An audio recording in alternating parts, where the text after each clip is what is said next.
This story follows Choi Kang-hyuk, a former Special Forces soldier turned personal trainer and fitness streamer, struggling to keep his gym business afloat during COVID. To de-stress, he reads a Murim novel about a Shaolin monk named Mujin but suddenly wakes up inside the novel as the protagonist, losing his muscular body and finding himself in a strict monastery. Confused but convinced it's a dream, he decides to play along.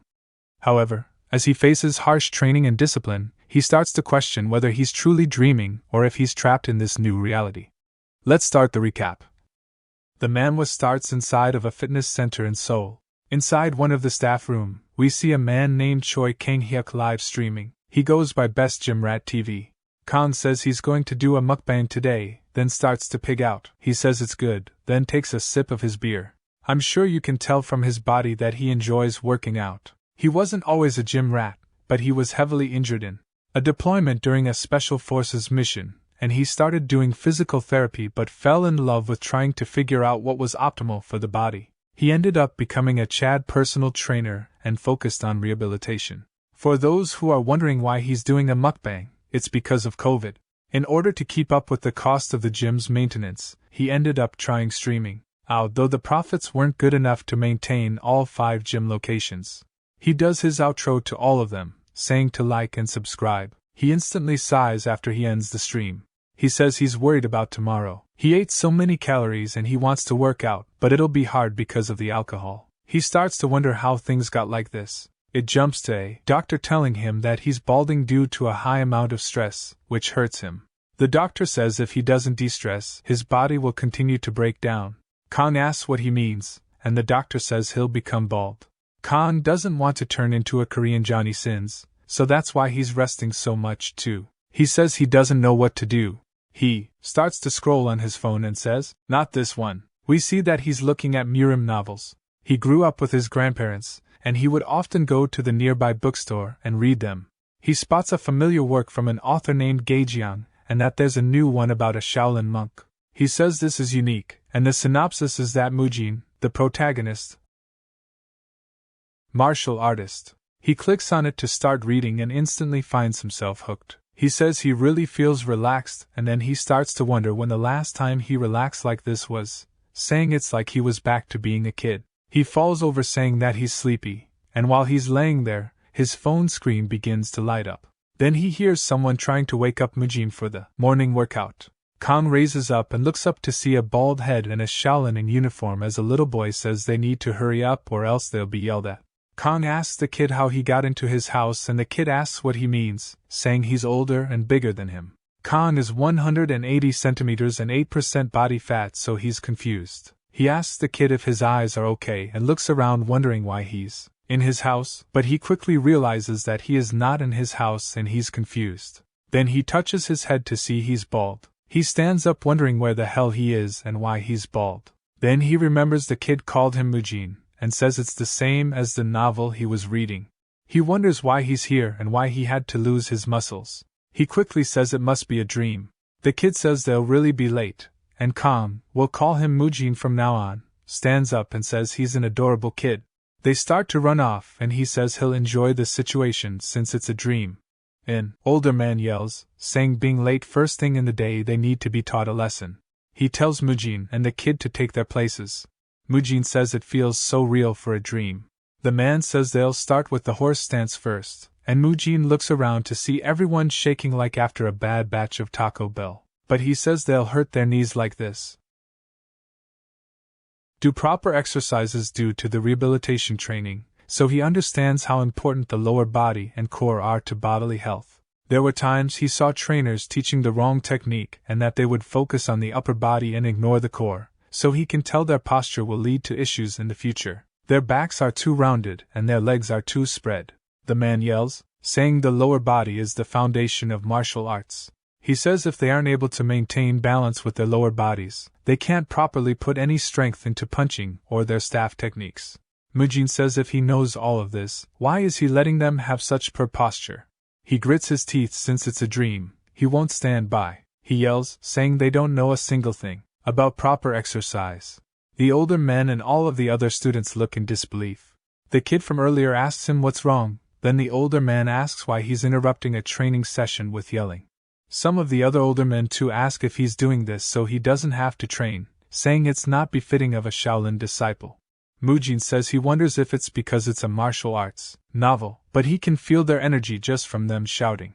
Even so, he doesn't plan to back down, saying he just pointed out it was flawed and that it's way easier than having to deal with dumb members in real life. The man asks him if he's saying that the Shaolin training is wrong. Mujin says this dream is hell realistic, and he'll play along by speaking like a martial artist. He tells the man that if they keep training like they are, when they get older, the cartilage in their knees will be damaged. The man says it's an excuse made by the weak.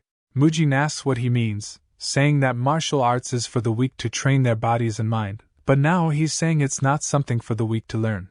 Another man steps up, saying the way the Shaolin trains is different from what he said. They train in martial arts to achieve enlightenment. Mujin says he sees and asks if they are saying the Shaolin isn't a place where the weak can obtain enlightenment. The man quickly stammers, saying no, they train harshly to train their minds. The mind is weak, so they seek comfort in times of difficulty and evil, and the training is to make it easy to endure through this. Mujin says he guesses their minds only need to be trained while they are young is practically what they are saying to him, since what he's saying is that in order to train their minds, it's fine to damage their knees when they are young, since once they are old, they won't need to go through times like that. The other students start to chatter, wondering if this is all true. Then Mujin points at a much older man, saying he wonders how much he's gone through to still not have obtained enlightenment. The dude wonders why the hell this kid is so crazy to say that to the first class disciple Hai Yung. Then Hai Yung shouts and causes the students to cover their ears. Mujin says that's a lot of pressure. All of the students look towards Hai Yung, and he begins to walk to Mujin, saying he's heard everything he said and like what the second-class disciple said, the martial arts of a Buddhist group is usually to train oneself. However, their martial arts are different. Mujin asks how Hai Yung says their martial arts are used to rescue the masses. They use them to protect others from evil and the demons that harass them. Mujin sighs, asking if they are just damaging their knees to protect others. Hai Yung stares at him, saying if they leave him be, he'll be a bad influence on the other students, but that the grown-ups cannot punish a young monk personally, so there's one option left. He tells Mujin to prove it himself. He points forward, saying he wants him to win against those who learn from the Shaolin training method to prove his point. Mujin asks who he'll be fighting, saying surely not a first-class disciple. Hai Yung says it would only be fair if he fought someone who joined at the same time and gets Mugung to step forward. Hai Yung says if what he said is true, in 7 days from now, he will spar with Mugung to prove himself. Mujin says the guy is in a different weight class, saying this is just a mockery of it being called fair and mockingly says that he's an honorable senior. He agrees to the conditions, saying he'll do that, as there's no way he'd lose to a kid. They'll see in 1 week. For now, Hai Yung says he's clearly taking the hard path. Amitabha, it's a Buddhist saying. He tells the rest to get back to training. The kid from earlier asks Mujin why he's doing this, saying to just apologize. We finally learn the kid's name is Muyo. The other students stare at Mujin with annoyed looks, calling him impudent. Hai Yung says he'll see him in a week. Mujin starts to sweat while performing squats instead of doing the horse stance. A second-class disciple asked him why he was doing it, but he told him Hai Yung allowed him to. Hai Yung tells the man to leave him alone too. He smiles and continues squatting while telling the rest their knees are going to hurt a lot in the future. He says they are so young, asking who will take responsibility if their knees are damaged. Hai Yung gets annoyed but tries his best to remain calm and ignore the talking. Mujin trained for 2 hours, so now it's time to go munch on some protein. But he doesn't understand the issue he's about to face. He looks down at his food, asking if this is everything they are eating, as Shaolin monks are all vegetarians. While it's natural to be a vegetarian at the temple, he was puzzled since he didn't think about this. He wonders where the hell he'll get his protein. Then he begins to wonder why he can smell the food in his dream. He says it smells good, even though it's only vegetables. But in the end, it doesn't matter if that's all there is. He starts to shake, saying this is child abuse. They tell him not to talk but start to yap, saying this is too harsh to only provide vegetables. The second-class disciples tell him to stop talking during mealtime, saying this is disrespectful, and one of them says he'll teach him a lesson. Mujin wonders why the dude's angry since he's the one who should be pissed. They need protein. He grits his teeth, saying he won't let his training go to waste. A man opens the door and starts to laugh. Everyone looks up to see him, and the second-class disciple shouts, saying Hall Leader Hyunmun, he takes care of the food here. He looks at Mujin, says he must be hungry, and if the food isn't enough, he'll get more. Mujin says there's enough food, and Hyunmun asks if he wants more of the side dish. He decides to be generous and overlook his grumbling. Mujin then asks if he has any chicken breasts. Everyone is outraged, asking what the hell he's talking about. Muyul says he's been acting strange, asking if there's something wrong with his head. Mujin says that they need protein, they have to eat it. He looks at Muyul's eyes to see himself, and starts to realize things are strange. He gets tired from exercising, he can smell the food, he begins to wonder if this is reality. He quickly says he has to do something about the situation since if he's truly a young monk in the temple, he needs to think of something appropriate to say. Now he bows his head, saying he's acted weirdly since he's hungry. He just misspoke. Hyunmun says he must have just been tired from training. Mujin then asks if he can have more beans and mushrooms. Hyunmun is speechless, and says he's definitely crazy. Whether it's reality or not, Mujin knew he needed protein. It jumps to him messing with his brush in class, saying he can't believe they are studying Buddhist scriptures. He starts to think about the what if, saying even if he's in the world of the novel, how on earth will he get back home? Then he wonders if he'll get out when the story is completed. He says based on that perspective, it's not bad at all. He's the protagonist, so he has exceptional talent. The Shaolin Temple is the strongest among the Orthodox Alliance. While he's deep in thought, he spills his ink and screams. He realizes he was loud and looks up to see the other students in disdain. He says that it would seem like he's been marked by the others, but it's too late to change things. He'll just win the spar and get acknowledged. Then scene shifted to Ha-young asking Hyunmun if he's serious, and he laughs, saying he's a unique child. Ha-young apologizes on his behalf. Then Hyunmun asks what he thinks about Mujin. He says that they'll find out in 7 days if Mujin is correct or not. Hyunmun laughs, saying that's truly a great idea. They can't punish a disciple because of their thoughts, so they can just prove their point by testing it. He also says that he's heard that Mugung is one of the most competent disciples among the new disciples. The temple recruits hundreds of kids every year, but most drop out and they end up with only 10% of the original number, which is why the other disciples or elders don't generally know the names of the new monks. But Mugung was a rare case, as they all knew who he was. Ha-young says Mugung will teach him a good lesson. Then the scene shifted to both of them walking up to the middle of a platform as a week has passed since they agreed to spar. Ha-young tells both of them to get ready for the fight. It cuts back to Muyul asking Mujin what he's doing. He says that he's stretching. Muyul asks what that is, and Mujin explains it in martial arts terms, calling it tendons extension technique. Of course, we all know what stretching is in the modern world, but within the novel, it's not that well known, especially the benefits of the increased range of motion. Mujin says he should give it a try. Some other kids talk about it as Muyul starts to stretch under Mujin's guidance. Then they hear other kids talking about Mugung. Then they see him punching the air. The kids say he's incredible, and you can hear snapping sounds from his punches.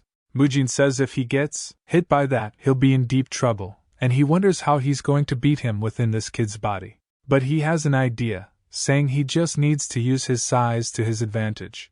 Ha-young says it seems like Mujin wasn't just trying to escape training. While he didn't listen to the others, he was still training in his own way. He's training with a tree, saying he's practicing to take down Mugung. Instantly, Muyul asks how him rubbing against a tree will help. Ha-young looks down at him and chuckles, saying Mugung will teach him a great lesson. Mugung is happy that Ha-young is acknowledging him and apologizes to Mujin, saying he'll trample him. But then he sees Mujin throwing it back as he's loosening up his joints before their spar starts. Mujin asks Ha-young if they can start immediately. They both get annoyed, saying he is acting tough. He starts to step forward, saying he'll show him. He says he's ready to start too and that he'll show him the punches he's been training for the last 3 months. It starts, and Mujin runs straight at him. This startles Mugung, and as Mujin gets closer, Mugung tries to back away from him. He punches straight at his head, but it gets dodged. Everyone is surprised. Instantly, Mujin uses the dodge trajectory to grab onto Mugung's leg. He says he can't use the martial arts he's trained since he's from the special forces. He could kill the kid accidentally. So the most efficient way to take him down will be with a tackle. They fall to the floor after the spar started. The time it took for Mugung to be subdued was just a little over a second as he gets put into an arm bar. The students ask what's going on and wonder if Mugung can get out of this. Some of them are worried, saying it is impossible for him to be subdued so quickly and be in such pain. Mugung wonders what the hell is going on here. The second-class disciples begin to give Mugung some advice, but even though they don't know what an armbar is, they can tell it's bad. They know exactly how painful it must be for his arm. Mujin calls out to him, saying if he resists, his arm will break, so just surrender. The second-class disciples still try to tell him to get up, but Mujin assures him that if he exerts any more strength, he will snap his arm, so he needs to give up immediately. Mugung starts to grunt as his arm gets closer and closer to snapping, and then starts to just cry. Mujin is surprised, and so are the other kids. Mujin quickly lets go, saying he's sorry, and they all turn towards Haiyung, asking him what they should do now. Mujin helps Mugung get up, asking why. They had to make two kids fight, and Mujin is declared the winner. We learn that the chain punch is one of the 8 extremities fists, which uses the entire upper body to generate powerful force, allowing you to quickly defeat your opponent. It's known for being very powerful. Mugung has the most proficiency among the younger monks. Even the second-class disciples were impressed by Mugung's chain punch, yet he pathetically lost without any form of resistance to some weird techniques. Mugung keeps crying, saying that this is unfair. Mujin asks what he means. Mugung says he charged as soon as they started using something that wasn't the chain punch. He shouts, saying he can win against anyone in a fair fight. Mujin tries comforting him but messes up his name, which made him cry more. The other disciples say that Mugung has a point. Mujin turns around and sees them. They say that one should use the Shaolin arts when sparring here, saying he broke the rules. Mujin wonders what kind of ridiculous ideology that is. The disciple then asks why he didn't use the chain punch. He says if he had used the chain punch, the fight would have lasted for longer, and they could have gotten more injured, so he just prioritized making the duel quick. He said he did make him cry, but he didn't leave a single physical injury on his body. They say that's not nonsense since it wasn't a Shaolin art. He says they are the ones talking nonsense. They struggle to rebuttal since the chain punch was defeated so easily by some strange technique. At that, they don't want to admit it, but they are just refusing to acknowledge he lost. They don't want people to doubt the Shaolin arts, or that the new disciples might be discouraged and leave. They look back at Haiyung, wondering what the plan is, but they see him smiling at the whole situation. Haiyung calls out to him, asking if he truly did that technique just to not cause him harm. Mujin says yes. Haiyung says that is the true essence of Shaolin and smiles, saying he's the winner. Everyone is surprised by this. However, the reason his skill was more effective was because the opponent's level was that of a loser. The ultimate reason they learn martial arts is to take down evil and the demonic heads who've learned martial arts. So he'll show the true essence of Shaolin, the real power that can take down their enemies. He orders the rest to bring him a boulder. They bring one over. I think that's a big demonstration of their power. They start to wonder if he's going to break the rock with his fist, and Haiyung tells them to watch closely. This is the true power of the chain punch. He takes a deep breath and then ready himself, channeling his energy into his fists, then exhales upon punching the rock. The rock begins to crack and shatters as he punches a hole through it. The rock shatters to the ground, and everyone is pogging out of their gourds. Haiyung looks smug and turns after receiving all of their compliments. Even Mujin is stunlocked and says, "Whoa." He starts to grin, saying, "That's a real martial artist." He says, "This is how it should be. One hit being enough to break open a mountain. One swing can take down hundreds of enemies. A single punch putting a hole through someone." Then he realizes something. He says that Haiyung mentioned overpowering the enemy without harming them. Haiyung says yes like it's a question. Mujin points out he broke the boulder into pieces, and they all look at it and realize it doesn't make sense. Now they are thinking about it, so nobody could say anything. Later that day, we see another man named Hyun Sung talking about the fight with Haiyung. Then Haiyung says Mujin may be rather arrogant, but he trains his chain punch the most out of the students. He's worried though. Hyun Sung asks if he's worried that he's only training the chain punch to learn its weakness. He says yes, saying it could be bad if Mujin is a spy of one of the unorthodox sects or the demonic cult. Of course, Mujin is just a modern-era gym rat. Hyun Sung says he probably isn't, and he wouldn't do something so eye-catching if he were. Haiyung suggests maybe. It's reverse psychology, but Hyun Sung tells him not to worry. He's just a new disciple, and they'll find out over time if he's a spy or not. But he has an idea and says maybe he's from a martial family. Ha-young says it makes sense, as he doubts Mujin came up with those ideas by himself about the training. Hyun-sung says the greatest figure in a child's life is their father. Maybe he wanted to. But says since he defeated Mugung, he'll become more arrogant, wondering what to do about him. But then cooks something up, saying they can leave him to Byeob Gang. Ha-young asks if he means the one in the discipline court. He says no, he's in the Arhat Hall instead. They agree it's a good idea. Then it jumps to some of the second-class disciples saying good night to one another. Then one of them spots something that shocks him. He says they should go somewhere else, and they look around to see what he's scared of. They see a man doing the horse stance, and we learn that it's none other than Byeob Gang. They wonder what he's doing here. One of them says he's doing the horse stance, and the rest say no and ask why he's not at the training ground. They say he must have wanted to keep training without rest. They all start laughing, saying there's a reason he's called the Mad Dog. Dude is obsessed with training. They laugh, saying the discipline hall is a good fit for him. Then one of them tells him that he'll be moving to the Arhat Hall instead. He yells, asking why the hell he be doing that, and the other freaks out too, asking if they'll have to live with a mad dog again. He's always grilled the juniors ever since they were third-class disciples. But it turns out he wants to join all the halls and learn the differences in their rules before going back to the discipline court. They say it's expected, he's obsessed with the rules. Byeob Gang has worked hard to be a role model for the rest. He also spent way more time training, and his knees were constantly under tension due to this. If he didn't use internal energy, he'd experience so much pain that walking would be tough. But he didn't care as he considered it to be part of his mental training. He chose to embrace the pain. He just finished doing the horse stance for 30 minutes. He's heard rumors of Mujin, and how he's a problem child, but says he'll teach him the correct mindset a disciple should have. It jumps to the next day with the disciples freaking out that Byeob Gang is standing in front of them all. They ask, and he says he'll be joining them all today. Mujin sees him, and Byeob Gang laughs, saying he's looking forward to working with them all. Mujin says he's absolutely diced to the gills.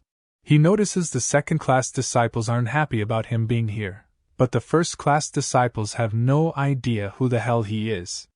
Mujin quickly understood what's going on, and says he must be Byeob Gang, almost like they haven't been saying it for so long.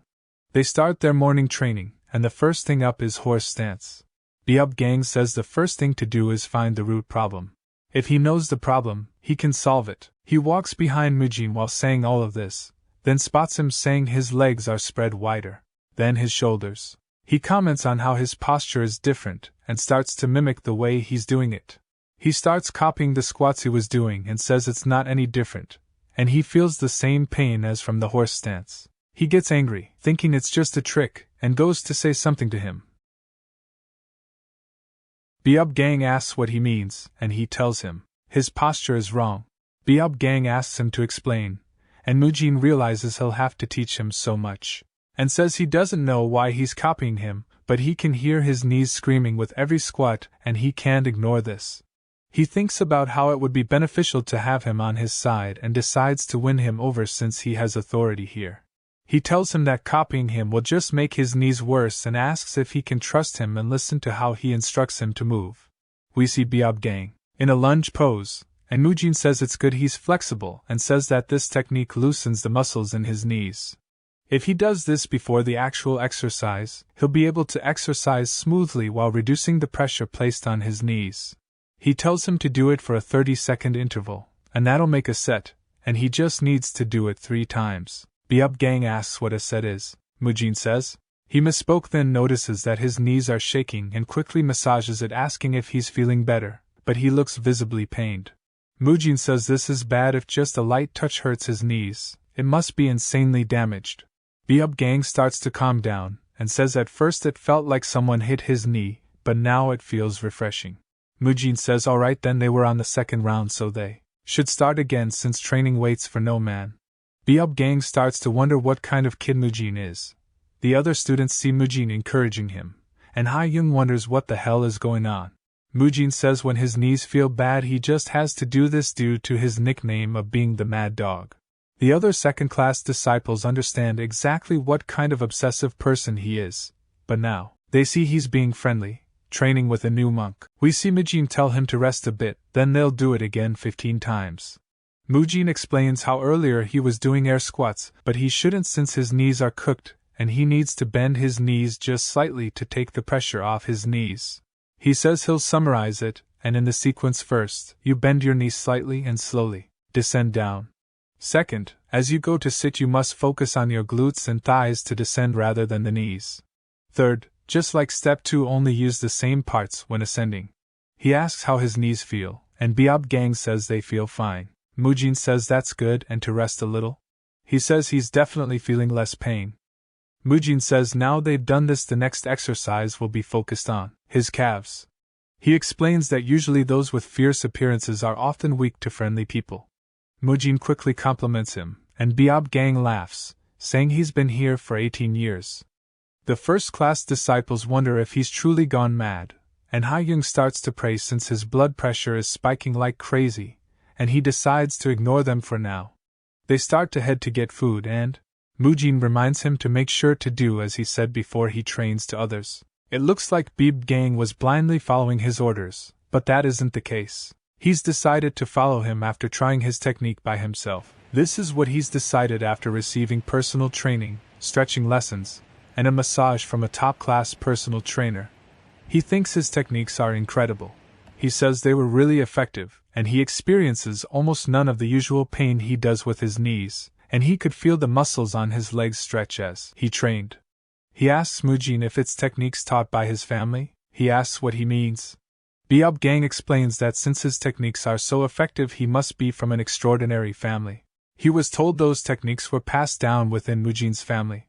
He smirks saying this is a good misunderstanding. He says he did act strangely at the start, and wondered how to explain it all but now he won't. He goes along with it. Biab Gang laughs, saying they are goat but that his praise only applies to the treatment for his knees. They are training for martial arts, and the Shaolin is 1,000 years old. He understands Mujin's heart for his family, but it'd be great if he trained the Shaolin way too. He says he'll take note of that. Then Muyo asks if he's done. Mujin says yes and tells Biab Gang he'll see him later. Biab Gang smiles, watching him leave, and hears Ha-young clear his throat. He apologizes for being unsightly. Ha-young says he's glad he's aware. Biab Gang says the know the enemy quote, and Ha-young sighs, asking what he thinks about it. He says from what he's experienced, Mujin isn't from a martial family but rather a family of physicians. He asks him why he thought so. He continues, saying he should say this first but his knees are all torn from the training. He didn't tell anyone as he didn't want them to worry, and more importantly, he didn't want to show his weak side. Even the juniors who trained with him for 10 years haven't noticed his knees are screwed up, but Mujin could tell right away from how he was bent, and then Mujin taught him movements that didn't hurt his knees at all. Ha-young says his family must be physicians, not a martial art family, and wonders what to do, saying the training of Shaolin is about to collapse. Biab Gang says not to worry. He's sure that he will teach Mujin the techniques of Shaolin slowly but surely, and young kids usually listen to adults they are close with instead of force. He'll get close and slowly teach him the Shaolin methods. Ha-young says all right but to take it slow for now and that he's counting on him. A while later in the afternoon training, we see Mujin is annoyed, saying having to do Buddhism lessons after breakfast blows, and he wonders if it's because he's young, but the food coma is real. They head to their training, and Ha-young says since they are good at the chain punch, it's time to move to the next step. One can only exert the full prowess of martial arts by combining internal and external energy, so now they'll start to prepare them on their internal energy journey. He sends out 2 disciples to demonstrate how to them all. He tells them to get into the lotus position, and Mujin wonders what's going to happen. He sees them sitting down on the floor, and they cross their legs. He says he recognizes it now. They both close their eyes and focus on breathing. He tells them to take a deep breath and let it pass through their nose and throat fully and keep breathing until it reaches their energy cores. Mujin starts to get excited, saying he can finally learn the martial arts he's been dreaming of. He says he's been getting sick of the same exercises for now, and now it's time for martial arts. He wasn't the only one excited, all of the other students were too, as it gave new reasons for them to train hard. They were all dreaming of being able to break the boulder like Haiying too. They focused on his voice and followed the breathing patterns too, but Mujin says something about this training is weird. He noticed that they were doing a simple meditation. It was somewhat different from the Shaolin and training methods he saw from the novels. Is this a joke? Contrary to the novels where they teach them energy cultivation, such as yin and yang, the 5 elements, bagua, and other philosophical stuff, he just assumed that there was a good reason for all of this. An hour later, Mujin, who had been tackling all the training methods of Shaolin until now, had been doing his best this time as well to follow all that he was told to do. This was because he was excited, thinking that he was about to learn how to do incredible feats like having the source of power that allows a human to split a mountain, the ability to fly high in the skies. He assumed he would be able to obtain energy, a transcendental power that would allow him to do all of that. The manhwa nerd soul within him was feeling excited as he was about to learn cultivation techniques from the epitome of Murim novels. He couldn't fathom the fact that it was about to happen. Haiyung then asked them to open their eyes and stated that the energy cultivation that they just learned was only a simple breathing method that would allow them to feel the energy and accumulate it within the body, which is the first step in cultivating. Since they must feel the incoming energies first, he assigned them to do it every day and practice it hard so they could feel the energy, which made our hero have no choice but to accept. He frowned, knowing that they would be only learning breathing techniques. I want to break boulders. He remembered Haiyung's statement that they must be able to sense energy first before they could gain it. A senior then gave him a book. It was the book that the second-class disciples used, and it has images of human meridians. Haiyung informed them that there was no need for them to memorize the whole book, just memorize the meridians, which they could use when circulating energy and subduing opponents. Fortunately, Mujin had an idea about meridians, all thanks to his contemporary knowledge. He knew that meridians are passageways of energy in the body. He was aware of the idea that energy was not the only thing that flowed in them, but inner energy did as well. Because of that understanding, the meridians were something necessary for martial arts. When Haiyung asked a senior to execute the move, he knew immediately that he was doing Tenghu and Kucha. That made him feel more determined to delve into the topic. The validation from Haiyung strengthened his resolve. Later that evening, while he was walking down the hallway, he was deeply implanting the knowledge into his mind. But then, he heard a familiar voice. He turned to see who it was, barking late in the day. It was none other than Mad Dog, trying to beat David Goggins' baddest MF record. He explained that his knees weren't hurting anymore, thanks to his training regimen. Now he could turn back to his old fetish of domestically abusing his joints. Mujin was dumbfounded. He could hear his knees cracking. It was as if his effort went into not in Biab gang defense. He stated that he must push through the pain because iron gets only stronger when it's struck. But Mujin explained, true, but it could only get stronger if you strike it right. It might break if you overdo it. He asked him to take a seat, to which he gladly did so. He warned him that he was about to show him a new technique that would hurt him for a bit, which was called the pressure relieving technique. The Mad Dog tried his best to endure the pain each time our hero massaged his knees. The discomfort was intense, but he knew it was necessary for his recovery. Massaging, Mujin was reminded of something about the past, a mistake that led him to struggle. Back when he was a member of the Special Forces, his body got severely injured when he tried to just grip through the training after having a sprain. Even though he suffered greatly, he was assigned a task to cross a river. Because of the traumatic event, he was forced to retire from the service. At that time, he lived through every day without any energy. Each day felt like a struggle just to get through.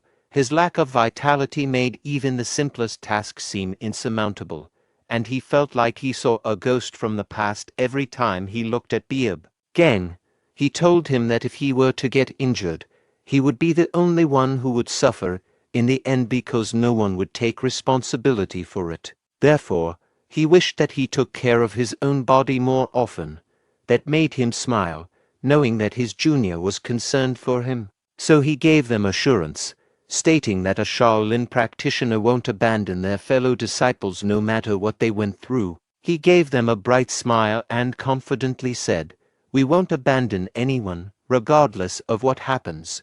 Murim felt relieved after hearing that. Who would have thought that along with huge muscles, the mad dog also has a huge heart? Gang informed him that he should trust him with everything starting tomorrow and train in the ways of Shaolin. After feeling relieved, he asked, "By the way, where were you going?" He replied that he would be going back to his room to practice the energy circulation technique he learned earlier.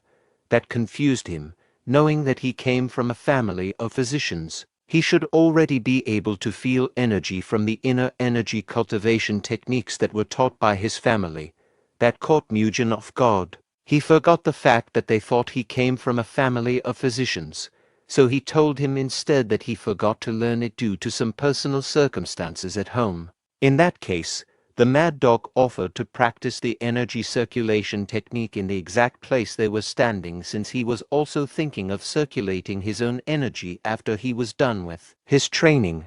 He added that they must train together from now on every time he circulates his energy, and it might help him more, as he might be able to sense energy easier when Gang was on. "So, do you want to do it?" Murim was amused hearing his convincing words. He wouldn't let go of this opportunity to train with the notorious mad dog because no matter how much he tried to feel his energy, he still had no idea what it felt like. But things might be different if Gang cultivates beside him. He sat down in the lotus position, determined to give it a try. He was thrilled and wished to start circulating energy as soon as possible. The prospect of revitalizing his cultivation technique along with a pro filled him with excitement. The mad dog was feeling the excitement. He wanted to serve as a role model for his junior, determined to lead by example. He asked him to pay attention and learn from what he was about to see. He breathed deeply from his nose into his diaphragm. The deep inhale filled his lungs completely, bringing a sense of calm and focus, which left Murim in awe. Witnessing such mastery of breath control and concentration impressed him deeply. Just by looking at him, Murim knew that he was doing real energy circulation. The air around Gang felt different.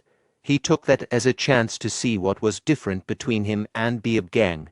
He wished to refine his own techniques to match his mastery. He started seeing an ominous aura engulfing Mad Dog, which he wasn't even able to see when he was doing it by himself. He wondered if that was what Hayoung was talking about previously, that same energy that was capable of slicing a mountain in half. All of the evil energy must gather within the body and be breathed out through the mouth. When breathing in, breathe in as deeply as you can.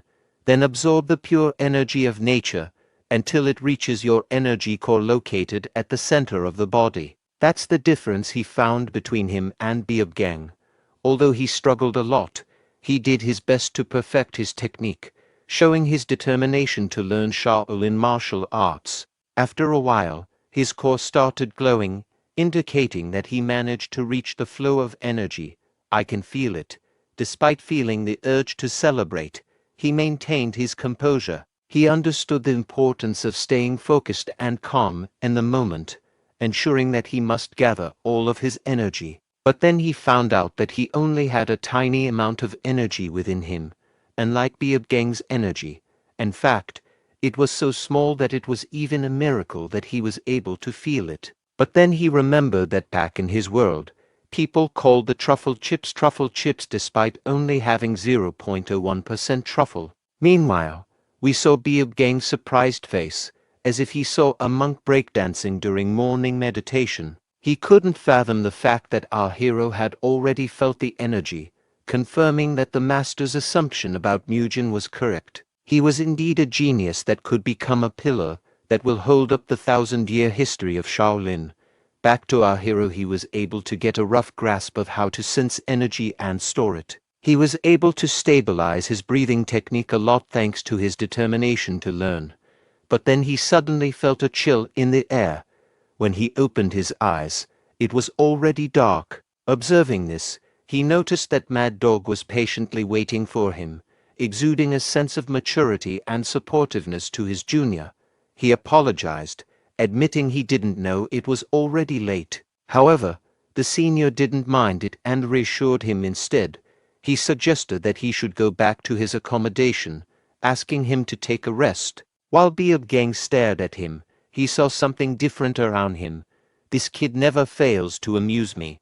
There was an unusual aura or presence that hadn't been there before. This newfound energy or change in Mugen's demeanor intrigued him, as he had already exceeded the expected level of someone who just started sensing energy. He complimented him, saying that he would be able to learn the enlightenment cultivation technique of Shaolin from now on. So Mugen asked, "I don't need to memorize meridians anymore?" Mad Dog replied calmly, "You came from a family of physicians. Shouldn't you know it all by now?" Knowing he was about to get caught red-handed, he just brushed his statement off as a joke. He then left, saying that there was no need to tell unnecessary jokes and that they must go back to the temple since it was already getting late. Mugen couldn't handle the stupid family of physician setting. The constant pressure to lie and meet the expectations of the elders felt suffocating to him. Because of that, he was left with no choice but to memorize the whole meridians in a day. The next morning of training, Hayoung asked everyone who was able to memorize the meridians to step forward. He felt a sense of relief knowing that he was one of the people to step forward. But then he noticed that almost everyone was able to memorize the meridians in a day. He was shocked to know that sensing energy was simpler than he thought, seeing that there were quite a few young monks who had stepped forward. Mugen, supposed to be a genius martial artist, thought, "What's happening here?" Hayoung then introduced a book that contained the basics of Shaolin cultivation techniques, which could help them build a foundation. He opened the book with the intention of gently instructing the young monks, ensuring that they gained the necessary information. Meanwhile, the other monks who had failed to memorize the meridians in a day watched in amusement, especially his best friend, who was also feeling proud of our hero. When Mugen came back, he was immediately asked, "How were you able to memorize it in just a single day?" Our hero replied by saying that he could do it too since the basics weren't complicated. The innocent kid was dumbfounded when Bro started yapping about circulating energy and following a sequence. Although he didn't grasp a single thing, he was in awe of how intellectual his best friend seemed. So he instead told him once again that he could also do it, but for now, he must focus on breathing first. Mugen then continued memorizing the meridians and sequences until he got it perfectly. He memorized the book Hayoung had given previously. Thanks to that, he felt his energy filling up faster, even though it only lasted for a short time. He was proud of it. He found it unbelievable that he was finally delving into the study of inner energies, a topic he had only encountered in novels before, a perfect feat of a martial arts protagonist. His training progress went smoothly. Every second he spent training brought small wins. However, his concentration vanished as soon as Miyul called him. He asked, "Where did you go all this time?" When he turned around, he saw Miyul carrying a monk who appeared lifeless. He was taken aback and bewildered by the sight of Miyul carrying what appeared to be a corpse. He tried to figure out what had happened, knowing that Miyul wasn't capable of killing unless it was the last slice of spinach. Then all bets were off. However, Miyul quickly reassured him that the monk was not a corpse. This brought a sense of relief, mixed with lingering confusion about the situation. The wild monk he found was named Mukyung, and he had joined the temple earlier than him. Miyul also explained that he couldn't carry the monk, so he instead dragged him face first, as if the young boy's face were bulletproof. Our hero then noticed something that prompted him to rise from his seat. His gaze sharpened due to worry. "Are those bruises?" He carefully observed the poor monk, studying his condition with a mix of concern and curiosity. He noticed that the dirt on the monk's arm was likely caused by Miyul, but what disturbed him more were the bruises on his back. These marks hinted at something where someone must have done that to the poor child. Seeing the pattern of his bruises, he assumed that the monk had been beaten up. Every mark on his body looked like a footprint, which made him feel alarmed. knowing that there was a huge chance that Mukyung had experienced bullying. It suddenly dawned on him that the name Mukyung felt familiar. Mukyung, tall, scrawny, and gaunt unlike other kids, he looked like a scarecrow with sunken cheeks. Right now, that was the image that the novel Mujin remembered in passing. However, the memory that Kang Yuk knew was different. Despite not remembering his face, he knew that the name was familiar, as he had already heard that name somewhere. However, he couldn't remember, even though he tried his best to recall it. He just focused on the matter of why he got beaten up. Mujin was determined to figure out who bullied him. However, he didn't have a single idea of who it was, but he did have an idea that could help him track down the suspected person that Miyu looked up to, someone who had joined the temple before Mu Kyung, who could potentially hold clues on finding the perpetrator. It was none other than the person he sparred with previously, mugging, the middle-aged looking child. Their intent was clear, seeking clarification and understanding regarding the situation involving the poor monk. On the other hand, Mugging appeared puzzled by their decision to approach him like a cat being asked to participate in a dog show. Mugging was sweating profusely and feeling bewildered by this unexpected interaction. His confusion was evident as he tried to comprehend the reason behind their approach. But things went from serious to an 80s comedy show atmosphere when Miyu accidentally dropped the poor kid. It was like he used the finish him combo from Mortal Kombat on Mu Kyung. A tense silence hung in the air thanks to the little dude's random head drop. Back to the main point. Mugging refused to help them, saying that he wouldn't waste his precious time on our hero and his friend. But our hero looked him dead in the eye and stated, "You're our senior. It is a must that you help us." Mugging clenched his teeth and told him that he was his junior, therefore, he must follow him. However, Mujin provoked him by asking if he was fine with becoming a senior who lost to his junior. But Mugging stood his ground, saying that he only lost because he let his guard down. However, his patience finally wore thin when our hero informed him once again that he had been defeated by someone younger.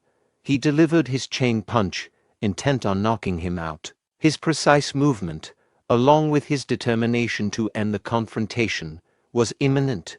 But once again, our hero ducked, dodging the punch. His reflexes were sharp, allowing him to evade the attack with ease. He firmly grabbed his gi and executed a judo throw, showing another, unusual move to Mugging. He covered Mugging's neck with his arm, attempting to execute a twister chokehold.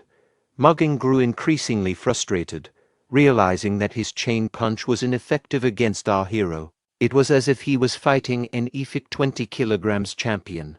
Mujin smirked and confidently told him that the outcome would always be the same, no matter how many times they fought. His words carried a challenge and a hint of superiority. Mugging, however, refused to give up. His determination was unwavering despite the setbacks. But then, our cunning hero made a proposal, suggesting that he would reveal the secret of why Mugging had lost if he disclosed who had harmed the poor monk. He let go of the submission hold, signaling his willingness to negotiate and reveal the secret. Mugging immediately created distance between them, aware of the possibility that Mujin might execute another weird technique. Mujin knew that Mugging held a grudge against him, but he felt it was crucial for him to uncover the truth about this matter. Mugging then asked him if he would keep his promise once he revealed it, his tone cautious, betraying a mixture of hope and skepticism. He went straight to business and asked, why did they hurt him? Mugging revealed that the perpetrator was none other than Mutai, one of the outer sect disciples of Shaolin and the only son of the owner of the Sao Bull escort establishment. It turns out that Mu Kyung's father was a gatekeeper at the Sao Bull escort establishment. Senior Hai Mun was trying to recruit Mutai back then, but he also saw Mu Kyung's talent while he was there, resulting in them both being in the temple. Although it was a good opportunity for Mu Kyung, the problem was that Mutai thought he was trying to step over his head despite being the gatekeeper, so he started bullying him. It was a very unfortunate scenario for Mu Kyung, but they couldn't help it since his father was working for the Mutai family, and he couldn't afford to tell the truth and snitch on Mutai. Our hero was very frustrated after hearing the news. It would have been understandable if it had happened in a normal school, however. It happened in a Shaolin Temple where they teach the ways of Buddha. He wanted Mugging to take responsibility and act as a good role model since he was their senior. But Mugging defended himself, asking what he could do when he was just a kid. Mugen rebutted, saying that he was the strongest, therefore, he had the power to protect the weak, but Mugging stood his ground, asserting that he was outnumbered. This made our hero even more frustrated, and he pointed his finger at Mule, stating that according to his claim, he was the strongest. Both of them then looked at the innocent kid. Their gazes made Mule feel awkward. Mugging went into tomato mode after knowing that Mule looked up to him, prompting him to reveal that Mutai and his friends weren't taking the training seriously. He frowned when Mugging told him that since Mutai was a disciple from the outer sect, they naturally used the martial arts of the Shaolin Temple as a basis. He added that Mutai and his group had probably already learned the basics, and that's why they didn't need to take the training seriously. That reminded him that Mutai and his friends might be the same people who stepped forward back then. Despite being a bully, Mutai had already completed the learning prerequisite. Meanwhile, Mukyung had finally gained consciousness, appearing as disoriented as a raccoon caught raiding a refrigerator in broad daylight. Mukyung wondered where he was, feeling disoriented after receiving a knockout blow from the spoiled brat. The moment he opened his eyes, a horrible sight greeted him. He found himself surrounded by 3 peculiar monks that looked like they were about to consume him. Looking at him, he felt empathy for Mukyung's situation. He understood that informing Hayoung about his bullying experience might cause more harm than good. He wished to know if there was a way he could help. His concern for Mukyung's well-being compelled him to seek a solution or offer assistance in any way possible. He then realized a way he could help him, an idea that could help him solve Mukyung's predicament. He immediately told him that he could help, but emphasized that Mukyung must listen and follow his instructions carefully. The poor monk became emotional, knowing that someone was willing to help him. Gratitude and relief washed over him as he realized he wasn't alone in facing his challenges. Our hero smiled confidently at him, saying they must first report the situation to Hayoung. That statement shocked him, but not in a good way, because if it were that easy, he would have already done it. However, Mugen stated that it was simple. They would be sorted out if he became a principal martial disciple. A principal martial disciple is someone who has been accepted into the main martial group and continues to train in the temple. Knowing that the disciples from the outer sect usually remain outside Shaolin, they won't be able to mess with him anymore once he gets inside the Shaolin Temple. However, that wasn't an easy task, because not everyone can become a principal disciple. Everyone realized Mugen's goal. They were shocked to hear such an ambitious plan except for Mule, who looked too cute and innocent to understand a complicated topic. Come to think of it, they won't be able to threaten a principal martial disciple of the Shaolin Temple. Although there was a possibility that it wouldn't work, there was a big what-if inside his mind. He remembered what Mad Dog had told him previously, therefore, he needed to test whether what he said was true. He offered his hand to the poor kid and told him that Hayoung and the Shaolin Temple would never abandon their people. In a serious tone, he asked him again if he wanted to try his proposal. His gentle and kind demeanor softened the conversation, creating a reassuring atmosphere that he wasn't alone. A few minutes had gone by, and Mukyung still wasn't giving him a response. He wondered if it was because he wasn't confident that he could become a main disciple.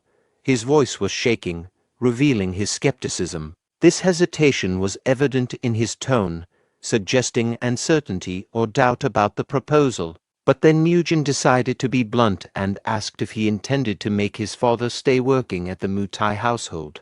That thought filled him with anxiety, his mind racing with worries and uncertainties, knowing that he would remain a laughingstock. He closed his eyes and thought deeply about the proposal, weighing its potential outcomes and implications. In the end, he took our hero's hand and decided to give it a try. He wanted to do it one more time and fix everything, determined to make things right, which made Mugen glad. Mugen then gladly opened up about his second plan because he wouldn't allow Mutai to bully him until he became a main disciple. That prompted Mukyung to ask about his second plan, and it turns out that the plan was simple. All he had to do was beat the heck out of Mutai and his friends. 3 days later, during their free time in the afternoon, we get to see a glimpse of random monks having a conversation in a narrow alley. They were whispering in each other's ears as if they were planning something horrendous. It was revealed that those monks were Mutai and his goons, trying to cause more trouble for Mukyung. Mutai asked for his presence by blackmailing him, saying that he would send a letter to his family if he didn't show up. His goons, Muhwai and Muhwon, were eager to get their hands on the young monk. They wanted to beat him as soon as possible. News came to them that our hero Mugen and his best friend Mule had started hanging out with Mukyung, but further rumors had come saying that Mugging was also with them. They wondered why the gorilla-looking monk, who always acted like a role model, had started hanging out with them. However, that only gave them more excitement, as it would give them more practice targets. Mutai couldn't wait to put his hands on our hero, knowing that it had been quite a while since he wished to punch Mugen. The same goes for his minions. They noticed that Mugen had been acting way too out of place lately. They then proceeded to mock Mugging, saying that he was a crybaby after losing in a duel. Coincidentally, Mugging, along with his friends, arrived on the scene. They were shocked that the very person they were backstabbing was in front of them. The 4 of them were determined to fight these bullies and give them a lesson, especially our hero, who told these bullies not to run away. The bullies laughed like a malfunctioning car alarm, saying that they would never run just because he was able to beat a gorilla with no brain. That statement fueled Mugging's fury even more. He was eager to initiate the fight immediately to ensure that such a foolish remark would never be uttered again. Muhwon, with his large nose, stepped forward to face Mugging, while our hero chose to confront Muhwai. Our hero then reminded Mukyung about their deal. You know what to do. You'll deal with him. He reminded him if he still recalled what he had said, to which he assured that he did, therefore he must not worry. But that wasn't the case for Mukyung. He was skeptical about whether he could beat his bully.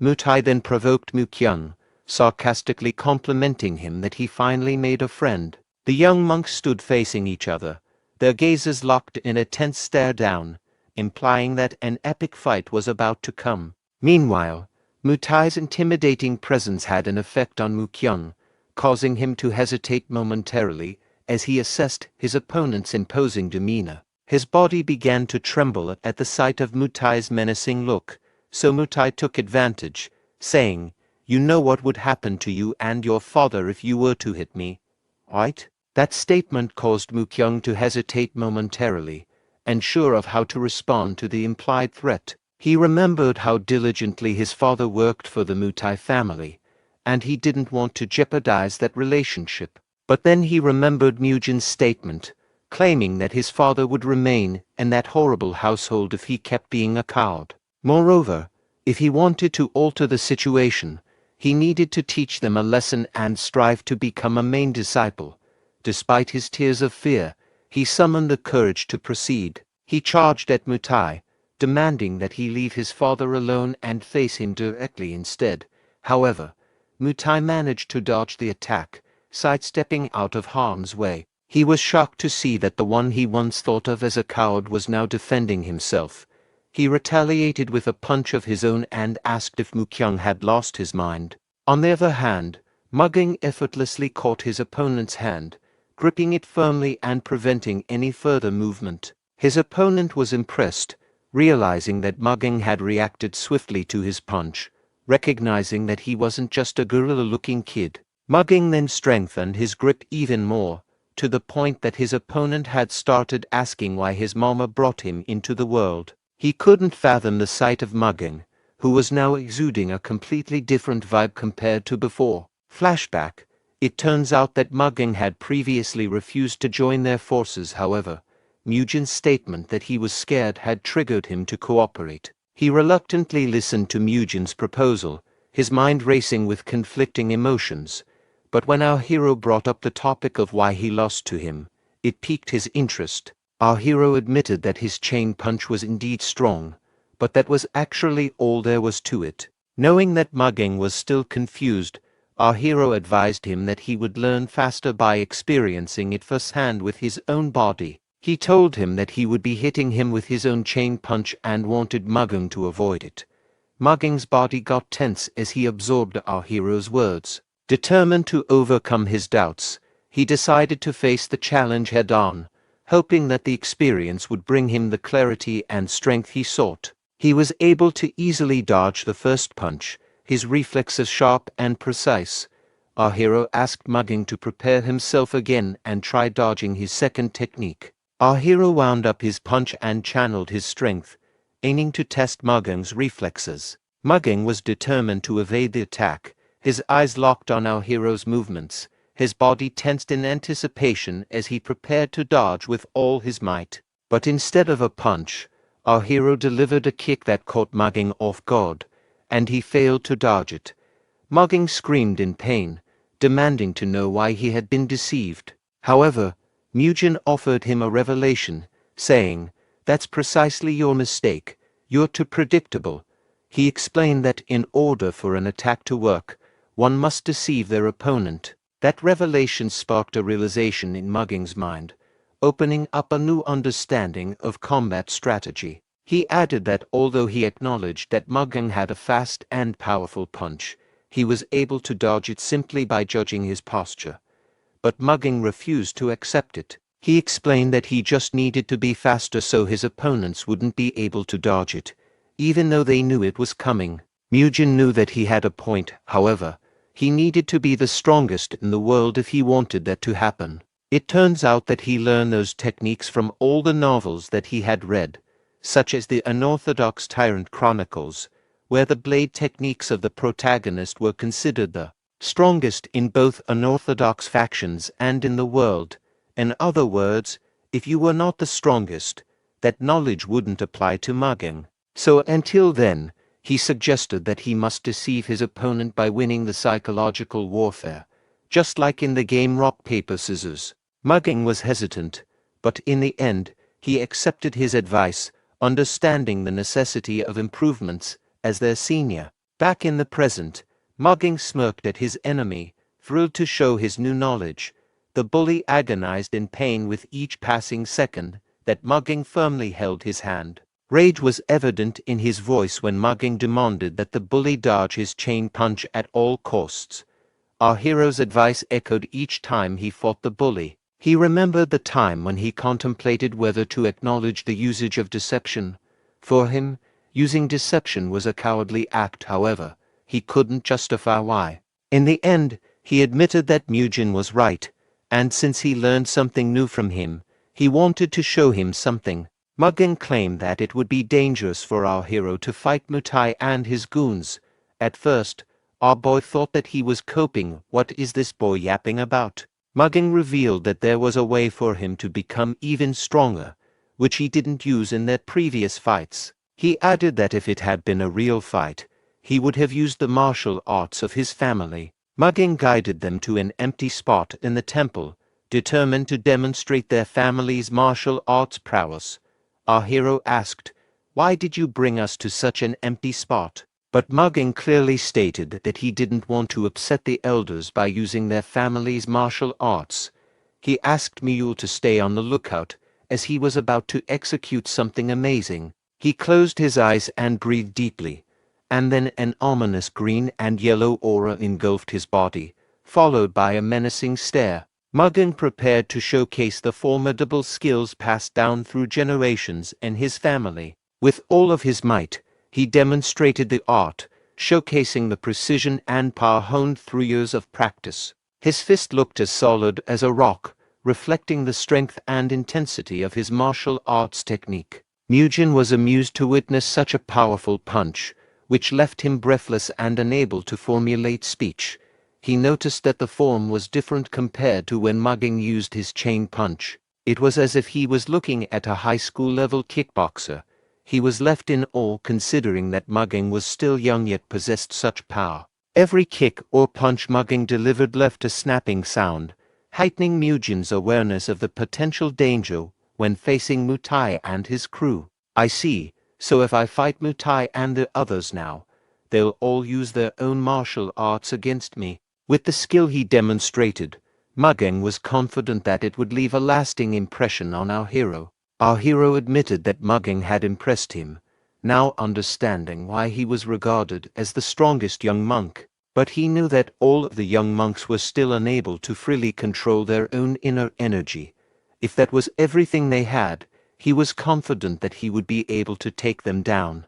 Our hero taunted the bully, saying that if he didn't come, he would be the one who would charge forward instead. The bully took the bait, heading straight for our hero with the intent to knock him out. But our hero was confident that after seeing Mugging, he could discern the specific forms and postures they needed to harness their own energy. Compared to Mugging, the bully's punch seemed like child's play, lacking the speed and power that Mugin had witnessed earlier. He swiftly dodged the attack, effortlessly evading the bully's punch with a quick and precise movement.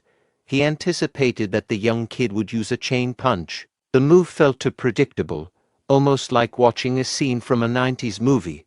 The bully was baffled and frustrated to see that the technique he had harnessed was easily dodged. He stepped back, recognizing that his beating Mugging wasn't a fluke. But our hero wanted to conclude their duel. He charged forward like a madman, determined to end the confrontation decisively. He employed the iconic Dempsey roll to close the distance swiftly. That made the bully panic and flinch, allowing our hero to close the distance even more quickly. He noticed that the bully tried to defend his face, trying not to ruin the skincare routine that he had followed for years. So our hero instead punched the body, aiming for a vulnerable spot just below the ribs. The bully felt extreme pain as our hero's punch landed with precision. However, he mustered the courage to retaliate from the attack, only for him to leave himself wide open for a counter. Our hero tripped him, causing a huge bang that reverberated across the alley. When the bully opened his eyes, he saw our hero standing over him, looking like he had transcended from heaven. Our hero then punched the ground, sending debris flying in all directions. The punch served as a warning to the bully never to mess with him and his friends again. The bully started crying, realizing the mistake he had made. He reflected on the consequences of his actions, knowing he had crossed the line. When our hero realized that he had overdone it again, he made another kid cry. The bully started acting like a spoiled brat, threatening to tell his father about what had happened. He was left with no choice but to scratch his shiny head, contemplating his next move on what to do with this troublemaker. When he turned around to check on his comrades, Mugging had already incapacitated the opposition, leaving them unconscious on the ground. When he was able to confirm that Mugging was safe, he was horrified when he saw Mukyung, who mercilessly gave Mutai a beating to the point that he wasn't recognizable anymore. He pleaded with him to stop hitting him, as the fight was already over. That was when he remembered the name Mukyung, a name that had been bothering him for quite some time. Mukyung, the one who stained both of his hands with blood, eyes full of madness. He felt a chill run down his spine with the realization. In Shaolin Chronicle, author Go Kyung's first novel, there was a character in The Return of the Demon Supreme, and it introduces the most insane character of all time, Mukyung, also known as the Blood Monk. As always, the novel that our hero liked when he was young, he had forgotten it all as time passed by. But there was an illustration of a memorable character that was hidden away in a corner of his memories. This character would always say that all humans were evil, and that he would use blood to wash away the cycle of sins from them, a lunatic blood monk. As he witnessed this horrible scene, he was reminded of the madness and horror of the Mukyung that he had read about in the novel. Seeing Mukyung with bloody hands and crimson red eyes of anger, our hero was gripped by deep fear. What have I awakened? Mugen only wished to raise his self-confidence. However, he did not expect to see such an appearance. He quickly snapped himself back to reality and realized that he must stop Mukyung, or else he might kill Mutai. He and Miyul rushed forward as fast as they could to stop this soon-to-be madman. They tackled and locked his fist to prevent him from inflicting more harm, but Mukyung was persistent and shouted at them, saying that they must let him go because he had tried to bully his dad. Eventually, he fell to his knees and gave up, feeling frustrated that he couldn't punish his opposition more. Our hero noticed that Mukyung's strength was impeccable despite having the build of a scarecrow. Mugen stared at him, trying to figure out what to do next. But then Mukyung started crying like a baby, his tears streaming down his face uncontrollably, transforming his intimidating face into a blotchy redness. He felt a sense of relief knowing that he wasn't a blood monk yet, but an ordinary child instead. He remembered that the blood monk only appeared as a crazy person in the novel, but it did not mention how he became a blood monk. He wondered if it was because he crossed a line that wasn't meant to be crossed, after enduring such absurd situations where he was constantly bullied. But then, Mad Dog arrived, spoiling the party and making these troublemakers anxious. Our hero immediately realized that they were in huge trouble because Mad Dog, of all people, was the one who saw them.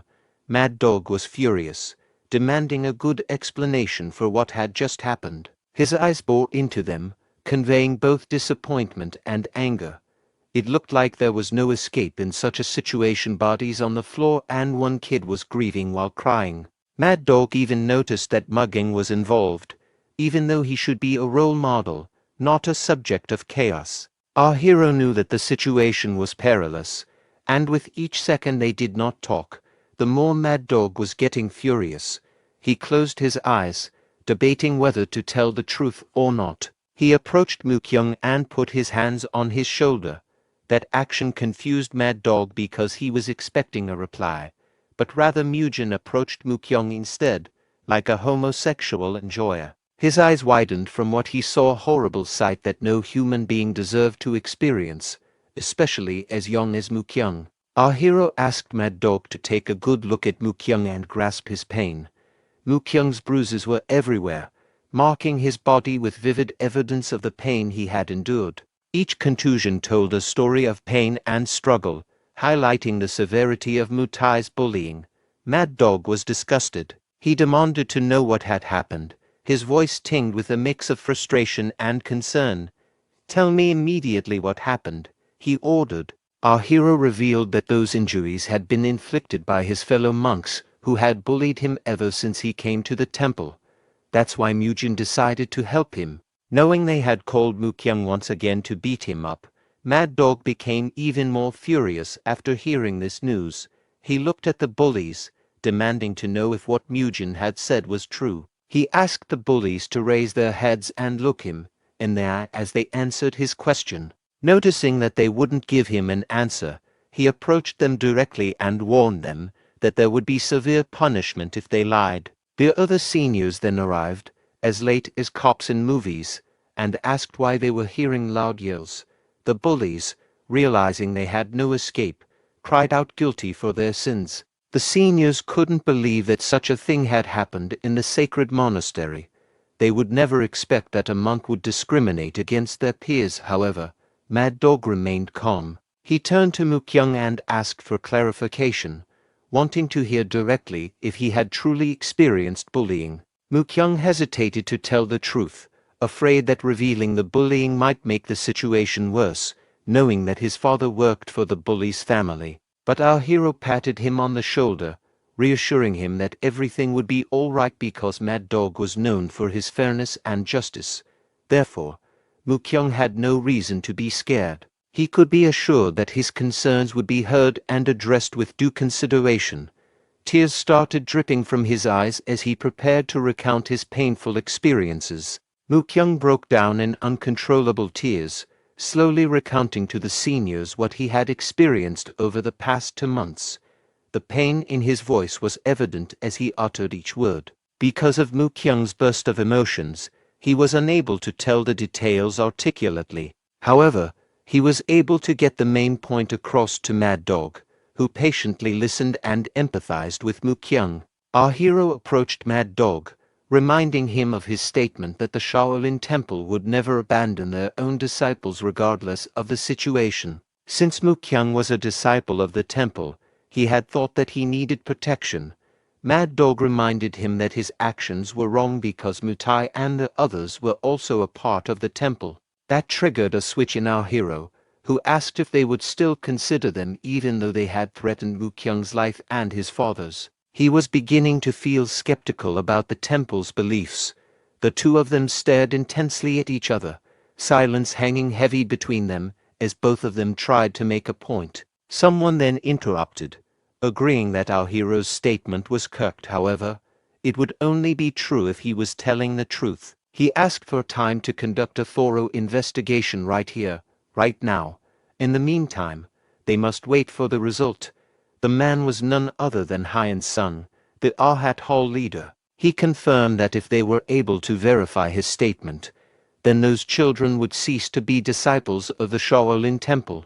Our hero calmed down, stating that it would be just right to conduct a fair and just investigation. Sure, you can investigate, but then Hyan's son added that even though they ceased the bullies from becoming disciples of the temple, what happened in the hall would never be overlooked either. Because the Shaolin martial arts are meant to subdue opponents, not kill, he pointed at Mukyang, telling him that what they did to Mutai was too brutal, considering that he was still a child. Quickly, Mukyang apologized for beating him and sought to defend himself by explaining his reasons, but our hero prevented him from explaining further, extending his arm to silence Mukyang. Mid-sentence, Murim decided to take the blame, saying that he was the one who did that. He was too frustrated, after seeing Mukyang's wounds, which resulted in him losing control of his emotions. Mukyang was shocked. He did not expect Murim to take the blame, especially after everything he had helped him to regain his confidence. He started looking at Murim with inspiration, seeing him as someone he could look up to for his courage and selflessness. It turns out there was a purpose for that action, as our hero knew that if Mukyang's belief was formed after shouldering all the unwanted responsibilities and being betrayed by the world, he must do everything to prevent that, to stop him from becoming the blood monk. Therefore, by trying to protect him from becoming the blood monk, he aimed to be the best comrade that Mukyang could ever have, a person that someone he could rely on. In the aftermath of the fight, Mad Dog took our hero to the place where they meditate while facing the wall to attain enlightenment. He was tasked to stay there while looking at the wall and meditate repeatedly. Not long after that, they arrived at their destination, where he was assigned to meditate in a small cave. It served as a punishment for his previous action. Our hero took his punishment like a man, enduring it without complaint or resistance. He knew it was necessary to uphold justice and fairness within the temple. His compliance earned him the respect of Mad Dog and the other seniors. He began facing the wall and meditating, seeking inner calm and clarity amidst the turmoil from before.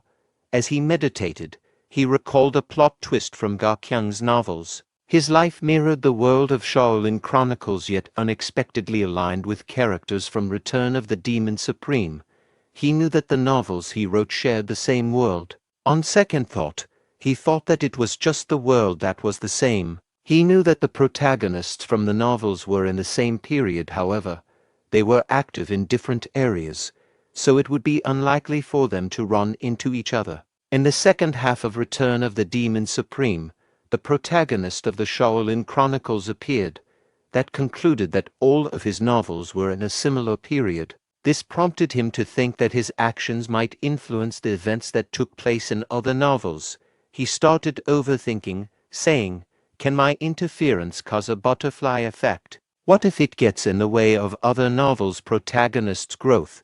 He decided that if he wished to get stronger, he would need to find the right place and connections. However, he couldn't remember anything other than the ones that would affect the growth of the other protagonists because it had been 10 years since he read a novel. He only remembered the overarching stories, but his memories were still vague as he was unable to recall the exact details. He thought that if he stole those opportunities from the protagonists, the story development might be screwed up. He was worried that he might mess up Shaolin Chronicles and turn it into a cheap Chinese novel.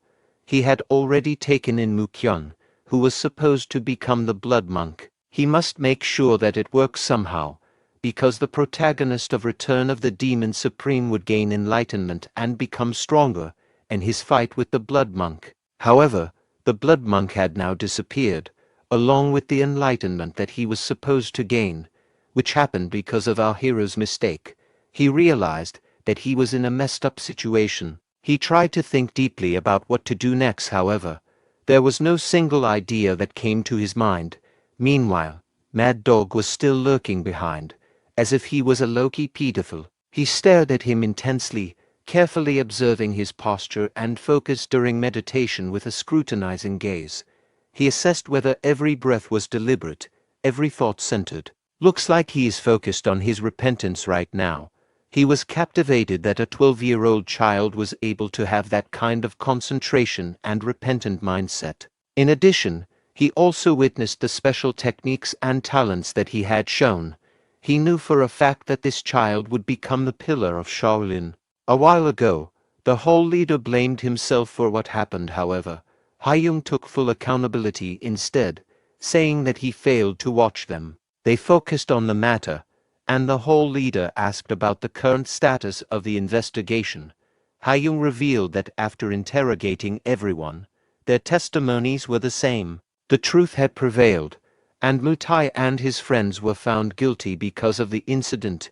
It brought great shame to Shaolin, and the atmosphere in the Arhat Hall went bad. Not long after that, Mad Dog arrived. Mad Dog asked Haiyung if he noticed the same thing as well, to which he replied that he did. They were able to find out easily that Mukyung was the one who beat up Mutai, judging from the obvious wounds on his hands. They knew that Mujin just took the blame, wanting to protect his friend.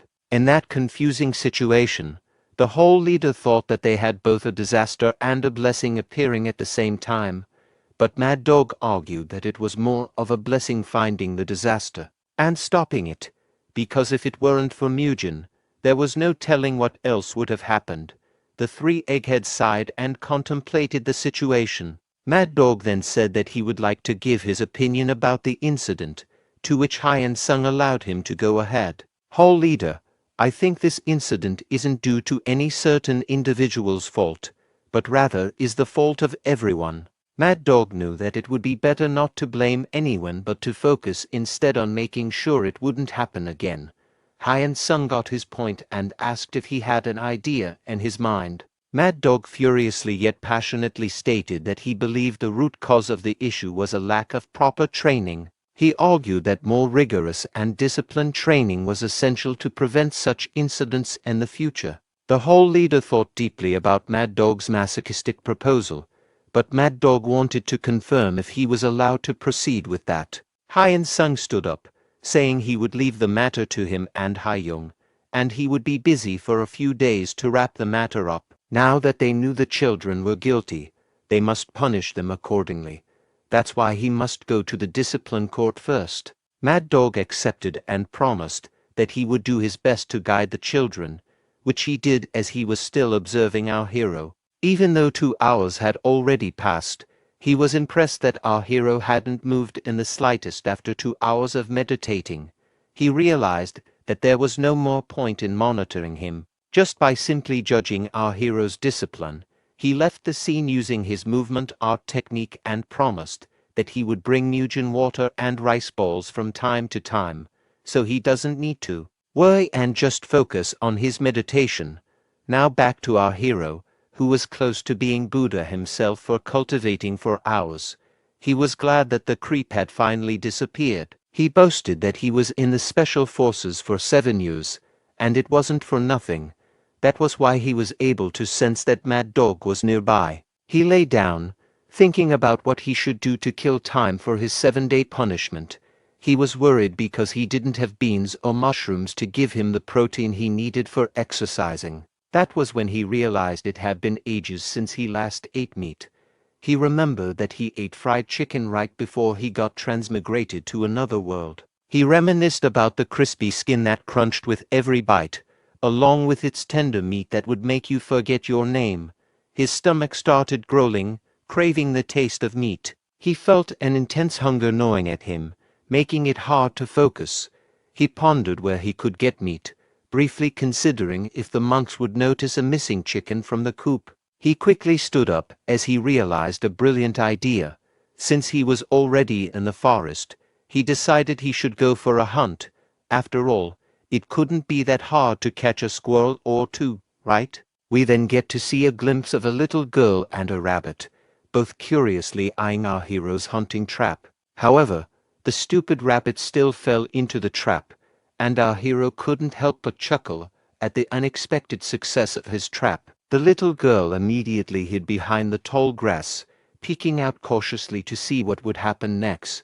She watched as our hero approached the trap, wondering if he would notice her presence. Our hero shouted like a madman, exclaiming that protein had finally arrived. As a result, he instantly became a 0 out of 10 in the girl's eyes. His eyes started glowing, and his mouth began watering from the sight of the meat, like a carnivorous disco ball ready to party. The girl, however, patiently watched our hero's protein obsession. On the other side, in an area near Mount Songshan where the Shaolin Temple is, in a peaceful prefecture called Yucheon, the Shaolin disciples spread out in the area to gather information. They would talk to the people there and thus hear from them about what happened in the place. Shortly after, they all gathered at the entrance of the Sao Bull escort establishment. A monk named Haigul introduced himself. He is the vice hall leader of Shaolin Outer Hall. An escort was delighted that he was able to meet the esteemed monk. The escort introduced himself, and his name was Simon Piang. He was Mutai's father and the owner of Sao Bull establishment. He felt honored to meet a person known for his invincible fist. However, his smiling reaction disappeared when he saw his son. His son was barely recognizable from the bruises and injuries he received from Mu Kyung's previous attack. That angered Simon Piang a lot, and he demanded an answer as to why his son was trembling badly. However, the monks stood their ground. Haigul was determined to state the truth despite being against someone as powerful as Simon. He exclaimed that the reason for his son being in that state was due to his own wrongdoings, because rather than training his body and mind to be pure, he bullied his friends instead, causing conflict in the Shaolin Temple. Not only that, they also found out that there was an anomaly within the Yucheon prefecture. Hearing that made Simon panic, as his disgusting behavior was about to be revealed. It turns out that the Sao Bull escort establishment had been coercing money out of the people. Haigul was very frustrated. He couldn't believe that an outer sect that followed the Shaolin Temple would do such an evil deed. He immediately commanded everyone to take action so that these evildoers would never be able to use martial arts ever again. Panic arose in the prefecture. The escort commanded his private army to stop the monks in an instant, but the monks were determined to give justice. They knew that the outer sect deserved to be punished because they brought shame to the monastery. The fight between the bolds and the long hair was very intense. However, the less hair, the better you were in martial arts. In the end, the monks had successfully removed all of their martial arts, leaving not a single trace of their past skills or abilities. The second thing they must do was to take everything that the outer sect had taken unfairly from the common people and return it back to them. Meanwhile, Haiyung noticed that the citizens were panicking from the commotion.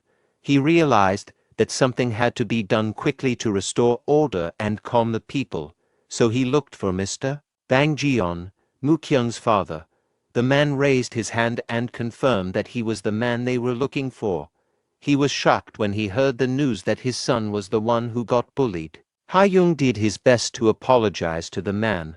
He took full responsibility for the bullying that his son had experienced and promised that it would never happen again. Still, the poor father couldn't believe that such a thing happened at the monastery. He thought that his son was in a place he could consider as safe. Once again, Haiyung apologized for not being able to stop it earlier. He knew that saying sorry wasn't enough, but he assured that the Shaolin Temple would take full responsibility. On that day, Haigul and the other Shaolin disciples helped Mutai's father transfer to work under other escort establishments affiliated with the Shaolin Temple as a porter. Meanwhile, our hero was still spending his days in the forest. He saw a sloppy trap set up ahead and couldn't help but feel confused because who the heck in the world would use a small branch to catch prey? He noticed that the trap was a little similar to the rabbit trap he made yesterday. However, there was a huge difference compared to his trap. This one was trash. But our hero was smart. He knew that there was a person trying to copy him, so there was another person on the mountain beside him. He quickly turned around upon hearing someone bustling in the bushes. He scanned the area carefully, knowing that the person behind the bush was the person who imitated him without copyright. He was shocked to see that it was just a starving little girl. Her clothes were too fancy for someone who was in the forest, and her eyes were wide with fear and hunger.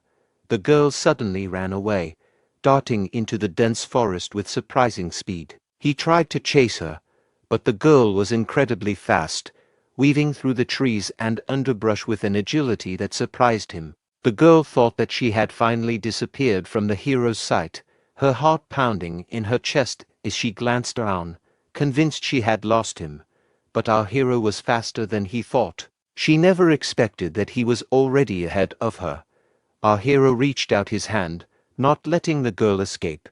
Her wide eyes were filled with fear and confusion. He was a stranger on the floor, and he was thankful that the FBI organization hadn't formed yet during this year. The girl immediately apologized, her voice trembling with sincerity and regret.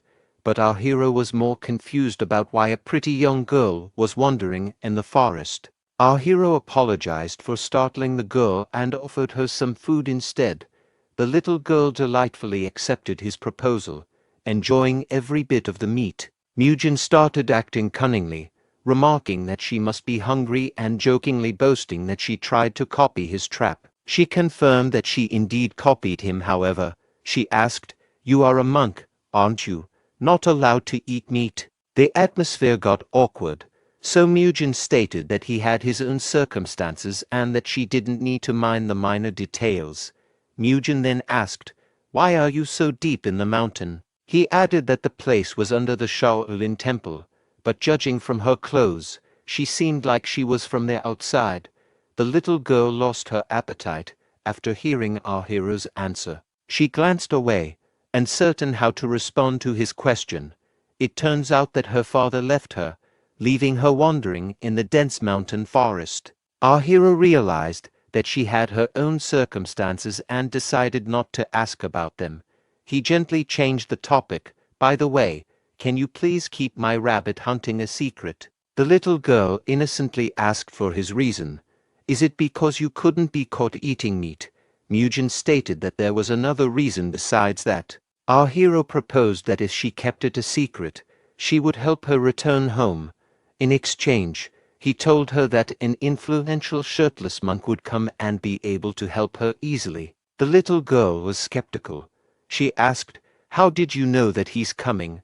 Our hero smiled and said, "Because I can feel his presence." He told her that he just needed to wait at the entrance of the cave, and the shirtless dude would arrive.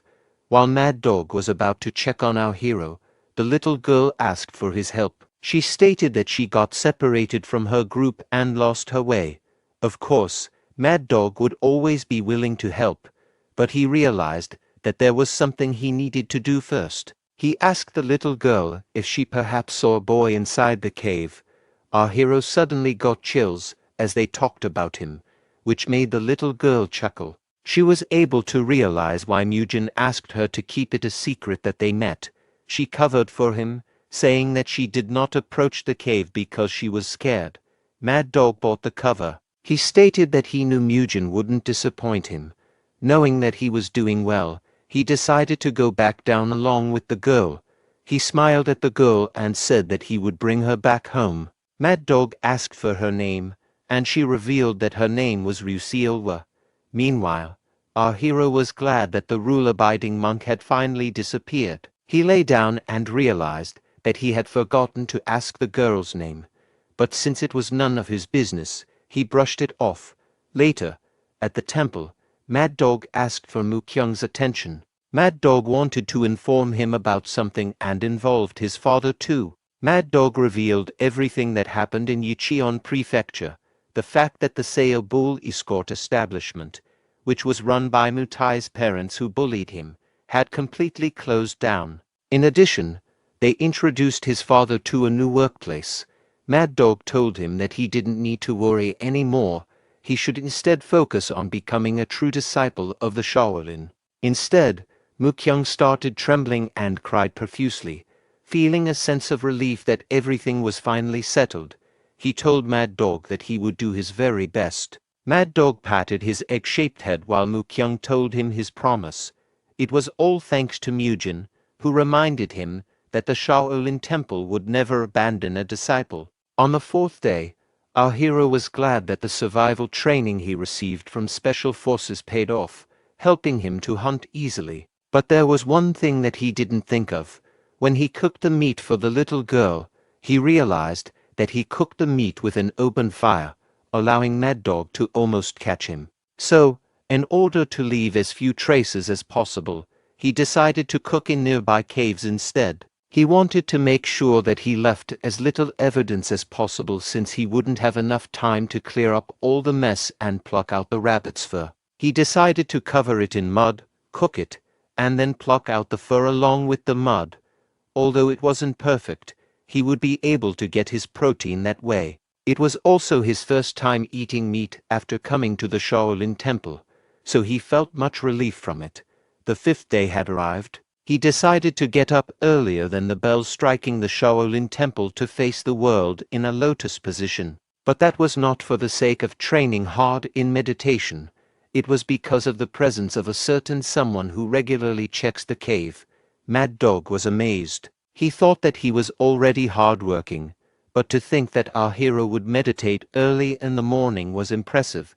He slowly approached, trying his best not to break his concentration. He took the empty water container to change it into a refilled one. He was thoroughly impressed that our hero hadn't noticed him. He thought that Mujin was too focused for him to even notice. He handed him the bag of rations, ensuring he had enough food to sustain him until he reached the seventh day.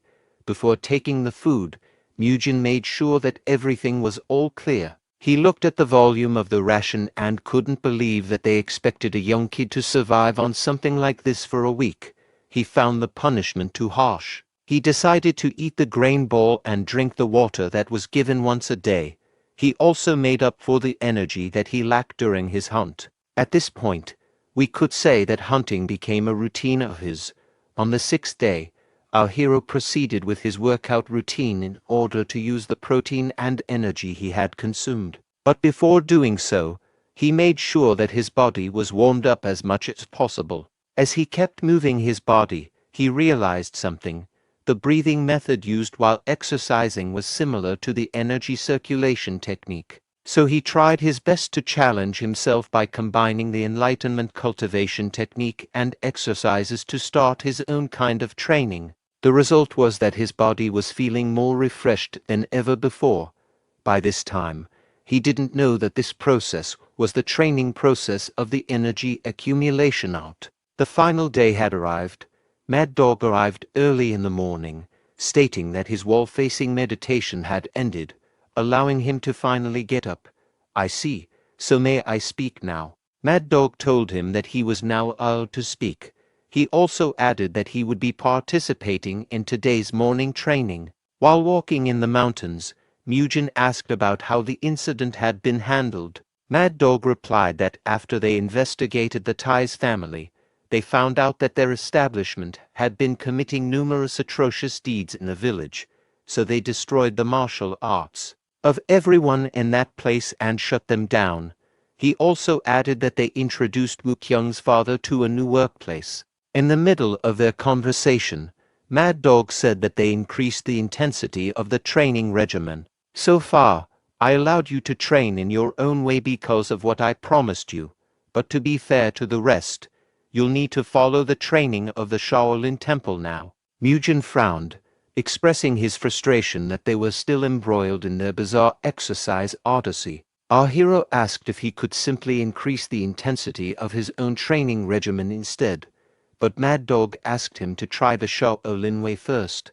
At the training hall, he was greeted with smiles by his friends, whose warm welcome made our hero feel like he belonged. They told him that the training had become really tiring lately, however. Seeing him again made them feel refreshed. Mukyung kindly informed him that he almost gave up. On the other hand, Mugging boasted that something like that was a basic thing to do. Hyung then arrived, telling everyone that training was about to start. He asked them to get in their positions as quickly as they could. The seniors brought a bag of sand pouches and gave each monk the required amount. The monks were feeling skeptical about whether to wear it or not. They knew that these sand pouches would serve as extra weight, which was why the training had gotten tougher. Hyung then announced that they would proceed with the horse dance. Every monk was struggling, and even though Mujin had returned, the training did not stop. As the training got tougher, everyone started sweating profusely. However, our favorite gym rat was happier to do so. He could finally smash his PR by using the sand pouches as free weights. Although he didn't like the grip and weight distribution of the sand pouches, he gladly used them for the sake of gains because he knew that he wouldn't be training as a bodybuilder at this age. It was the perfect opportunity to use it to increase his strength instead. The senior monks immediately noticed that he was yet again doing an exercise they had never seen before. They started calling him dense for not reading the situation. On the training grounds, Mad Dog then arrived, pissed that our hero had turned the Shaolin training into a circus show. The seniors were thrilled that Mujin was about to be reprimanded by Mad Dog. Mad Dog's frustration was evident. He gritted his teeth hard, and veins had started popping out on his face. But then he noticed that our hero was sweating more than the others. It prompted him to think that our hero's regimen might be tougher training than his. But that wasn't the main point because he started feeling a sharp sense of energy around him. He wondered if our hero had already known about the energy accumulation art. Energy accumulation art is an energy circulation technique that can only be done once one has successfully accumulated energy in their body and has gotten used to the energy to a certain degree. This art allows the user to break out of the norms of a physique and display superhuman strength. The boulder breaking demonstration that Monk Hyung showed previously belongs under this category. It is also possible to use it to do things like flying in the sky or moving at extremely fast speeds. However, not everyone can attain this. It is something that can only be attained after an epiphany of energy has been achieved after numerous trials and errors. That was how it was supposed to be, but Mad Dog was shocked by what he was witnessing. Meanwhile, our hero was still performing this weird exercise. He stated that he was getting tired of bodyweight exercises. He was glad that he got these freedom bells. He started chasing the pump like Arnold Schwarzenegger, with each repetition that he did on triceps overhead extensions. The early morning training, which involved sand pouches, was hell for everyone except for Mujin. He proceeded to pump up his shoulders, aiming for that 3D boulder look by doing lateral raises with a face full of ecstasy. He enjoyed every second of the training. On the other hand, the other young monks were surprised by his weird posture and began to stare at him. But Mad Dog looked at Mujin in a slightly different light. Judging from what he was witnessing, our hero's regimen was working. He wondered how he managed to use the accumulation of energy art at such a young age. Mad Dog interrupted Mujin, asking to give him a second.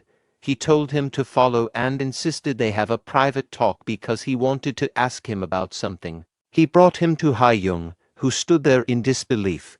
He was also deeply shocked by the event because the auras emanating from our hero were a result of his energy accumulation art. He said to himself that it was probably the result of the wall meditation training, but he was worried that if he told them that, he would basically be admitting that he was doing other stuff and not serving his punishment, so he brushed it off, saying that he was just testing things out. He told them that his family had emphasized a lot of breathing techniques, and it seemed that he got excited about today's exercise. He added that his family's breathing techniques were similar to the energy circulation technique, so he applied the same principles. The eyes of the two widened in shock, their expressions frozen in disbelief at what they had just witnessed, like they'd seen a monk with long hair for the first time. Ha-Young knew that energy accumulation art should only be possible after the basic enlightenment cultivation had been mastered.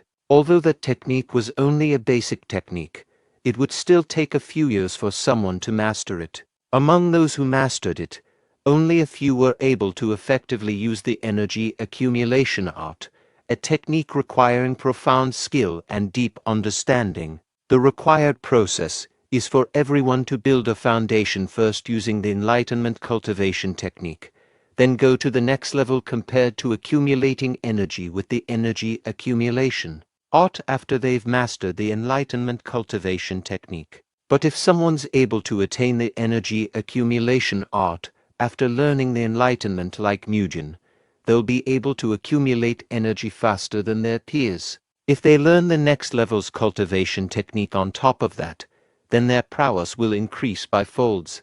Ha-Young tried his best not to grin seeing such a genius of a monk. He knew that our hero would be able to learn the higher cultivation techniques quickly. Their eyes were filled with hidden intentions behind those cheerful smiles, particularly Ha-Young, who approached him in an oddly curious manner. However, their expectations disappeared when our hero told them that he could only do it if he was using his family's breathing technique. The sight left the two bald heads stunned and disappointed, however. It also gave them a sense of relief that Murim was still just a kid after all. Our hero's pump was slowly disappearing, so he asked if he could leave the scene.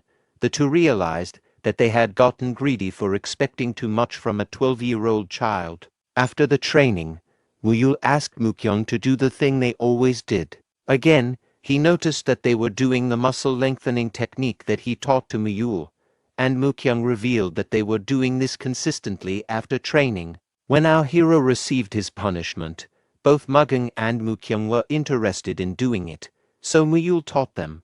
Mukyung scratched his shiny head, saying that his body had started feeling better since he did the muscle lengthening technique.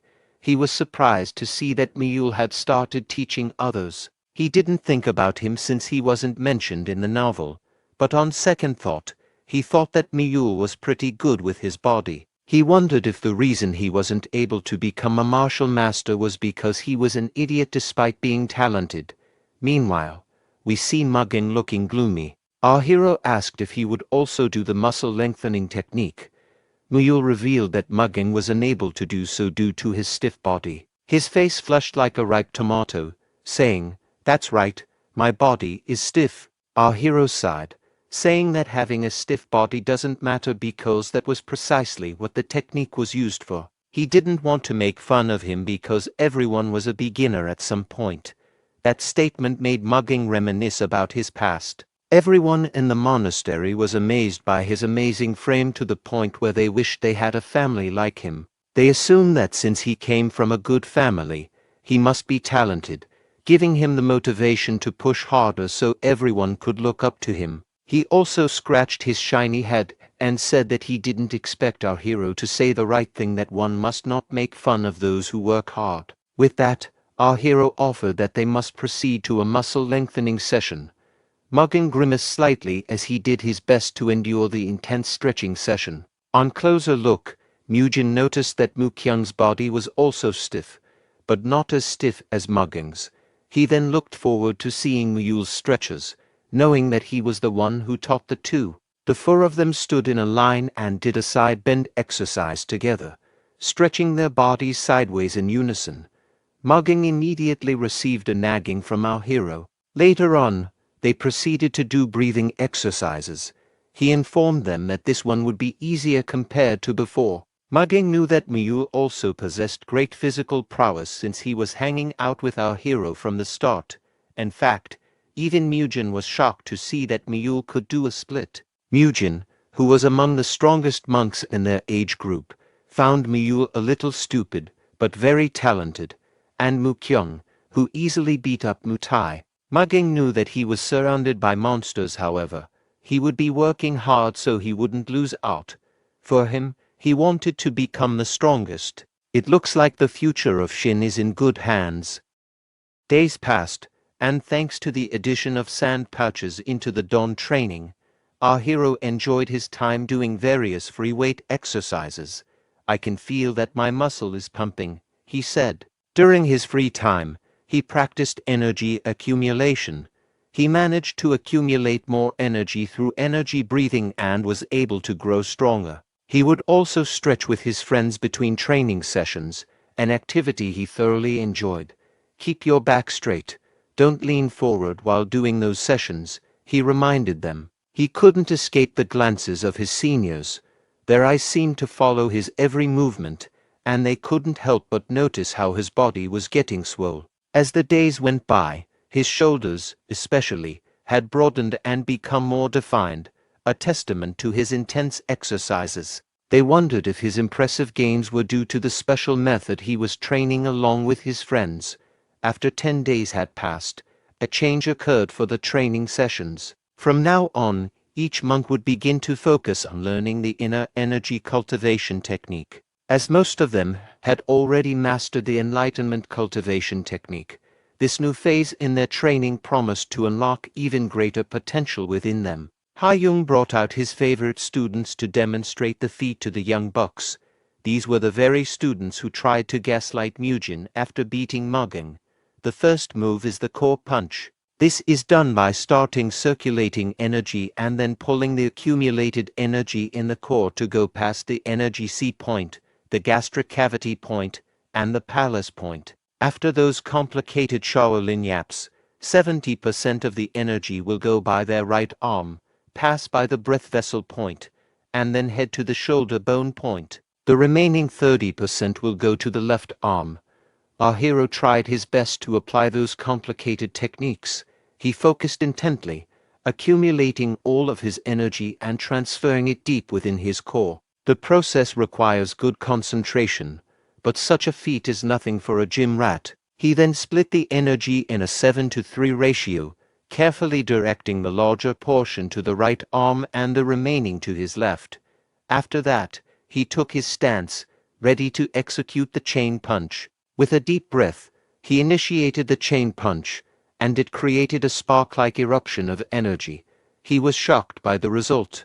Although it wasn't enough to break a boulder, the difference was substantial compared to his previous attempts. He knew immediately that the concept behind his breakthrough lay in the way a portion of his energy was being strengthened. As his acupoints were stimulated by his own energy, he understood that distributing the energy instead of channeling it all into one arm was to maintain his balance by dispersing the energy throughout his body. He ensured that his movements remained stable and controlled. However, he realized that as his energy continued to grow, this method might pose challenges, particularly for his left arm. He thought that he also needed to channel energy to other areas, such as his legs, to execute the chain punch properly without losing balance. He overheard Senior Ha-Young advising the other young monks to transfer energy to their legs as well, which confirmed his deduction. This confirmation from Ha-Young motivated him further to master the technique. He started spreading his energy across his legs as well, aiming to control his body as a whole. This approach allowed him to maintain a solid stance and foundation for his chain punch, but his experience wasn't enough to let him fully master the technique. He realized that the feat was harder than he had initially expected. He wondered how much training he would need to execute such a complicated step effectively in a real fight. Still, he was determined to face the challenge head-on.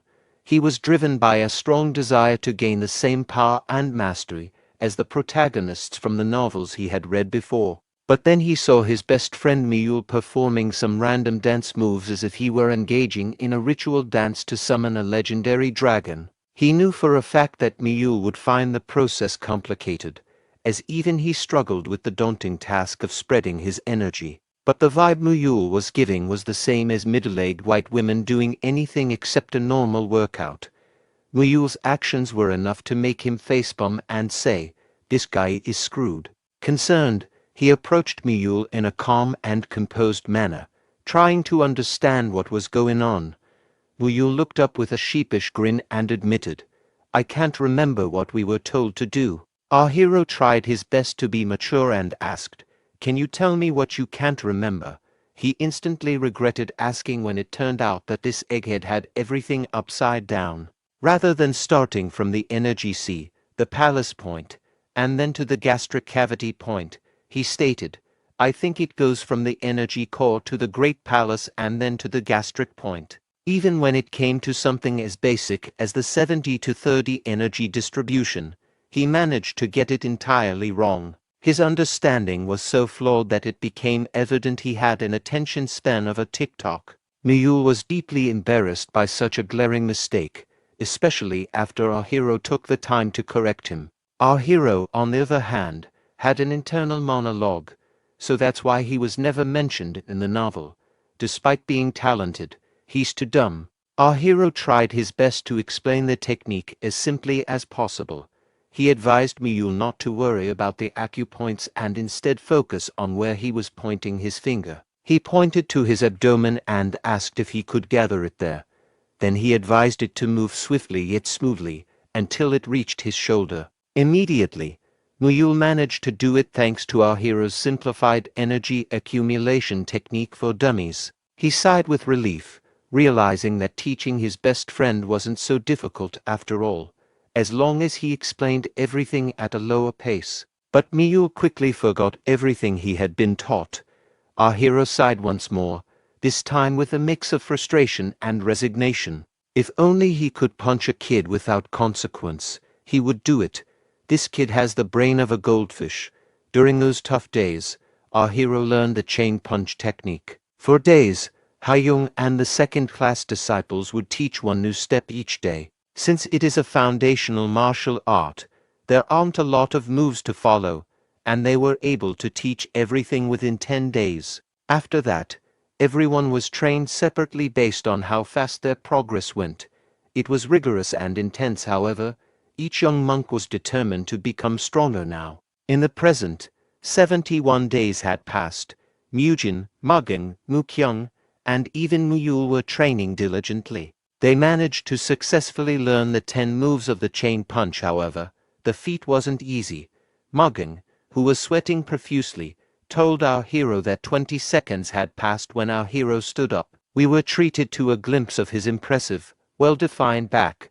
Those muscles were a testament to his hard work and discipline for the last few days. Our hero smiled at Mugging and suggested they move on to their next training session. "Nothing beats a good old squat," he said, eager to shift the focus to the fundamentals of Shaolin. During the dawn training session, Instructor Mad Dog was visibly impressed that none of the young trainees had given up. All of them were pushing themselves hard and remained committed to learning Shaolin. But then he noticed that one of the disciples was breathing loudly with each repetition. Intrigued, he looked closer at the training and was shocked by what he saw. It was none other than our hero, who had stacked a substantial number of sandbags onto his squats. His efforts and intensity and his workout were so impressive that even the relentless instructor Mad Dog was taken aback. What in the world? He couldn't help but wonder how many sandbags our hero was carrying, and to achieve such a feat at such a young age was nothing short of remarkable.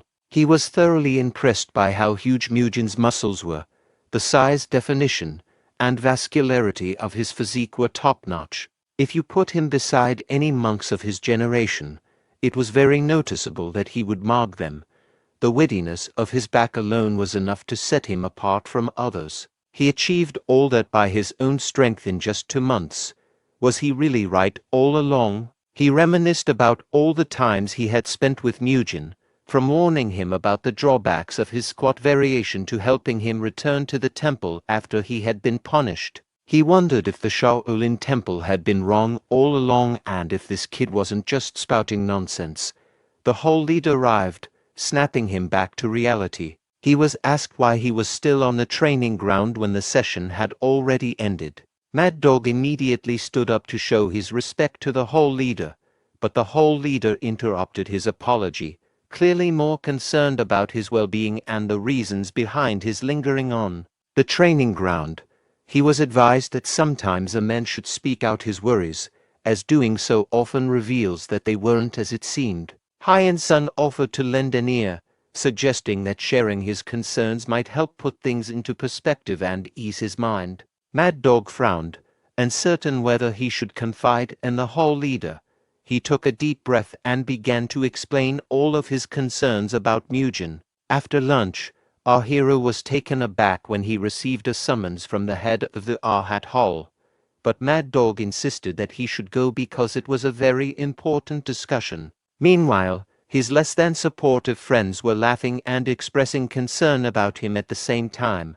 Just admit that you're wrong this time, okay? Mad Dog hurried him along, emphasizing that the whole leader was waiting. Even though he was skeptical, he had no choice but to comply. Our hero was overwhelmed with anxiety, overthinking every possibility. He feared that he might have inadvertently caused more trouble without knowing. He couldn't help but wonder why someone as important as the whole leader would summon a kid like him. The whole leader was also surprised. Although he already knew that he was talented and a little eccentric, along with the unique training techniques that he did, he wouldn't expect that even Mad Dog would pay so much attention to him. Back then, he suggested to Mad Dog that he needed to talk to Mugen personally because the solution to his question could only be answered if he was able to see him in person. Now, at the very moment, he was facing the notorious kid known for his latent talent. He observed our hero carefully, taking in every detail of him, from physique to minor details. Meanwhile, our hero was filled with anxiety, wondering, why did he summon me so suddenly? It had been a few minutes, and the whole leader continued to observe him silently, doing nothing. Bro, we having a staring contest? But then he noticed that Hyan Sung was glancing at different parts of his body, uncertain whether the whole leader was impressed by his new physique or if there was another reason for the scrutiny. Our hero began doing a bodybuilder side chest pose in front of the respected whole leader. The hall leader was both impressed and somewhat disgusted. "What are you doing?" he asked, his tone a mixture of astonishment and disapproval. Our hero tried his best to brush it off, saying that he just wanted to stand in a different position. Having a meeting with Mugen once again made him reminisce about the first time he was summoned, which had not been for a good reason. So our hero asked whether he was summoned once again because of the same incident. But the whole leader assured him that the reason was different. He explained that the purpose of the summons was to confirm something with his own eyes. This revelation made our hero even more anxious than before. The whole leader told him that after careful observation, he knew for sure that something had changed. Changes? What do you mean? The most obvious one was that his body had grown much faster than any of his peers who had joined the Shaolin Temple. However, that wasn't the reason for his summons. He wanted to ask Mugen whether it was true that the reason for his eye-catching growth was due to his family's training method that he had been doing. Our hero had a sour expression, knowing he was about to receive a long lecture from the old man. This BS again? So, he took the courage to ask whether he was asking to find out whether his training was indeed better or not. But contrary to his expectations, Hyan Sung told him that he wouldn't lecture him, as the Shaolin Temple isn't close-minded. In fact, he wanted to make a proposal to our young man. Mugen was confused. He thought that this old man was finally losing it. For all of the days he spent training under the temple's care, he received nothing but criticism from the seniors. The whole leader revealed that the reason the Shaolin Temple had been able to last for 1,000 years was that they had maintained a mindset to fix their shortcomings and take in what was good for everyone. There were times that they must be gentle, but there were also times that they must be tough. In other words, if our hero's training regimen was indeed good, then he would consider it. That statement left our hero in shock. He wouldn't expect this time would finally be alive, and what's making it more shocking is that the whole leader was the one who gave him a chance out of all people. Did I hear that wrong? This old man will accept my training method, he uttered, his voice filled with disbelief.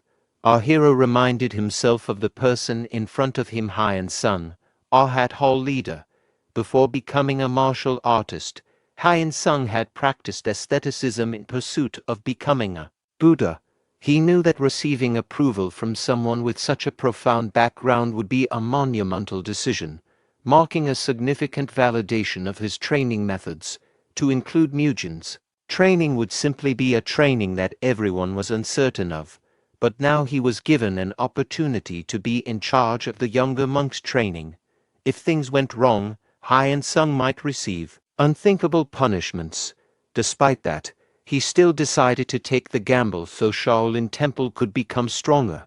He believed that if Mugin's training proved effective, it could become a pillar of the Shaolin Temple's 1,000-year history, potentially making it stronger than ever before. Much to everyone's surprise, our hero found the task a hassle. "Why would I do that?" he asked, his tone reflecting his reluctance and frustration with the idea. Hyeon Sung couldn't believe that he was receiving such a rejection. Our hero had been fighting for his own way of martial arts for months, yet, now faced with a significant opportunity, he seemed unwilling to do it. "What do you mean you refuse?" he exclaimed. Our hero argued that there were 70 new monks he would need to teach, and it might hinder his own training. Additionally, since the incident from before, he had been cast out by his peers and treated as if he were insane. Given this reception, he felt that no one in the temple would follow a lunatic like him. However, that wasn't all. Mugin also thought that he wouldn't receive any benefit from teaching those ungrateful monks. "I had nothing to gain and a lot to lose. Besides, it's not that helping others would help me reach the ending faster," he said. He expected that teaching those rascals would only complicate matters further, so he didn't want to waste his precious time and effort for nothing. But for the old man's sake, our hero tried his best to be understanding. He said he would take on the task, but he had one condition. Fast forward to the night, when the moon was full and the stars were shining brightly in the clear sky. The young bucks were sleeping soundlessly, unaware of what lay ahead. Our hero inhaled deeply, preparing to make the loudest shout he could muster to wake the monks from their slumber. With a forceful exhale, he unleashed a powerful call that echoed through the quiet night. Everyone was confused and startled. They knew it was still dark and wondered why practice had already begun, even though they hadn't heard the bell yet. The abrupt wake-up call of our hero left them disoriented. The early and unexpected summons had jolted them into action, and they hurried to the training ground to find out what was happening and why their training had commenced early at night. There, they were in shock to see the person behind the unexpected disturbance. Their eyes widened in disbelief as they recognized our hero, who stood ready to begin the training session. What was even more shocking was that Mugin was standing next to Hyung and Mad Dog, individuals they held in the highest regard and considered masters of martial arts. Hyung revealed that the reason for waking them up earlier than usual was that they would be adding some training to warm up their bodies before the dawn training. Additionally, our hero would be overlooking the daily dawn training from now on, so they must do their best to listen to him and follow his instructions. Most of the monks started laughing, however. Mugin had already expected that he would not receive a great reaction. He knew it was inevitable for tongues to wag if a peer who had a lousy reputation was suddenly put in charge of training.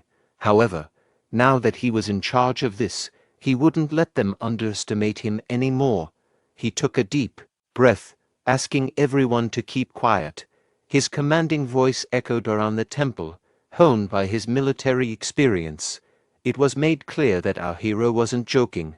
With a commanding presence that even Mad Dog was left in awe, he stated that from today forward, he would be teaching the training methods of his family during the dawn training. During the training, he advised everyone not to treat him as a new monk like them. Instead, he wanted to be called instructor. His demand for respect and recognition was foreseeable. That made Hyung even more impressed. Who would have expected that, besides his talent and shiny head, Murim also possessed the traits of a leader. Judging by the look in Murim's eyes, it was clear that he was not here to mess around. His determination and willingness to become an instructor were palpable, reflecting a serious commitment to his role and a readiness to lead with authority and purpose. Meanwhile, Murim noticed that the other monks behind him were laughing at our hero. Their mocking laughter and whispered insults angered him because he knew Murim was the real deal. Our hero wouldn't allow such disrespect. He gritted his teeth, his resolve hardening as he prepared to address the mockery and defend his position. He looked at them and asked, "Why are you laughing? Do you think this is a joke?" His voice was sharp and demanding. That statement struck fear into the young monks. They were visibly intimidated, and their laughter faded as they realized the seriousness and commitment of our hero. To finish their skepticism, he asked anyone who had issues with him being their instructor to step forward.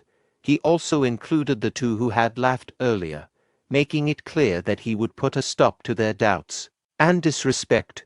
Of course, the young monks seized the opportunity to step forward, eager to voice their objections and challenge his authority. For young monks had cornered him, but he stood tall, unwavering in the face of their challenge. His posture and demeanor exuded confidence and resilience, making it clear that he was prepared to address their concerns by finishing them all in the sparring. As soon as the sparring started, the monks rushed forward, their intentions clear as they closed in on him. However, their attempt backfired. Our hero ducked swiftly, causing the monks to collide with each other. They forgot to turn off the friendly fire before the sparring started. One of the monks began to panic, realizing that Murim was nowhere to be found. Anxiety gripped him as he feared that Murim might reappear unexpectedly. We then see our hero in a cool, relaxed sitting posture, exuding confidence. He claimed that he had bulked up so much that there was no way he would lose. He moved swiftly, getting behind one of the monks. His quick and precise action caught the monk off guard. He immediately tried to choke the monk out by performing his iconic rear naked choke. The monk immediately called for reinforcement, realizing that he was in a tight spot. With powerful punches, Murim scattered his opponents in different directions, and they were still unable to damage him. All four of Murim's opponents were lying on the ground, and the boy asked if there were any who wished to spar again. There was no one willing. All the students lowered their heads. Murim said that from today onwards, he would be in charge of the training and should be addressed as mentor during their time. Now everyone, get into a supine position. The one whose belly touches the ground will have to do twice as much. On the count of 2, extend your arms and raise your body. Biob Gang watched the boy practicing and thought that he was acting like an experienced coach. Murim's method of training gradually developed, but he could not handle all the students alone. So he took some of his companions to help him, so they could train and supervise everything with him. The boys began their duties. Murim hoped that peer education would help him become more confident. Although Biob Gang was a monk, he was more like a soldier. Thanks to Murim, he had learned a training method that suited him perfectly. The children, who were so silly at training, obeyed all the commands without question. Murim would let them loose when necessary, but if they crossed the line, he would make them train harder. Biob Gang decided to try this method with his students. The effect of the training became apparent very quickly. Perhaps the reason for this was the age of the students. The physique and stamina of the boys grew noticeably. The senior monks, who were initially distrustful of Murim's training, eventually began to trust him when clear results appeared. They made, at Murim's request, what he had asked Hyun-sung for in exchange for agreeing to train: a barbell rack, a barbell and discs, a weight rack, and a bench press set. Murim was overjoyed when he saw all this. True, it was all made of wood, but it should be fine. The weight shouldn't be too heavy, and you can also use sandbags. In fact, even with 3 assistants, it was difficult to train 70 disciples. Murim didn't have enough time for his own training, so he asked for custom equipment to be made. He called it the 3 great exercises of the Murim. The monks wondered if the young monks would become even stronger with these things. Murim was sure they would. He was thrilled at the thought of how his muscles would grow. Now, 4 months later, through constant training, Murim's body had changed a lot. The total weight of the barbell and discs he was now lifting was 90 kilograms. Mujin, who was only 13 years old, was growing up fast and could do such a thing. He performed regular squats with a barbell, finally completing 12 lifts. Now the total weight for the 3 main exercises was 230 kilograms. Every day, he felt a sense of satisfaction by studying with other students and not neglecting himself. Mujin was finally living life to the fullest. It went on like this until the fall came, and when the first greens appeared. At that time, 20 young disciples left the Shaolin Temple. They were children who could not master the martial arts within a year. Ha-Young noted in a conversation with Hyun-sung that significantly fewer kids had left compared to last year. Hyun-sung replied that it was all thanks to Mujin. Now, to deny the correctness of Mujin's method would be foolish. Hyun-sung became a supporter of the boy's method. He wanted to put additional bars and benches equipped for bench presses on the training machines. Hyun-sung hoped the simulators would be made in large numbers, but even in the great Shaolin Temple, there was a restriction of money. Fortunately, Hyun-sung found a way out. He had been practicing Buddhism for about 50 years and knew he couldn't rely on anyone's help. But he was very much looking forward to the exams. The mountain exam is the last test for beginning apprentices. It is also a test for the selection of permanent students. If this exam proves the results of the Mujin method of training, then the new equipment will not have to be worried about. 6 months later, Mujin had grown 10 centimeters and reached a total of 400 kilograms in the 3 major exercises in 12 approaches. He didn't build much muscle because it would interfere with his movements in battle. After all, he was a martial artist, not a fitness trainer, so he developed his muscles to a level that was good for their use. As a result, Mujin's body had transformed into the musculature of a martial arts master. Every muscle was developed differently than trainer Choi Kang-hyuk in his past life. While Mujin was busy practicing, Hyun-sung went somewhere. He came to see the Shaolin Temple's chief abbot to talk about the exam that would take place in 5 days. Word had reached the abbot that there were far more students left in the Hyun-sung Temple this time than in past years. Hyun-sung confirmed this. The abbot saw that Hyun-sung was very confident in his abilities. He also said that this time, the exam would be different from the previous ones. The Shaolin Temple chief abbot, Hyun-chun, listened to his subordinate attentively. He would be eagerly waiting for the exam to begin. He was also curious. Time passed, and the day of the examination came. All the high-ranking guests had gathered in Arhut Hall. Although there were usually far fewer guests for the final exam, this time, thanks to Mujin, 49 children made it to the test, not counting those who chose to become secular disciples. There were 42 children. Everyone wanted to see for themselves the veracity of such a large number of students. Of course, it wasn't without a lot of fuss. There were rumors that Hyun-sung had left so many students out of personal sympathy, but many thought that was unlikely. Haigul, the deputy head outside the walls of Shaolin, recounted that Hyun-sung personally visited him yesterday and said that all the disciples had exceptional abilities. He advised his interlocutor to look at the children who were allowed to be tested. He saw young men with muscular, pumped-up bodies. What kind of children are these? Just by looking at their physiques, one could tell that they were at a completely different level of discipleship. Head Hyun-sung had complete confidence in them. Head Hyun-sung came to the bleachers and thanked everyone for coming out despite being busy. Given the large number of participants who would be taking the test, it was not necessary to prolong the greeting. The test was about to begin. Mujin asked Mule not to be nervous and Mugung not to overdo it with his strength. Now it was time for everyone to go to the arena. Mujin ran first. It's time to have fun. For junior monks to official entry into Shaolin is very simple. An elementary level student fights one-on-one with a senior level student, and potential teachers from different schools watch the bout, picking and choosing the child they want to teach next. Usually, a duel between elementary and senior level students goes on exactly until the former is able to show their skills. But in today's challenge, the spectators were not sure who was senior and who was junior in the sparring. The chief abbot of the temple congratulated Hyun-sung. He can really be proud. The level of students this year is much higher. Hyun-sung smiled and replied that the abbot hadn't even seen half the children yet. The abbot was very curious to see what else the disciples would be able to show. Muyul, an elementary level disciple, was called into the arena. Mujin said to Muyul to remember what he had told him yesterday. Of course, Muyul remembered. Have a good time and come back. Muyul was fully prepared for the exam. He stepped forward and couldn't stop smiling.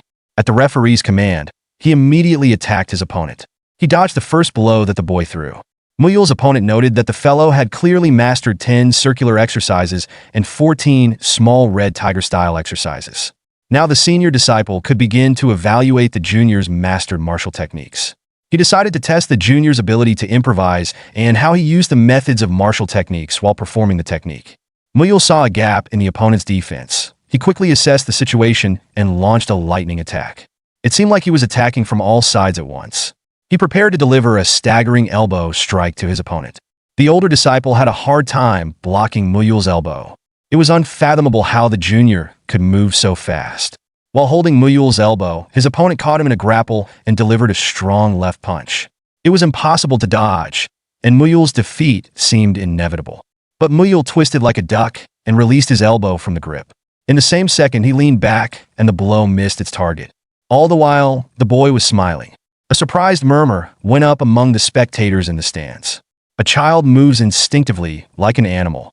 How can you learn to control your body like that at such an age?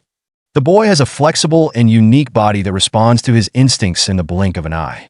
Teachers told their students to watch carefully and learn.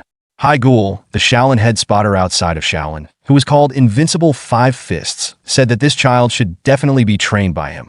He would fit in perfectly with his five-fist martial arts school. The duel was over. Mujin analyzed it. Muyul's animal flexibility was undoubtedly innate, and Mujin had long thought about how to improve it. Muyul was confused about his arms and legs at first while concentrating on blood pathways and flows. Then Mujin advised him to train only the connections between techniques, ignoring the flows.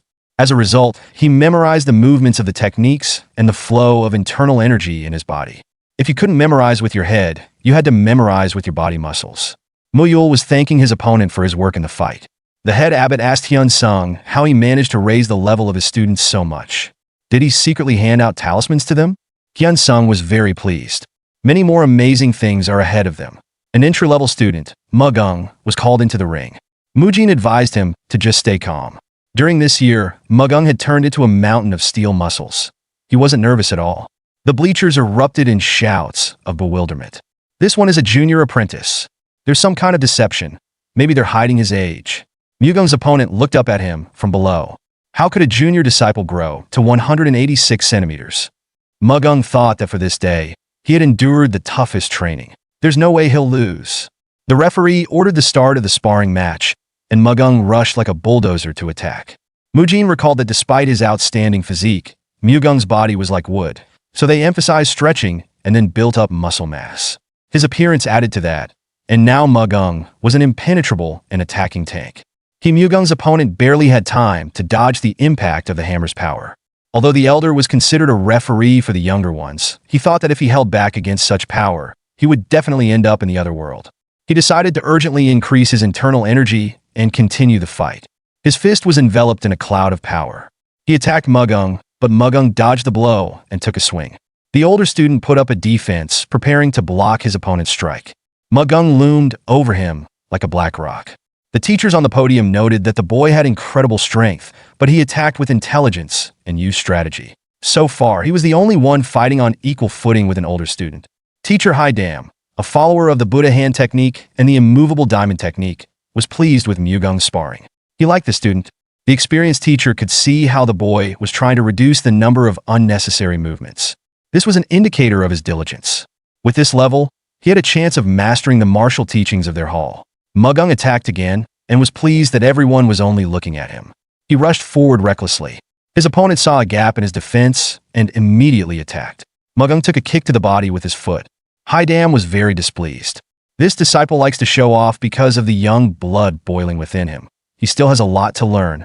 Haidam decided that he would personally train Mugung. Mugung came back in a very depressed mood. Mujin cheered him up by saying that everyone makes mistakes, but the fight was fun. Mu Kyung was called to the stage. Next, Mujin remembered that the boy had never fully recovered from that fight with the other students. Therefore, constant training was required so that he could suppress his madness and not become the blood monk from the novel. But Mujin knew that Mu Kyung was much more dangerous than both Muyul and Mugung. The older disciple was analyzing Mu Kyung's fighting technique. 6 sun hands, diamond fist, stone stand, stone finger. He used an infinite number of techniques. The guy seemed to know absolutely every technique. The older student was reflecting them and couldn't go on the attack, but it occurred to him that this kid was a genius. Mujin watched the fight. Mu Kyung was a little scared at first, but then everything went well. What Mujin was worried about was that in long battles, Mu Kyung gets into a haze and can no longer stop in time. The referee yelled out that the match was over. Mu Kyung seemed not to hear this and continued to attack. His face contorted into a crazy smile. He thought he was having a lot of fun and continued to strike. Mujin was horrified to think that Mu Kyung had snapped again, just like during that fight. He remembered that it was with this exact expression on his face that Mu Kyung had beaten up Mu Tae. An aura of anger enveloped the boy's entire figure. Mujin mentally conjured him to come to his senses. A man sitting on the roof was watching the duels and drinking wine. He came here when he heard the noise and thought the abbot was having a feast, but it turned out to be just an exam for the novices. The first kid is good at dodging. The second kid is just a fool but strong. He'll probably like Mr. High Dam. And who's this wonderful boy? Look at the look in his eyes. The watcher on the roof was very interested in this student. He's going to take him in. He jumped off the roof. Even though the referee had stopped sparring, Mu Kyung didn't think of stopping. The older disciple had already been knocked down. Mu Kyung flew at the lying opponent and applied the 18 Commandments Dharma technique. Mujin was already shouting in his voice to stop. Chief Abbot and Hyun Sung looked anxiously around the arena. Mu Kyung's fist flew at his defenseless opponent. At this critical moment, a man appeared in the arena who did not stop drinking wine, grabbed Mu Kyung's hand, and stopped his movement. Many people recognized him as Hai Guan. Mentor Hai Dam shouted, "How dare the mentor drink during a duel? What kind of example is he setting for his disciples? After something like this, he dares to seek to enter the repentance hall." Hai Guan threw the jug onto the stand. Hai Dam was surprised to realize that the jug contained just water. He didn't deny Hai Guan's usefulness to the temple, but there had to be some limits. Hai Guan addressed the abbot's disciples and the rest of the audience. He apologized for getting into the middle of a fight, but he felt that he should be the one to take this young monk under his wing. Everyone agreed that young monk Mu Kyung's skills were amazing, but only Hai Guan, the head of the Demon Slayer's order, would be able to deal with his madness. He was the only one among Shaolin disciples who had gone beyond the law of "thou shalt not kill." A group of those who were willing to do anything to eradicate the most heinous evil. The head of the Demon Slayers is Hai Guan. The Shaolin Temple abbot also thought that it was a good idea if the boy started training under the guidance of Hai Guan, the one who confronted demons. Would he be able to take control of his madness? At this time, Hai Guan himself was stroking Mu Kyung's head and saying that the boy was simply made for their clan. Mu Kyung came to his senses and screamed. Hai Guan laughed and admitted that he was shocked. He never thought he would take on a student who was crazier than he was. Seeing Mu Kyung and being overjoyed by this discovery, Hai Guan left the examination venue as if he was not interested in what was happening at all. This situation agitated the audience a bit, but soon it subsided and the exam continued. Only one man was worried. He was as nervous as if he were about to be swept away by a tsunami. The senior apprentice conducting the trials thought, if the junior apprentices had turned out to be such monsters before, who would come out next? Mujin was called into the arena, and he stepped forward confidently. The senior apprentice appreciated that this guy looked like he had a good physique and not bad flexibility. At first glance, he looked like a normal guy. Hyun Sung recommended Mujin to the abbot as the best student of the entire school. If Mujin could be considered as the one who was able to collect and complete all the existing Shaolin martial arts, Mujin is the engine of martial arts progress. He, like all the guys, had undergone serious training. During his training, he would often ask his mentor, Gang, about his inner strength. He had already mastered the technique of quick feet and combat steps by then, and even achieved the ultimate mind liberation technique, which left Gang in utter amazement. But Mujin said he had difficulty with this technique. It usually goes smoothly, but sometimes it just doesn't work. For example, when he eats, drinks, or sleeps, the technique fails. Gang realized that the boy was a genius and went crazy on that basis. No one uses techniques when eating, drinking, or sleeping. He asked if the guy knew about the iron clothes technique. Mujin knew that it was a low-cost technique used by mountain Brins. Gang disagreed with him. This martial technique allows you to strengthen your body and protect yourself from metal weapon attacks. It was popular at one time, but then it became less and less common because it doesn't help much against masters who have reached a high level, as it is unable to protect against their swords and strong energy. But true iron clothing not only strikes the skin, hardening it and making it as strong as steel, but it also allows energy to be absorbed through the skin. This was a revelation to Mujin. Gang continued that the technique began to lose its former glory when the disciples who had not fully mastered it left the temple and distributed an incomplete version. Mujin realized that if he mastered this technique, he would be able to absorb energy at any time, and if he combined it with physical training, he could double the effect. If he combined the ironclad technique with his fitness training, he would find a better use for it. Mujin had an incredible talent for mastering technique after technique and practicing everything he encountered. He achieved unimaginable results in basic-level martial arts. Most likely, he achieved his goals so easily due to his experience as a fitness trainer. However, in the future, he was going to participate in fights where he could only rely on his knowledge of the original martial arts, so he asked Biob Gang to teach him the iron clothing technique. After that, he beat himself up at all the training sessions, and the boys were sure that their comrade was a real psycho. That's how he was able to find a way to make the higher energy his own. Now he was all wrapped up in energy. In the exam, the senior apprentice thought that it was impossible for an elementary apprentice to release so much energy. But by releasing so much energy, Mujin created his own unique technique, and soon the audience would see it. Chief Hyun Chun reflects on Hyun Sung's words regarding Mujin, believing that Mujin is the key to advancing Shaolin. The statement strikes a chord with Hyun Chun, leading him to reflect on someone from the past who had the potential to bring about a transformative change within the temple long ago. At this moment, a disciple named Biob Jian arrives at the Arhut Hall, carrying an old monk on his back. This old monk, who is unable to walk, expresses his gratitude for the effort, jokingly apologizing for making the journey difficult. He acknowledges that he wished to witness the admission test. Despite the physical strain, Biob Jian reassures the old monk that carrying him is a trivial matter, likening it to a longer stroll rather than a burden. As they reach the hall, the old monk suggests that they need to go further inside for Biob Jian to have a better view. However, Biob Jian humbly admits that he still lacks the experience and discernment necessary to judge the qualifications of potential disciples. Thus, he requests the old monk to observe on his behalf. At the moment, Mujin is called to the stage by the referee, drawing the attention of the old monk, who observes Mujin's remarkable sense of balance for someone so young. The monk notes that Mujin exudes advanced energy. As the referee instructs both fighters to take their stances and prepares to start the match, Mujin swiftly charges forward with incredible speed. His opponent feels the pressure of this explosive advance, wondering what kind of technique Mujin will employ. Mujin unleashes his 9 regal kicks technique to propel himself toward his opponent, followed by the Guanyin strike and the initial technique of the chain punch, known as the corp punch. The force of his punch connects with the senior fighter, pushing him back significantly. Despite this, Mujin reflects on his technique, explaining that he gathers strength in his lower body by integrating the principles of the 9 regal kicks with the swift whirlwind sweep. He then employs the 6th technique of the Guanyin strike to reinforce his core, amplifying his power. Finally, he adds strength to his shoulder through the 1st technique of the chain punch, creating a unique hybrid martial art style that combines various principles. With momentum from his initial attack, Mujin charges forward again for a 2nd strike.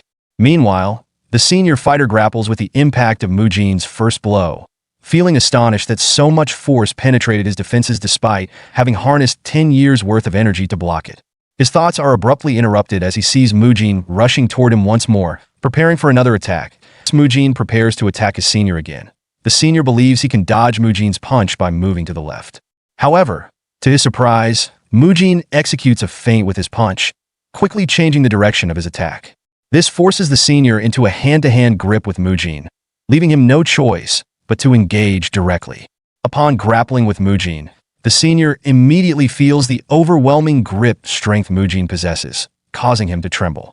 He realizes that he cannot afford to reserve any energy while fighting Mujin. In an attempt to counter, the senior throws a punch, but Mujin skillfully dodges it. The senior then attempts to evade Mujin's follow-up swing, but is unable to escape the onslaught. Watching from a distance, the old monk is astonished by Mujin's ability to exert such power with seemingly little energy. He observes that Mujin employs a variety of techniques: punches, palm strikes, kicks, and finger strikes, all rooted in basic martial arts principles. The monk notes that Mujin has mastered techniques like the swift whirlwind sweep and 9 regal kicks, which are fundamental Shaolin martial arts that utilize the legs. Despite being limited to basic martial arts, Mujin demonstrates an extraordinary ability to overwhelm his opponent. Instead of merely progressing to more advanced techniques, he innovatively combines what he has learned, creating something entirely new. This realization strikes the monk profoundly as he reflects on Mujin's potential. He recognizes that Mujin, despite his youth, is already on the path of a grandmaster, echoing the journey that the monk himself once traversed. As the fight unfolds, the old monk calls out to Biob Jian, requesting him to move closer to the training ground. Meanwhile, Mujin is fully immersed in the battle, reflecting on his journey over the past 2 years of rigorous training in both body and martial arts. He has rarely had the chance to unleash his full strength without the fear of seriously injuring an opponent. This moment represents the essence of true sparring, the thrill of facing a formidable opponent and fighting with everything he has. In this heightened state, it feels as though time slows down, allowing Mujin to focus solely on his adversary. Suddenly, Mujin's opponent steps back, prompting Mujin to ponder the reason behind this change in demeanor. Just then, he hears a commotion behind him and wonders why it is so noisy. The senior disciples murmur among themselves, speculating about the presence of an important figure. Meanwhile, Biab Jian approaches the training ground, carrying the old monk on his back. Mujin is puzzled by the scene unfolding before him. As the commotion escalates, Mujin observes Hyun Sung and Abbot Hyun Chun, who are taken aback and quickly drop to their knees in respect. The first chief, Hyun Chun, addresses the figure approaching, stating, "Grandmaster Hyun Guang." He pays his respects. This prompts all the other senior members present to also greet Grandmaster Hyun Guang with deference. Mujin reflects on the influence of Grandmaster Hyun Guang, noting how everyone, including senior disciples and respected figures, quickly paid their respects without hesitation. The atmosphere is thick with reverence as the Grandmaster addresses Abbot Hyun Chun, apologizing for disrupting the admission test. The abbot acknowledges this with an understanding nod, expressing that there must be a valid reason for the Grandmaster's presence. Grandmaster Hyun Guang then turns his attention to Mujin, directly stating that he has a question for him. This catches Mujin off guard, and he thinks, "For me?" The Grandmaster requests Mujin to lower his robe, which leaves Mujin puzzled. Although he feels somewhat unsatisfied with his own body, he reasons that there's nothing to be embarrassed about. Once Mujin complies, Hyun Guang observes him critically, noting that Mujin possesses a natural martial body. He then poses a question to Mujin regarding his fighting style, specifically asking if his body training was aimed at combining the 6 basic martial arts into a single form. This inquiry shocks Mujin, as he wonders how the Grandmaster figured out his approach to martial arts so quickly. The other senior disciples present are equally astonished, with Hyun Sung recognizing the connection between Mujin's fighting style and that of the Grandmaster himself. Abbot Hyun Chun inquires about Mujin's decision to focus on combining martial arts instead of learning a wide variety of styles that Shaolin has to offer. Mujin responds candidly, admitting he is not that smart. He explains that instead of complicating things by trying to learn numerous martial arts, he aimed to identify the ones that suited him best and concentrate on those. This approach was the result of a year of contemplation. Mujin recognizes that he is not the original protagonist of the novel Mujin and lacks the confidence of someone like Mu Kyung, who is exceptionally intelligent and capable of grasping advanced martial arts quickly.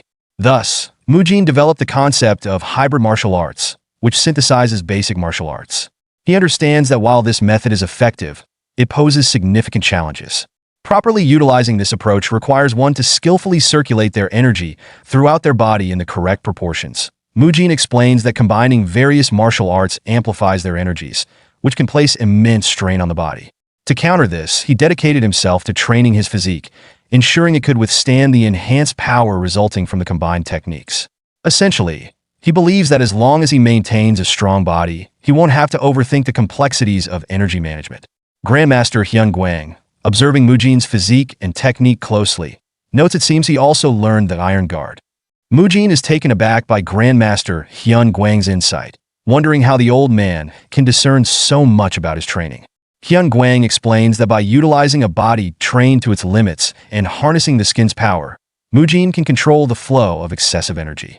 This unique combination has led Mujin to develop his own martial arts style. In his mind, Mujin ponders the Grandmaster's true identity, realizing that Hyun Guang possesses a level of knowledge and skill that is extraordinary. Hyun Guang then surprises everyone by expressing his desire for Mujin to become the disciple of Biab Jian, which prompts Abbot Hyun Chun to clarify whether this means the Grandmaster will take on the responsibility of training Mujin personally. Later, in the Arhut Hall's leader room, Mujin reflects on the recent events and the significance of Hyun Guang's presence. He contemplates the Grandmaster's appearance. While he seems physically damaged, there is an undeniable aura of power about him. Mujin realizes that he has never encountered Hyun Guang in any of the novels written by the author, Ge Jiang. His thoughts are interrupted when Abbot Hyun Chun enters the room. Mujin stands to greet him, and the abbot inquires if Mujin is aware of Grandmaster Hyun Guang's identity. When Mujin admits he has not heard of him, the abbot takes the opportunity to explain the significance of Hyun Guang. Abbot Hyun Chun recounts the illustrious past of Grandmaster Hyun Guang, referring to him as the world's greatest martial talent. He explains that at a time when all second-class disciples were given names with Hyun Guang had already achieved extraordinary feats by the age of 32. He had surpassed the abilities of seniors who bore the title Kong, and was widely believed to be on track to become the strongest martial artist in the world within 10 years. Intrigued, Mujin inquires about how someone with such promise could have ended up so physically damaged. The abbot reveals that Hyun Guang's injuries are a result of the invasion by a demonic cult. This revelation makes Mujin nervous, prompting him to ask for more details about the cult. Abbot Hyun Chun explains that during his own time as a second-class disciple, the demonic cult launched an attack on the peaceful Central Plains. The Shaolin Temple, adhering to its principle of protecting lives, decided to engage in the conflict to stop the cult's advance. However, the older monks prohibited Hyun Guang from participating in the war because of his vital role in leading the next generation of Shaolin monks. Instead, it was the seniors with the Kong and GM designations who were sent to the battlefield. A few days later, during his practice, he heard the frantic cries of junior monks and rushed to investigate. Upon arrival, he discovered that a demonic cult had invaded the Shaolin Temple with the intent to kill Hyun Chun and the other junior disciples. In a courageous act of self-sacrifice, Hyun Guang intervened, blocking the cult's attacks aimed at his fellow monks and his body. Unfortunately, his heroism came at a steep cost, as he sustained numerous severe injuries in the process to save each and every one of his juniors. Reflecting on this, Abbot Hyun Chun muses that even if they had all perished that day, Hyun Guang's survival might have drastically altered the course of events.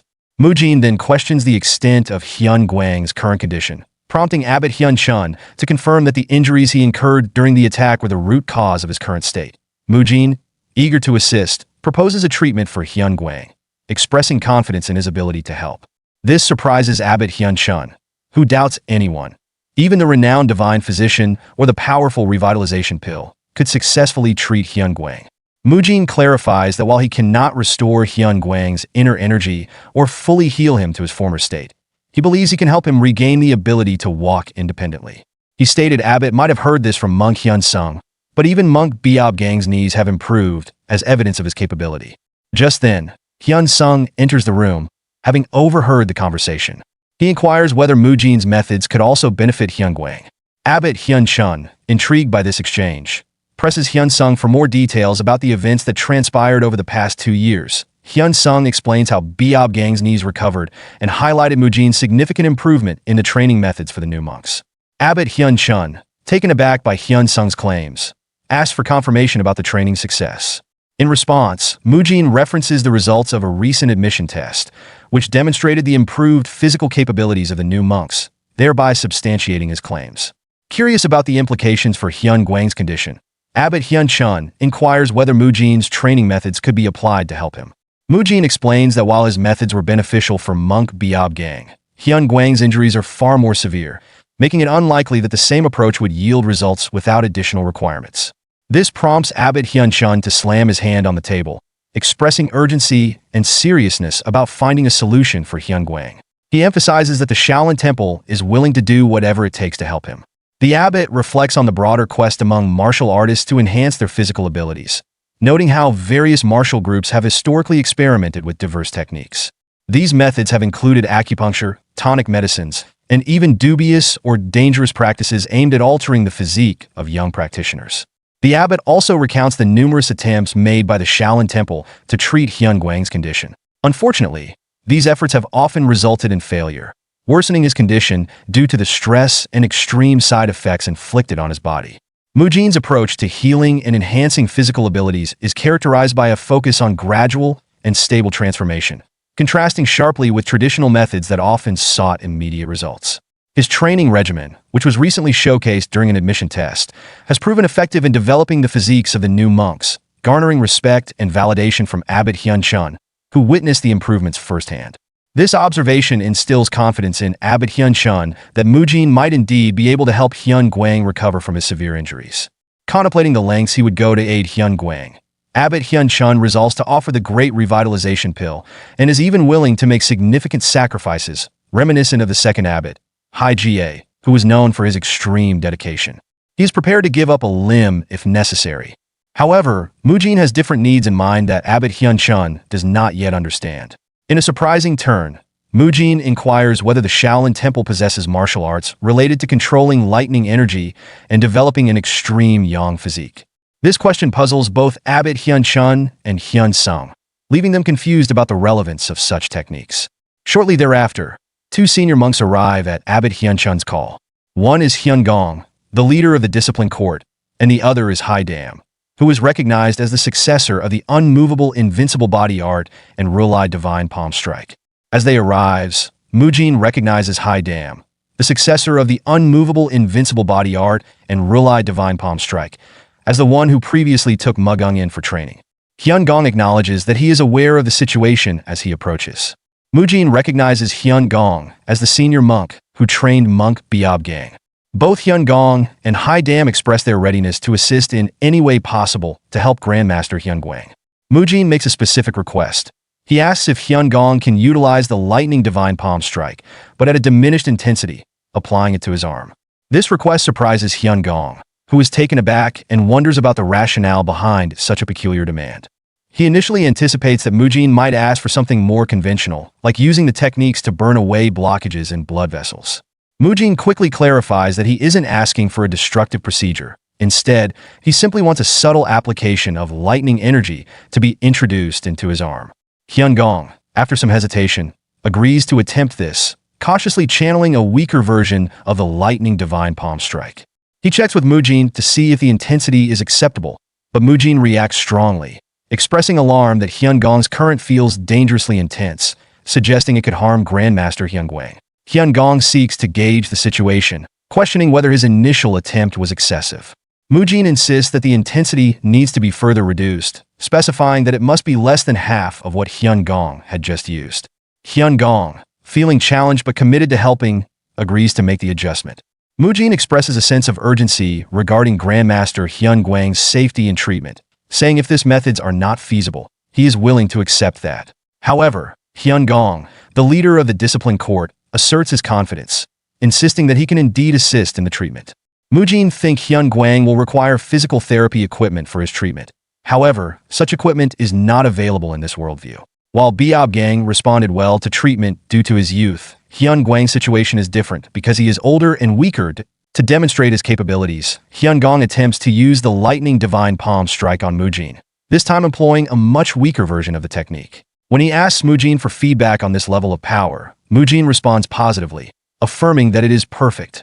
Mujin's new approach was quite straightforward. He wanted Hyun-gwang to use equipment that is commonly found in modern physical therapy clinics, that is electrical muscle stimulation.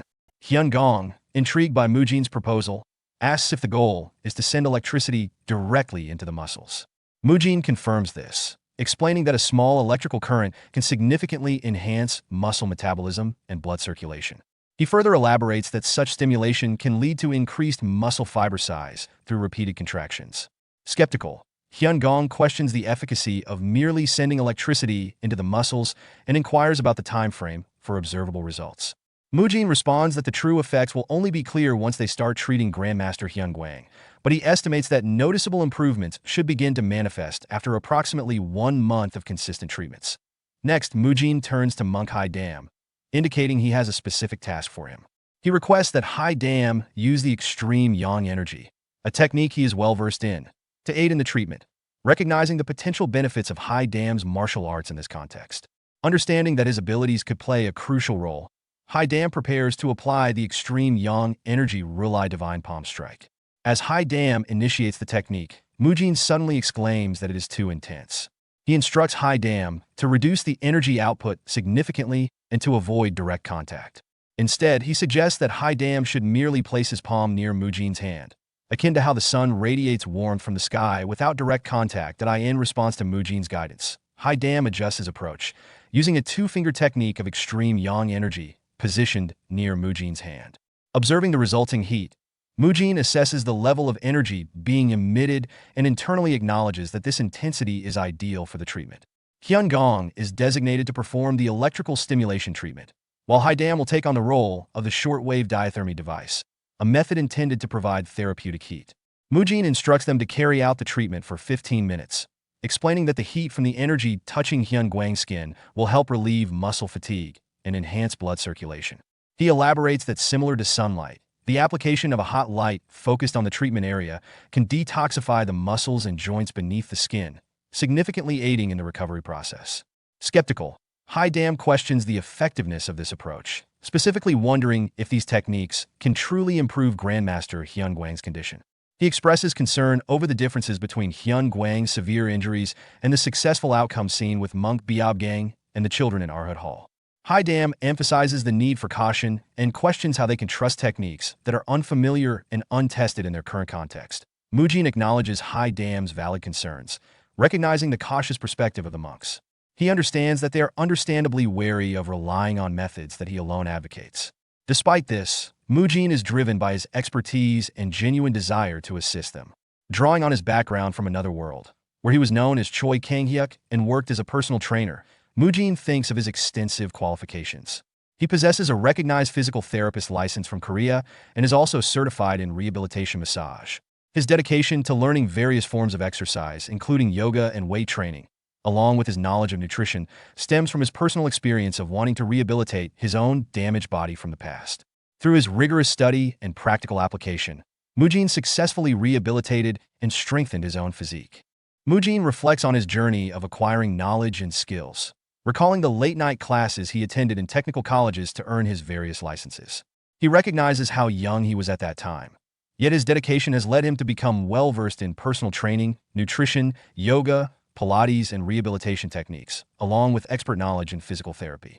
He realizes that he is uniquely positioned to assess and potentially improve Grandmaster Hyun Guang's severely weakened condition, which is considered untreatable in their current era.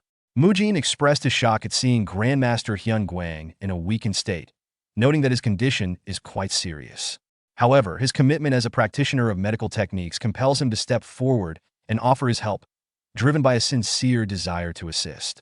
He openly invites the senior monks to voice any objections they may have about his proposed methods, assuring them that he will seek alternative approaches if they are dissatisfied.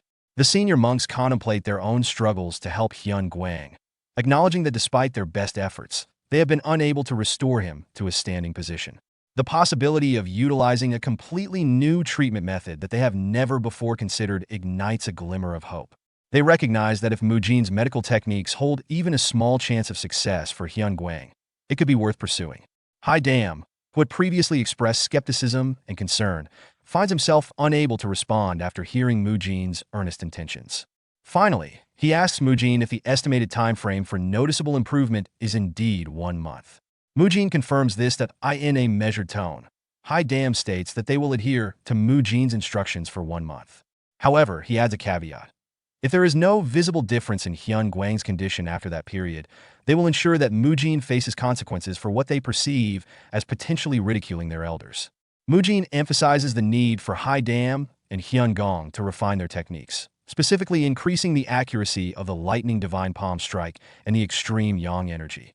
He requests that they demonstrate the power of their martial arts honed through rigorous training. Haidam, initially skeptical, begins to reconsider Mujin's knowledge, pondering that his insights might indeed hold truth. After 2 hours of intensive practice, both Haidam and Hyun Gong appear exhausted. Recognizing their fatigue, Abbot Hyun Chun instructs Mujin to return and rest, suggesting that he reconvene with them the following day. Mujin agrees, saying his goodbyes as he leaves the temple. Once Mujin departs, Abbot Hyun Chun queries the other monks about their thoughts on the day's training. Hyun Gong reflects on the unexpected difficulty of applying the same force to a specific area, noting that the task of delivering a precise and measured amount of energy is far more taxing than he anticipated. He acknowledges that aside from the treatment aspects, this focused practice will benefit their own martial training. Haidam also expresses surprise, admitting that he had never considered utilizing the lightning divine palm strike and the Rulai divine palm strike in the way Mujin suggested. The monks are coming to appreciate the value of Mujin's proposed methods and how they could enhance their existing practices. Abbot Hyun Chun then elaborates on a deeper philosophical understanding of the martial arts, explaining that most techniques involving extreme yang energy are typically combined with other energy types. He discusses how martial arts can reflect the practitioner's personality, noting that those who wield icy, yin-infused techniques often possess colder dispositions, while users of fiery, Yang techniques tend to exhibit more passionate traits. He emphasizes that Shaolin martial arts harness the power of yang energy to combat evil. Mastering this energy necessitates not only proficiency in fire and metal energies, but also the ability to control them effectively. Specifically, practitioners must develop the patience akin to metal to suppress the volatile nature of fire energy, fostering harmony within their techniques. Crucially, Abbot Hyun-chun points out that Mujin's proposed treatment method aims to transform the huge bursts of strong energy characteristic of traditional martial arts into a continuous weak energy. This shift could bring about a more harmonious and stable application of their skills. Hai Dam reflects on the destructive potential of skilled monks using martial arts, acknowledging that such power can quickly wreak havoc. He shares his surprise at the idea of employing inner energy to enhance their patience, expressing his intent to continue practicing even after returning to his quarters. Hyun Gong agrees, expressing a desire to adopt the new techniques and teach them to other monks once they gain a better understanding of the methods. Abbot Hyun-chun supports this initiative, recognizing its potential benefits, particularly for martial arts that utilize fire energy. With this newfound determination, Hai Dam and Hyun Gong commit to further training, marking a significant advancement toward integrating Mujin's concepts into their martial arts practices. This moment signifies the initial step towards developing electrical stimulation devices and diathermy within the Shaolin Temple, laying the groundwork for innovative healing techniques.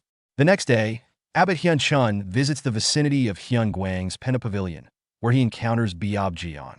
Upon arrival, Biob Jian expresses gratitude for their visit, but inquires about the purpose of their gathering. Abbot Hyun-chun explains that they have come to see Grandmaster Hyun Guang, and more importantly, that Mujin might be able to assist in healing him to some extent. Surprised, Biob Jian exclaims that Mujin can accomplish such a feat, inadvertently waking Hyun Guang. Abbot Hyun-chun then takes the opportunity to inform both Hyun Guang and Biob Jian about the events in the Arhut Hall and the various contributions Mujin has made thus far. With preparations complete, Mujin states that they are ready to commence the treatment. As Mujin closely examines Grandmaster Hyun Guang's body, he is taken aback by the extent of the deterioration. He notes the alarming lack of muscle in Hyun Guang's calves, remarking to himself that the condition is far worse than he initially anticipated. It raises questions about how long Hyun Guang has been carried around in such a frail state, leading Mujin to wonder about the toll it has taken on his body. Mujin begins to physically assess Hyun Guang's leg and instructs him to vocalize any pain he feels. As he touches Hyun Guang, the Grandmaster starts to tremble, indicating he is in significant pain. This reaction flusters Mujin, who reflects on the seemingly stoic nature of Shaolin monks. He recalls similar experiences with monk Biob Gang and contemplates why they suppress their pain rather than express it openly. Determined to proceed, Mujin announces the start of the treatment. He explains that they will first apply a warm, damp towel to Hyun Guang's body to warm him up, followed by acupressure techniques aimed at relieving tension. Mujin outlines the initial focus on stretching, particularly targeting Hyun Guang's legs and ankles, which have become contracted over time. He recognizes the fragility of Hyun Guang's body, likening it to delicate pottery that could easily shatter if not handled with utmost care. Mujin understands that precise control over strength is critical during the treatment, requiring considerable mental fortitude. Despite the challenges, he remains resolute and dedicated, demonstrating remarkable focus for the entire 2-hour session. Those present observe his unwavering commitment, noting his wide-open eyes and unyielding concentration on the task at hand. However, beneath his composed exterior, there is an undercurrent of desperation in Mujin's gaze.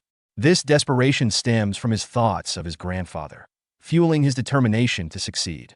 He is driven by a deep-seated desire to heal Hyun Guang and also reflecting a personal commitment that extends beyond professional responsibility. As Hyun Guang observes Mujin's sad expression, he contemplates the weight of anguish that such a young monk must carry towards such a sorrowful demeanor. This moment highlights Hyun Guang's sensitivity to the emotional states of others, revealing his wisdom and empathy despite his own dire condition. After some time, Mujin informs Hyun Gong that his part in the treatment has come to an end, signaling the transition to the next phase of care. Hyun Gong acknowledges this and prepares to begin the diathermy and electrical stimulation treatments, which proceed smoothly, adhering to the methods they practiced the night before. Once the treatment concludes, Mujin officially becomes Biob Jian's disciple and moves his belongings from the Arhut Hall to Hyun Guang's pavilion. As he settles into the new environment, Mujin reflects on his situation with a hint of irony, thinking he had escaped the close quarters and sweat-smelling bald monks, but finds himself sharing a room with others again. He resigns himself to the necessity of staying close to Hyun Guang for care, despite his initial hopes for a private space.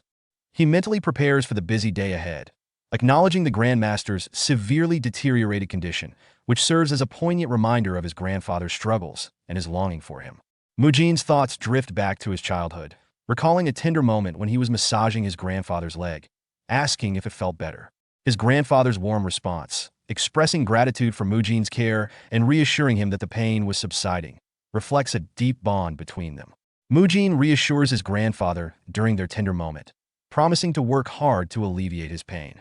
His grandfather expresses pride in Mujin, encouraging him to continue his studies with anticipation for what he will achieve. This hopeful exchange is soon overshadowed by the reality of loss when Mujin's grandfather is hospitalized and subsequently passes away. At the funeral, Mujin is overwhelmed with grief, lamenting his inability to do more than provide support and basic comfort through massages. He expressed deep regret, acknowledging his powerlessness with a heartfelt apology. Years later, as Mujin pursues his ambitions, his grandmother inquires about which university he plans to attend. Mujin, however, reveals that he has no intention of going to college, as he has a different path in mind. He expresses a desire to join the military, specifically the Special Forces, viewing soldiers as admirable figures. He also shares the news that he has passed the civil service examination, promising his grandmother that he will take care of her moving forward. This resolution for grandmother reflects not only his commitment to family, but also an attempt to honor his grandfather's legacy. A poignant moment arises as Mujin's grandmother watches television during a festive season broadcast, which prompts her to call out to Mujin, asking if he will be home. Mujin finds himself unable to return home due to his training commitments, reflecting on his sense of duty to protect his grandmother, vowing to take on his grandfather's role in safeguarding her. However, his world is shattered when he receives the devastating news from a senior officer at his army base. His grandmother has passed away. The sudden loss is compounded by the cold reality of military life, where he is only granted a brief 3-day leave for a funeral, as his superiors remind him that it was merely his grandparent, not his parent. Following the funeral, he is ordered to return to his unit swiftly due to an impending top-secret mission. This lack of understanding and empathy from his superiors leaves Mujin feeling frustrated and alone as he grapples with the grief of losing yet another family member. As Mujin embarks on his mission, the weight of his losses bears heavily on him, and he is consumed by regret, lamenting over the significant effort he had invested. But the result of that was me losing every family member I had. His internal turmoil manifests physically when he injures his foot during the mission, but continues to push through, consumed by thoughts of his failures in caring for his grandparents that in a moment of distraction. As he takes a step while climbing a steep cliff, he loses his footing and falls. The impact knocks him unconscious, and he finds himself in a dreamlike state where he sees his grandfather and grandmother. In this ethereal reunion, he expresses regret for not being able to care for him sooner and offers a better massage to help him feel better. In Mujin's dream, his grandfather praises his magically healing hands, expressing guilt for not allowing Mujin to rest. As Mujin tries to reassure him, his emotions spill over, and he begins crying despite denying it. In reality, Biab Jian and Grandmaster Hyun Guang wake up and overhear Mujin, who, still asleep, expresses his longing for his grandfather. Observing this, Hyun Guang realizes that Mujin is burdened by a deep emotional debt, likely explaining his intense commitment to helping him. Later, during a treatment session, Hyun Guang unexpectedly asks Mujin to call him grandfather and treat him casually. The request shocks everyone, especially Mujin, who is confused by the sudden familiarity from someone of such high standing. However, out of respect and obligation, Mujin calling him grandfather, which leads to anger from the senior monks, Haidam and Hyun Gong, who view it as a breach of respect. They reprimand Mujin, but Hyun Guang defuses the situation by insisting it's fine and even enjoying the informality, saying it's been a long time since he has experienced such a lively atmosphere. Though confused by Hyun Guang's request, Mujin complies, and the act of calling him grandfather stirs something warm within him. After finishing some tasks, Abbot Hyun Chun noticed Mujin's hair and told him to get a cut. While Mujin's hair isn't excessively long compared to others outside the monastery, it's considered too long for a monk, symbolizing attachment to worldly desires. The abbot apologizes for not giving Mujin time to address this earlier, as he's been preoccupied with training and caring for Grandmaster Hyun Guang. Abbot Hyun-chun reassures Mujin that the same care will be given to the Grandmaster as the previous day, so he can rest and focus on his own tasks. Mujin is distressed, reflecting on his attachment to his long hair and his failed attempt to find justification for keeping it in the books he was studying. He had hoped to find historical precedents in Buddhism to avoid the haircut, but he finds nothing. He laments the time it took him to grow his hair and struggles with the idea of cutting it, feeling a strong attachment to it. He also recalls asking Abbot Hyun-chun earlier why monks must cut their hair so short. The abbot explained that cutting one's hair symbolizes severing ties with worldly desires, serving as a constant reminder of the monk's dedication to their spiritual path. Mujin continues his internal conflict over cutting his hair. He recalls a conversation with Abbot Hyun-chun, who explained that cutting hair is a symbolic act for monks, following the example set by Buddha Dharma and Buddha Rulai. It serves as a way to sever ties to worldly desires and embrace the teachings of Buddhism, which the abbot praises as a great teaching. However, Mujin is dismissive of this reasoning, internally mocking it as old-fashioned. He reflects that he didn't voluntarily join the Shaolin Temple. Instead, he had been reading a novel, fell asleep, and inexplicably woke up in the temple. As he tries to remember how he ended up in this world, he recounts his past life. He went to the hospital, the gym, started a stream, and later read the novel Shaolin Chronicles before falling asleep. His concern about his hair is rooted in a previous diagnosis of telogen effluvium, a condition causing hair loss, which made him particularly sensitive about his appearance. The doctor had warned him to be careful about hair loss, joking that he might struggle to find a girlfriend if he became bald. This adds a personal layer to his reluctance to cut his hair, amplifying his frustration. Mujin feels as though he's desperately trying to avoid the haircut, similar to a soldier looking forward to being discharged from military service. Mujin reflects on Abbot Hyun-chun's teaching that cutting hair symbolizes cutting ties to worldly desires, and he dismisses it as unnecessary. He believes there are other ways to demonstrate detachment from such desires without becoming bald. Inspired by this idea, Mujin devises a plan to create a hairstyle that he thinks will meet the spiritual requirements of the temple while maintaining some of his hair. He is confident that his modern solution will be acceptable. The next day, when he returns for training, everyone is shocked by Mujin's appearance. Abbot Hyun-chun asks why Mujin hasn't cut his hair despite being given a razor and scissors. Mujin insists that he has, explaining that his new hairstyle still symbolizes his commitment to being a monk.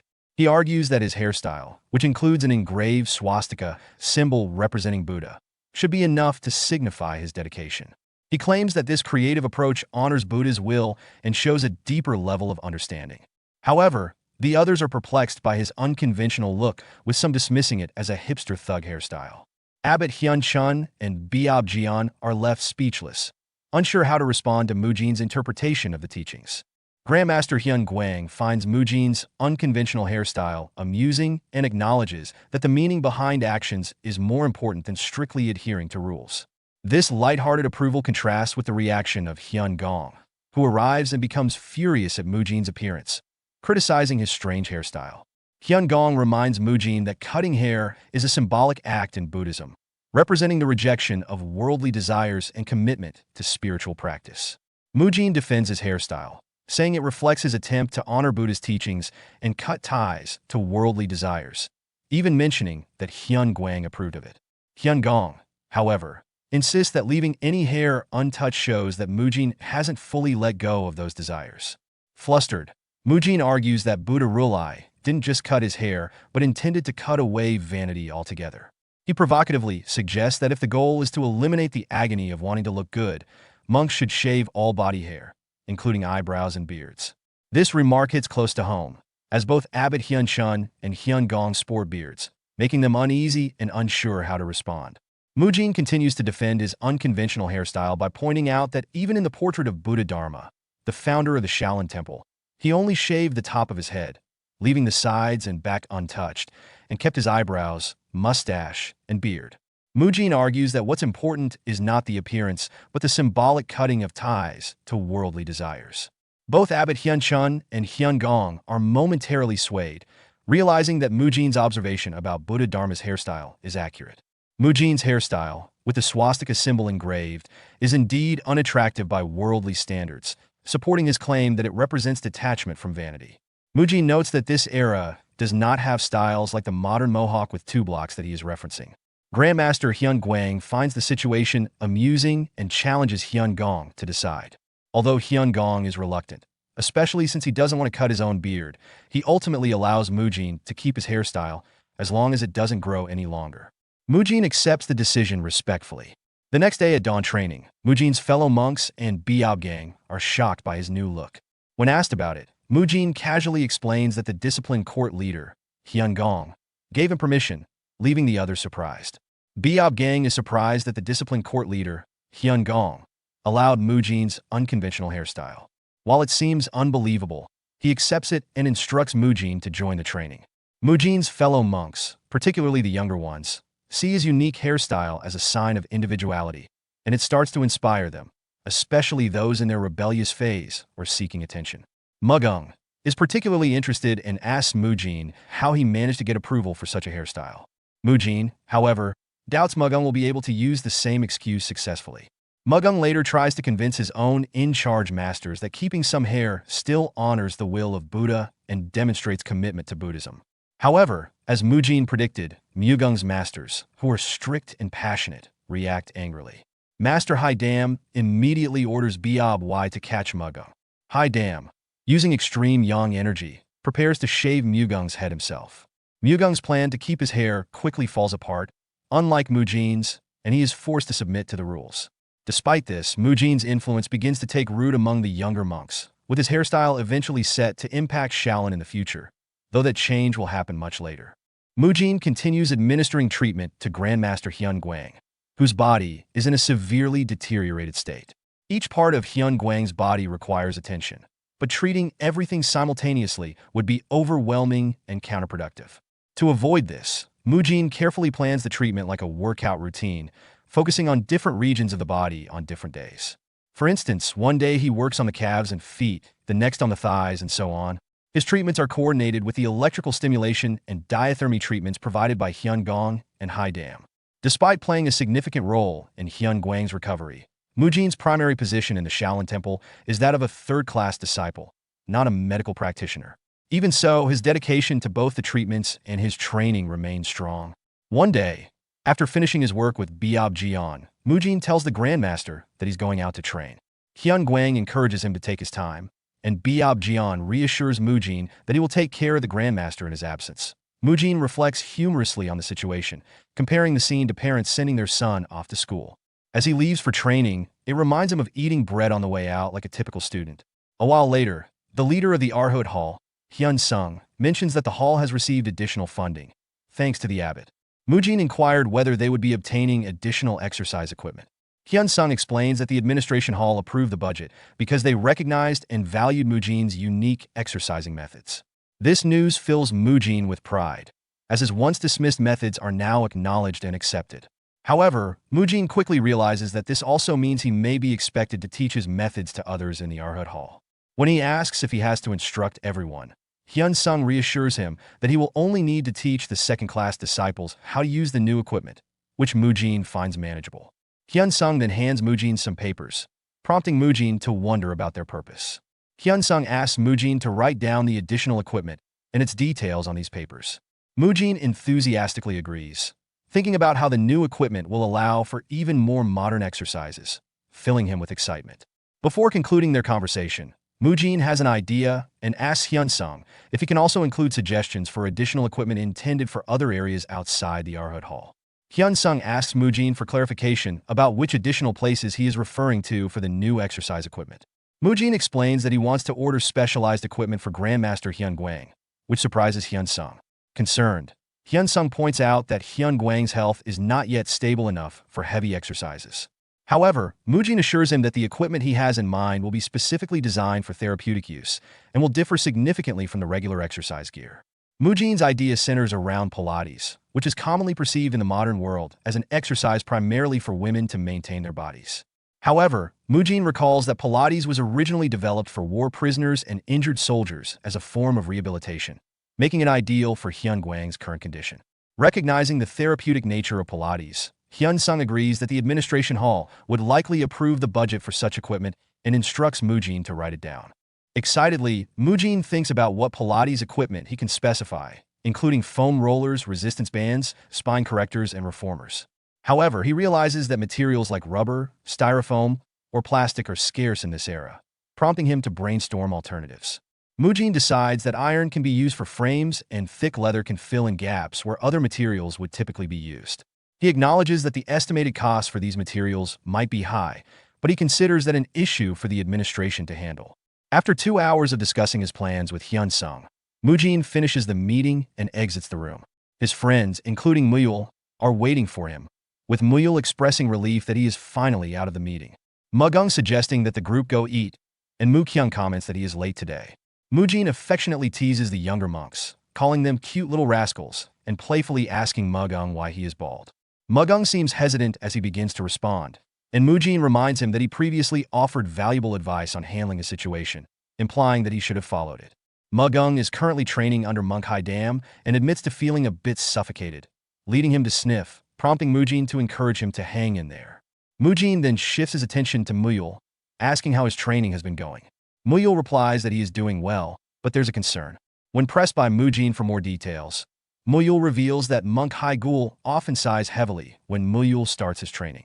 Mujin begins to suspect that there might be an issue, but Muyul interrupts his thoughts, mentioning that Haigul has been looking for Mujin that day. The narrative then transitions to an earlier scene featuring Monk Haigul, who is feeling frustrated. He reflects on how he brought back what he thought was beneficial, but he finds Muyul's learning process disappointing. Haigul feels exasperated that every time he teaches Muyul something, the boy seems to forget twice as much. He worries that if this continues, the Shaolin 5-punch, a foundational technique, may not be passed on to future generations. Haigul approaches Muyul, who greets him with a bright smile. Haigul, despite his frustration, thinks that Muyul's kindness and good nature make it difficult for him to be harsh with him. He then inquires how Muyul managed to learn martial arts despite being a new addition to Shaolin. Muyul credits Mujin for his help, mentioning that both Mugung and Mu-kyung also provided some assistance in his training. Monk Haigul is taken aback upon realizing that Muyul's mentor is Mujin, the boy who had previously been taken in by Grandmaster Hyungwang. He is impressed that Mujin has been able to teach Muyul, whom he considers to be somewhat slow-witted, to such an extent. Curious about Mujin's teaching methods, Haigul decides to approach him for insights. Haigul then asks Muyul if he would like to accompany him to meet Mujin, to which Muyul eagerly agrees.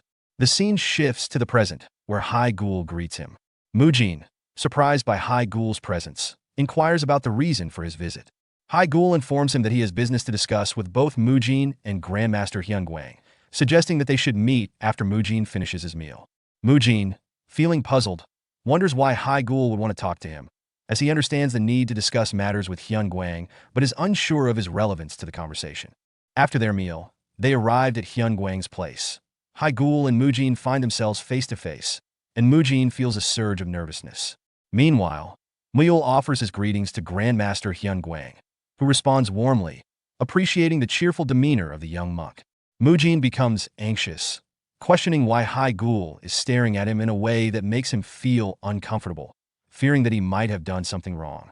Grandmaster Hyungwang acknowledges the visit and expresses openness to receiving guests, but he hints that there must be a significant reason for Haigul, who is typically busy, to come all this way to see him. Haigul then clarifies that his visit is indeed to discuss matters concerning Mujin. Grandmaster Hyungwang inquires about it. Haigul leans in closer and reveals that he is struggling to teach Muyul, as the young monk is having difficulty grasping even the basic steps of the Shaolin 5-punch. Haigul hopes to seek Mujin's assistance, as he has heard that Mujin helped Muyul significantly in the past. While this conversation unfolds, Muyul excitedly offering Mujin some ants he has brought with him, asking if he wants to eat one. Mujin declines, maintaining his composure despite the oddity of the offer. Hyungwang then turns his attention to Mujin, asking him to demonstrate how Muyul managed to officially join the Shaolin Temple. Mujin responds affirmatively, calling Hyungwang Grandpa, which surprises Haigul, who is taken aback by their familial term of endearment. Hyungwang asks Mujin if he can duel with Muyul, to which Mujin agrees, stating that they often dueled during their training days. He reassures Muyul that it will be a fun and playful experience, instructing him to enjoy the moment while reminding him that they should go outside for the duel. Haigul is left puzzled by Mujin's suggestion that the duel would be about having fun and playing. He contemplates the meaning behind Mujin's words, unsure of how play can be integrated into training, and questions the appropriateness of such an approach in serious martial arts practice.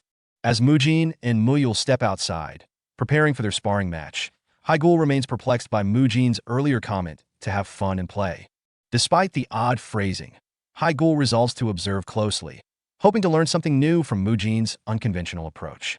The sparring begins with both Mujin and Muyul rushing toward each other, exchanging strikes and saying, "It's been a while, let's have some fun." Their lighthearted energy contrasts sharply with the serious atmosphere surrounding Shaolin martial arts. Grandmaster Hyun Guang reflects on the nature of the Shaolin five-hand strikes, a martial art said to have been created by Dharma, inspired by the movements of 5 animals: dragon, tiger, leopard, snake, and crane. Unlike most Shaolin martial arts, which emphasize patience and penance, the five-hand strikes focus on random, carefree movements, echoing a Taoist philosophy of energy flow. Hyun Guang notes that although this martial art differs significantly from other Shaolin practices, it still aligns with the Buddhist goal of freeing oneself from anguish and worldly attachments. However, the Shaolin five-hand strikes are on the verge of being forgotten, with only Haigul left as its sole practitioner. Haigul bears the responsibility of preserving its legacy. This burden explains Haigul's anxious demeanor.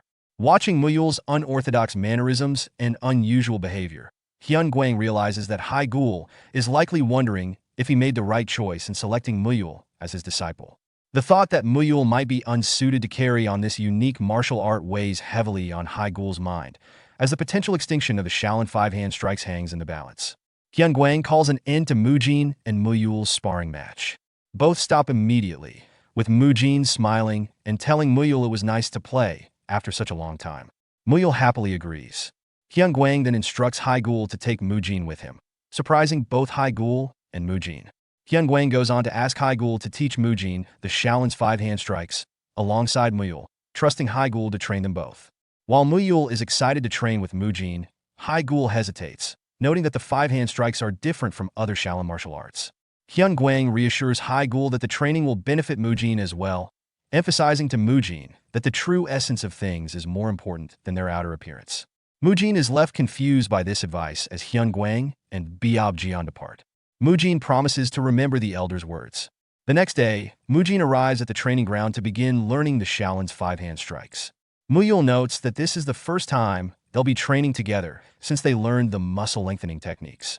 Mujin agrees. Meanwhile, Haigul feels uneasy, wondering why he's been tasked with teaching Mujin as well. He muses that he might have just taken on another idiot, struggling to understand Hyun Guang's request to train Mujin in the complex Shaolin five-hand strikes. Mujin reflects on how Haigul must feel overwhelmed, suddenly being asked to teach him in addition to Muyul. He reasons that Grandmaster Hyun Guang likely has a good reason for his decision, given his wisdom and strength. As the lesson begins, Haigul starts by introducing the Shaolin five-hand strikes, specifically focusing on the crane strike, one of the simpler techniques. Haigul asks Biob Hyun, Muyul's master and a practitioner of the Shaolin Five, to demonstrate the technique. Biob Hyun performs fluid, crane-like movements, emphasizing the importance of breath control and the use of the entire body, not just the fists. Mujin notices that Muyul struggles with the movement. Despite Muyul's exceptional physical control, he seems stiff and awkward during the practice. Biob Hyun and Haigul exchange a sigh of frustration, with Haigul asking for Mujin's assistance. Mujin sympathizes, realizing that Muyul's stiffness stems from his inability to seamlessly transition between forms. He observes Muyul's posture and is surprised to see that while Muyul remembers the form itself, he has trouble making his movements continuous and natural. Muyul admits that something feels awkward, either when moving or stopping his body, which confuses Mujin. At this point, Haigul explains why he sought out Mujin. He had heard that Mujin had helped Muyul when they first joined the Shaolin Temple and hoped that Mujin could assist in solving Muyul's current issue. Mujin is deep in thought, trying to understand Muyul's struggle and wondering why Grandmaster Hyun Guang sent him to assist. He recalls a conversation from the previous night where Hyun Guang commented on Mujin's unique martial art, a hybrid martial art that Mujin developed by combining various basic techniques. Hyun Guang praised Mujin's martial skills, but warned that if he continued to develop his martial art in its current form, he would soon reach his physical limits. Mujin's hybrid martial art amplifies energy, putting immense pressure on his body. And while Mujin has built a strong physique to handle this, Hyun Guang predicted that this approach would only work for so long in the world of Murim. Mujin recognizes the truth in Hyun Guang's words, as he doesn't want his progress to stagnate due to physical limitations. He ponders if there's a way to overcome these limits and improve further. At that point, Hyun Guang suggested that Mujin learn the invincible punch, a technique that could help him advance without putting too much strain on his body. Mujin is intrigued and asks more about the invincible punch, wondering if this could be the next step in overcoming his potential limitations and continuing to grow in martial arts. Hyun Guang explains to Mujin that the invincible punch is akin to the fist barrage he has previously learned, with its roots in the Invincible Sutra. He emphasizes that it includes instructions to control powerful strength, and advises Mujin to focus particularly on the 3rd, 6th, and 8th moves of this technique. When he recites the 3rd move, he quotes a poetic reflection on the ephemeral nature of the world. View this fleeting world a star at dawn, a bubble in a stream, a flash of lightning in a summer cloud, a flickering lamp, a phantom, and a dream. Mujin is surprised by Hyun Guang's sudden recitation, indicating how deeply the Grandmaster is engaged in the subject.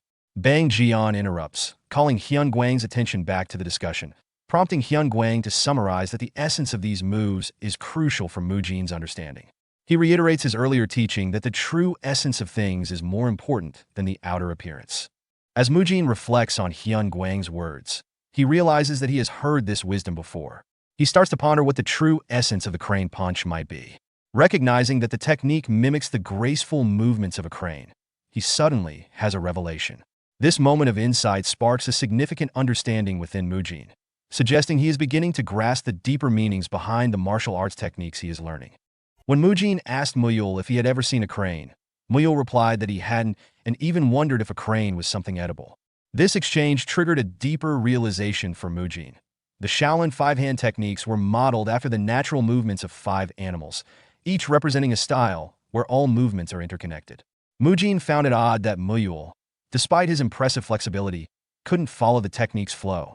This led Mujin to think that Muyul's problem wasn't physical, but a fundamental misunderstanding. Mujin shared his insight with Biob Hyun and Hai Gul, explaining that Muyul's difficulty likely came from trying to imitate a crane's movement without ever having seen one.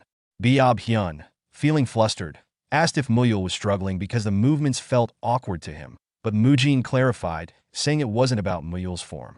Instead, Mujin noted that the crane strike was derived from the natural movements of an actual crane. Since animals move naturally according to their own forms, humans attempting to mimic them are, at best, imitating through a human perspective. He pointed out that teaching Muyul solely through written manuals wouldn't work, as Muyul was blindly following the motions without understanding their essence. Mujin suggested that Muyul needed to internalize the idea of flowing naturally, moving as his own body dictated, rather than rigidly imitating a crane he'd never seen. His insight left Biob Hyun and Hai Gul surprised, and Mujin asserted that Muyul needed help to grasp this basic concept, so he could let his body lead him into the form intuitively rather than mechanically copying it. Biob Hyun questioned if they should let Muyul move according to his natural instincts. Mujin confirmed, explaining that Muyul couldn't learn the crane strike by following rigid forms or manuals. He needed the freedom to interpret the movements on his own.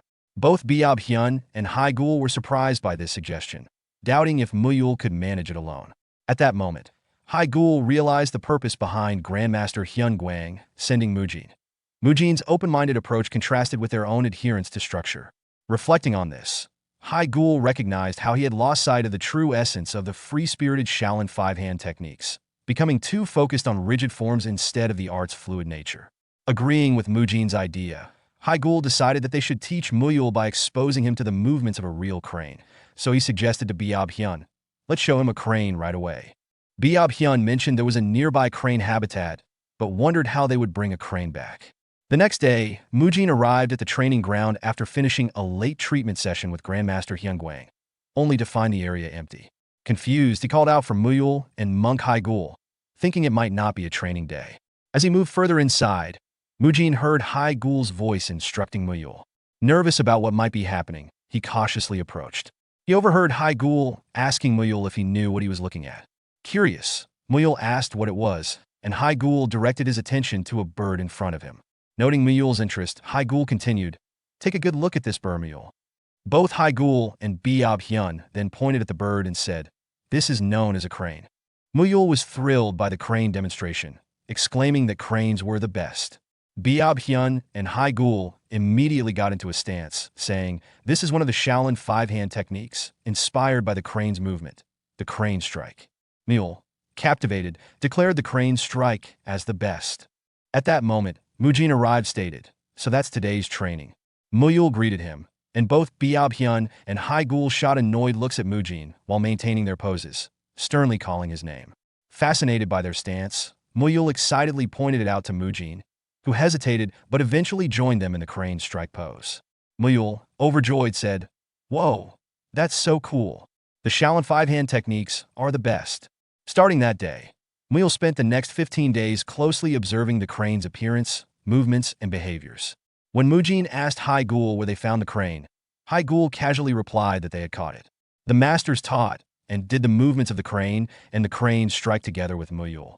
After practicing various movements, Biab Hyun, drenched in sweat, turned to Muyul and asked if he was able to follow along. Meanwhile, Muyul focused intently on the crane's movements, which sparked an interesting development. Unlike the traditional crane strike taught by Hai Gul and Biab Hyun, Muyul's version was unique.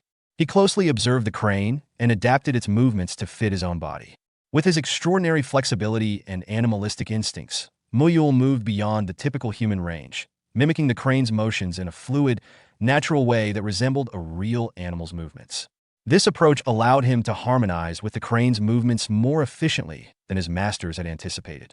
Both Hai Gul and Biab Hyun were surprised by Muyul's progress, as they had struggled to teach him the crane strike, but he was learning faster by simply observing the crane. However, since Muyul's movements were newly developed, they lacked full refinement and strength. Hai Gul, seeing this, gave him specific corrections, advising him to adjust his arm movement and step back a little more for greater accuracy. He emphasized the importance of continuity between moves, a core principle of the Shaolin five-hand techniques, assuring Muyul that, although his style was slightly different from the traditional teachings, it would still guide him on the right path. Muyul, eager to improve, agreed to continue learning from his masters, responding with a confident, "Yes, sir." Mujin, pleased with Muyul's progress, decided it was time for him to leave. He removed the training belt given to him by Hai Gul and announced to both Biab Hyun and Hai Gul that he felt his role was complete. Biab Hyun, surprised by Mujin's decision, asked if he planned to stop coming the next day, and Mujin confirmed that he would. Hai Gul acknowledged that Mujin had accomplished what he came for, which meant his departure was now appropriate. Mujin expressed his gratitude, bowing and thanking them for their teachings. Hai Gul then instructed Muyul to see Mujin off, which Muyul agreed to do. As they left, Biab Hyun voiced some concerns about letting Mujin go so easily. However, Hai Gul reassured him, explaining that what Mujin came to learn wasn't the crane strike itself. Mujin concluded that further training would be pointless for him, realizing that from the start, what he was attempting to learn wasn't the crane strike. He had already developed his own martial arts before officially joining the Shaolin Temple. The real challenge he faced now was integrating his new Shaolin techniques smoothly and steadily with his existing style. When he saw Hai Gul guiding Muyul in perfecting the crane strike, Mujin gained a clearer understanding of how to achieve this integration. He considered starting with his fist barrage and integrating the invincible punch, then transitioning into the Guanyin strike and Arhut palm strike. This approach would allow him to enhance the power of his strikes while reducing recoil. He recalled his grandfather's advice that the true essence of a technique is more important than its outward appearance. For Mujin, the focus wasn't on replicating something like the crane strike, but on achieving continuity between his movements and effectively blending different martial arts styles. While the Shaolin five-hand techniques were based on the forms of crane, snake, leopard, tiger, and dragon, Mujin felt that the tiger and dragon models were not his concern, as they would be handled by Muyul's masters. In the end, Mujin's main priority was creating his own martial system, independent of the traditional forms. Mujin briefly entertains the idea that, given the Murim world's fantastical nature, dragons might exist, which could make the concept of the dragon's form feasible. As for the tiger, Mujin believes that Muyul's masters will likely figure out a way to handle that particular animal's form. Hai Gul told Biab Hyun that he would head back first and asked him to let Muyul know to go home and rest if he arrived. Biab Hyun agreed, and in that moment, both Hai Gul and Mujin realized something unexpected. Everything seemed to be unfolding exactly as Grandmaster Hyun Guang had planned. Mujin, feeling a mix of awe and nervousness, wondered if his grandfather had foreseen all these events from the start. Similarly, Haigul was struck by the idea that Hyun Guang had anticipated not only the situation, but also that Mujin would understand the lesson he was meant to learn. Both were left in awe, marveling at Hyun Guang's incredible insight and foresight. As Mujin returns to his room, he reflects on the progress of his grandfather's treatment. It's been a month since he started, and while his grandfather no longer suffers pain from simple movements, he hasn't fully recovered. Mujin is confident that his condition can improve further, but hesitates, considering whether he should use a more intense treatment. He realizes, however, that special circumstances demand bold actions and concludes that he must take the risk, muttering to himself that it's the only option left. Meanwhile, as Hyun Gong and Hai Dam head towards the abbot's quarters, they discuss Mujin's dedication to the treatments. Hyun Gong wonders aloud when Grandmaster Hyun Guang will fully recover, to which Hai Dam responds that the Grandmaster already seems more cheerful than before. Hyun Gong teases Hai Dam, reminding him of his earlier comment about making Mujin pay if there were no improvements within a month. Embarrassed, Hai Dam admits that he only said that as a way to motivate Mujin. Hyun Gong urges Hai Dam to hurry, so they won't be late. Meanwhile, at Hyun Guang's place, Mujin is preparing to start a treatment section when Abbot Hyun Chun arrives, curious about why he was called. Mujin, focused on Hyun Guang, asks the abbot to wait a moment until he's finished. To the abbot's surprise, Hyun Guang, with a bit of support from Mujin, manages to move from lying down to sitting up. Hyun Guang, amused, asks if Mujin is working on his back since he did his legs the previous day. Abbot Hyun Chun, shocked by this progress, anxiously asks if it's safe for him to move so much. Hyun Guang chuckles, noting that he feels much better than before, even though he's only moving a bit. Abbot Hyun Chun reflects on the remarkable progress in Hyun Guang's health, recalling how even slight movement once left him breathless and in pain. His body, nearly lifeless, was unable to move without severe discomfort. Yet now, with some support, he managed to sit up on his own. Later, in a nearby room, Hai Dam and Hyun Gong arrive, shocked by the abbot's confirmation of the treatment's effectiveness. Hyun Gong asks if the treatments are genuinely working, and Hai Dam also inquired in surprise if Mujin provided some support. Hyun Guang was able to sit up mostly by himself. Abbot Hyun Chun acknowledges the results, noting the visible improvements within a month, just as Mujin had predicted. Hai Dam, still surprised, admits he was skeptical of using unfamiliar techniques, yet the treatment is indeed proving effective. Outside the door, Mujin arrives and, feeling nervous, overhears their conversation. Hyun Gong suggests that, since they were summoned right after Hyun Guang's treatment, they should ask Mujin for further details once he arrives, and Hai Dam agrees. The older monks have quickly gained trust in Mujin due to the visible improvements in Hyun Guang's health, but Mujin himself isn't fully satisfied with the progress. He thinks that the real challenge begins now. His goal is to help Hyun Guang regain enough strength to walk independently. Mujin has been guiding Hyun Guang's treatment and rehabilitation, helping him practice sitting up to strengthen his abdomen and supporting him as he stands and takes a few steps, similar to physical therapy for a recovering patient. Although Hyun Guang's joints and ligaments have partially healed, his years of immobility have led to severe muscle atrophy. Mujin realizes that without building up his muscles, further treatment would be ineffective, like filling a pot with a hole at the bottom. To prevent potential joint issues from re-emerging, Mujin knows it's critical to help Hyun Guang regain muscle strength swiftly. Realizing an important point about Hyun Guang's treatment, Mujin enters the room and announces that he needs to discuss his grandfather's progress. Abbot Hyun Chun, Hai Dam, and Hyun Guang, who had seen positive signs in Hyun Guang's health, express concern, asking if there's an issue despite his improvement. Mujin explains that while Hyun Guang's recovery is progressing, a complication has arisen in the next phase of his treatment. Mujin clarifies that although Hyun Guang is gradually regaining strength, his joint cartilage has deteriorated significantly due to age. Ideally, the solution would be to build muscle around the joints to support the cartilage. However, in Hyun Guang's current weakened state, any excessive movement intended to strengthen his muscles could risk placing too much pressure on his joints, potentially leading to injury. Abbot Hyun Chun, trusting Mujin's skill, encourages him to share his solution openly, while Hai Dam praises Mujin's competence and assures him they will listen without doubt. As they press him for an answer, Mujin finally states that his grandfather must eat meat to recover properly. This response shocks the monks, darkening their expressions as they look at Mujin in anger, as eating meat goes against Shaolin principles. The need for meat in building muscle remains controversial, as many argue that a healthy, muscular body can be maintained on a vegetarian diet. When he was Choi Kang-hyuk, Mujin studied exercise science and learned that muscle growth on a vegetarian diet is possible, but requires complex dietary planning. A key factor is the body's ability to absorb proteins. Animal-based proteins tend to be more easily absorbed. Given Hyun Gwang's age and limited ability to eat, meat-based proteins would be more effective for his recovery. However, in the Shaolin Temple, a respected institution with a 1,000-year history, eating meat is strictly forbidden. Haidam and Hyun Gong, unable to contain their anger, unleash their energy-infused voices, shouting at Mujin for his impudence in suggesting meat consumption within the Shaolin Temple. The intensity of their inner energy causes Mujin physical discomfort, forcing him to cover his ears and think, unsurprised, that their reaction is even stronger than expected.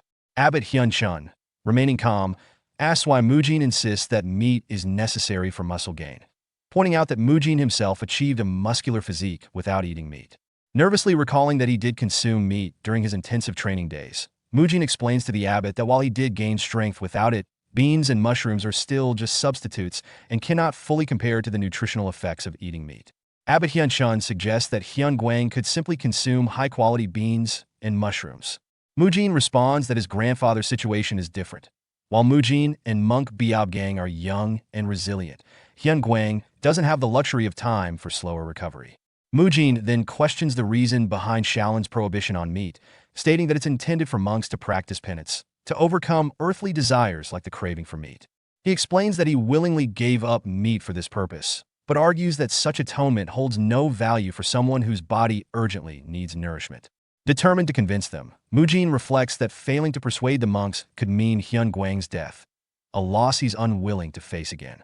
With resolve, Mujin challenges them by shouting that, by denying the necessary nourishment, they would be contradicting the Buddhist law of no killing. Hearing Mujin's challenge, Hyun Gong becomes enraged, his energy manifesting as vines sprouting from his bald head. He moves toward Mujin, preparing to strike with an electric attack, accusing Mujin of becoming arrogant by relying on Hyun Gwang's coattails and daring to speak of Buddhist laws in front of him. As Hyun Gong attempts to grab Mujin, Abbot Hyun Chun intervenes, placing a hand on Hyun Gong's shoulder and calmly instructing him to calm down. With a simple touch, Abbot Hyun Chun disperses Hyun Gong's immense energy, leaving Mujin in awe of the abbot's power. Abbot Hyun Chun acknowledges that Mujin's point has merit, but questions whether meat is truly the only solution to Hyun Gwang's recovery. He asks why Mujin insists that meat is necessary for muscle growth. Mujin realizes he could easily explain his reasoning using modern concepts like proteins and super recovery theory, but knows these monks would not understand such terms. Determined to persuade them, he prepares to explain his position in a way they can grasp. Mujin, aiming to explain his point more clearly, compares the concept of reincarnation not just to death, but to the cyclical nature of life itself. He explains that everything in the world is in a constant state of reincarnation. Rain falls from the sky, nourishes the earth, and eventually returns to the sky. Similarly, the bodies of animals and humans go through cycles of birth and death. To grow and replenish the human body, Mujin argues a certain amount of meat must be consumed. He asserts that just as death and rebirth are natural laws, eating both vegetables and meat is also part of this natural order. Mujin emphasizes that while harming life for pleasure can be sinful, consuming meat for survival is not a sin. He stresses that humans, being animals themselves, are part of nature's cycle, and it's natural for them to eat the meat of other creatures to sustain themselves and grow. Using simple analogies, Mujin tries to persuade the monks, carefully explaining his reasoning in a way they can understand. After a brief silence, Abbot Hyun Chun acknowledges that Mujin's argument has some merit, but points out that there is no concrete evidence to support it, so they cannot break the long-standing laws of the Shaolin Temple. As Mujin begins to explain further, Abbot Hyun Chun stops him and emphasizes that they cannot turn a blind eye to Grandmaster Hyun Gwang, who sacrificed his life to protect the temple. Moved by his thoughts on Hyun Gwang, Abbot Hyun Chun then turns to Hyun Gong and declares that they will change the temple's laws. He announces that, under the authority of the abbot's sacred emerald jade Buddhist staff, they will make an exception to allow the consumption of meat for those who are ill and need it for treatment. This declaration shocks both Haidam and Hyun Gong, leaving them speechless in surprise. Meanwhile, Mujin, relieved and happy, thinks to himself that this change will allow him to save Grandmaster Hyun Gwang. Abbot Hyun-chun explains that there is a way for Grandmaster Hyun-gwang to eat meat without breaking the Shaolin Temple's rules. He would have to eat the meat and then face punishment for it. When Mujin nervously asks what kind of punishment this would entail, the abbot states that Hyun-gwang must face the wall for a month. He then asks Mujin, who has previously undergone a 7-day wall facing, if he is willing to accept such a long punishment. After a brief moment of silence, Mujin, undeterred, confidently says that he will gladly accept the punishment. Haidam and Hyun-gong look nervously at the abbot, questioning whether this is truly the decision. Abbot Hyun-chun reassures them, stating that this isn't a matter of whether it should be done, but rather the necessity of it for Grandmaster Hyun-gwang's recovery. He then concludes the meeting. The next day, Abbot Hyun-chun explains the decision to Grandmaster Hyun-gwang at his abode. Grandmaster Hyun-gwang expresses his understanding of the events that took place the previous night. Abbot Hyun-chun, explaining his reasoning, admits that he is now willing to take a risk on Mujin for the sake of the Shaolin Temple's future. He reflects on the temple's past, considering that their strict adherence to tradition may have been a contributing factor to the stagnation of the Shaolin Temple over the past 1,000 years. While the temple has maintained its reputation as a great martial institution, it has lost its former title as the strongest in the world. The abbot believes that, due to his own limitations, the temple has declined under his leadership, and he feels responsible for this loss of glory. Hyun-gwang, however, cautions that change is not always beneficial. Abbot Hyun-chun acknowledges this, but insists that he has chosen Mujin because he believes Mujin will bring positive change to the temple. He expresses a desire to trust in Mujin's potential for reform. At this point, Abbot Hyun-chun calls for Mujin to enter, and Mujin, who had been waiting outside, responds affirmatively, stepping into the room. Mujin enters the room carrying a bowl of soup, which Hyun-gwang immediately recognizes as containing meat. The porridge has a small amount of meat, considering Hyun-gwang has not eaten any for decades. Initially, Hyun-gwang hesitates to eat, but after reflecting on the efforts of Abbot Hyun-chun and the risk Mujin took to challenge the temple's rules, he decides to eat. The mixture of regret and resolve fills his heart, and after offering a prayer over the food, he eats meat for the first time in many years. Meanwhile, Mujin spends 7 days teaching Biobjian the treatment process, focusing on the methods that don't involve the electrical and heat treatments, which are handled by Hyun-gong and Haidam. By the time Biobjian has memorized everything, Hyun-gwang is able to eat boiled meat without difficulty. Thanks to Mujin's treatments and the restorative properties of the meat, Hyun-gwang begins to show significant improvement in his condition. On the day of his promised wall-facing punishment, Mujin reflects on how he really didn't want to return to the cave, the place where he was previously forced to do his punishment. He resigned himself to the fact that he must follow the higher-ups' orders. While he had planned to focus on training, hunting, and eating meat as he had in the past, he finds himself confused and flustered about why he's back in this situation. As he stands at the entrance to the cave, Abbot Hyun-chun, who is behind him, instructs him to go inside. The reason for Hyun-chun's presence is revealed. Earlier during the meeting, the abbot had decided to accept the punishment alongside Mujin, stating that this wasn't just a matter of whether it was right or wrong, but that he would take responsibility and accept the same punishment imposed on Mujin by the discipline court. Hyun-gong asks Abbot Hyun-chun if he is really going to take the wall-facing punishment alongside Mujin. Hyun-chun confirms that he will, stating that it's for the sake of changing one of the rules. In the present, as Mujin faces the wall, he reflects on the situation and feels trapped. He thinks to himself that he's screwed because the abbot has already settled into a lotus position and is chanting Buddhist scriptures, making it hard for Mujin to move or even shift his toes. Mujin wonders if it's even allowed to speak during wall-facing punishment, and notices that the scriptures Hyun-chun is chanting seem off. Mujin eventually realizes that the abbot is intentionally mixing up the chants. Mujin realizes that the incantations Abbot Hyun-chun is chanting are not random, but are connected to the martial arts techniques he's learned. He notices the pattern. Each incantation corresponds to a specific move in his martial arts training. Hyun-chun begins chanting different sutras in sequence, like the Diamond Sutra, Lotus Sutra, and Buddhavatamsaka Sutra, and Mujin starts to recognize the martial steps hidden within these chants.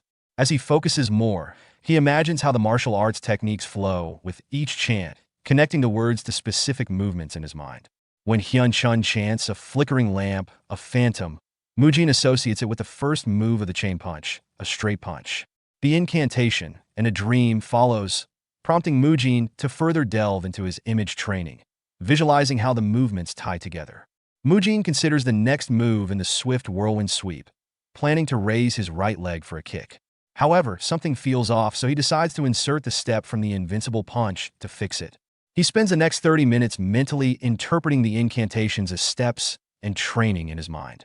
As he trains mentally, the intensity grows, and Mujin finds himself struggling to hold back the desire to physically practice what he's imagining. Despite being in the middle of a wall-facing punishment, Mujin begins to peek at Abbot Hyun-chun, who is still chanting. Mujin wonders if he can get up and practice without breaking the rules, but he notices something strange. Abbot Hyun-chun's chanting has taken on a rhythmic flow, which makes Mujin think it could be intentional. With a sense of urgency, Mujin decides to take a risk, thinking he has nothing to lose, and attempts to get up from the lotus position, prepared to gamble on the chance that this might be an opportunity for action. As Mujin stands up to practice, he quickly realizes that Abbot Hyun-chun is aware of his movements, but continues chanting without interruption, confirming that Hyun-chun intentionally set up this opportunity for Mujin to train.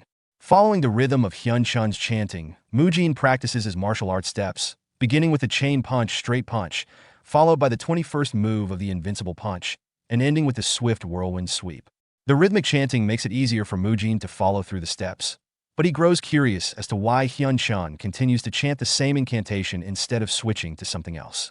Mujin wonders if he's doing something wrong, sensing a subtle change in Hyun-chun's tone that signals his mistakes. As the training continues, Mujin notices a pattern. Whenever he performs a step correctly, Hyun-chun chants calmly or uses a low-tone cough, but when he makes a mistake, Hyun-chun dry coughs or raises his tone. Through this communication, Mujin begins to align his movements with the rhythm of the chanting, refining his technique over time. This secret training session goes on until sunset. Despite the successful training session, Mujin is left wondering why Hyun-chun is helping him. Hyun-chun, on the other hand, reflects on the time he's dedicated to treating Grandmaster Hyun-gwang and realizes that it has taken a significant chunk of his own training time. He decides that Mujin should use this time to make up for the training he's missed, ensuring that he won't lose any more time in his development. After some time, Abbot Hyun-chun coughed loudly, signaling the arrival of a Shaolin disciple who brought grain balls and water. The disciple placed the food down and left, and both Hyun-chun and Mujin remained in their lotus positions, continuing their wall-facing training. Mujin, who had been practicing martial arts, was sweating heavily and thought to himself that he almost got caught training. He wasn't expecting someone to come in unnoticed. Fortunately, the abbot's dry cough warned him in time. Now he is certain he's deliberately trying to train him. Feeling the urge to stretch his limits, Mujin stood up and decided he could no longer stay in the cave.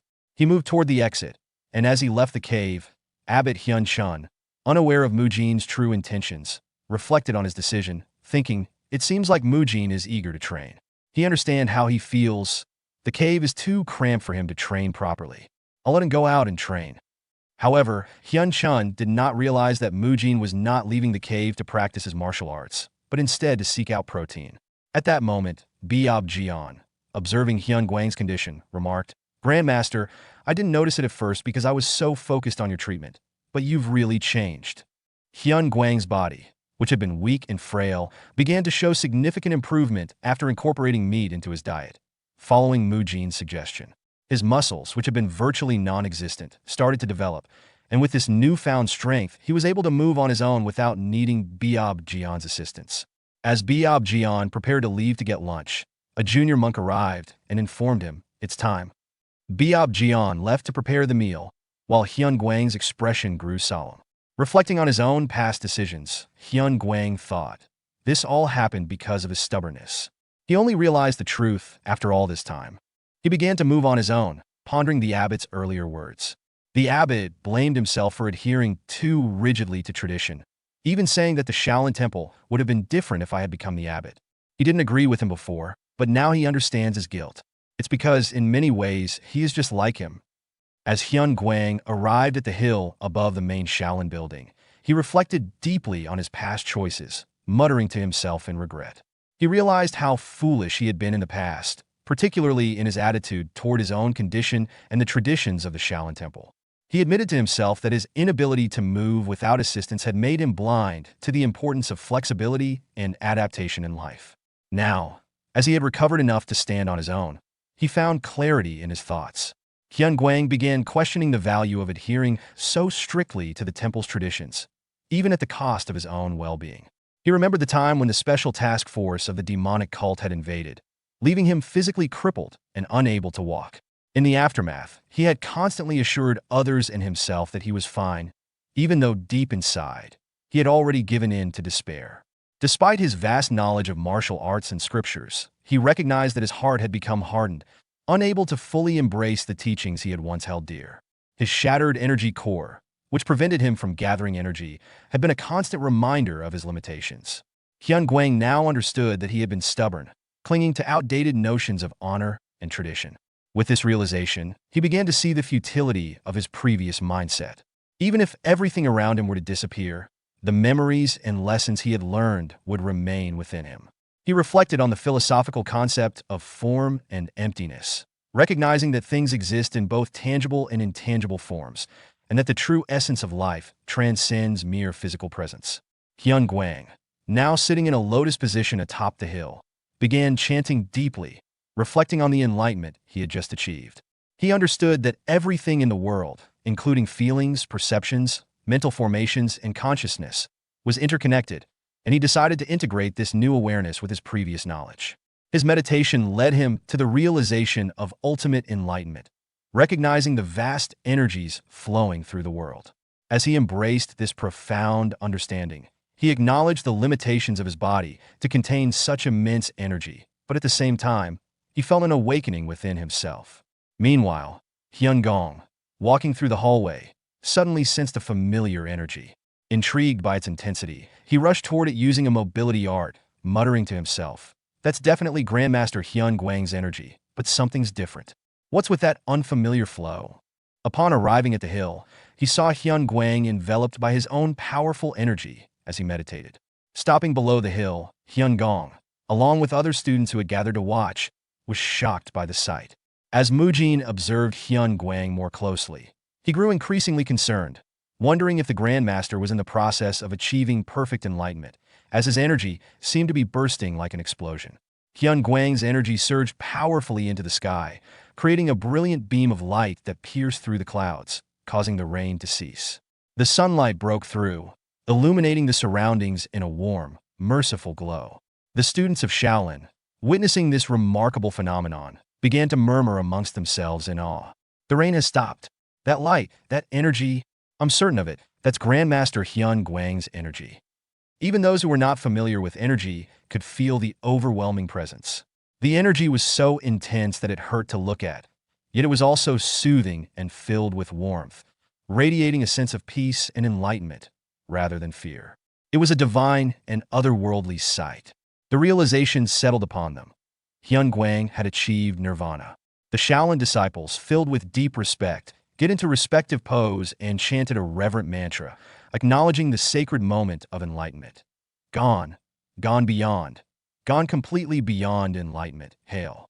Form has emptiness, while emptiness also has form. Overwhelmed by the spectacle, Hyun Gong nervously approached and, with trembling voice, asked, "Grandmaster, has he finally achieved enlightenment?" Hyun Guang chuckled and explains that what he had previously understood in his mind has now been fully realized in his heart. Hyun Gong, still processing the gravity of this realization, questions why Hyun Guang hasn't attained Buddhahood despite reaching nirvana. Hyun Guang responds calmly, acknowledging his attainment of nirvana but revealing that his path is not yet complete because there are unresolved matters. He credits his achievement to Mujin. Hyun Guang then inquires about Mujin's current situation, revealing concern over his absence. Hyun Gong nervously informs him that Mujin has been enduring wall-facing punishment, along with the abbot for the past 18 days. Hyun Guang reacts with visible displeasure, expressing discontent with the punishment and directing his anger toward the students around him. His strong reaction surprises Hyun Gong and the other Shaolin disciples present. Soon after, a junior disciple rushes to the cave where the abbot and Mujin are still undergoing punishment, urgently calling for them to end the punishment and return. Abbot Hyun Chun opens his eyes and calmly reminds the junior monk that there are still 10 days remaining in their sentence. The junior monk, however, delivers unexpected news. Both Abbot Hyun Chun and Mujin have been ordered to return immediately. Abbot Hyun Chun, taken aback and incredulous, questions how such a thing could happen during their punishment, expressing disbelief at the notion of someone daring to interrupt it. The junior monk, however, calmly explains that the order to cease the punishment comes directly from Grandmaster Hyun Guang. This revelation shocks both the abbot and Mujin. Abbot Hyun Chun, still in disbelief, asks for clarification, unable to understand why Grandmaster Hyun Guang would give such an order. Mujin, equally confused, speculates that something might have happened to Grandpa. Hyun Gong questions Grandmaster Hyun Guang about why he is eating a certain food, to which Hyun Guang responds with a lighthearted chuckle, assuring Hyun Gong that he can hear perfectly well without him raising his voice. Hyun Guang then explains that he is trying the food because he heard it is beneficial for the body and notes that it was Hyun Gong who had changed the rules to help strengthen his weak body. Hyun Gong, a bit puzzled, asks whether someone aiming for nirvana really needs to focus on strengthening their physical body. Hyun Guang, amused, teasingly implies that Hyun Gong disapproves of him eating the food, prompting Hyun Gong to quickly deny it, clarifying that's not his concern. At this point, Abbot Hyun Chun and Mujin, guided by the junior monk, arrived outside the room. However, Hyun Guang continued by remarking with a hint of sarcasm that the reason he locked away Mujin in the cold cave must be due to his efforts in saving him.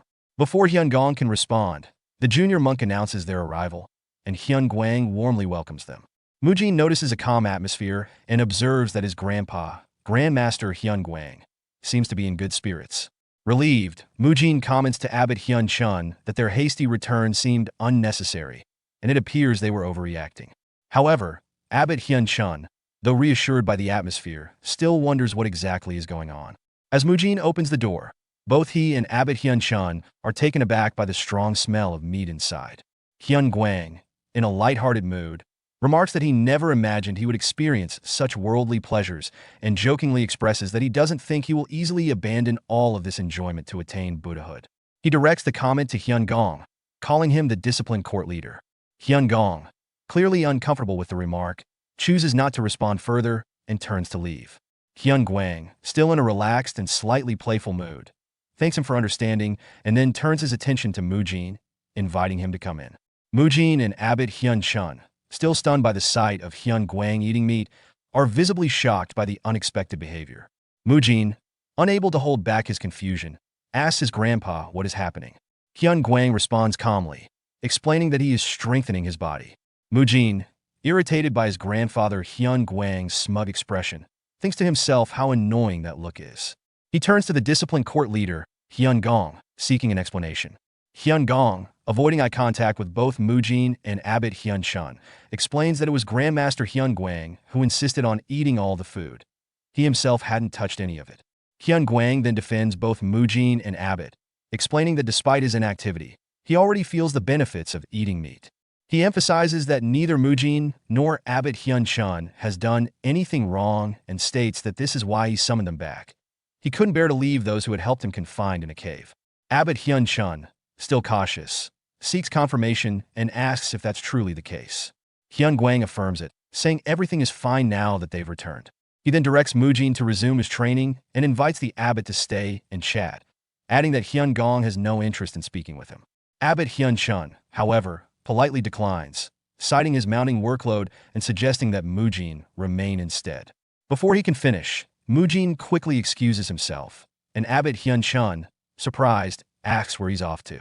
Eventually, Mujin learns the full story behind the situation from Biob Jian. Mujin was stunned, muttering to himself that Hyun Guang had been so close to reaching nirvana but was derailed by his attachment to the taste of meat. He decided to let go of his thoughts for the time being, realizing not everything that happened was negative. Biob Jian then informed him that he'd brought the equipment Mujin had requested from the Arhood Hall leader, which Mujin was pleased to hear. As they arrived at the training grounds, Biob Jian confirmed that Mujin could start strength training there. Mujin was surprised to see monks training with dumbbells and various exercise equipment, marveling that such a scene was unfolding in the Shaolin Temple of this era. Just before leaving, Biob Jian mentioned some equipment they weren't sure how to use, asking Mujin to teach the others. Excited, Mujin agreed, his enthusiasm growing as he examined the training gear. He thought, this isn't quite like the gym I used to have, but it's great, it brings back memories. A place to work with iron and sweat to build up strength.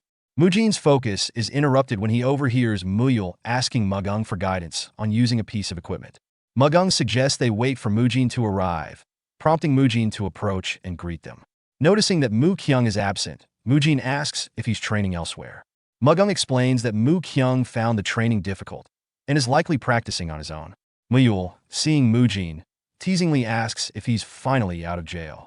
Mujin, brushing off the comment, responds, "Don't call it jail." Noticing a piece of equipment, Mugung asks Mujin if it's also meant for exercise and how to use it. Mujin recognizes the item as a tire and, with a bit of humor, corrects himself by calling it a rubber wheel. Preparing to demonstrate, Mujin explains that the exercise involves lifting one side of the wheel and flipping it repeatedly. He mentally draws a parallel to the modern tire flip exercise, feeling a sense of accomplishment at incorporating an innovative training method using the temple's limited resources. Mujin, after testing the weight of the rubber wheel, estimated it to be around 150 kilograms. He explained to Mugung that using this for exercise would train not only the lower body, but the entire body, helping with strength distribution. Offering Mugung a turn, Mujin asked if he wanted to try it out. Mugung, feeling challenged, asked if Mujin thought he couldn't handle it. Mujin warned, jokingly, that he would strike his head 10 times if he used inner energy, to which Mugung insisted he wouldn't cheat. At that moment, Muyul interrupted, calling for Mujin's attention with a question. Before Mujin could explain, Muyul suddenly started running, leaving Mujin puzzled, who asked what he was doing. Muyul replied that he was playing around with the equipment, testing if he could use it in this way. Mujin watched in surprise as Muyul easily jumped onto a bar 3 meters high and began maneuvering around it with impressive flexibility. Mujin thought to himself that Muyul's movements were very agile, almost monkey-like. Reflecting on this unique style, he wondered if monkey might be a natural addition to the Shaolin techniques alongside the crane, snake, leopard, tiger, and dragon styles. Muyul asked Mujin if he was using the bar correctly. Mujin replied that Muyul's approach was fine, then mused to himself that even if this type of movement didn't currently exist, Muyul might eventually create it. Mujin noted there was a variety of equipment beyond just bars and the rubber wheel, equipment often used in CrossFit rather than traditional gyms. This setup was ideal, as it allowed him to train strength, flexibility, and coordination without overdeveloping his muscles, which could hinder martial arts performance. Mujin was excited about becoming a martial master and discovering the ending to this novel journey he was part of. Mujin's path at the Shaolin Temple was progressing, but he was aiming for more than just physical prowess. He was cultivating a balanced strength that served his martial arts. Later, as evening approached, he returned to Hyun Guang and suggested incorporating the new equipment into his treatment routine. Hyun Guang, noticing the new equipment Mujin had brought, asked if it was the same gear he'd requested from the Arhut Hall leader. Mujin confirmed, introducing it as the reform roller, explaining that in modern times it's known as a foam roller used for stretching muscles. He demonstrated how it could be rolled under various body parts, such as the scapula, thighs, and calves, to release tension and improve flexibility. Mujin warned that Hyun Guang would likely feel some pain initially due to muscle stiffness, but assured him that regular use would make his body feel lighter. Hyun Guang, using the roller, grew serious and expressed his intent to introduce it to the other Shaolin disciples. He realized they could avoid many unnecessary hardships by using tools like this in their training. Mujin was initially confused, thinking that Hyun Guang's actions might make him seem like an apostate for disagreeing with Shaolin teachings. However, Hyun Guang shifted the conversation and asked about Mujin's martial arts progress.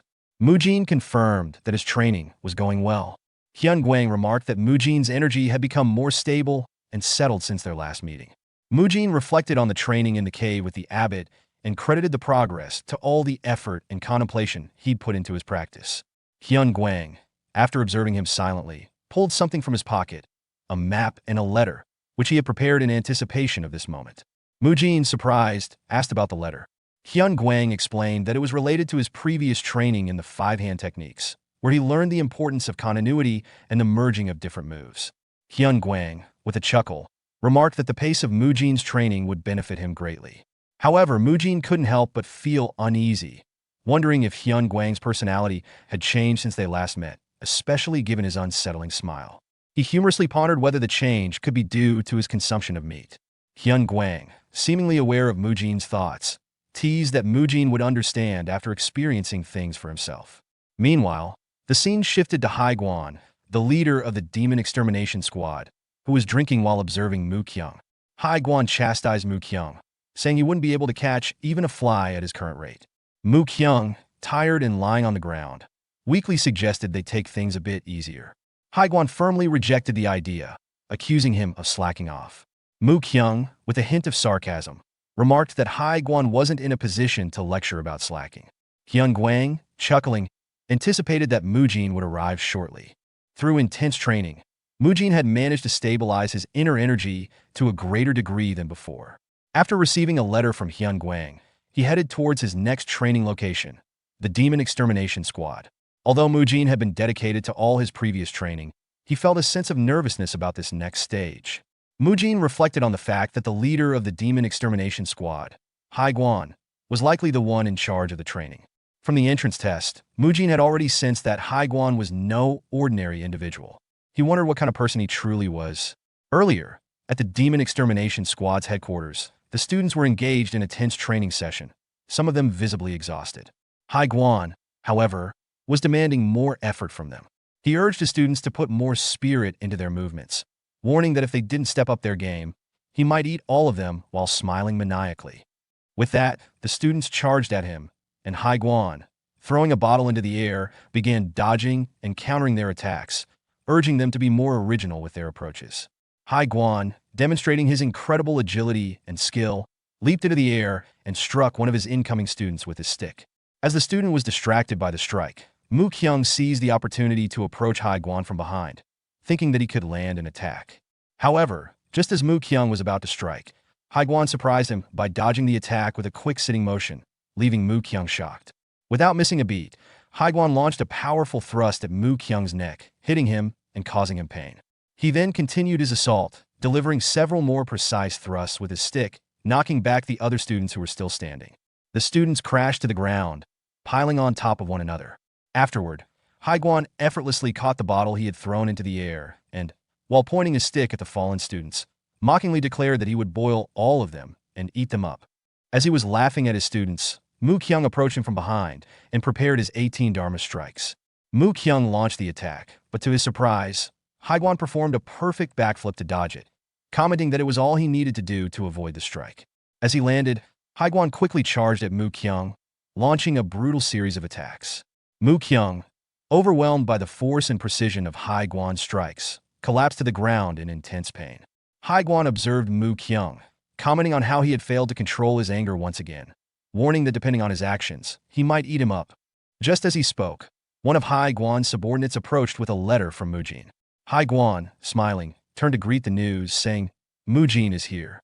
Mujin, entering the scene, greeted Hai Guan respectfully, introducing himself as a third-class disciple.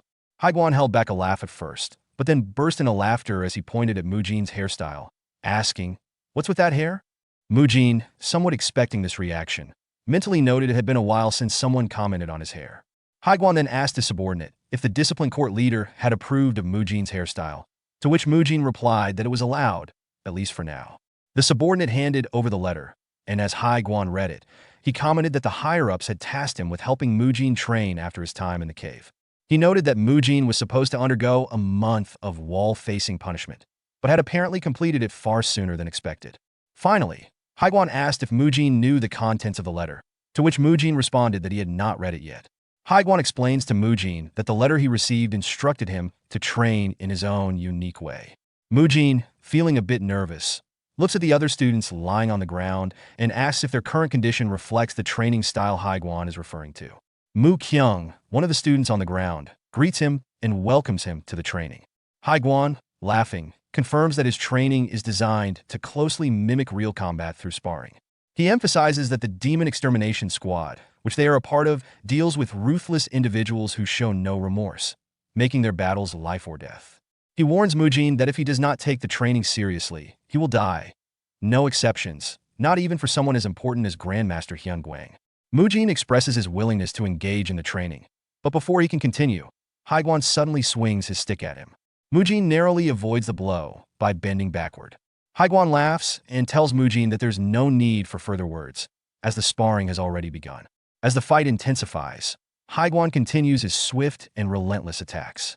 While dodging, Mujin asks how Hai Guan can start the sparring so suddenly, to which Hai Guan retorts, "Do you think the enemy will wait for you?" Mujin, now determined, decides to attack seriously and throws a punch infused with his energy. However, Hai Guan expertly dodges and counters, landing a punch on Mujin while remarking, "You've got fierce power and speed, but that's not good enough." After feeling the tremor in his hand from punching Mujin's face, Hyun Guang asked, "Has you learned Iron Guard?"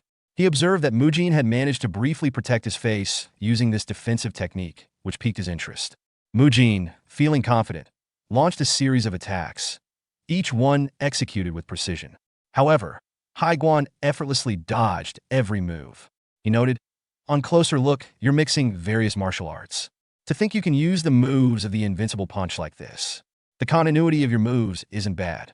Despite this compliment, Haiguan quickly countered by throwing dirt into Mujin's eyes, taunting him, "But it's not smooth enough for real combat." Mujin, irritated by the sudden dirty tactic, shouted, "Throwing sand at me? That's cheating." Haiguan responded sharply, reminding him that in real combat, enemies would use even more ruthless tactics to defeat him.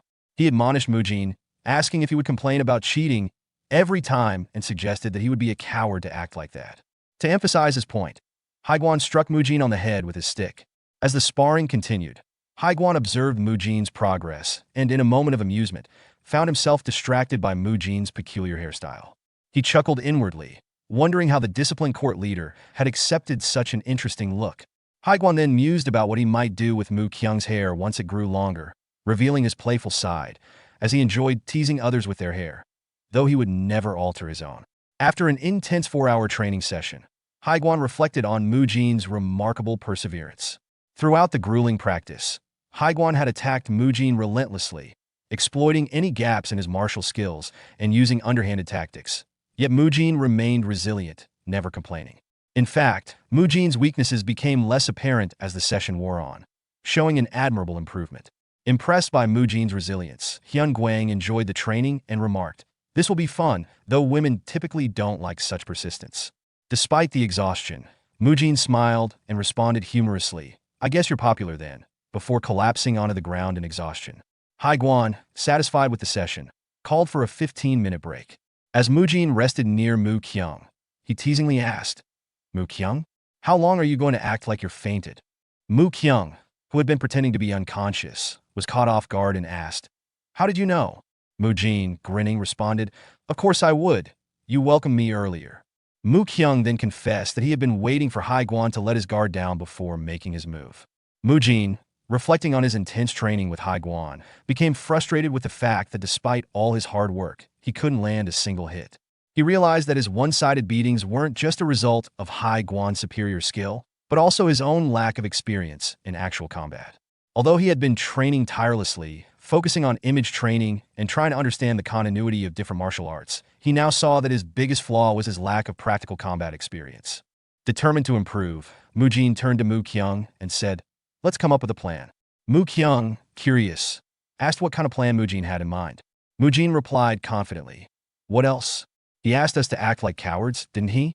I have a good idea."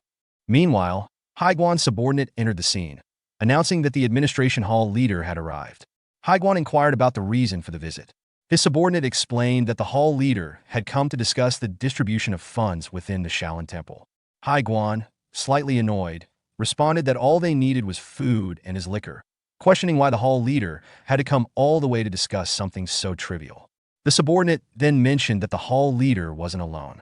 This piqued Haiguan's curiosity, and he asked who else had come.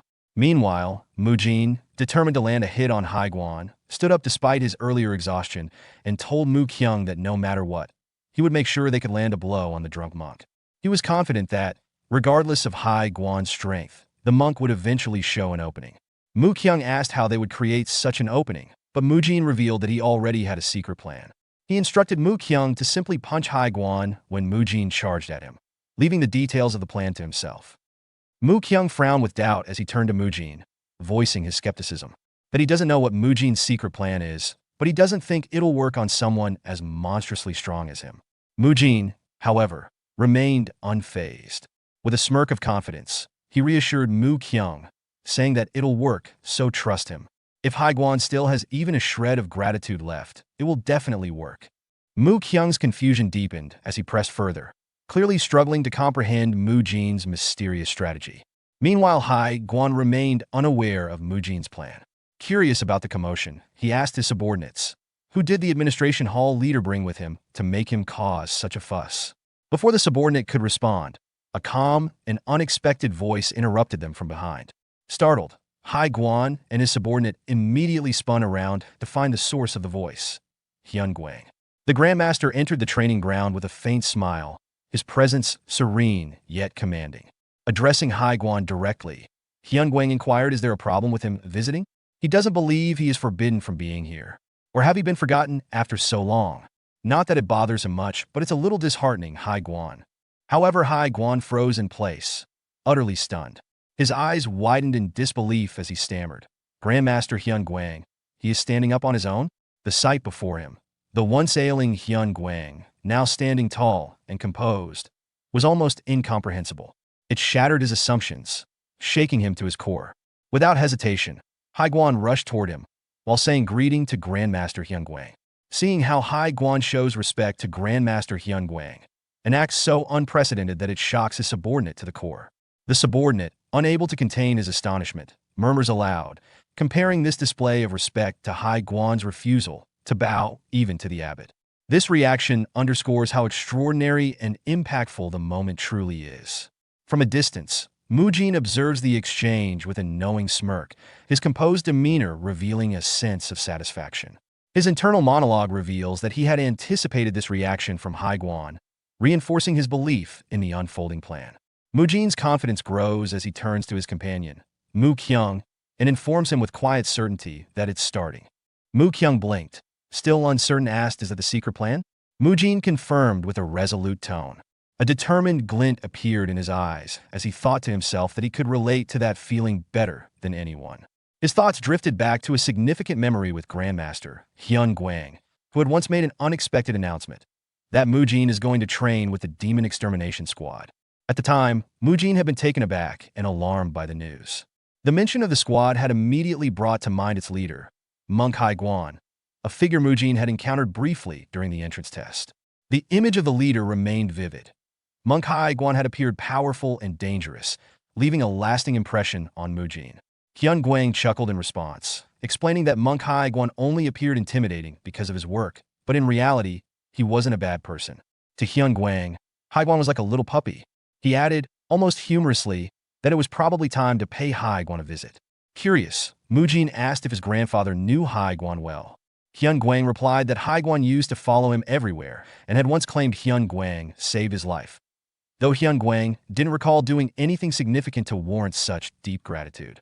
In the present, Mujin dashed toward Monk Hai Guan, reflecting on this memory.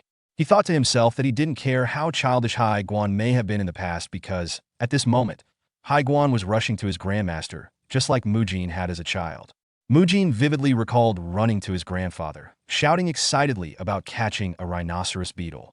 Now, Hai Guan sprinted toward Hyun Guang with excitement. He exclaimed, Grandmaster, you've finally recovered.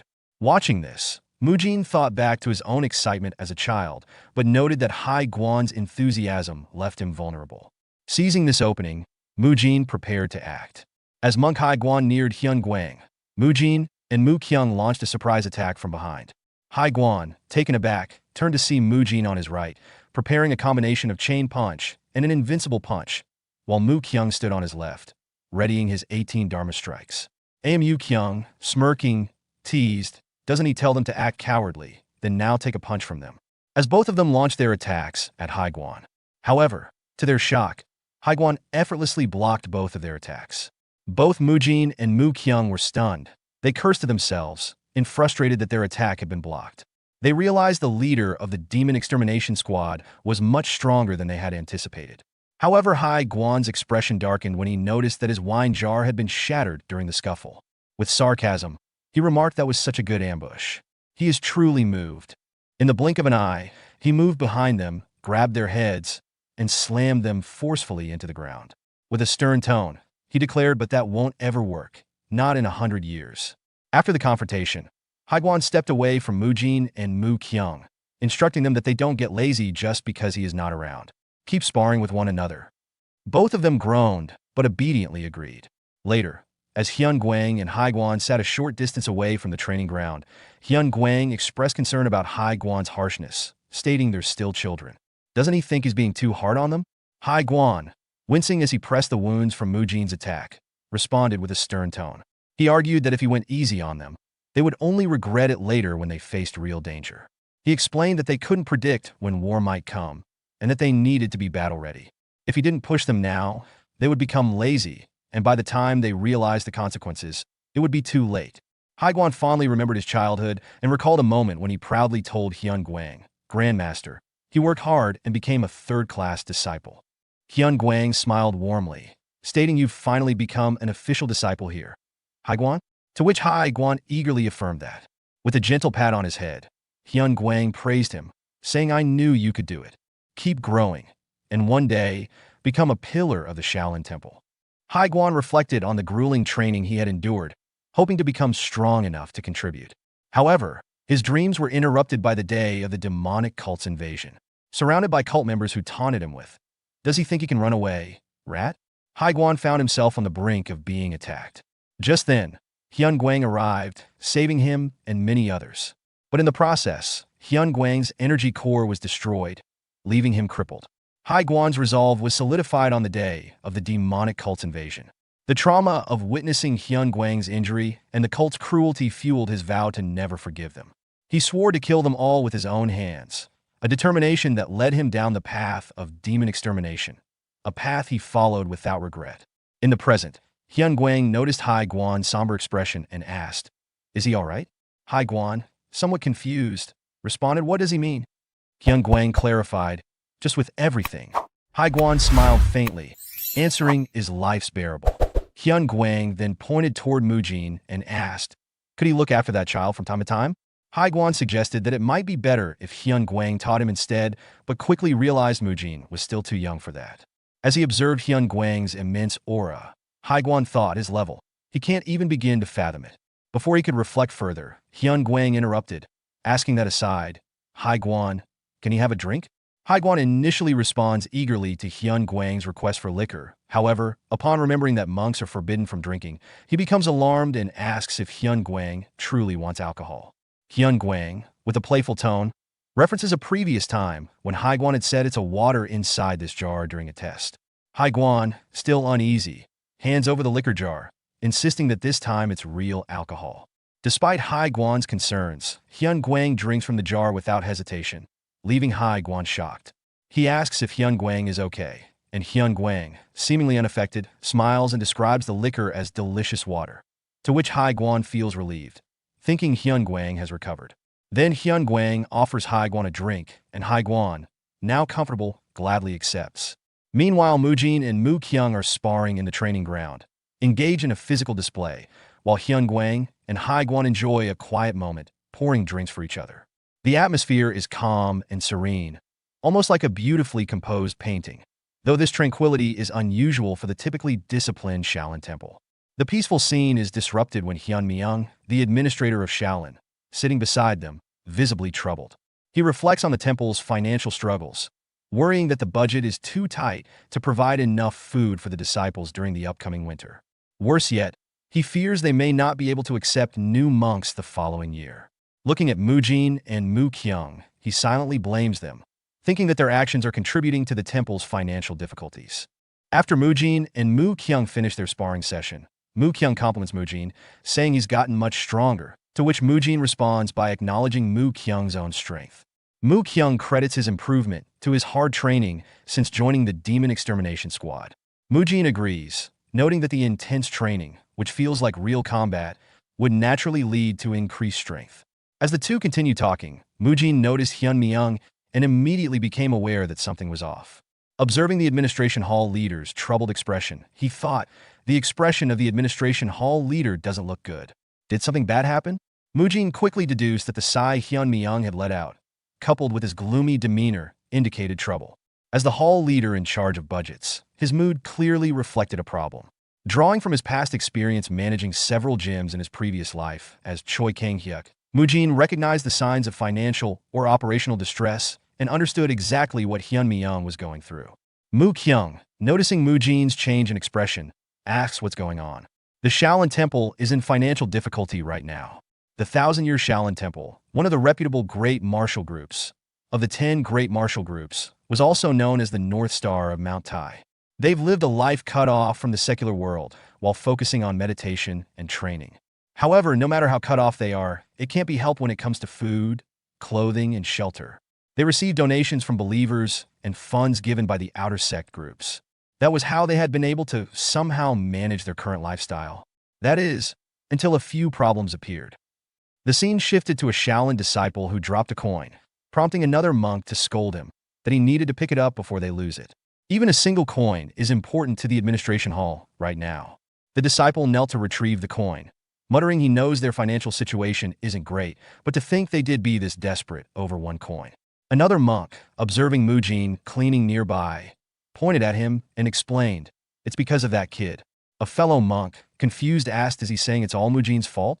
The monk responded, "Well, there are other complications, but what he said isn't entirely wrong." The monk went on to explain the situation. It all began when Mujin saved Mu Kyung from being bullied by outer sect disciples. In retaliation, the temple punished the wrongdoers severely, destroying their energy cores and ending their ability to practice martial arts. This included members of the Seobul escort establishment who had been extorting people for money. As a result, they were forced to return everything they had taken. However, this caused trouble. Other outer sect groups began to feel uneasy. They thought if the temple shut down the Seobul escort establishment so easily, what if they are next? Fearing for their own positions, many of these groups left the temple and joined other martial groups, cutting off their donations. As a result, nearly half of the outer sect groups abandoned the temple, worsening its financial situation. The temple's financial strain was further exacerbated by the additional expenses for specialized equipment, including yoga and Pilates gear for Hyun Guang's rehabilitation, as well as specialized training tools for Mujin's unique methods. These costs fell squarely on the administration hall, and many began to view Mujin as the demon that devours money. Mujin, observing the situation, reflected he'd get it. They probably don't have a good impression of him now, but it's thanks to him that the other disciples are seeing better results, and Grandpa's health has improved. They're being too harsh. Mujin then thought about his daily routine, that he has been fulfilling his duties as a third-class disciple, just like Grandpa and Master Biabjian wanted. He trained his stamina, studied scriptures at dawn, practiced martial arts, cleaned the temple, and welcomed visiting guests. He couldn't help but feel like he had been demoted to a regular grunt, recalling his past life as a medic. As Mujin was reflecting on his routine, a fellow disciple approached him and asked, "Mujin, is he done with cleaning?" Mujin replied, "Yes, he finished it." The monk checked the time and said, "It's almost 1 p.m. Let's go receive the visiting guests." Mujin agreed, but as they walked, he thought to himself, even though H is doing the same trivial tasks as the other third-class disciples, Grandpa probably set this up so he could spend more time with his peers. At the gate, the Shaolin monks warmly greeted their guests, guided them along the paths, and thanked them for visiting the temple. Mujin, assisting for the first time, commented to a fellow disciple, "Receiving visitors isn't as hard as he thought." The other monk agreed. Mujin reflected that it was similar to how he used to welcome gym members in his past life. However, his thoughts were interrupted when he heard a labored breath. Looking down the long staircase leading to the gate, he spotted an elderly woman struggling to climb the steps. Turning to his fellow disciple, Mujin said that he is head down for a moment. The fellow monk asked, "What's going on down there?" Mujin replied, "Someone needs help," and descended the stairs. He approached the elderly woman, who was clearly out of breath, and greeted her. The woman looked up at him and smiled, replying, "Hello, young monk." Noticing her fatigue, Mujin stated she seems quite tired. "What brings her all the way here?" The woman explained that she came to pay her respects to Buddha. Realizing she was heading to the Mahavira Hall, Mujin offered, allow him to carry her there. When the woman initially declines his offer to carry her, she thanks him, saying there's no need for him to trouble himself. Despite her polite refusal, Mujin, displaying determination and care, insists that it's no trouble. He reassures her by mentioning his physical training, subtly emphasizing that he is strong enough to help her. As Mujin carries the woman on his back up a set of stairs, he remains humble and reassures her once more, telling her not to be so formal with him and reminding her that he is just a child monk. His statement surprises the woman, leading her to ask if he is not a teenager. For Mujin, the act of helping the woman is not motivated by any sense of moral obligation or ethical duty. Instead, it comes naturally to him, driven by an ingrained respect for the elderly. This respect was cultivated through his past life as Choi Kang-hyuk, where he was raised by his grandparents. Their care and guidance have shaped his instinctive nurturing behavior, which he now applies in his life as a monk. The respect and care he offers the elderly woman are akin to the way he feels about Hyunguang. After the woman finishes her prayers at the Mahavira Hall, she expresses her gratitude for Mujin's help, thanking him before preparing to leave. Mujin, still focused on her well-being, asks if she has any other plans for the day. The woman stops and turns to look at him. The scene unfolds in Hunan Province, specifically in Dangfeng County, where the Heavenly Merchants, one of the most powerful merchant factions affiliated with the Shaolin Temple, reside. The Heavenly Merchants' manor is a grand structure, filled with luxury and opulence.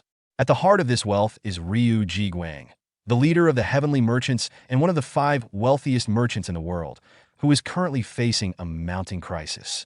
Inside his office, Ryu Jiguang is overwhelmed by a series of reports. His frustration grows as he slams his hand on the table, angry at the actions of a rival faction from Sichuan. He accuses them of scheming against him, which has caused significant problems, particularly concerning suspicious activities at his business's countryside branches. This ongoing issue is adding to the stress of managing such a vast empire. In an attempt to alleviate some of the pressure, he wonders whether he should recruit more people for his elite group, the Azure Gold Squad, to deal with the complications. Despite this, he realizes that simply reviewing the reports is exhausting, and he feels the need for a break. Just as Ryu Jiguang is contemplating his next move, a servant enters to announce the return of his mother, Yun Gehe. Upon hearing this, Ryu Jiguang is surprised and somewhat frustrated, asking whether his mother had gone out again. The servant confirms that she had, and specifically mentions that she returned on an 8-man palanquin. Immediately, Ryu Jiguang leaves his office to meet his mother.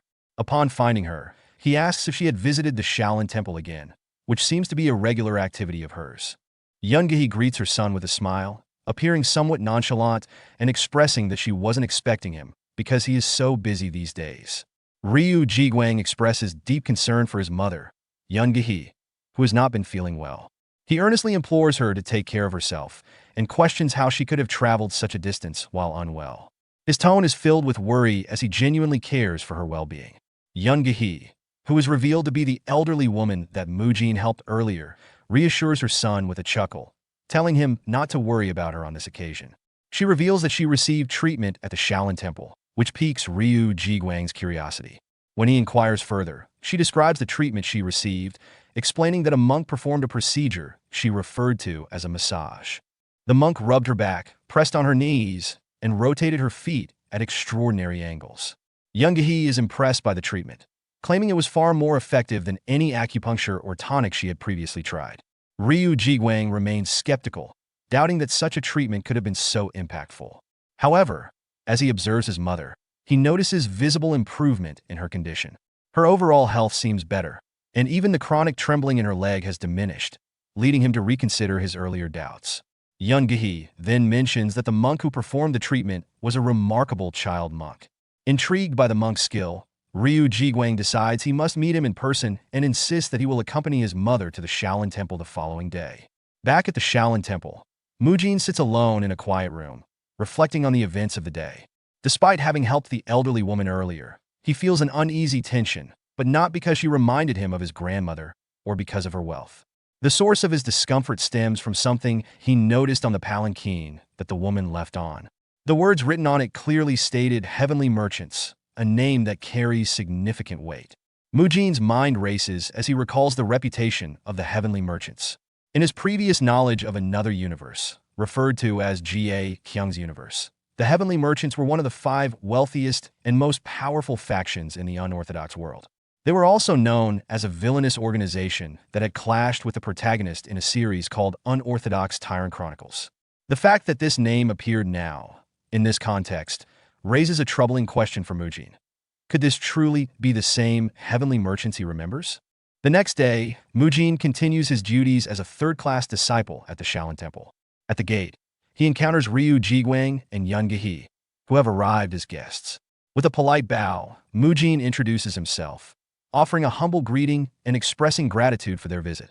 Yun Gehe responds with a warm smile, commenting to her son, Ryu Jiguang, on how charming she finds Mujin. Ryu Jiguang acknowledges Mujin's words and mentions that he has heard about the treatment Mujin gave his mother the previous day. Mujin quickly downplays it, clarifying that it wasn't a formal treatment, but rather a simple act of spending time with her. He then greets Yun Gehe, teasing her about her return. Yoon-gi laughs and explains that she came back to offer prayers again and to receive another massage, which Mujin corrects with a smile, informing her that the term is actually massage. As they walk toward the prayer site, Yoon-gi, continuing the lighthearted conversation, suggests that if Mujin weren't a monk, she would introduce him to her granddaughter. She catches herself and apologizes for rambling, but Mujin responds kindly, expressing that he would love for her to visit often so they could offer prayers and recite scriptures together. Yoon-gi beams at his response, calling him a sweet boy. Ryu Jiguang watches the exchange between his mother and Mujin with a sense of resignation. He notes that his mother is far more affectionate with Mujin than with her own grandchildren, but he inwardly accepts it, prioritizing his mother's happiness over any concerns about her behavior. While walking with Ryu Jiguang and Yoon-gi, Mujin discreetly glances at Ryu Jiguang, recognizing him as the leader of the Heavenly Merchants, a powerful and influential group in the unorthodox world. Although Ryu Jiguang is still the current leader, Mujin wonders if this is the same person he remembers from a previous universe, as he associates the Heavenly Merchants with criminal activities such as illegal drug trade and human trafficking. Despite these dark associations, Mujin recalls that the Heavenly Merchants also had ties to unorthodox forces, and he considers the possibility that the organization had not yet fallen fully into corruption at this point in time.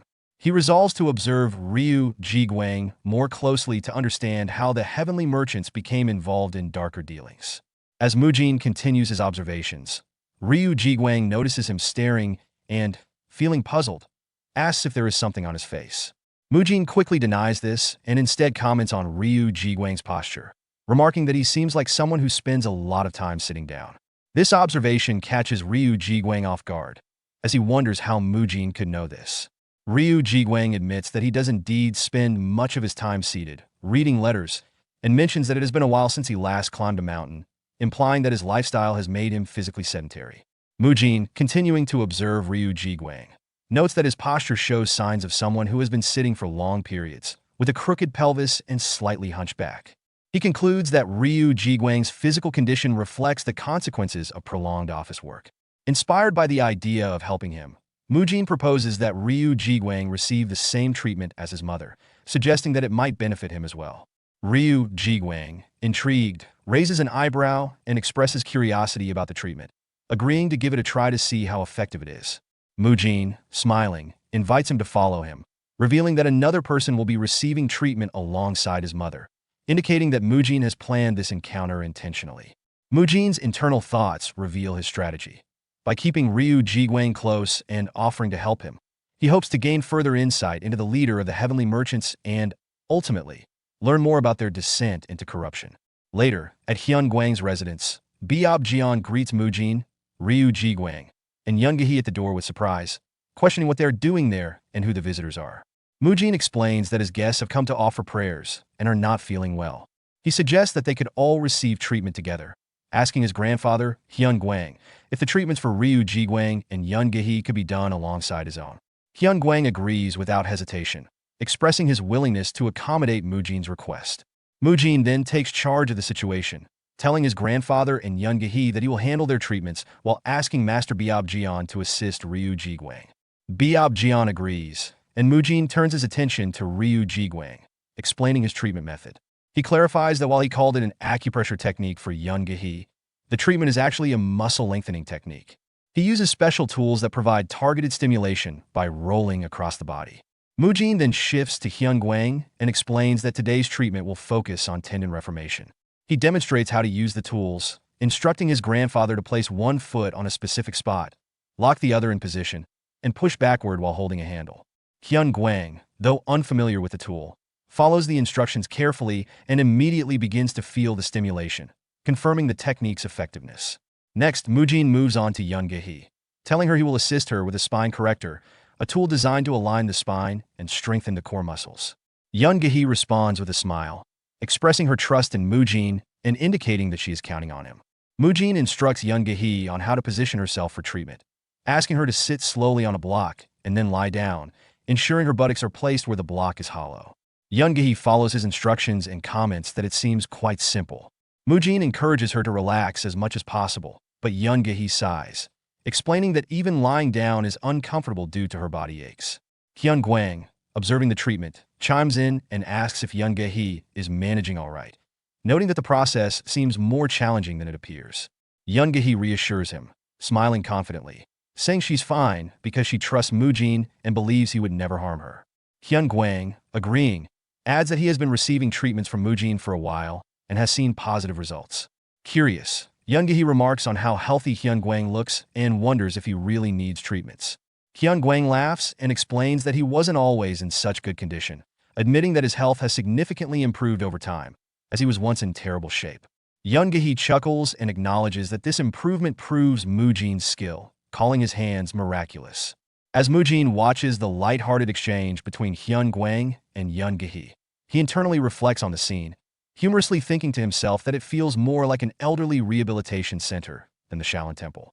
Later, Byeop-jeon asks Ryu Ji-gwang about his experience with the muscle lengthening technique, and Ryu Ji-gwang responds positively, saying he feels much better now. Though he privately reflects that the treatment was initially painful, the discomfort eventually eased, leaving him feeling refreshed. He thanks Byeop-jeon for the excellent treatment. Byeop-jeon humbly dismisses the praise, explaining that this was his first time performing the technique, which he learned from Mujin. He admits he was worried about making a mistake but is glad it helped. Ryu Ji-gwang is momentarily taken aback, realizing that Mujin had taught Byeop-jeon the technique. He then recalls the name Hyun-gwang, which had come up earlier, and his thoughts trail off, trying to connect the dots. Meanwhile, Hyun-gwang turns to Mujin with a smile and notices his fidgeting, guessing that Mujin has something new he wants to try. Mujin confirms, saying that although Yoon-gi has made great progress, he still needs to stretch his stiff muscles further. Hyun-gwang, with his curiosity piqued, asks if this new method involves the heat and lightning techniques, which have greatly contributed to his improvement. He feels confident that he could start performing the tasks on his own. He then used his energy to generate both heat and lightning techniques in his hands, and asks for feedback, wondering what Mujin think about it. Mujin is amazed by Hyun-gwang's mastery and realizes that Hyun-gwang has reached such a level of martial skill that he can now use his internal energy to create natural energy and manifest it in his hands. Mujin recognizes Hyun-gwang as an exceptional martial artist, realizing the true extent of his capabilities. Yoon-gi, observing Hyun-gwang's mastery, comments on his exceptional skill, to which Hyun-gwang modestly laughs it off, calling it just a small trick. Meanwhile, Ryu Ji-gwang, who is quietly observing, leans over to Byeop-jeon and whispers, asking if the man is truly named Hyun-gwang. Byeop-jeon confirms that it is. Upon hearing the name, Ryu Ji-gwang begins to tremble, realizing the significance of the person he is in the presence of. He recalls that Hyun-gwang is the legendary figure who single-handedly drove away the demonic cultists that had invaded the Shaolin Temple decades ago, a story known across the land but rarely spoken of in detail after the invasion. As Ryu Ji-gwang reflects further, he remembers that Hyun-gwang was supposedly left crippled and had lost all of his martial arts abilities after the incident. Yet, here he is, using the muscle-lengthening technique and recovering his strength. Ryu Ji-gwang is amazed by the skill Hyun-gwang exhibits, particularly his ability to use energy effortlessly despite the supposed loss of his strength.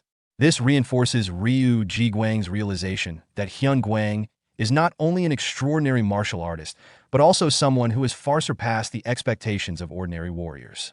Ryu Ji-gwang further realizes the potency of the muscle-lengthening technique, which he now sees works as promised, and he recognizes that it was taught to Byeop-jeon by Mujin. This deepens his respect for Mujin's abilities, and he concludes that the boy's skills are genuine. He also senses that this is an opportunity he cannot afford to let slip by. As the treatment session concluded, Yoon-gi expressed her gratitude to Mujin. Mujin graciously replied it was his pleasure. He enjoyed it too. Though internally, he thought the experience had felt almost like watching an episode of elderly romance, noting the warmth between Hyun-gwang and Yoon-gi. Turning his attention to Ryu Ji-gwang, Mujin advised him, "The roads can get quite dark later. It's best to head back home soon."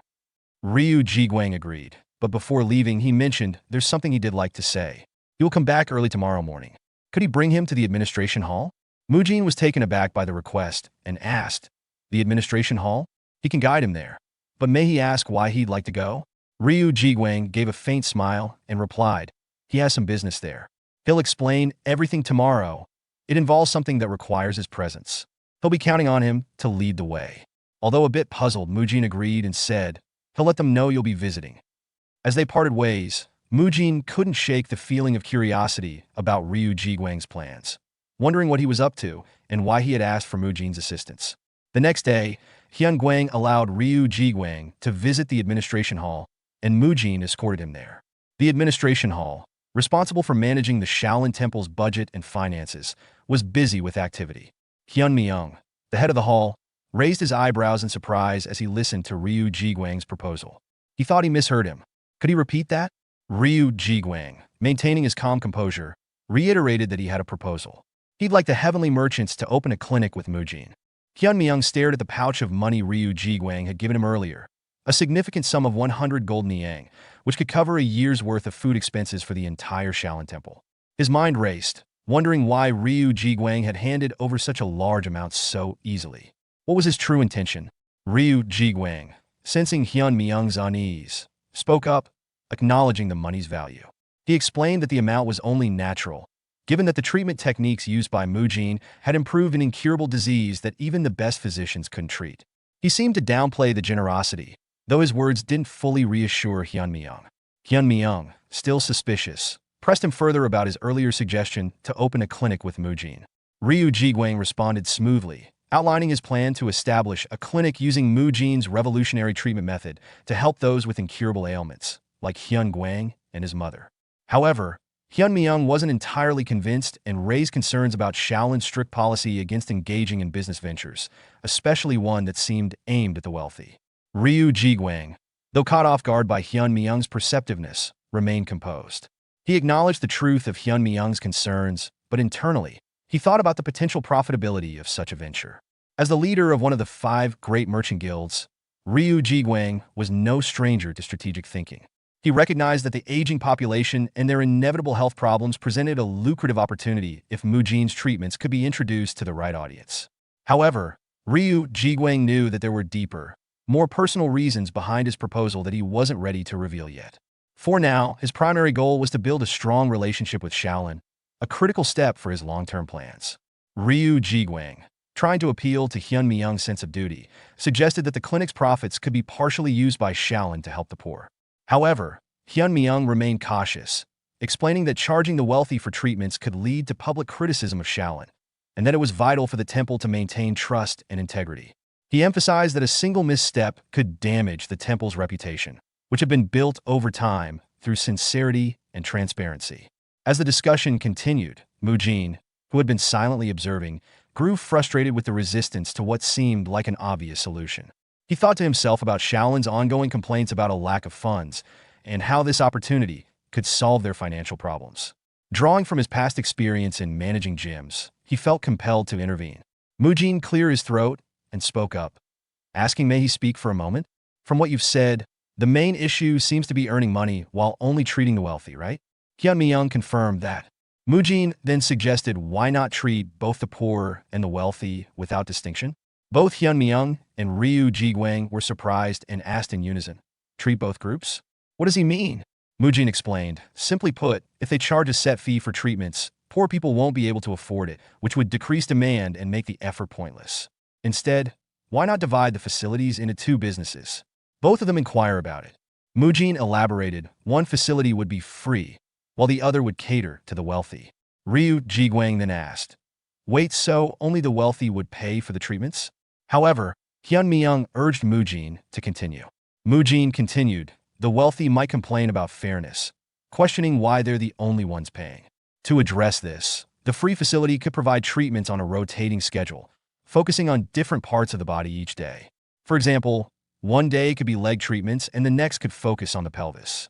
Meanwhile, the paid facility would offer more comprehensive care, including basic treatments alongside advanced techniques, like combining heat and lightning therapies, which we specialize in. This way, the wealthy would get more advanced care, and the poor would still receive treatment. Mujin reflected to himself, that's how large gyms operate. They offer cheaper memberships for general gym use while charging additional fees for personal training sessions. Confident in his idea, he said aloud, also he knows merchant leader Ryu will understand this well. Ryu Jiguang tilted his head and thinks with mild surprise, they could do it that way too, but is this really something a child came up with? Mujin continued, the wealthy love to spend on luxury.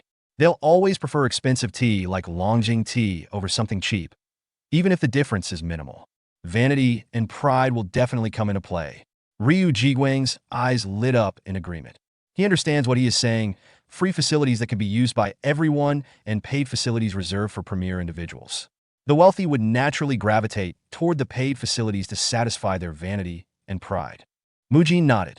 Well, isn't that exactly what the wealthy want? Meanwhile, Hyun Mi-young, the head of the administration hall, listened to the conversation with increasing frustration. His veins visibly pulsed on his bald head as he fumed internally. And then he shouted at Mujin, how could a disciple of Shaolin openly speak of vanity and using it to earn money? Seeing Hyun Mi-young's irritation, Mujin confronted him, asking what is he so afraid of? Taken aback, Hyun Mi-young retorted sharply. Mujin calmly explained, when you suggested using money earned from the wealthy to help the poor, you were afraid people might criticize Shaolin for being obsessed with money. But with this proposal, they can treat the poor while also using the contributions of the wealthy. Is he truly that afraid of what people might say about Shaolin? Hyun Mi-young gritted his teeth in frustration, snapping, how dare he insult Shaolin? Remaining composed, Mujin replied, he is not insulting Shaolin. Let him clarify something. He says Shaolin's reputation might suffer because they're earning money by catering to the wealthy? Well, you're right, that could happen. He too worry about what people might say. But he is in far greater anguish when they can't help those who truly need it because they are too afraid of criticism.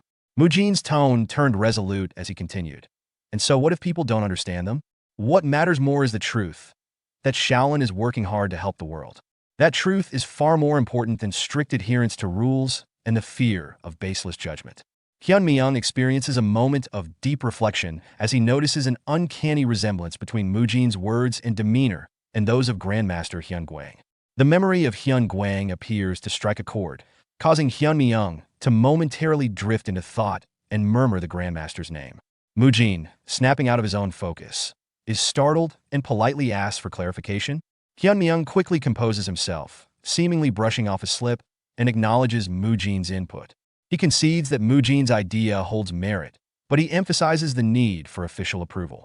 Hyun Mi-young explains that they must consult internally and gain the abbot's permission before moving forward. He assures Mujin that they will convey the decision to Ryu Jiguang in due time. Hyun Mi-young acknowledge Mujin's proposal, but they will need the abbot's permission for this. They'll first discuss internally and update Ryu Jiguang on the results later. Hearing this, Ryu Jiguang thought to himself with excitement, it worked, and expressed his gratitude aloud, thanking him for his decision to consider it. Meanwhile, Mujin, though outwardly calm, felt frustrated. He reflected, he really gave his all to convince him and barely succeeded. The higher-rank monks here are always unpredictable. Despite his frustration, Mujin saw the situation as an opportunity. With this, they will be able to build a closer relationship with the heavenly merchants. Even if they later become the dark forces of the unorthodox Tyrant Chronicles, he will use their business relationship as an excuse to investigate their internal workings. He will also uncover what happened with the countryside branch of the heavenly merchants. As the meeting concluded, Ryu Jiguang stood up and said he will take his leave now. Hyun Mi-young agreed and replied they will contact him again. That night, Hyun Mi-young reported the entire discussion to Abbot Hyun Shun. After hearing the details, the abbot responded with a delighted yes, approving the proposal and signaling his support for Mujin's plan. Abbot Hyun Shun turned towards Grandmaster Hyun Guang and, expressing confidence in Mujin's abilities, states that Mujin's efforts will enable Shaolin to progress further and use the resources he brings to benefit the world. Grandmaster Hyun Guang, recognizing Mujin's achievements, suggests that Mujin deserves a reward for his hard work. Curious, Hyun Shun asks what kind of reward Hyun Guang has in mind. Hyun Guang immediately proposes giving Mujin an elixir. Surprised and uncertain, Hyun Shun questions what kind of elixir Hyun Guang is referring to. Hyun Guang responds with slight impatience, implying it should be obvious, as they're discussing a significant reward. Hyun Shun, visibly nervous, begins to understand the implications and hesitantly asks if Hyun Guang is referring to that elixir, implying it is something rare or special. The next afternoon, after the day's training, Mujin is summoned by Grandmaster Hyun Guang. Mujin, curious and slightly wary, asks why Hyun Guang wanted to see him and questions the mysterious item in front of him. Hyun Guang casually presents the reward, a lesser revitalization pill, an elixir from Shaolin. With a mischievous tone, Hyun Guang jokingly admits that he stole it, though he quickly covers up by saying he acquired it fair and square from Mujin's achievements. Seeing the elixir, Mujin's nervousness grows, and his internal thoughts reveal his apprehension. What on earth is he giving him? The revitalization pill is a legendary elixir often featured in martial arts novels and period dramas, alongside other renowned items like snake tonic, azurite essence, and tuberfleece flower. These elixirs are celebrated for their immense, condensed energy, granting incredible power to those who consume them. Among them, the revitalization pill of Shaolin is particularly famous in the Murim world, considered a rare and highly sought-after treasure, rarely seen even by the most esteemed martial artists. Hyun Guang explained to Mujin that the pill was a reward for his recent accomplishments. Actually, Hyun Guang admitted, I wanted to give you the greater revitalization pill, but I was told it's not the right time yet. The abbot suggested giving you the lesser revitalization pill instead. He's so stingy. Isn't giving it a good thing? Mujin, puzzled, thought, I'll just act like I didn't hear that, and asked, what do you mean by it not being the time yet? Hyun Guang smiled and reassured him. You'll understand after you consume the lesser revitalization pill. The timing is perfect. How about consuming it right now? I'll assist you. Hearing this, Mujin grew excited and shouted, I'll do it. His thoughts raced with anticipation. There's nothing to think about. A precious treasure like this has come to me on its own. Of course, I'll consume it as soon as I can. Mujin and Hyun Guang arrived at a secluded pavilion deep within the mountains. Hyun Guang explained, this place is rich with nature's energy, which will help you during the process.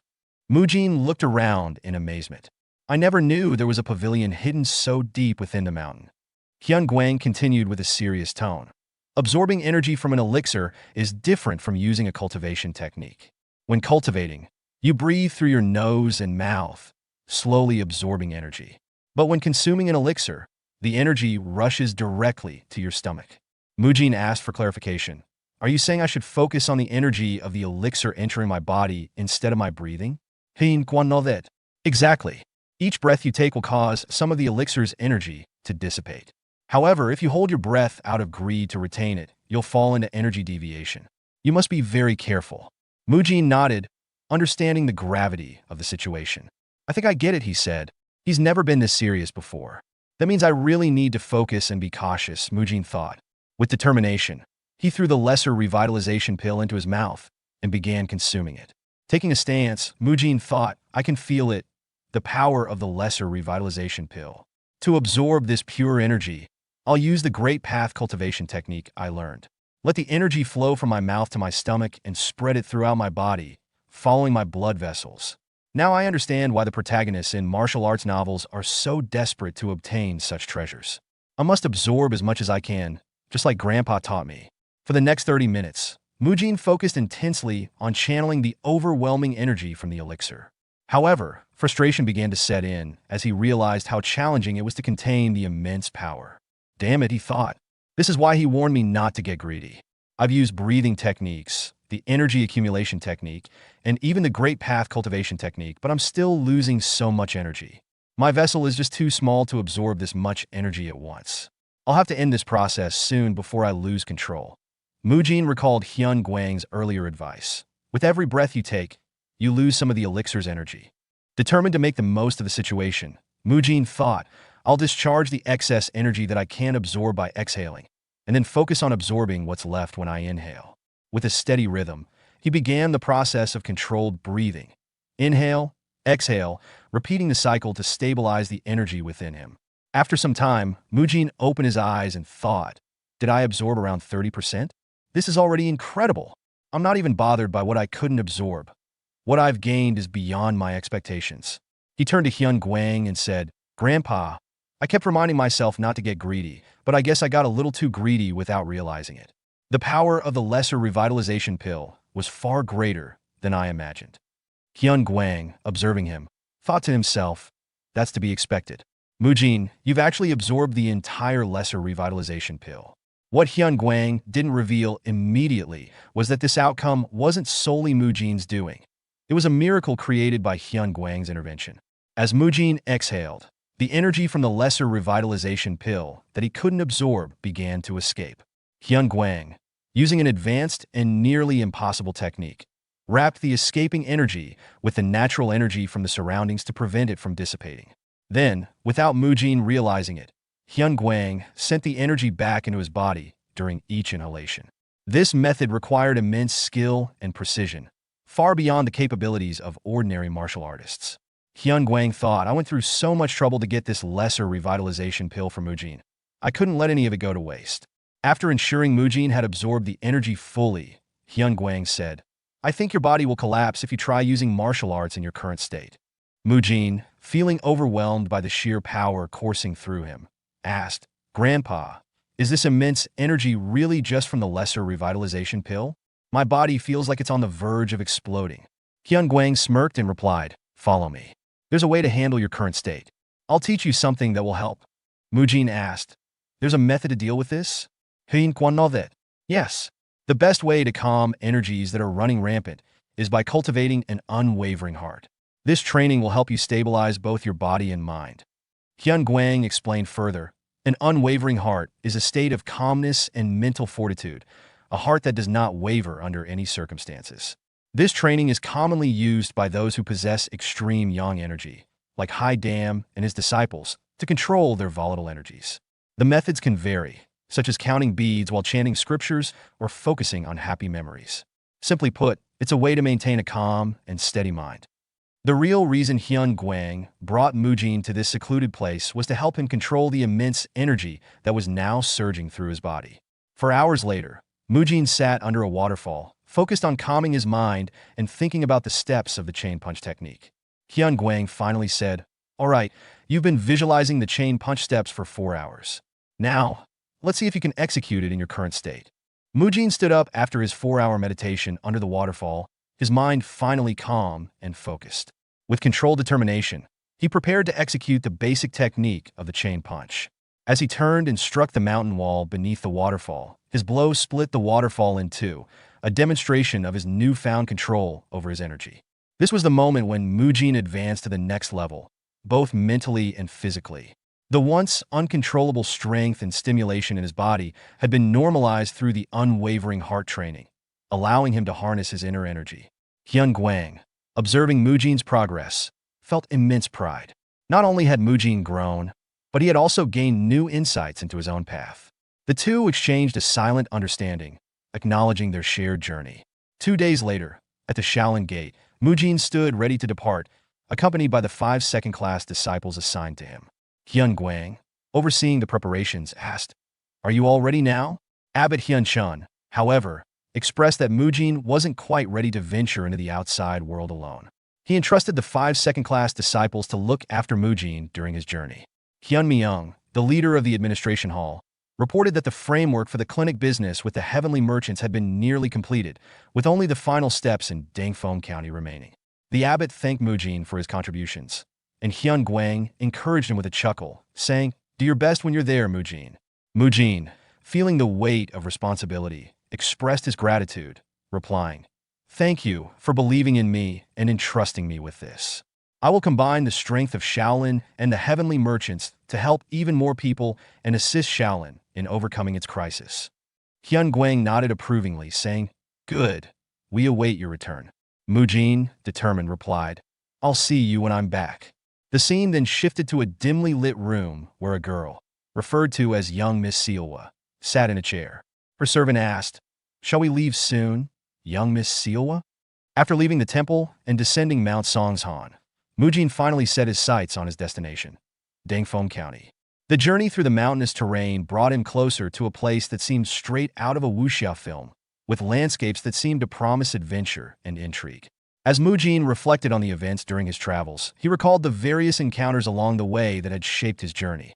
He had run into members of the Green Forest Bandits, enjoyed the lively atmosphere of an inn, and got swept into an unexpected conflict. Along the way, he had also rescued a mysterious veiled beauty, dealt with local thugs, and uncovered a series of schemes that seemed to connect to shadowy figures lurking in the background. With an excited look on his face, Mujin mused about how the dream of a man within a wuxia world truly begins at this moment.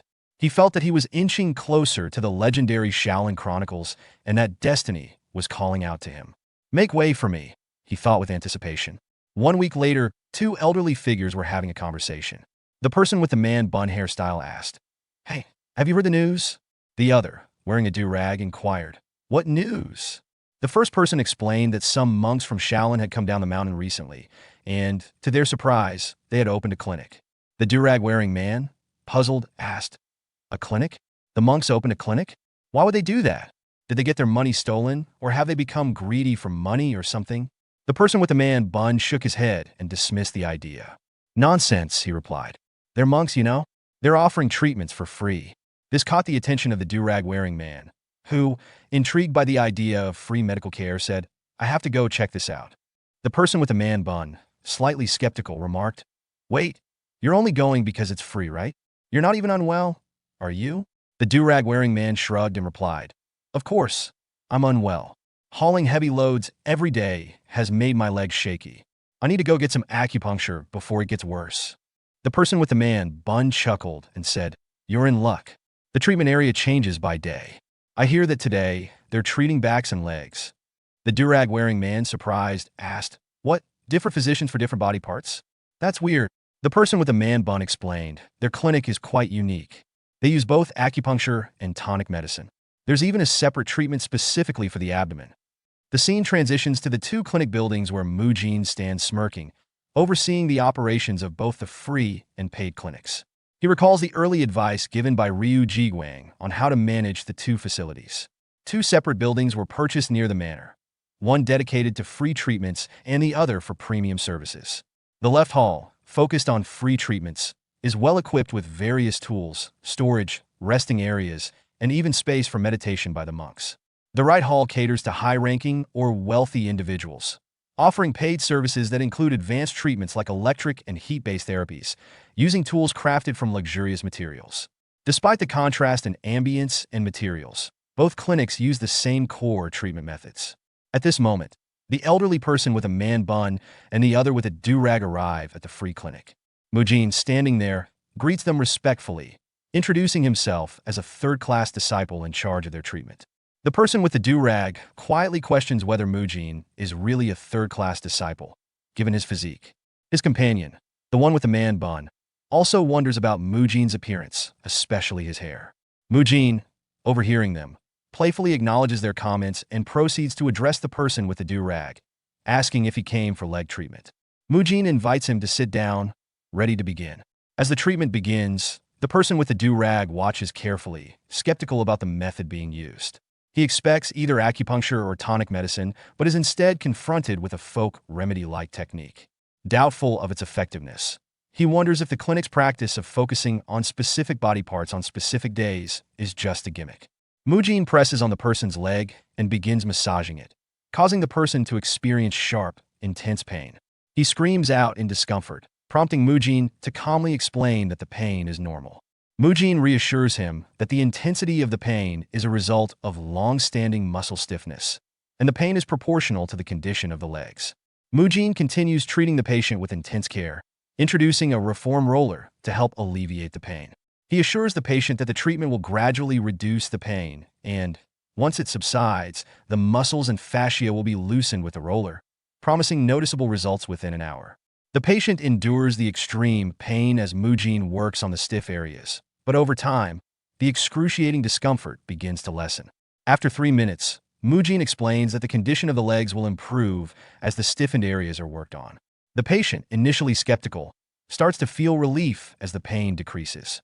13 minutes into the treatment, Murim picks up the reform roller again, and by 20 minutes, he asks the patient to sit on a carpet while he places the roller beneath the legs. The patient is instructed to lift his hips and roll it under his legs, gradually releasing the tension. As the treatment progresses, the patient feels a profound sense of relief, noting how much better the treatment is compared to acupuncture. He reflects on how long it has been since his legs felt this comfortable and marvels at the Shaolin's innovative treatment methods. The patient, impressed by Murim's kindness and dedication, resolves to share the word about the monk's selfless act of coming down from the mountain to help people, seeing it as a noble gesture for the greater good. Word of the effective treatment spreads quickly, and soon the clinic becomes bustling with patients. High-ranking officials and wealthy individuals hear about the results and start flocking to the paid clinic for their treatments. Despite the differences between the free and paid facilities, the core treatment remains unchanged unless the case is an emergency.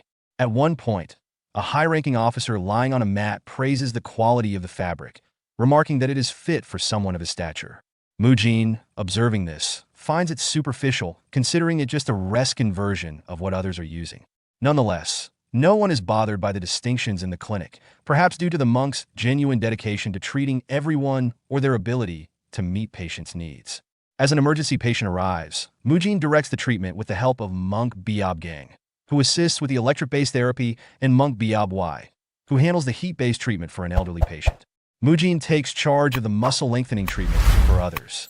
His tireless and unbiased care for all patients earns him the title of the Blessed Monk, as people believe his healing abilities are touched by divine hands. The clinic becomes a well-established and respected institution. A few weeks later, Mujin meets with Yang Jinpyong, the external chief administrator of the Heavenly Merchant Guild. Mujin acknowledges the journey has been difficult, but expresses relief that they've managed to settle down without attracting undue suspicion. Yang Jinpyong responds, thanking the Shaolin monks for their hard work and assistance, expressing the Heavenly Merchant Guild's gratitude. Mujin, however, counters, saying that it's the Shaolin who owe thanks to the guild for their invaluable support, especially considering how close Shaolin came to financial ruin without their help. Mujin notes the growing success of the clinic, commenting on the long line of people waiting outside, something he hadn't expected. He also mentions it's time for Monk Biob Gang to switch shifts. Before Yang Jinpyong can respond, Monk Biob Gang arrives, signaling the shift change. The two exchange pleasantries, and Yang Jinpyong expresses surprise at seeing Biob Gang again. The monk reveals that they have met before, during the time when Mujin was meditating in isolation. This revelation catches Mujin off guard, and he wonders if he was caught eating meat, which could have been a breach of his monk duties. Biob Gang confirms that it was around the time of Mujin's self-reflection, explaining that he had helped the daughter of the Heavenly Merchant Guild leader, who had wandered into the mountains, and handed her over to Yang Jinpyong. Mujin breathes a sigh of relief, realizing he wasn't caught, and recalls the encounter with the young girl, wondering if she was from a wealthy family. He hadn't realized that she was the daughter of the Merchant Guild leader. Yang Jinpyong mentions that the young lady, now grown, is visiting today. Just then, there's a commotion outside as people shout greetings to a young lady. Yang Jinpyong confirms that she has arrived, and Mujin, reflecting on how much time has passed, wonders if she's grown into an accomplished individual. However, when the young lady enters, Mujin is taken aback. He notices she seems unusually well-built for someone of her stature, and seeing the way everyone bows to her, he realizes who she must be. Mujin nervously asks Yang Jinpyong if the young lady is indeed the same one from before. Yang Jinpyong confirms that she is the youngest daughter of the Merchant Guild leader, Lady Ryu Seowa. Shocked, Mujin realizes that the little girl from his past encounter is truly the same person, as he sees her looking a little fatter than he had ever anticipated. As Lady Seowa and her servant move through the clinic staff, who are busy cleaning the streets, greet her respectfully. Two servants, observing the interaction, wonder why people are being so polite towards her. One servant explains that Lady Seowa is the youngest daughter of the Heavenly Merchant Guild leader and played a significant role in the establishment of the clinic. The first servant, surprised, comments that she doesn't look as elegant or pretty as he imagined a wealthy family's daughter would. His fellow servant picks up on the implication and whispers back that Lady Seowa is a bit fatty. Mujin, standing nearby, overhears the conversation and observes Lady Seowa moving away with her servant. He silently notes that she seems to have gained weight. Mujin then enters the free clinic where an elderly man wearing a do-rag greets him warmly, calling him the Blessed Monk and expressing concern for his well-being. Mujin chuckles and reassures the old man that he is happy to see the patients recovering quickly and that he doesn't deserve the title of Blessed Monk. The old man, impressed by Mujin's selflessness, insists that such a title is deserved, praising Mujin's kindness, strength, and youth.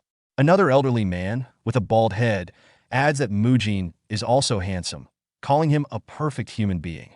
The old man in the do-rag jokingly says he hopes Mujin will meet his granddaughter.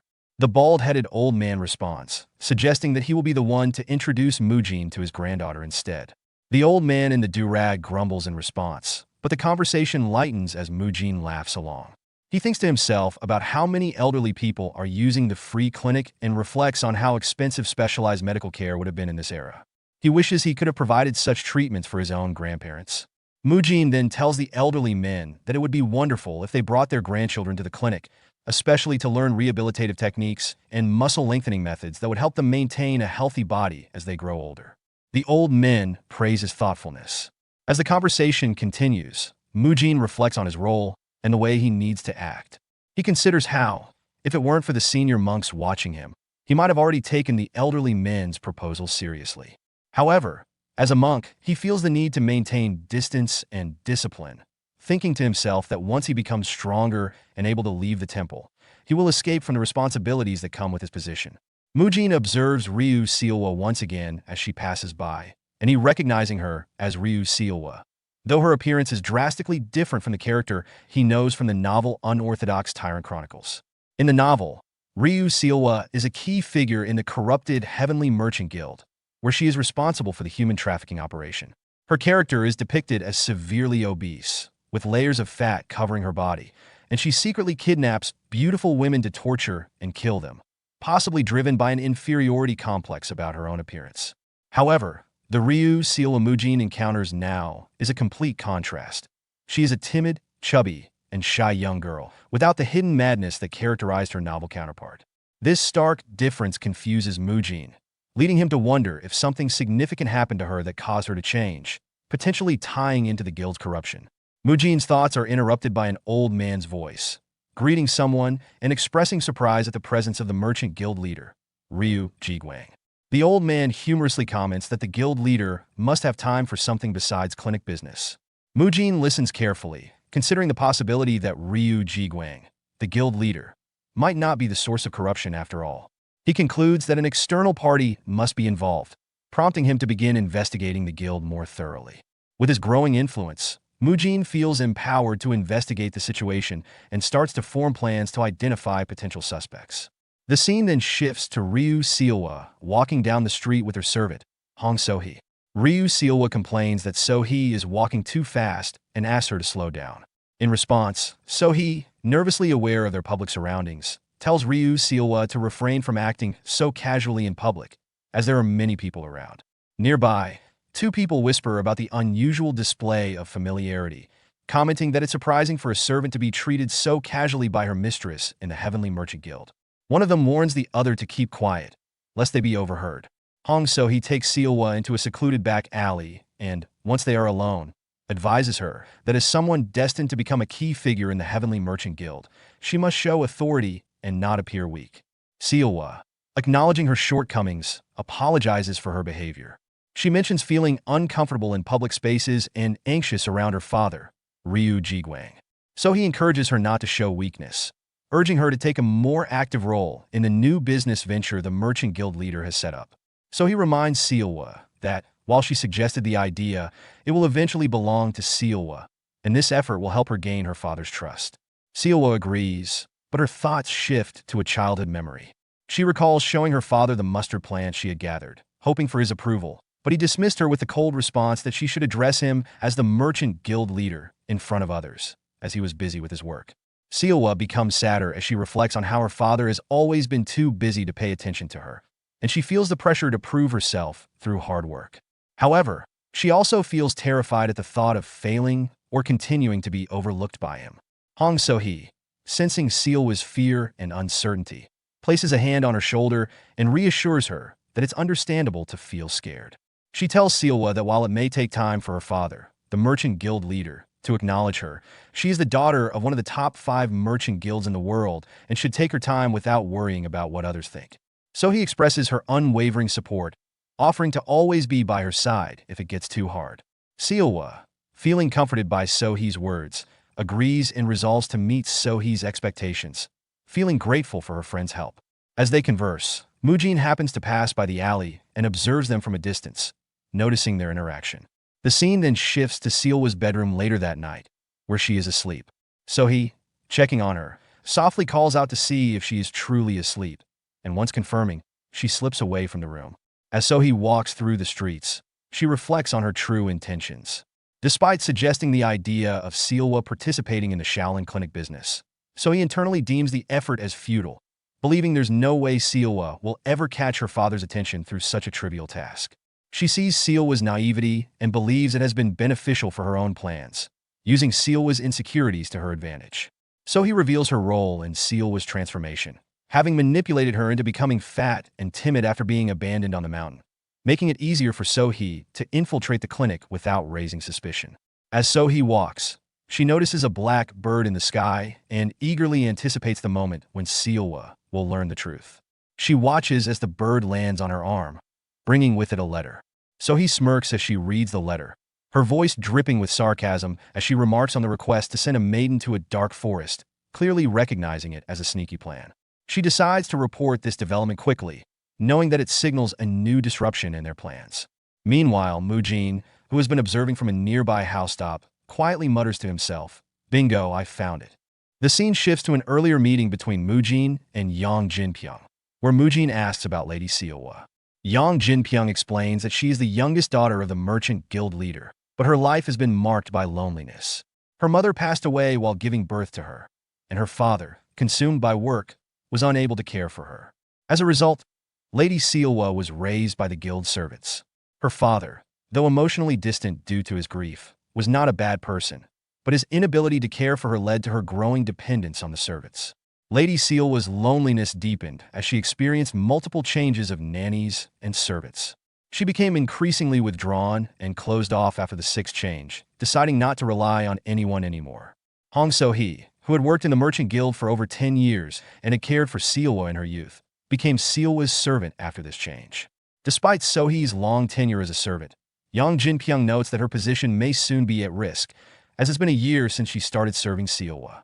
Mujin, after hearing this, reflects on how there's no need to worry about So-hee being replaced, since she would likely do anything to keep her position as Seowa's servant.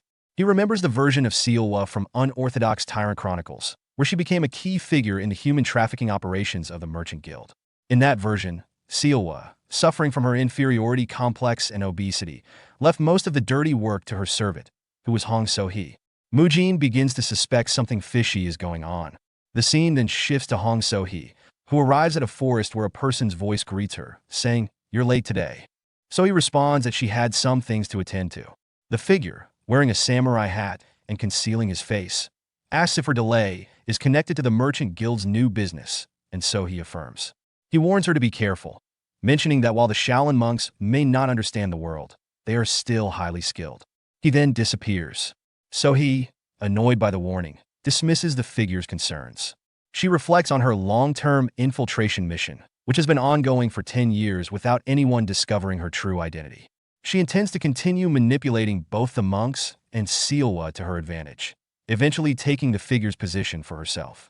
So-hee is confident that no one will uncover her secret. Meanwhile, Mujin, observing all these developments, quietly comments to himself, "The Heavenly Merchant Guild would be in such deep trouble without me." The next day, So-hee and Seowa were walking through the streets when a group of children called out to So-hee, referring to her as Pretty Miss. When So-hee and Seowa turned toward them, So-hee asked if they were talking to her. One of the children pulled out a letter from his pocket and handed it to her, explaining that a mysterious man, dressed entirely in black and with his face covered, had asked them to deliver it. The children were curious about the contents, but admitted they couldn't read and found the man strange. So-hee read the letter, her expression shifting to a devilish smile. She thanked the children for delivering it and rewarded them with money, encouraging them to buy snacks. Excited, the children happily accepted her offer. Seowa, curious about the letter, asked So-hee what it was about, referring to her as Servant Hong. So-hee explained that it appeared to be a love letter, assuring Seowa there was no need to worry. However, as So-hee read the letter's contents, she recalled the message inside. The letter praised her for her success in a previous infiltration mission within the Heavenly Merchant Guild and expressed admiration for her skills.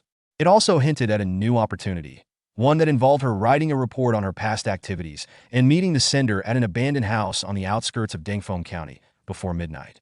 So-hee arrived at the location at midnight, feeling a sense of excitement and opportunity. She laughed inwardly, realizing that this unexpected chance might allow her to surpass her superior. At the meeting place, Mujin, cloaked in full black attire, appeared before So-hee and addressed her by name, saying he had been waiting for her. So-hee, showing respect, expressed her honor in meeting him in person. Mujin then asked about Ryu Seowa, to which So-hee replied that Seowa was likely resting in her bedroom. She explained that, due to her role as Seowa's servant, she couldn't stay away for too long and asked what Mujin needed her to do. Mujin requested the report from So-hee, which she quickly handed over, noting that her position as Seowa's servant made it difficult for her to leave often. She asked about how they could maintain contact in the future. Mujin revealed his plan to infiltrate the Heavenly Merchant Guild himself and stated that he would contact her once inside. So he, surprised, questioned why he was planning to infiltrate as well, given that the higher-ups had only trusted her with a mission, believing that adding another infiltrator could cause confusion. She emphasized her experience, having worked within the guild for 10 years. Mujin, realizing his mistake, thought to himself, "Did I talk too much?" So he, feeling threatened, asked if she was being replaced after all her hard work. In response, Mujin struck So-hee with a powerful punch to her face, sending her flying backward and causing her to cough up blood. However, So-hee quickly regained her balance and, using her ki, launched an attack that tore the cloth covering Mujin's face. To her shock, she recognized him as the damn monk and confronted him, accusing him of luring her into this trap. Mujin smiled at her and remained calm. So-hee then questioned how he had deciphered the secret code in the letter, as it contained a code structure for her organization. Mujin, dismissing her inquiry, responded that it was none of her business, and added that she and her group were already at his mercy. He reflected that he had learned the secret code structure from the unorthodox Tyrant Chronicles after some difficulty recalling it. Realizing that Mujin now knew about her identity and their top secret mission, so he threatened to kill him, releasing a menacing bloodlust. Mujin, unfazed, took a fighting stance and remarked that he likely appeared as an ordinary monk to her, but he would soon show her the difference in their strength. So he charged at Mujin with incredible speed, determined not to lose to someone she considered a mere brat. Mujin, smirking, thought it was time to test the effectiveness of his skills. Mujin knew that if he didn't give this fight everything he had, there was no doubt he would be the one to die. His opponent was not holding back, and hesitation meant death. He took a deep breath, forcing his mind to sharpen. This was his first real battle, and his life depended on it. So he, her energy gathered and condensed in her left hand, lunged forward, aiming a precise and lethal thrust toward Mujin. However, in a moment of shocking speed, Mujin caught her wrist mid-strike. Before she could react, his other hand gripped the collar of her robe, and with a powerful twist of his body, he executed a flawless judo shoulder throw. So-hee's body arced through the air before slamming onto the ground with crushing force. A sharp gasp escaped her lips, followed by a splatter of blood as the impact shook her entire being. Lying on the ground, her body trembling from pain and the sheer disbelief of what had just happened, So-hee's mind raced. How did he manage to throw me like that? She thought, gasping for air. I've never seen that kind of technique before. Could there be a martial art like this within the Shaolin Temple? Her dazed state barely lasted a second before she noticed something, a looming shadow. Her eyes darted upward, just in time to see Mujin's fist descending like a hammer toward her. Without thinking, she rolled to the side. The ground where she had been moments ago cracked under the force of Mujin's strike, splintering in all directions like a spiderweb. As she tumbled backward, she kept her palm skimming the ground, gathering loose sand in her fingers. Mujin's sharp eyes immediately caught this, but his thoughts remained resolute. I'll use every trick necessary to win, he decided. Let's see how much she complains about underhanded tactics when she's the one using them. So he didn't hesitate. She swung her hand in an arc, releasing the sand directly at Mujin's face. However, instead of recoiling or flinching, Mujin raised his tattered cowl, an item she had torn from him earlier, to shield himself from the attack. The grains bounced harmlessly off the fabric, dissipating into the air. So-hee's eyes widened in shock. He used the very cowl I ripped off? She thought. Would he even grab it? And more than that, he had the composure to use it effectively? But then, a slow, sinister smile curled across her lips. So what if he blocked it? He let his guard down. Just as she had planned, Mujin had to momentarily obscure his own vision with the cowl. In that instant, she lunged forward with lethal intent, energy surging into her palms. Her grin widened as she whispered, I'll start with your abdomen. She drove her glowing, reinforced fingers toward his midsection, convinced she had outmaneuvered him. Pain, a searing, unexpected agony shot through her hands. Her fingers felt as if they had struck solid iron, and before she could register what had happened, blood began to trickle from the cracks forming along her fingernails. She barely had time to stagger back before the pain overwhelmed her as she collapsed onto the ground. Her vision blurred from the shock, and her mind struggled to comprehend what had just happened. What? What did he do? She thought in a frenzy. She let out a scream, both in frustration and agony. My hands! What did you do to my fucking hands? Mujin didn't answer. He simply grabbed her by the head, his grip firm and unrelenting. His voice was cold, almost indifferent. Now, then, time to put you into the ground, you damn spy hag. With a swift and forceful motion, he slammed her head against the dirt. The world spun for So-hee, her consciousness fading into darkness. Time passed before awareness began to creep back into her mind. A throbbing ache pulsed through her skull. It hurts, she thought groggily. What happened? Did I faint? That monk. The muffled sounds of voices reached her ears. The noise grew louder, more distinct. Then a sharp, alarmed realization hit her. No, this can't be. Her eyes snapped open. A voice boomed in the room. Are you asking us to believe what you just said? Someone turned to Ryu Jiguang and insisted. Sir, I am certain Monk Mujin is wrong. Ryu Jiguang, standing at the center of the commotion, raised a hand in a calming gesture. Let's not jump to conclusions just yet. The accuser, his expression resolute, pressed on. She's been working with us for over 10 years. There is no way she's a spy. Monk Biab-gang, his brow furrowed, turned to him. Are you suggesting that Mujin is lying? Are you questioning the integrity of a Shaolin disciple? At that moment, So-hee coughed, drawing all eyes to her. Despite the pain, she smirked. You're finally awake. I guess it's time I explain things, huh? Internally, however, she seethed with fury. I will kill this little bastard. Mujin turned to Ryu Jiguang and calmly began. After finishing my duties at the clinic last night, I was on my way back to rest when I saw her walking alone. That struck me as odd. She's Lady Sealwa's servant, yet she wasn't with her. I followed her and ended up witnessing something shocking. A man dressed in black met her in an abandoned building. They spoke of the clinic's business and confirmed she was operating as a spy. Mujin then pulled off his upper robes, revealing deep, bleeding claw marks across his abdomen. Would an ordinary servant be capable of this? If I hadn't learned Iron Guard, she would have impaled me. I would be dead. As the room absorbed his words, he produced a letter. And here's more proof. A mission report she handed over to the man in black. It's her handwriting. So he felt her stomach drop. That report, that damn monk tricked me into writing it. Silence stretched before Yang Jinpyong finally spoke. The handwriting is indeed hers, and her hand size matches the wounds on Monk Mujin's body. Moreover, she hasn't provided a single counter-argument, only protests. Realization rippled through the gathered people. The tide had shifted. Ryu Jiguang's expression darkened. I understand this request may be unorthodox, but could you leave this matter to us? As this is the Merchant Guild's internal issue, we would like to handle her personally. So-hee's blood ran cold. No, no way. Mujin nodded. I understand. I overstepped, and I apologize.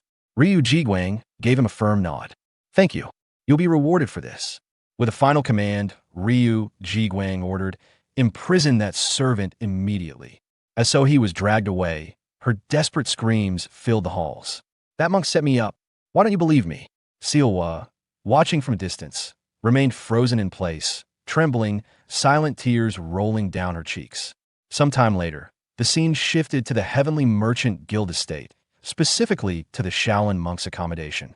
After the intense events that had just unfolded, Mujin finally stepped inside, rolling his shoulders and rubbing his neck, exhaustion evident in his posture. He exhaled deeply, his mind still racing, but he reassured himself, fortunately, this matter ended well. Time to get some rest. Just as he took another step forward, a towering figure loomed before him, blocking his path. He instinctively looked up, and his stomach dropped when he saw who it was. Standing there, with arms crossed and an unmistakable fury burning in his gaze, was Monk Biab-gang. His expression was stone cold, but his eyes were practically searing into Mujin. Mujin swallowed hard, his pulse quickening. Right, he's here too. Gritting his teeth, his face red with barely contained anger, Biab-gang spoke in a firm, demanding voice. Mujin, we need to talk. There's a lot we need to discuss. Why did you act alone without consulting any of us? As the weight of those words pressed down on him, Mujin felt a bead of sweat trickle down his temple. His mind scrambled for an answer, but all he could think was, I can't tell him the truth, that I was the man in black who tricked Hong So-hee to get evidence. If he knew, it would cause an even bigger mess. With this, the matter should have been settled, or at least, that was what I thought. Meanwhile, in the depths of the Heavenly Merchant Guild's prison, where Hong So-hee was confined, a heavy silence filled the dimly lit cell. Bound and unable to speak, due to the cloth gag tied around her mouth, she sat against the cold stone wall, her breathing shallow. Then, the silence broke as footsteps echoed down the corridor. A figure entered the cell, their presence looming over her like a shadow. Without hesitation, they reached down and untied the cloth, pulling it away from her mouth. Finally, I can speak, gasping slightly, so he quickly gathered herself and spat out, "Sir, I swear, I didn't do it. It's Mujin. That demonic monk deceived all of you." The man standing before her remained unshaken. His tone was sharp as he asked, "How exactly did he deceive us?" So he clenched her fists, anger flaring in her chest. "That's right. That demon," she hissed through gritted teeth. "He's the one in black. He was the man who asked to meet with me that night." At that, the man's eyes narrowed. He tilted his head slightly and then, in a measured voice, said, "Let me ask you something else then." He took a step closer, his shadow stretching across the floor. "Why did you hand over that letter to Monk Mujin when he asked to meet with you?" The question struck her like a lightning bolt. Her breath hitched. How does he know about that? That damn monk never mentioned it. So how does this man know? Seeing her reaction, the man's expression darkened. His next words were slow and deliberate. "Tell me, does Mujin still believe I'm just another member of the Heavenly Merchant Guild?" His eyes bore into her. "Answer me. What is the 3 rules of being a spy?" Sohee's throat ran dry. Instinctively, the words surfaced in her mind, ones that had been drilled into her since the beginning. She swallowed hard and replied, "The first rule is to only follow the information and instructions that we are given. The second rule is to commit suicide without hesitation if our identity is exposed." She hesitated before muttering the last one. "The third rule," her voice dropped to a whisper. "We are everywhere." A sinister smirk played on the man's lips. "Good," he said. "You know them well." And then, in an instant, his eyes turned blood red, glowing like those of a demon. His voice, now a deep, menacing growl, roared through the cell. "So why didn't you commit suicide?" Her body went rigid as pure terror surged through her. Her breathing turned erratic, her muscles trembling uncontrollably. Then came the sound of flesh being struck. A blood-curdling scream ripped through the prison halls, followed by the sickening splatter of blood. The scene shifted back to Mujin, who stood before Biob Gang with a solemn expression. Pressing his palms together in a respectful gesture, he lowered his head slightly and apologized. "It was really urgent, so I went ahead alone to resolve it first." His voice was steady, yet there was a tinge of regret in his tone. Biob Gang remained silent for a moment before stepping forward, placing both hands firmly on Mujin's shoulders. "That's not why I'm scolding you," he said, his voice calm but weighted with something deeper. Mujin's eyes flickered with confusion. He had expected anger or reprimand, but this response threw him off. He met Biob Gang's gaze, searching for an explanation in his expression, but found only unwavering seriousness. Biob Gang exhaled, his tone carrying both concern and warning. "You were lucky this time. You survived. But the world is far bigger than you think, Mujin. There are countless people out there, people with abilities beyond your comprehension. Some are strange, some are abnormally strong. What would you have done if that woman and the black-clothed individual had been highly skilled fighters? If that had been the case, you wouldn't have escaped unscathed." Mujin's mind raced as he processed Biob Gang's words. "I never thought I'd get scolded over something like this," he mused to himself. He opened his mouth to respond, but before he could, his breath caught. His eyes instinctively focused on Biob Gang's expression, and the words died in his throat. There was something in the older man's face, an unspoken concern that made Mujin hesitate. "I hope you'll trust the adults next time," Biob Gang finally said, his voice softer now. Mujin swallowed his pride and nodded. "I'm Soda. I'll make sure to do that." Despite his calm reply, Mujin had to suppress the emotions stirring inside him. Biob Gang had always been someone who followed the rules strictly, rarely allowing sentiment to cloud his judgment. But right now, the way he looked at Mujin, it reminded him of his grandparents. The same deep worry, the same unspoken fear of losing someone precious. For a brief moment, Mujin saw past Biob Gang's strict nature. There was genuine concern in his voice, a protective instinct that Mujin had never fully recognized before. Looking up, he met Biob Gang's gaze once more and said, this time with unwavering sincerity, "I really will make sure to ask for help next time." As dawn's first light seeped into the grand office of the Heavenly Merchant Guild, Mujin sat across from Ryu Jiguang, who wore a troubled expression. Ryu Jiguang took a deep breath before delivering the news. Hong So-hee died last night in her prison cell. Mujin's eyes widened slightly at the revelation. "She's dead?" His voice held a trace of disbelief. "What happened?" Ryu Jiguang leaned forward, his fingers interlocked as he spoke. "Early this morning, Just as I was on my way to interrogate her, I was informed that she had suddenly died. The timing is suspicious. I believe there's someone inside the merchant guild who is either assisting her or monitoring her movements. Mujin's brows furrowed in thought as he listened carefully. Ryu Jiguang continued. Even after deciphering the letter you handed me, there was nothing particularly unusual about its contents, just records of what she had done. However, we've confirmed that she was working as Sealwa's servant, leaking sensitive information about both the Shaolin and our merchant guild. Mujin felt unease settle in his gut. He chose his next words carefully. But why are you telling me this? His voice carried an edge of uncertainty. You said before that this was an internal matter for the Heavenly Merchant Guild. You even insisted on handling her imprisonment yourself. So why bring it up to me now? Is there something else I should know? Did I miss something important? At that moment, Ryu Jiguang's expression darkened slightly. A brief flicker of nervousness crossed his face before he composed himself. As expected of Monk Mujin, he thought. Not only did he devise an entirely new approach to running a clinic business, but he also uncovered suspicious activities within our guild and swiftly handled a spy. If it's him, I should be able to trust him with this. After a brief pause, Ryu Jiguang's demeanor shifted. His initial hesitation faded, replaced by quiet determination. He finally spoke, his voice carrying an unusual weight. Actually, he admitted, the reason I decided to work with the Shaolin wasn't just for business. There was another, far greater reason. He met Mujin's gaze with a steady resolve. That's why I asked to meet with you now. Taking a deep breath, he prepared to reveal the truth. The second reason I chose to align with the Shaolin is the scene shifted to before the clinic was founded, Ryu Jiguang's office. On his desk was the overall report for Hubei Province's Wuhan County. Garment purchase, Gansu Province receipt. The overall report for Gansu Province's Tianshui County. And the overall report for Shaanxi Province's Hejin County. As he got through all of them and reached the last one, he thought, after I'm done with this, I'll be done with today's work, but then he noticed something strange. Using a Chinese abacus, he calculated the figures again, verifying his suspicions. He thought, the purchase report of the Mianyang branch aligns with the received goods in the report of Shaanxi Province's Hanzhong County as expected. But one item is being sold at an especially higher price than the market rate. What is this? Don't tell me. He immediately called for Chief Administrator Yang and started writing something at his desk. Yang promptly responded, yes, guild leader. Ryu Jiguang handed him letters saying, I want you to send the Azure Gold Squad to the Mianyang branch and Hanzhong branch. I'll write the details in a letter, so make sure that they only open it after they arrive. Yang nodded. Yes, sir. In the present, Ryu Jiguang said to Mujin, I can tell it's dangerous because of the decades I have trained my senses running the Heavenly Merchant Guild. The movements of our branches seem suspicious. That's why I decided to work with Shaolin, to keep them in check.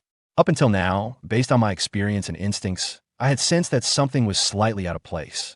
Then you came and helped us catch a hidden spy. I had wanted to believe that the main branch I oversee had no issues, but unfortunately, that wasn't the case.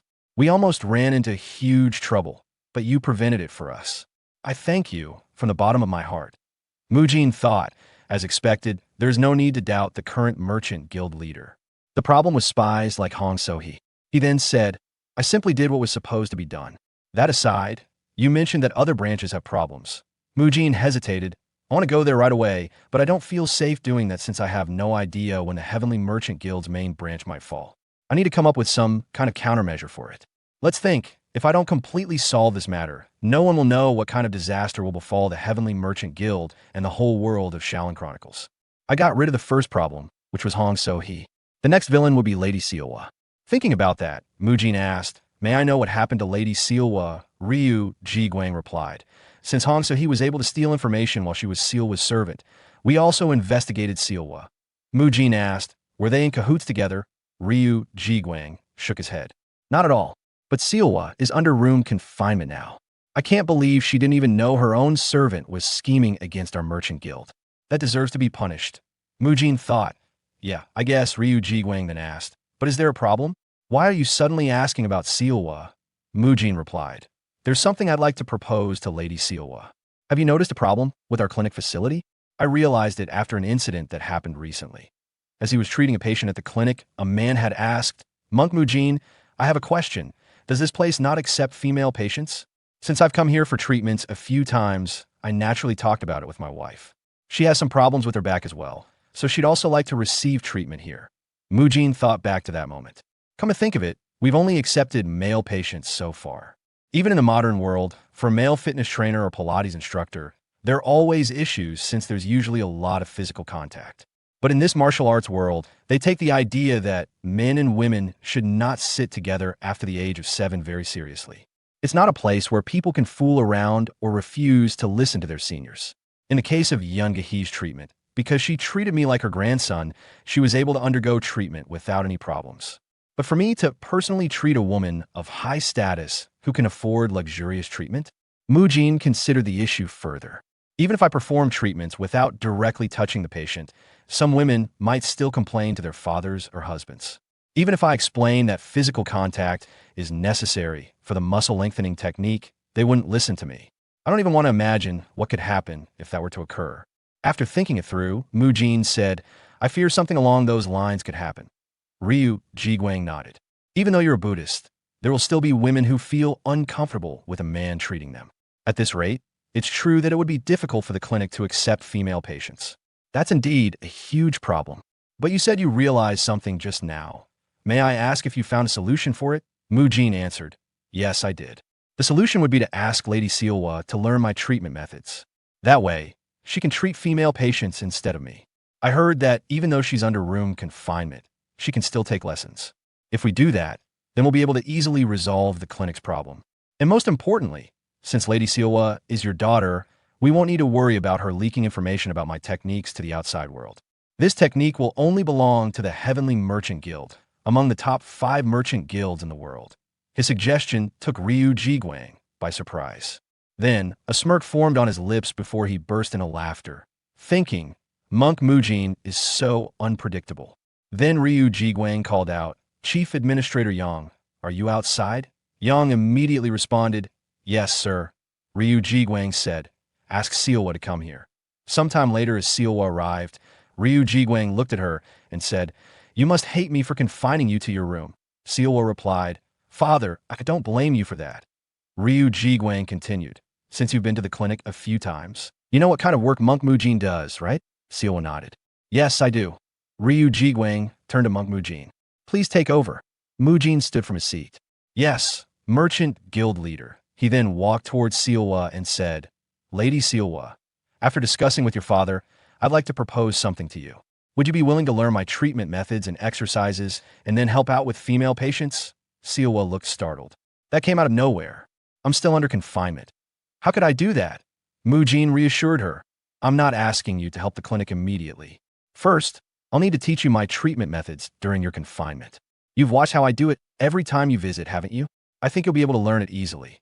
Hearing this, Sealwa began to tremble. But then, as she looked at Mujin, she saw the same gentle smile she remembered from the time they had first met, when he had saved her at Shaolin Temple Mountain. Mujin spoke again, his voice soft and reassuring. It's all right. This isn't something you have to think about too seriously. You can feel free to reject me. Would you like to help us? Sealwa's trembling stopped as she realized. This monk before her was the same one who had saved her back then. Mujin smiled. You can just think of it as us playing together like we did back then. Some time later, Sealwa retreated to a quiet room, seeking solitude to gather her thoughts. As she sat there, reflecting on everything that had happened, Mujin's words from earlier echoed in her mind. Aren't you going to treat the sick and save the world? I'll stay by your side to help, so that you can accomplish that. A wave of doubt washed over her as she lowered her gaze. She let out a soft sigh and whispered to herself, Can I really do it? I've only been to the clinic a handful of times and merely observed what was going on. If something goes wrong, what if I make a mistake? What should I do? Meanwhile, outside the room, her father, Ryu Jiguang, happened to overhear her anxious murmuring. Concerned, he turned to Mujin and asked in a serious tone, While those are noble intentions, are you certain this is the right decision? I can't help but feel that this might be too overwhelming for Sealwa to handle right now. Mujin, however, remained confident. He gave a knowing smile and replied, She's your daughter, isn't she? She's more than capable of handling this. Deep down, he thought to himself, This is actually the perfect opportunity. Right now, Ryu Sealwa is struggling with self-doubt, largely because of how Hong So-hee manipulated her, fattening her up and gaslighting her into losing confidence in herself. But if she learns about exercise, its principles, and how to apply them, she'll gain a sense of achievement and start regaining her confidence. And besides, it wouldn't be a bad thing for me to get closer to the daughter of a wealthy family. On the first day of her education, Mujin started by teaching Siwa the fundamental theories behind physical training and the changes the body undergoes when engaging in proper exercise. He also introduced concepts that were not typically practiced in Shaolin, such as meat consumption for protein, something she had never considered before. Alongside that, he explained the importance of a balanced diet, breaking down various nutrients and their effects on the body. Understanding that she was new to all of this, Mujin took extra care to simplify complex medical and fitness terminology, making sure the concepts were easy to grasp. He also used engaging analogies to help her visualize the ideas more clearly. To his surprise, Siwa absorbed the information remarkably fast, processing it with an eagerness he hadn't expected. At one point, as they were discussing nutrition, Siwa suddenly recalled something from their past encounter. Her expression shifted as she looked at Mujin and said, "So, that's why you were eating meat back then." She was referring to the time they had met on the mountain. Mujin's face stiffened slightly. He waved a hand dismissively and muttered, "Please just forget about that." By the fifth day, Mujin had moved on to teaching her stretching techniques and Pilates exercises. Although she was still technically under confinement, her father allowed her to leave the estate for educational purposes. This led them to visit the clinic where she could gain hands-on experience. To assist with her training, Yoon-gi joined them, offering herself as a practice subject for Siwa to work on. Since Mujin couldn't physically guide Siwa by touching her himself, Gahi stepped in to help demonstrate certain techniques. At first, Siwa was visibly nervous, her hands hovering uncertainly before making contact. But as soon as she followed Mujin's instructions and applied what she had learned, her movements became more precise and fluid. She quickly grasped the principles behind postural therapy and acupressure, steadily improving with each session. Seeing her abilities develop so rapidly, Mujin thought, once she starts receiving recognition for her skills, the confidence she gains will be beyond words. By the 9th day, something about Siwa had changed. Her eyes no longer held the same hesitation they once did. It was as if she had discovered a new purpose, one that was no longer solely about fulfilling expectations from the merchant guild or her father.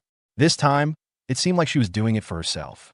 Observing this shift, Mujin speculated, "I think I have an idea of what her goal might be, but I shouldn't assume. Talking about a woman's weight is a delicate matter, after all. For now, I'll just keep watching and step in only when necessary." His expression darkened slightly as he thought about the injustice she had endured. She's been manipulated all this time by a spy who intentionally led her down this path. That's what caused her to gain so much weight in the first place. I suggested personal training under the guise of education, and not once did she refuse it. If anything, she's shown an unwavering determination to improve. She's serious about this. I just hope she achieves the results she's hoping for. I want to see a Ryu Siwa of strength and resolve, not the version I read about in the novel. By the 20th day, Siwa had mastered most of the stretching and Pilates techniques Mujin had taught her. Although she had learned fewer techniques compared to what he had previously taught Biobji on, she had achieved remarkable stability in her form. Now, she was capable of incorporating them into her daily routine. Her dedication was evident. She never slacked off, not even once. For someone aspiring to be a professional trainer, that was an excellent start. Given that she was still in her growing years, as long as she continued to push forward and refused to give up, she would succeed in losing weight. Mujin reflected, even for adults, dieting and fitness regimens can be brutal. Yet despite how timid she was in the beginning, she's undergone a complete transformation. That alone is incredible, and I'm not the only one who thinks so. Standing at a distance, her father, Ryu Jiguang, silently observed his daughter, seeing how different she had become. How she had gone from being withdrawn and depressed to someone driven and focused. He murmured to himself, "I can't believe she's changed this much. She's nothing like how she was before." The sight of her determination moved him deeply. So much so that, in a rare display of emotion, he discreetly handed Mujin a sum of emergency funds, ensuring that his senior officials wouldn't notice. At first, Mujin hesitated and declined, his expression unreadable. "Are you trying to buy me with money? Do you think I would accept such an offer so easily?" But faced with the sheer amount he was being offered, resisting became increasingly difficult. In the end, he accepted it, though not without a lingering thought in the back of his mind. One day, I'll use this money to buy myself some protein to eat. Training her had gone smoothly, but that was only a step toward my larger objectives. Mujin turned to Ryu Jiguang and said, "Merchant Guild Leader, I believe she's ready." Ryu Jiguang raised an eyebrow. You think so too? Mujin nodded. I've been considering expanding our operations to the countryside. You don't want the clinics to be limited to Dangfeng County, do you? If we establish additional branches, we can provide medical aid to more people and, in the process, generate additional revenue. Contribute to the well-being of even more individuals. Yet beneath those words, Mujin harbored another thought. This expansion will also give us an opportunity to investigate the suspicious activities of certain countryside branches. Ryu Jiguang pondered for a moment before asking, where do you plan to establish the first branch? In Jiangxi province, specifically in Nanchang, Mujin answered confidently. Ryu Jiguang appeared intrigued. Nanchang? Why there? Luoyang or Zhengzhou are much closer options. Mujin explained, the Shaolin Temple holds significant influence in Dangfeng County, making expansion into nearby regions relatively easy. However, if we push outward too aggressively, other sects will start to raise complaints. That's why my target is a neutral area, Nanchang. It's an unclaimed territory, untouched by any major faction. If we successfully establish a branch there, we'll be able to extend our reach and help even more people in the future. Ryu Jiguang leaned back, impressed. I didn't realize you had such a strong grasp of territorial dynamics. That's quite insightful. But you do understand that conducting business in Nanchang won't be easy. Mujin acknowledged the challenge. It's still preferable to setting up shop in a region dominated by a rival group. And if you look at the map, Nanchang is the closest neutral area to us. Though his reasoning was logical, Mujin's true motive lay elsewhere. Internally, he reflected, capturing a minor spy like Hong, so he won't be enough to change the fate of the Heavenly Merchant Guild. The real mastermind remains hidden. According to my knowledge, in the near future, Nanchang will fall under the control of an unorthodox faction, the Tyrant Blade faction. This faction serves as the enforcer of the corrupt Heavenly Merchant Guild, overseeing illicit activities such as drug production and human trafficking. These dark dealings generate the majority of the guild's profits, ultimately leading them down a path of no return. If I want to alter the course of history, I need to act now. I must uncover their plans before they take root. Later, while discussing the expansion with Hyun Myung, the topic of leadership arose. Hyun Myung asked, I understand why you want to go there personally, but who will manage things here in your absence? The Heavenly Merchant Guild won't simply sit idly by. Mujin responded, Monk Biab Jian is more than capable. He's been assisting my grandfather all this time, which has prevented him from showcasing his true abilities. But now, he's more proficient in my techniques than even I am. Grandfather has always felt indebted to him for his unwavering support. This is a perfect opportunity for Monk Biab Jian to take charge and prove himself. Still, Mujin's true thought was, this arrangement allows me to travel to Nanchang alone. Maybe I can even treat myself to some good meat while I'm there. His excitement, however, was short-lived. Hyun Myung interjected, that region is too distant for you to travel alone. Fortunately, I have the perfect companion in mind. Mujin's plan was instantly derailed. He later found out that Abbot Hyun Chun had been informed of their discussion and had given his approval with a broad smile. Grandfather, too, had readily agreed to the arrangement. In the end, Mujin was left with no choice but to take Monk Biab Jian along. Despite the unexpected addition to his journey, Mujin meticulously planned every detail of the expansion, drawing from his past experiences as a gym owner when he was still Choi Kang-hyuk. With most preparations falling into place without issue, he turned his attention to his departure. That evening, after concluding his training session with Sealwa, Mujin announced, that's all for today. Sealwa bowed respectfully. Thank you, Monk Mujin. Curious about her progress, Mujin asked, how did you find the muscle lengthening technique class? I apologize if my teaching wasn't up to standard. Sealwa quickly reassured him. Not at all. You taught exceptionally well. Thanks to your guidance, I was able to use my time effectively during my house confinement. After a brief pause, she hesitantly asked, are you leaving tomorrow? To Nanchang, Mujin nodded. Yes, we'll be departing early in the morning. I initially thought I would remain in Hunan after leaving the Shaolin Temple, but fate seems to have other plans. Sealwa's expression darkened as thoughts weighed on her mind. We've only just grown close, and now he's leaving already.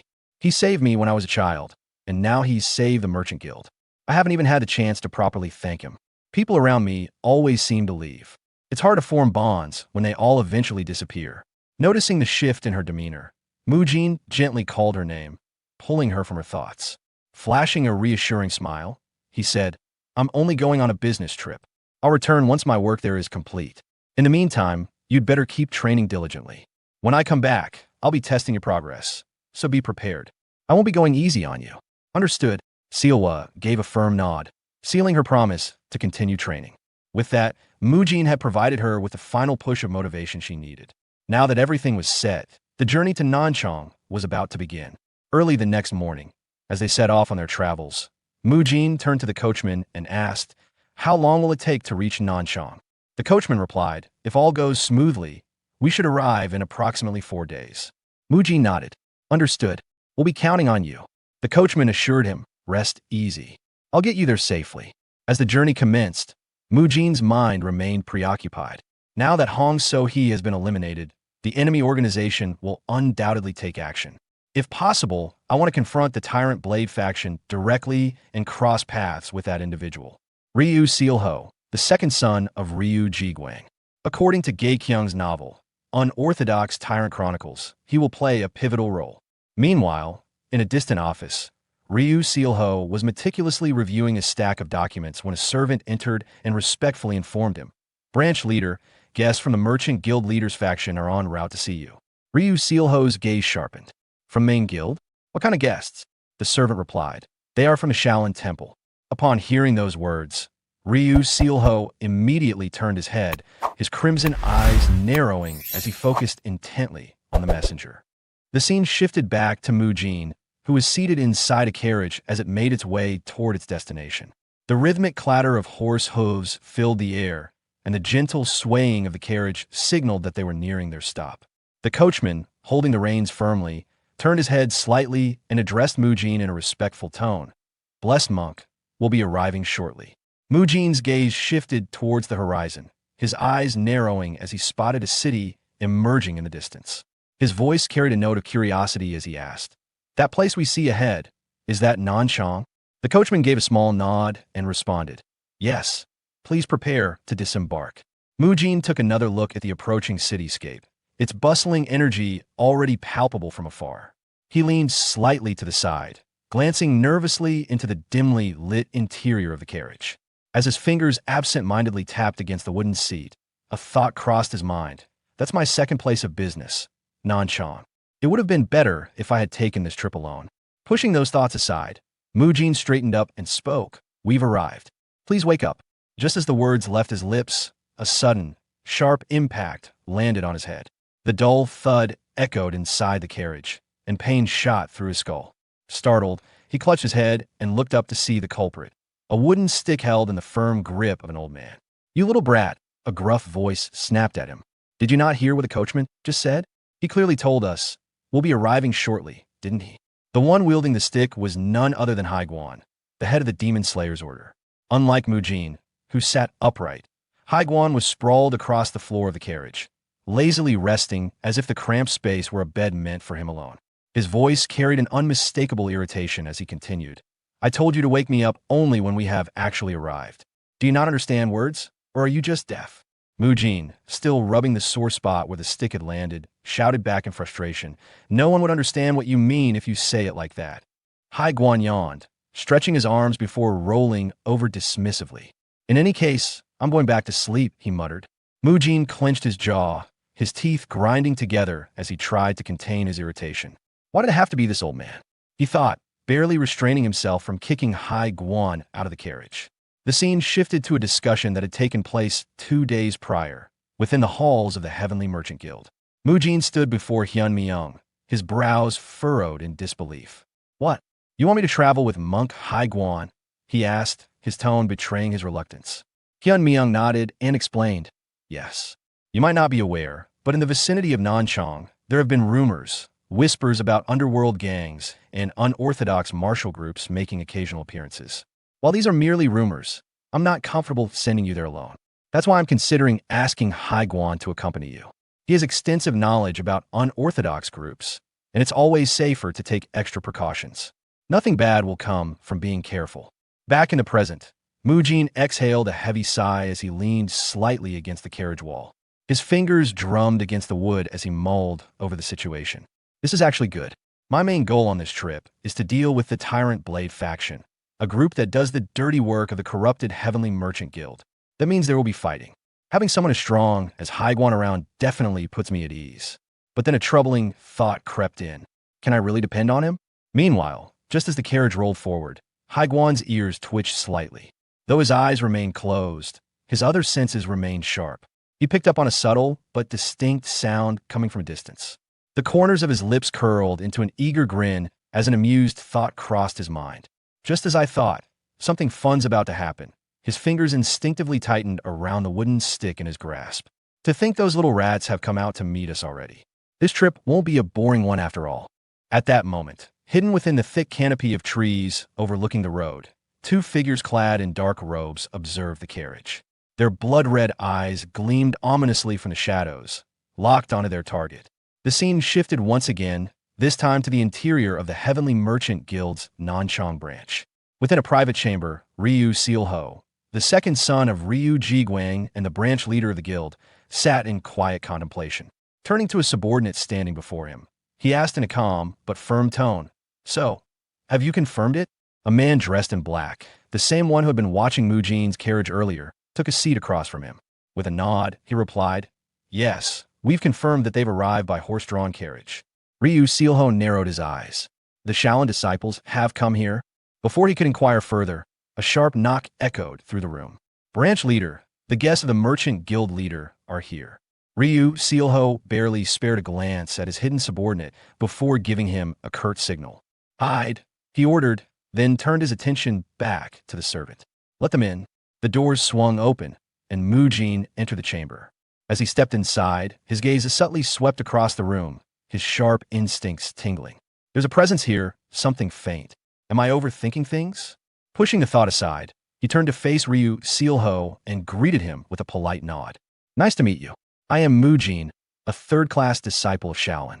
Ryu Sealho responded with a measured smile. "I am Ryu Sealho, the branch leader of the Heavenly Merchant Guild's Nanchang branch. It must have been exhausting for you to make such a long journey. I've already received a letter from the Merchant Guild leader, so I have a rough understanding of the situation. Our Nanchang branch intends to commission a workshop to craft the tools your clinic requires. If you need anything else, you may speak to the chief supervisor." Mujin raised an eyebrow. "Pardon?" Ryu Sealho's tone turned dismissive. "Today is your first day here, so I made time for you. But as the branch leader, I have a great deal of work to attend to." Mujin's expression remained neutral, but internally, he scoffed. "So that's how you want to play it? How rude, befitting for a future villain." With a polite but insincere smile, he said, "May I take my leave now, branch leader?" Ryu Sealho gave a small nod. "It'd be nice if you did. I have a lot of work to do. Please take your leave." Without hesitation, Mujin turned and exited the office. As soon as the door shut behind him, the black-clad figure reappeared before Ryu Sealho. Ryu Sealho smirked. Even though he wasn't entirely sure, "I can't believe he managed to sense your presence." The figure nodded. "He's certainly no ordinary monk." Ryu Sealho leaned back in his chair, his fingers steepled together. "Underestimating him could disrupt our plans. Father, the merchant guild leader, must have had a reason for praising him so highly. I suppose I'll have to test it myself." The figure tilted his head. "And how exactly do you plan to do that?" Ryu Sealho's lips curled into a knowing smile. "I just recalled an incident where a large number of Shaolin Outer Sect disciples left. The world is a place that reacts sensitively to rumors, as long as they sound interesting. Spread that rumor." The figure bowed. "Yes, sir." As the scene shifted back to Mujin, he was busy unloading supplies from the carriage with the assistance of a local disciple. The two worked efficiently, transferring various packages and equipment into the temple in the area. Wiping a bead of sweat from his forehead, Mujin turned to his helper and expressed his gratitude. "Thank you so much for helping with the luggage. I really appreciate it." His helper, a man named Mak Jaihyok, offered a warm smile in response. He was an outer sect disciple under the Jiangxi Buddha, 5th sect leader. "I was also once a Shaolin disciple," he revealed. "We should all help each other out whenever we can. When I was still a disciple, my Buddhist name was Hai Shin." Mujin took a moment to reflect on this. He had been under the impression that monk Hyun Myung was deeply concerned about the security of Nanchang. Yet, from what he had seen so far, the Buddha 5th sect leader and his disciples appeared to be kind and welcoming. It was a comforting realization. As Mak Jaihyok glanced over the various tools Mujin had brought with him, his curiosity was piqued. "By the way, can these fancy-looking things really help the world?" Mujin nodded firmly. These are medical treatment tools that have already provided a great deal of aid to countless people. We can't be the only ones benefiting from something so valuable. That's precisely why we came here, to share them with those in need. Before their conversation could continue, a sudden knock on the door broke the moment. A voice called out from outside. Is the Buddhist sect leader in there? Is anyone inside? Both Mujin and Mak Jaehyuk exchanged puzzled looks before turning their attention toward the door. Wondering who could be calling upon them so urgently, Mak Jaehyuk took the initiative to approach the gate. Please excuse me for a moment, he said. It seems we have an unexpected visitor. As he pulled the door open, his eyes widened at the sight before him. A large group of people had gathered just outside, their expressions tense and confrontational. Immediately, he addressed them. Why are there so many of you here? What is the matter? From within the crowd, someone spoke up in a sharp tone. We have something to say to the person who came from Shaolin. We've heard some troubling rumors. Mak Jaehyuk's brows furrowed. What rumors? He asked cautiously. Mujin, observing the assembled individuals, quickly assessed the situation. These people, they seem to be representatives of the local sections, but they don't appear particularly strong. Just then, an older man with silver-white hair stepped forward. His presence commanded attention. This was none other than Kong Taigu, the leader of the Jiangxi Tai Sword sect. His voice carried a stern edge as he demanded, is it true that the noble Shaolin disciples, who have supposedly cut off all worldly desires, are attempting to conduct business using medical techniques? His accusation stirred murmurs of discontent among the onlookers. Soon, others joined in, voicing their displeasure. The Shaolin Temple is getting involved in business now. Is it because you're struggling financially after so many outer sect disciples left? I thought Shaolin monks were above such things. Never imagined they'd be corrupted by money. Mak Jaehyuk, remaining composed, responded calmly.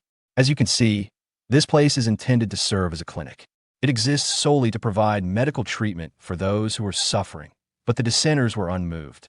Then do it for free, one of them shouted. Even if you monks are struggling financially, how can the Shaolin Temple justify expanding its influence under the guise of business? You should return to your mountain at once. Mujin clenched his fists. His patience was wearing thin. Internally, he seethed. These fools are really overstepping their bounds. Stepping forward, he interjected, his voice unwavering. Pardon me for interrupting your discussion, but we, the Shaolin disciples, have only just arrived here. We were in the middle of unloading our supplies. Tell me, how did you know that we intended to use medical techniques? His words cast a brief silence over the crowd. Individuals exchanged uncertain glances before one of them hesitantly spoke up. Didn't you say it yourself? No, another voice countered. I heard it from the Tai Sword sect leader. Kong Taigu, Tai Sword sect leader, now under scrutiny, simply crossed his arms. Only heard about it through rumors.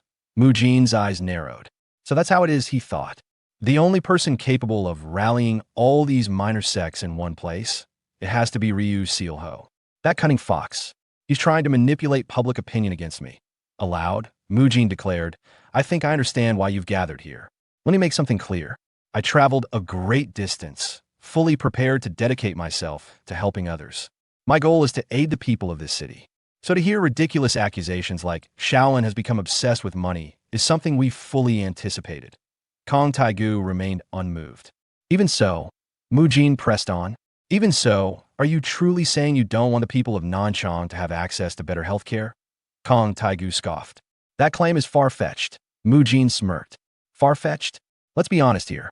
Why would the Shaolin Temple need your permission to open a clinic? Unless, of course, there's another reason behind your opposition. Do you really take us for fools? His gaze sharpened. You're all just Ryu Sealho's pawns. Just then, a younger man stepped forward, his expression filled with irritation. I can't listen to this any longer. Why does a mere young monk from Shaolin talk so much? Father, allow me to deal with this. This was Kong Jiawan, the eldest son of the Tai Sword sect leader. With a smug grin, he issued a challenge. I'll personally teach you the proper mindset a Shaolin disciple should have. Let's settle this the orthodox way, with a duel. The gathered crowd erupted into cheers of approval, their excitement palpable. Mujin smirked, cracking his knuckles. Judging by their reaction, that means everyone agrees, right? Fine, then. He shifted into his fighting stance, his gaze unwavering. Don't just stand there. Come me already. Some time later, as the duel between Kong Jiawan and Mujin commenced, the atmosphere was thick with tension. The spectators watched with bated breath. Their eyes locked onto the two warriors. Kang Jiowon, his body covered in bruises and cuts, hesitated to continue the fight. His breathing was ragged, and his muscles trembled from exhaustion. The crowd, unimpressed by his reluctance, began shouting at him. "Why aren't you giving it your all?" Someone jeered.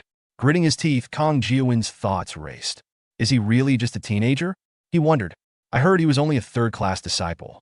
How did he manage to survive Dangfeng County? There must be a reason. But how is he so strong? Before he could gather himself, Mujin rushed forward again with blistering speed. Kang Jiowon reacted instinctively, lifting his leg to deliver a swift kick. However, Mujin dodged it effortlessly, his movements fluid and precise. There it is again, that strange technique. Kang Jiowon thought, his mind struggling to comprehend Mujin's unpredictable footwork. In a split second, Mujin seized the opportunity. He grabbed Kang Jiowon's extended leg with one hand while simultaneously gripping his robe. With a swift, calculated motion, he executed a powerful leg hook, sending Kang Jiowon crashing onto the hard ground. The impact rattled his body, and as he lay there, blood trickled from his forehead, mixing with the dust beneath him. His limbs felt heavy, his mind clouded by fatigue. Mujin stood over him and scoffed. Your attack was so predictable that even a child could have dodged it, he remarked coldly. I've won. Don't make any more trouble. And don't even think about going back on your word. Act like an orthodox martial artist should. Meanwhile, perched atop a nearby rooftop, Haiguan observed the fight with mild amusement. Watching Mujin's win, he muttered under his breath, I didn't even have to step in. That was reckless, but it looks like things worked out in the end. He let out a small sigh, then shook his head. But how foolish. He's already left a terrible first impression on the locals. From the very start, he's done nothing but make enemies here. Kid, what's your next move? As night fell, the streets of Nanchang were bustling with life. Lanterns cast a warm glow over the roads, illuminating the throngs of people who moved about, engaged in lively conversation. Dressed in a disguise, Mujin blended seamlessly into the crowd, his steps careful and deliberate. His altered appearance kept him from drawing unwanted attention, at least from those who weren't particularly observant. A small group of women nearby caught sight of him and began whispering among themselves. My, he's so handsome. One of them gushed, her eyes sparkling. Look at his physique, another murmured. Even through his clothes, you can see how toned his muscles are. And that hair so thick and flowing. The third one giggled and called out playfully. Handsome man, want to have some fun tonight? Oh my, don't be so shy. Mujin sighed inwardly. I can't believe I'm actually wearing a wig. Damn, that Shaolin Temple. If not for this disguise, everyone would immediately recognize that I'm a monk. His gaze swept over the streets as he continued walking. In this era, the Tyrant Blade faction hasn't fully seized control of Nanchang yet. I need to gather every scrap of information on them, no matter how insignificant it may seem. As he passed by an inn, the rich aroma of roasted meat filled the air, stopping him in his tracks. The scent was intoxicating, making his stomach tighten in protest. His gaze shifted towards the entrance, where the inviting glow of lanterns illuminated the faces of diners indulging in hearty meals. I can't go in there now, he reminded himself, clenching his fists. I have to stay focused on my mission. That's why I went through the trouble of disguising myself in the first place. Sweat formed on his brow as he struggled to suppress his desires. Calm down, he told himself. My priority is tracking down the Tyrant Blade faction.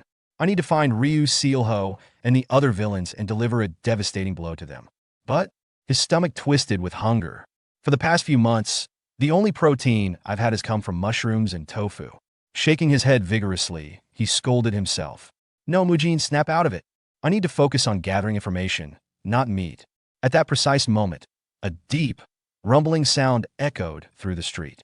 Mujin froze. People around him stopped and turned their heads. I think I just heard thunder, one man said, looking up at the sky. No, another man whispered. That sound came from that young man's stomach. A third person hushed them. Sure, how can you be so tactless? Mujin's face burned with embarrassment.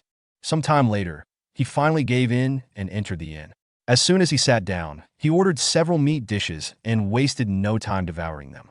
Nothing is more important than filling your stomach first, he murmured between bites, his mouth full. This is the perfect time to use the money I received as a gift. It's been ages since I've had high-quality protein. The last time I had a proper meal was during the wall-facing punishment. He stuffed more food into his mouth. I don't know when I'll get another chance to eat like this, so I need to take full advantage of it. Taking a deep breath, he admired the dish in front of him. Dompa pork? Grandpa used to love this stuff. The smell alone is divine. All right, little pork belly. I'll make sure you're reborn as strength within my body. Lost in his thoughts and his meal, Mujin remained unaware that he was being watched. From a nearby window, Hai Guan sat comfortably, observing the scene with an amused expression. His eyes gleamed with mischief as he watching Mujin eat like a starving man. Mujin, mid-bite, suddenly felt a strange sensation, an eerie sense of being watched. He glanced up and met Hai Guan's gaze. The monk was smiling directly at him. Mujin's body tensed. His chopsticks clattered against the plate as shock coursed through him. He felt his stomach sink, his mind scrambling for a way to explain himself. Hai Guan let out a low chuckle and said, "Well, I never expected to run into a fellow monk here. That's quite the feast you have in front of you. Are you enjoying yourself?" His smile widened as he continued. "So, you're the one who corrupted Grandmaster Hyun Guang? Is that why you fought so hard to stay in Nanchang? I saw the way you went after that big oaf earlier. Eyes full of fire. Quite the passionate little monk, aren't you?" Mujin swallowed hard, his mind racing. If I play this right, this could be my chance to take down the Tyrant Blade faction. Hai Guan stood from his perch and gracefully made his way toward Mujin's table. With a smirk, he said, "Now then, as the price for me turning a blind eye to this, you'll be paying for both of our meals." Sometime later, as Mujin continued explaining the situation, more liquor bottles arrived at their table, the wooden cups clinking softly as the waiter placed them down. Hai Guan leaned back slightly, crossing his arms as he summarized. "So, Ryu Jiguang, the leader of the Heavenly Merchant Guild, informed you that an underground organization has embedded itself in Nanchang. They've been committing unspeakable crimes, kidnapping children and women, selling them off like cattle. In response, you disguised yourself, entered this establishment, and ordered food in hopes of gathering intelligence on them. Is that correct?" Mujin gave a firm nod. "Yes, that's right." Hai Guan lifted his cup, taking a slow sip of his liquor before exhaling. "I see. The name of that organization is the Tyrant Blade faction." Hearing those words, Mujin couldn't help but glance at the liquor in Hai Guan's hand. A fleeting thought crossed his mind. I want to drink liquor too, but he quickly dismissed it. Hai Guan's lips curled into a sinister grin as he set his cup down. "If what you're saying is true, then this might be a good opportunity for me. It's been a while since I've had a chance to truly stretch my muscles." He then leaned back slightly, narrowing his eyes as his thoughts continued. "There's a strong chance that the people watching us earlier belonged to the Tyrant Blade faction. But what's strange is, even after detecting my energy, they chose to do nothing. They didn't react at all, even when faced with my anti-demon Buddha energy. Does that mean they're still rational enough to avoid unnecessary conflict?" Just then, Hai Guan suddenly called out, "Waiter!" A man hurried over saying, "Yes, sir." Hai Guan casually lifted a silver niang between his fingers. Mujin's gaze immediately locked onto the coin, his expression shifting. "Wait, that's my silver niang. I only took them out for a moment. When did he take one?" Hai Guan, unfazed by Mujin's silent frustration, spoke smoothly. "Do you happen to know anything about a group called the Tyrant Blade faction? If you have any information, tell me now, and I'll make sure you receive another one of these." He flipped the silver niang in his hand, letting the light glint off it enticingly. Some time later, after gathering information from the waiter, Mujin and Hai Guan arrived at the headquarters of the Black Death faction. The waiter had told them, "I've never heard of the Tyrant Blade faction, but there is a notorious underworld syndicate here in Nanchang known as the Black Death faction. They've been operating for a long time, dealing in all sorts of shady business. If any group could be tied to the Tyrant Blade faction, it would be them." Now, standing amidst the aftermath of battle, the scent of blood and sweat thick in the air, Mujin surveyed the unconscious bodies of their defeated foes. With a deep sigh, he muttered, "This isn't them. The Tyrant Blade faction isn't weak like this. These guys are nothing more than street thugs. They're even weaker than that fool Kong Jiawan, the one I fought yesterday." Hai Guan stepped forward and nonchalantly slapped one of the unconscious men across the face. The man stirred, groaning as he slowly regained consciousness, only to find himself being yanked up by the collar. Hai Guan's voice was cold and sharp as he demanded, "I doubt you know much about the Tyrant Blade faction, but tell me, are there any up-and-coming underworld groups that could pose a threat to your faction? Have you noticed any organizations bringing in outsiders?" His grip tightened. "If I don't hear an answer I like, I'll boil you alive." Panic flooded the man's face. His breath came in short gasps as he stammered. "There's a place. We've seen several unfamiliar faces there recently. A lot of people go in, but almost no one ever comes out. We never dared to interfere with that place recklessly. Haiguan mused before asking. Do you know its location? The man trembled, thoughts racing in his head. I'll tell them everything. Please, just spare me. Mujin and Haiguan exchanged glances. A silent understanding passed between them. We found them. As soon as the man provided the necessary details, Haiguan turned on his heel and immediately began moving toward the location without hesitation. Mujin, sensing the recklessness of the decision, quickly called out. Wait, going in with just the two of us could be dangerous. Let's contact the rest of the monks and go together. Haiguan paused only briefly before turning his head slightly. You want to call for reinforcements? He scoffed. I don't think that's necessary. He then lifted his hand and gestured toward the nearby rooftops. I think my guys are more than enough already. Mujin's eyes widened as he turned and saw them, silhouettes perched on the rooftops, blending seamlessly with the shadows. Realization dawned upon him. So the presences I felt earlier, they were from the demon extermination squad? When did they start following us? Haiguan chuckled. They'll show up wherever I am or wherever the stench of the demonic cult lingers. Looks like the higher-ups didn't just send me to handle this mission. They really are obsessed with me. Then, raising his voice, he issued the command. All of you heard me, right? Demon Extermination Squad, move out. The Tyrant Blade faction was a notorious unorthodox group that played a major role in the novel Unorthodox Tyrant Chronicles, written by author G.A. Kyung. Known for their ruthless and sadistic nature, they stood as one of the most feared villainous organizations within the story. Under the secret patronage of the Heavenly Merchant Guild, the faction engaged in a range of illicit activities, including drug trafficking and human smuggling. To ensure that their operations remained undetected, they deliberately chose a secluded and well-hidden base in the outskirts of a remote village, making it nearly impossible for outsiders to stumble upon their whereabouts. Meanwhile, deep within the hidden stronghold of the Tyrant Blade faction, the air was thick with tension. The leader of the faction sat upon his ornate seat, his eyes gleaming with a mixture of irritation and expectation. His voice was sharp as he addressed the subordinate kneeling before him. You failed, he asked, his tone devoid of patience. The subordinate kept his head low, suppressing a nervous gulp. Yes, unfortunately, he admitted. As per your orders, we attempted to manipulate the sects in the area to force the Shaolin disciples into retreat. However, our efforts were thwarted by a single monk, the one they call the Blessed Monk. Because of him, our plans to drive them out ended in failure. The leader narrowed his eyes, his grip tightening on the armrest of his chair. You're telling me that all of you failed because of one young monk? He scoffed before shaking his head in disgust. This is exactly why I despise the Orthodox factions. Those self-righteous hypocrites can't even stand on their own without clinging to their so-called morality. They're dead weight, yet somehow you still lost to them. The subordinate hesitated for a moment before voicing his concern. But will this really be fine? If the rumors are true and Haiguan, the demon exterminator, is accompanying the blessed monk.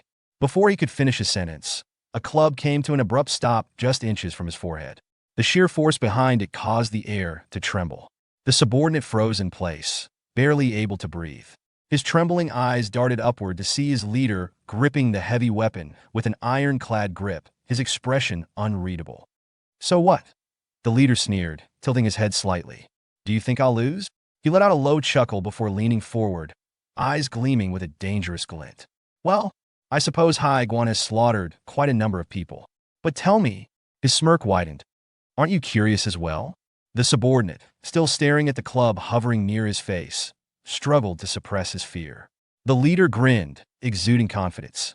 If the so-called demon exterminator and I, the great leader of the Tyrant Blade faction, were to clash at full power, then tell me, who would emerge victorious? At that moment, outside the base, one of the guards standing watch heard a faint, unfamiliar sound. His brows furrowed as he turned in the direction of the noise, his senses on high alert. What was that sound? He thought, gripping his weapon tightly. Before he could react further, something strange appeared on the surface of the outer wall, a blazing imprint, flickering with an intense heat. As he stared in confusion, his eyes widened in horror. It's getting hotter. Wait. Now that I look closely, his breath hitched. Those are palm-shaped. Before he could even process the revelation, the entire wall was obliterated in an instant. A massive explosion of force sent debris flying in all directions as a devastating palm strike crashed through the barrier. The sheer power of the attack sent the guard hurtling backward, his body colliding with the ground in a violent tumble. Standing amidst the wreckage was a lone figure, Biab Y.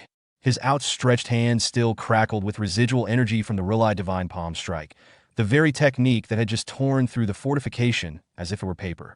The guard, despite his injuries, forced out a desperate shout. An enemy ambush from the east. Get everyone out here now. No sooner had he called for reinforcements than another explosion erupted from the opposite side of the base. This one was different, charged with brilliant, crackling electricity. The stunned guard barely had time to think. The other side, too? From the midst of the chaos, a voice rang out, calm yet mocking. "TSK, you're making a big fuss over nothing," Biob Gang remarked as he stood amidst flickering arcs of lightning. "That little attack wasn't enough to kill you, was it?"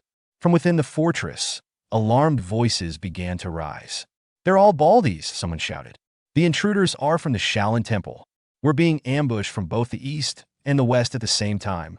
Before the panic cries could spread further, another loud crack echoed through the battlefield. Haiguan had stepped onto that shouting enemy's face. "You should really pay more attention," Haiguan taunted, his tone dripping with condescension. "We're coming in from the front too. You guys are so incompetent. At least now I understand just how low your standards are." With that, he grinding him into the ground with a force that made the earth beneath them fracture, forming spiderweb-like cracks. Rising to his full height, Haiguan scanned the battlefield with sharp eyes. Then his voice rang out, unwavering and full of authority. "Unorthodox martial artists who have plagued the world with your atrocities, today marks your end." Lifting his weapon, he called out to his allies. "Demon Extermination Squad, move out." The battlefield erupted into chaos as the battle raged on. The monks of the Shaolin Temple unleashed their overwhelming strength, cutting down their enemies with precision and expertise. The unorthodox warriors who had once terrorized the region were now being swiftly and mercilessly dismantled. Mujin, observing the battle from a short distance away, felt a shiver run down his spine. "I never realized it until now, but the older monks, they're unbelievably strong. They're barely even trying, yet they're mowing down the enemies like it's nothing." His gaze swept over the battlefield, watching as seasoned Shaolin monks dispatch foes with effortless efficiency. Is this the true power of the Shaolin Temple? The so-called world's strongest guiding light? Before he could contemplate further, a voice called out to him. "Mujin!" It was Biob Gang. He turned his head just in time to see the older monk pointing forward. "Monk Haiguan went on ahead," Biob Gang said firmly. "Leave this place to us and catch up to him."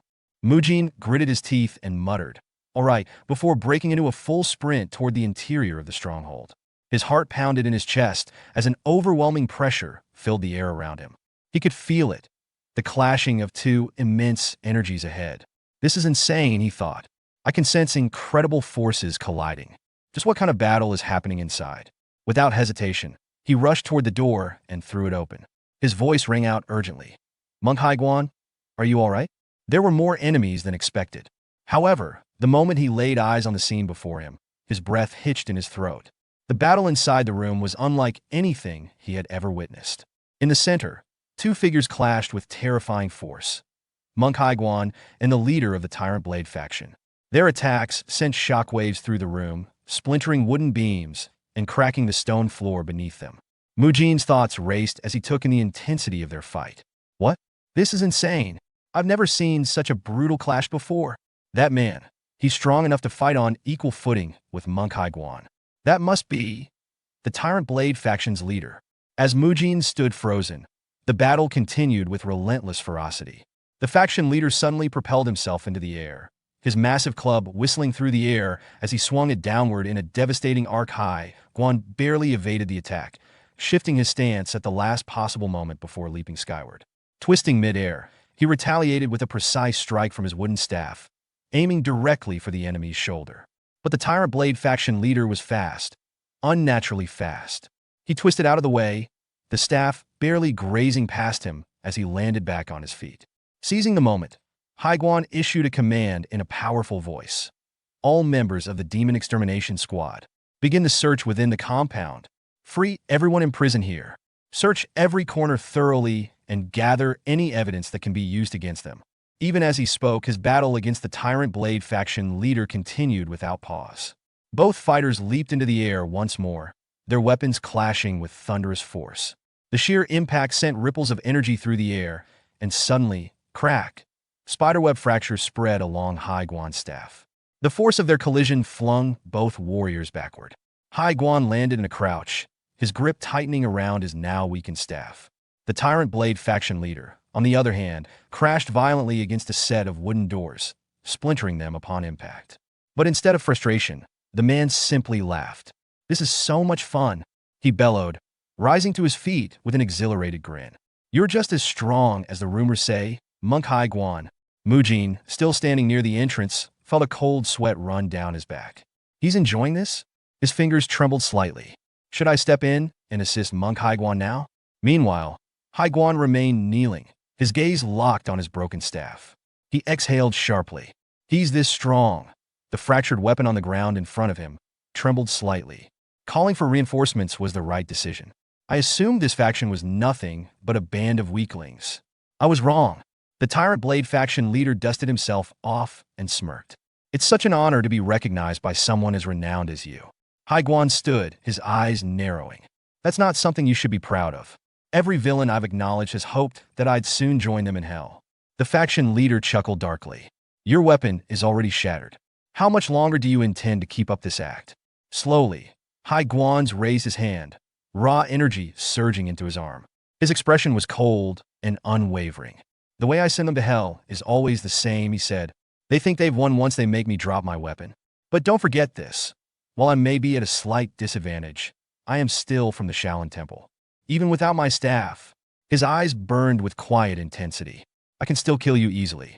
The Tyrant Blade faction leader's smirk widened. "That's a bluff." But before he could finish that thought, Hai Guan's fist connected directly with his face, the impact sending a deafening boom through the chamber. The floor beneath them cracked from the sheer force of the strike. The attack wasn't just powerful, it was an invincible anti-demon punch. The faction leader's head snapped back violently. A sharp gasp left his lips as blood sprayed into the air. "What just hit me? What the hell is with that power?" His body hurtled across the room like a rag doll before crashing into the ground, kicking up dust and debris. Before he could even process what had happened, Hai Guan was already airborne, his body twisting mid-leap as he prepared to strike again. "My punches are actually much stronger than my staff," he declared. "You're dead meat now." For the first time, the Tyrant Blade faction leader felt a twinge of fear. His instinct screamed at him. This monk was insane. What a crazy monk! But just before the finishing blow landed, Hai Guan suddenly halted his attack. Instead of delivering another punch, he turned his attention toward Mujin. "Well, not right now, though.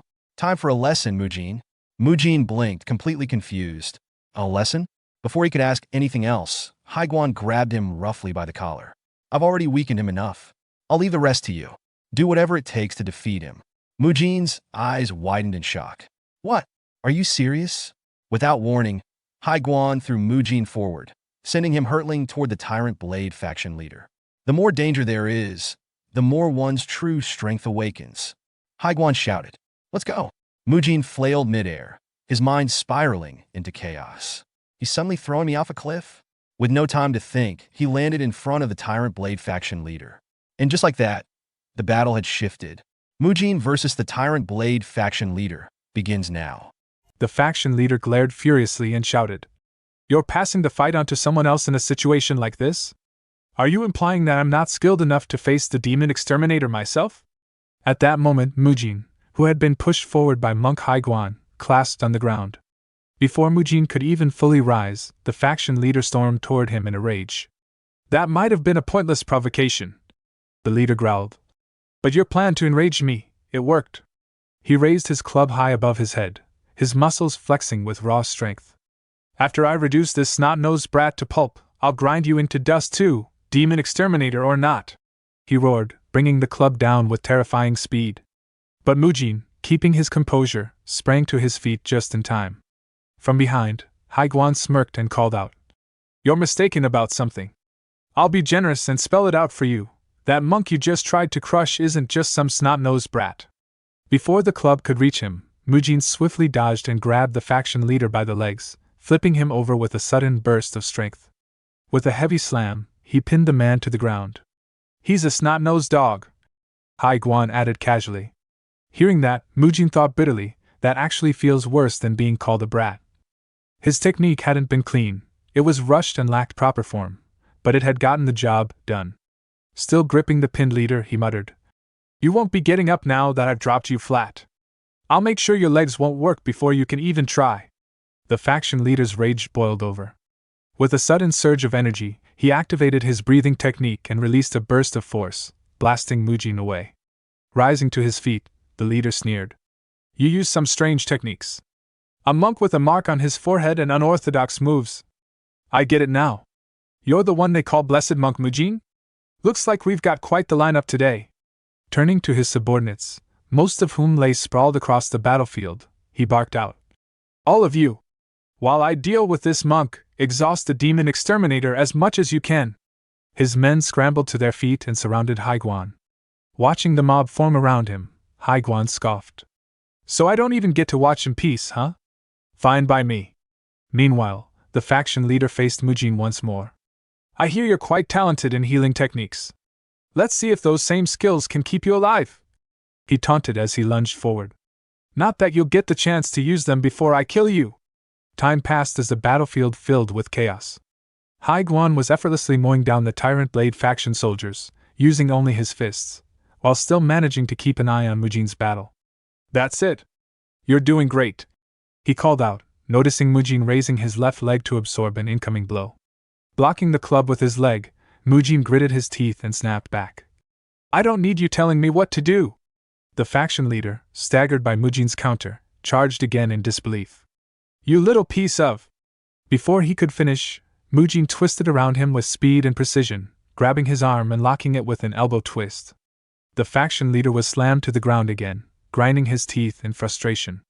This bastard? Another weird technique? It's all fake, hasn't he learned that already? He snarled, discharging another burst of energy that knocked Mujin back. Flimsy tricks won't work on me. Staggering back to his feet, Mujin thought, how many times has this happened? No matter what I try, he keeps getting up, even weakened, the gap between our levels is too wide. Am I just wasting my strength here? Determined, he sprinted toward his opponent. If martial arts are the only way, then fine. A tooth for a tooth, an eye for an eye. Both combatants entered their respective zones. The faction leader unleashed a frenzied barrage of club strikes, while Mujin countered with a blend of Arhat palm strikes and rapid chain punches. One of the club blows landed, causing Mujin to cough up blood, but he immediately retaliated with a fierce punch to the faction leader's face. The faction leader swung again, but Mujin barely blocked with his left arm. Seizing the narrow window, Mujin delivered a brutal kick, right to his opponent's groin.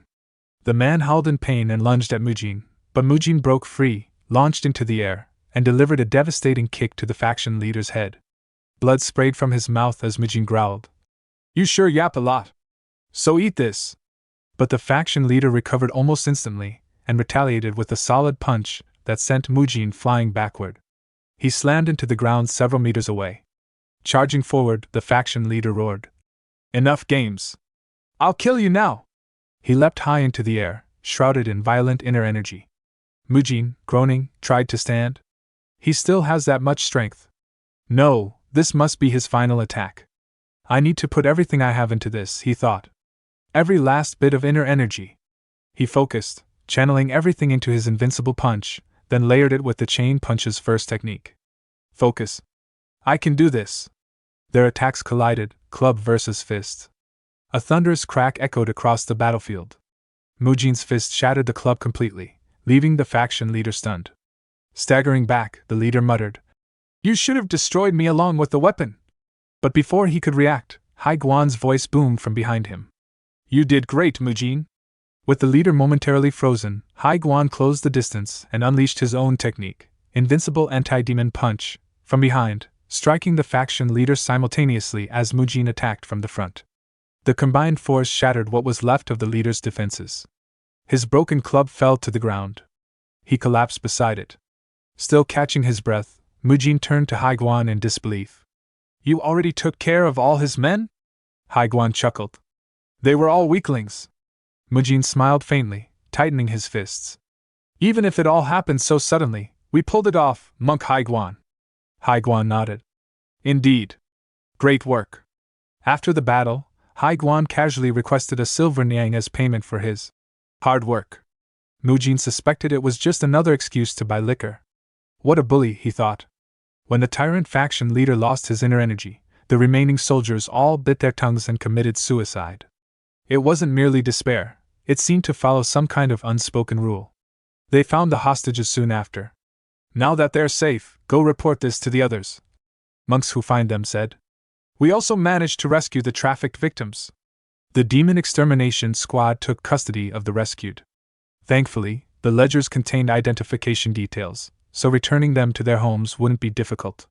However, all the listed names were of individuals about to be sold.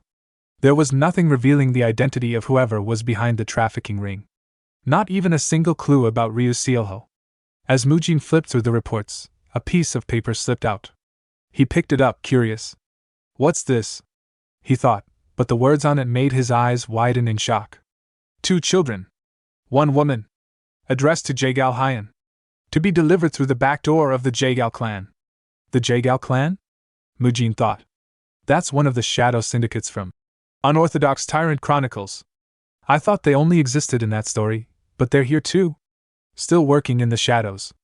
Still committing the same atrocities. Damn it. These fucking pieces of trash. The Jagal clan was one of the most prominent and influential families in Nanchang. Known for their extraordinary intellect, an expected trait among those bearing the Jagal name, they built their reputation on a foundation of enchantments, advanced war tactics, and martial strategies. Through this knowledge, they steadily elevated their status, eventually becoming known not just across Nanchang, but throughout the wider martial world. If the Shaolin Temple was revered as the pinnacle of martial arts, home to sacred and ultimate techniques, then the Jagal clan was the scholarly powerhouse tirelessly researching and dissecting martial disciplines.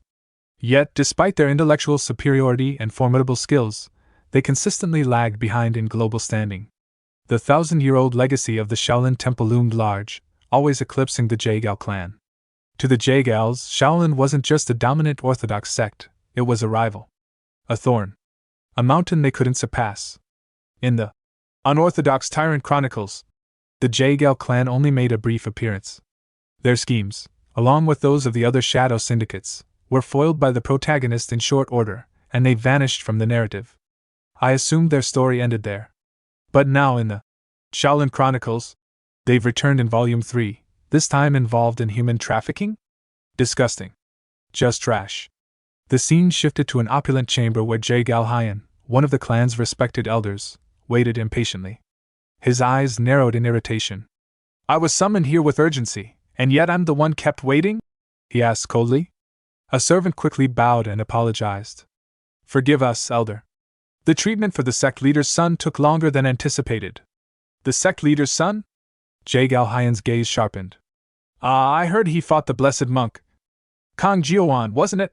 Just then, Kang Taigu, the leader of the Jiangshi Tai sword sect, entered the room with his son, Kang Jiuan, who was wrapped in thick bandages. The elder bowed slightly. You've come a long way, Elder Jagal. Please forgive us for the delay. It's fine. I'm not that upset, Jagal Hyan replied. His eyes scanned Jiuwan's injuries. But I can't believe the blessed monk did this to such a kind child. Was this truly the work of the so-called pillar of the orthodox factions? Exactly so, Kang Taigu confirmed. Jiuwan leaned in, whispering to his father. But we're an orthodox sect too, is it really right for us to act this underhandedly? Kang Taigu grit his teeth and whispered back. This is because you lost, you fool. Their exchange was cut short when Jagal Hyan spoke again. So you called me here to ask for help? Kang Taigu's expression brightened. Yes. We were only trying to remind the Shaolin Temple of their roots, but they mocked us. They said we had no authority to challenge them, no rules barring their business. They even invited us to fight them if we had a problem. During the battle, their monk used some strange, unrecognizable technique on my son. Look at him, he might never speak again. And all this, with no prior notice or explanation. Jagal Hyan remained silent, though his thoughts were sharp. Pathetic. They couldn't handle a single monk and now expect me to clean up their mess? Kang Taigu gestured to his son. His jaws dislocated. Look at the state he's in. Still, Jagal Hyan kept his thoughts to himself. Why should I clean up after your son's failure? These other factions, all of them are incompetent. Money problems, disputes, disorganization, and now they want to rule Nanchang? I've waited for them to implode and clear the path, but perhaps it's time to intervene. Shaolin crossed the line this time. I'll use that as justification to hunt them down. And in doing so, I'll form the next ruling faction. Puppets first. Power later. And that boy fought the blessed monk, didn't he? Perfect. Let's see whose next generation is stronger, ours or theirs. He finally spoke. Very well. I'll help. Your family has supported us before, and now that you're under pressure, we can't turn a blind eye. I'll dispatch one of our elite units, the Shadow Sword Squad. Request a rematch with the monk. Kong Taigu nodded. Understood. He bowed and exited. Jagal Hyan stood up, musing. A fair fight would be ideal. If Shaolin wins again, we'll turn public sentiment against them. Jin He should be the one. He pointed to his side. Jin He. You'll fight him. Before dawn, at the Buddha Fist sect where Mujin was staying, Kong Taigu arrived. So, Mujin said with a yawn, you're saying our last fight wasn't official because it was a one-sided beating, and now you want a rematch? Kong Taigu, trembling with rage, replied. Yes. It was an unsanctioned fight, held in the streets, with no judge. And how dare you yawn while speaking to an elder? You're shameless. Mujin shrugged. Didn't the crowd cheer for us to fight? That's as good as agreement. And you show up before dawn without a single letter. Who's rude now? Shut up! Kong Taigu shouted. You'll accept what you're told and apologize. Let's not change the subject. I already won. My son can't even speak because of you. Do you think I'll just let that slide? Before it escalated further, a calm voice interrupted them. Both of you enough. Ji He stepped forward. Yes, the fight was one-sided. Yes, someone was hurt badly. But if this continues, it will damage the reputation of your upcoming clinic. A healer who also injures? That won't sit well with the public. Mujin laughed. I hit his leg. But his jaw is broken. How fascinating. Which is why, Jin He continued, we propose a rematch. One with clear terms. If we lose, we won't bother you again. And if you win, what then? Mujin said. You called the last fight unofficial. What stops you from asking for a third match? Jin He reached into his robe and tossed the scroll. Mujin caught it and looked confused. It's a memorandum signed by the martial groups. It ensures this fight is final. Stop bothering me, Mujin thought. I'm still recovering from the Tyrant Blade battle. Then, a voice whispered directly in his ear. What's the matter? Scared to lose? It was Hai Guan, using frequency transmission. Mujin flinched. What the? That was inside my ear. Creepy technique. Hai Guan teased again. Scared because your opponent looks strong? I'm not scared. Mujin snapped out loud. Fine. I accept. Did that hurt your pride? Hai Guan chuckled in his head. Of course not. You think I'm scared of someone like that? This match will settle things once and for all. Ji He said. And I suggest you remove that veil. Mujin added. I don't want excuses about it being in your way. Jin He nodded, removing her veil and tossing it aside. Gasps followed. She was a woman. I'll be serious from now on, she said. And while I understand your frustration, I expect you to address me with respect. She was Jagal Ji He, member of the Shadow Sword Squad and granddaughter of the clan's patriarch. She's a woman, Mujin thought, slightly caught off guard. The referee raised his hand. The rematch begins now. They launched forward, Mujin swinging a powerful fist, Ji He with her energy-coated folding fan. The moment their attacks clashed, Mujin's expression changed. She's fast. If this keeps up, I'll get cut. He activated Iron Guard just in time, but her strike still pushed him back. Damn, she's seriously strong. Using the silent frequency transmission that only a skilled martial arts could master, Hai Guan's voice echoed directly into Mujin's mind. Take a good look at her, he said with a wry tone. Isn't she a beauty? Don't let that slender frame fool you. She's not just graceful, she's far more skilled than you. Mujin's brow twitched as he narrowed his eyes at his opponent. Then what do you expect me to do? He asked, his voice half annoyed, half curious. Give it your very best, came the monk's calm yet firm reply. Suddenly, like a streak of wind, Ji He darted forward. Her movement was fluid, deceptively delicate, but behind it was sheer force. She unleashed a flurry of attacks with her fan, each swing sharp enough to whistle through the air like slicing blades. Mujin barely managed to dodge each strike, weaving and twisting to avoid her deadly grace. A fan? As a blade? Mujin thought to himself in disbelief.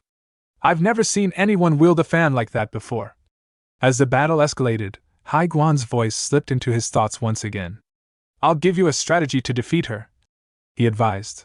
Stick close, closer than comfort would allow. Get up in her space. Think like a shameless flirt, cling to her like a playboy would. Very, very closely. Mujin almost lost his balance, not from an attack, but from the absurd suggestion. Are you kidding me? Right now? His cheeks flushed slightly from the awkward idea. But he shook it off quickly. No time to hesitate. I'll switch to combination techniques. He centered himself, his feet rotating like gears in motion, and propelled into the air. He spun through a sequence, a spiral kick infused with inner energy followed by a sweeping whirlwind attack aimed directly at Ji-hee. Yet to his shock, she met the assault head-on. Her fan wasn't just a fan, it was reinforced, battle-hardened. It clanged against his kick, absorbing the force before she was finally pushed back by his sheer strength. Ji-hee tumbled backward, but landed with flawless grace, using a palm press against the ground to absorb the momentum. Without pause, she launched into the air like a leaf caught on a gust of wind, her aura flaring as she channeled energy into a counterattack, soaring stride followed by the devastating fatal wind slash. Glowing wind crescents rained down from above like cleaving waves. Mujin broke into a sprint, zigzagging across the field to avoid being sliced apart. She really launched wind slashes, with a fan? What kind of technique is that? He thought, panting between dodges. Sword, shield, hidden weapons, she's a master of all of them. Monk Haiguan wasn't exaggerating.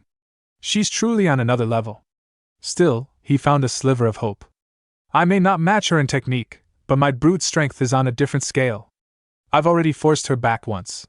Compared to that monster from the Tyrant Blade faction, she's manageable. Alright, let's see if that ridiculous monk's suggestion works after all. With sudden determination, Mujin dashed toward her. I'll stick to her like glue. He could feel the tension from earlier begin to fade as he adjusted to her style. She caught me off guard at first with those unfamiliar weapons, but not anymore. If I stay close, she won't be able to build momentum for her ranged slashes. Each gust she sent at him was dodged with tight footwork as he closed the distance. Jinhee's eyes narrowed. What is he doing? He's just charging straight at me like an idiot. But then came the shout. How long are you going to float around up there like a goddess? Does the air up there taste that good? Mujin roared as he propelled himself high into the air, twisting mid-air to grab her ankle mid-flight. Come down here, let's fight on the ground.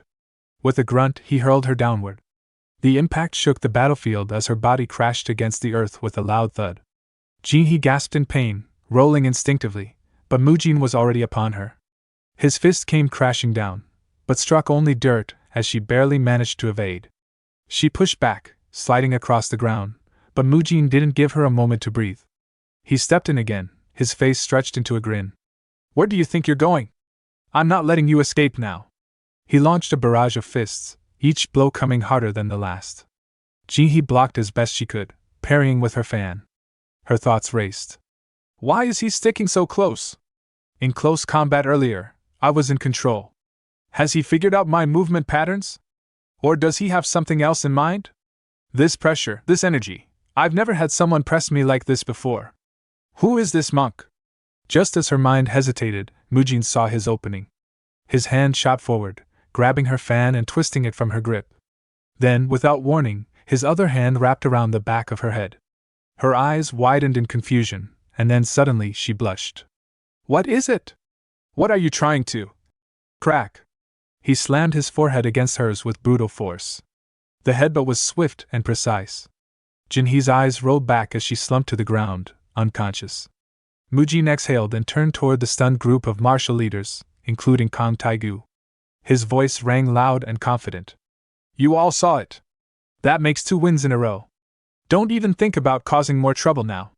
The gathered leaders exchanged uneasy glances. Kang Taegu's face was flushed with frustration, and the others fumed in silence.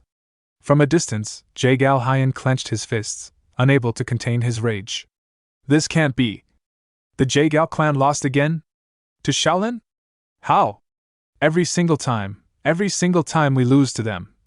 And with that, the rematch came to a decisive end. From that day forward, the martial groups of Nanchang ceased interfering with the Shaolin-led clinic's operations. The Jaegal clan, who had initiated the duel, humbled themselves. They even offered to assist in the clinic's business, saying things like they had misjudged Shaolin's intentions. They broke ties with lesser martial factions and claimed they were entering a period of reorganization. Not my concern, Mujin thought. They're probably just trying to repair their public image. But even as they offered help, he didn't forget. They were involved in human trafficking. He thought coldly. I'll accept their support for now, but I'll never trust them. And thus, the long-delayed opening of the Nanchang branch finally became a reality. With the interference out of the way, the team could finally prepare. Mujin gathered everyone. The building restorations and cleaning are complete. Once the treatment tools and final equipment arrive, we'll be ready. Let's prepare to open the clinic. Mak Jaehyuk and Biob Gang both let out long, tired sighs of relief. Finally, 1 month after arriving in Nanchang, the clinic was finally about to open. Unseen by anyone, Ji-hee peeked out from behind a door, her eyes fixed on Mujin. Her cheeks pinkened, and a quiet smile tugged at her lips. Found him, she whispered. That's my blessing, monk. As she stood there, Ji-hee twisted Mujin's words, the ones where he told her she was incredibly strong. I've got you in my arms, and I won't ever let you go. Come with me, let's leave this all behind. Let's fight together on the ground. If I'm with you, I don't mind getting dirty. The memory made her face flush crimson, and before she realized it, she was laughing to herself. He was basically confessing to me in public. Unbelievable. Jean, he murmured. Strong, focused, and hard-working. Should I try talking to him again? Just then, a man approached her brusquely. Young lady over there. We're very busy right now. What are you doing here? Annoyed, Ji-hee turned to face him with a haughty glare. How dare you speak to me like that? Remove yourself from my sight. But as she turned away, she suddenly paused, eyes widening in surprise. Wait a second, aren't you the famous demon slayer's leader, Hai Guan? A short while later, Hai Guan brought her into the clinic, peering inside as he explained. She said she had some business with you, so I brought her along. Mujin, caught off guard and clearly flustered, raised his voice. Why would you bring her here now? We're in the middle of work, and I'm not even wearing a shirt. I wanted to make you uncomfortable. Hai Guan replied dryly. He gave a short bow. Sorry for barging in like this. No, that's not what I meant. Mujin quickly responded. Moments later, Mujin hastily put on a shirt, speaking as he did. Sorry for appearing like this. I took off my clothes because there were only men around. I'll get dressed properly now. He smiled gently. It's fine, really. Inwardly, her thoughts betrayed her calm demeanor. Even if you weren't wearing anything, I think I'd be okay with that. At first, she had simply been amazed by his solid, muscular build. But now, she understood, those muscles weren't for show. They were forged through countless battles, each scar a lesson earned. That was the source of his strength. I've spent so much time mastering martial arts, but I neglected the cultivation of my mind. I was so focused on technique. I didn't see the bigger picture. I was like a frog trapped in a well. Turning to Mujin, she asked, Blessed monk, what do you think of me? He blinked. What do I think of you? She quickly corrected herself. Not me, my martial arts. Mujin chuckled. Ah. In that case, to be honest, I was overwhelmed when I saw the way you fought. The range of techniques you used and your determination left a deep impression. If we're just talking about technical ability, you're definitely ahead of me. He looked down thoughtfully. So, I still lack experience in real combat, not necessarily. Mujin said. It could be seen as a lack of battlefield experience, yes, but your adaptability is extraordinary. You responded quickly and parried my attacks in multiple creative ways. That kind of instinct. It's beyond what I can offer. I'm not in a position to criticize your skills at all. Hearing that, he couldn't help but let out a soft chuckle. He praised me. Mujin, watching her, thought to himself, she looked so down not long ago, and now she's smiling like this. She's surprisingly transparent with her emotions, despite the first impression she gave me. Then a thought crossed his mind. Why didn't someone this skilled appear in the original novel? If I recall correctly, the Jaegao clan was mentioned as one of the world's hidden shadow syndicates, like the Heavenly Merchant Guild. Did something happen before they turned into a shadow organization? Or is she an original character? Someone who never got to shine in the story? Could she have died prematurely? Beads of sweat formed on Mujin's forehead as his mind raced. That said, he began aloud. You shouldn't throw yourself into danger just for the sake of gaining experience. Murim is unforgiving. You could die at any time. Don't take unnecessary risks. Is he worried about me? Jean, he thought, heart fluttering. I'm not so weak that you need to be concerned for me, she said aloud, though her inner joy betrayed her words. She's saying one thing but feeling another, Mujin observed. Still, this is good. I've managed to get close to someone from the Jaegao clan. I can use this connection to keep tabs on their movements from time to time. He asked, Was that why you came looking for me? To understand why you lost, and how to grow stronger? I won't be able to spar with you often. I've got a mountain of responsibilities. But I admire your dedication to martial arts. If you're okay with it, would you like to train together while I'm here? It gets lonely, practicing alone all the time. But Jinhee's mind twisted his words into something else entirely. I really like you. Please be with me. Overwhelmed, she suddenly burst out. I want to do it. I'll do it. I have to. That's an interesting reaction, Mujin thought. In that case, I'll teach you a few of my own techniques for muscle extension. I came up with them myself. Jinhee grinned. I love the idea. That day marked the resolution of the conflict between the Nanchang martial groups and the Jaegao clan. From then on, I trained Jaegao Jinhee personally. Her body was already flexible and fairly well conditioned, so she adapted quickly. All I had to do was guide her form. Pull your head in and engage your abdomen. When you lie back, keep your spine fully aligned with the floor, I would say.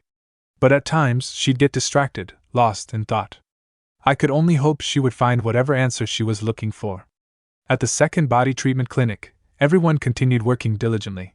The method had gained tremendous support in Dangfeng County, and it looked like Nanchang would follow suit.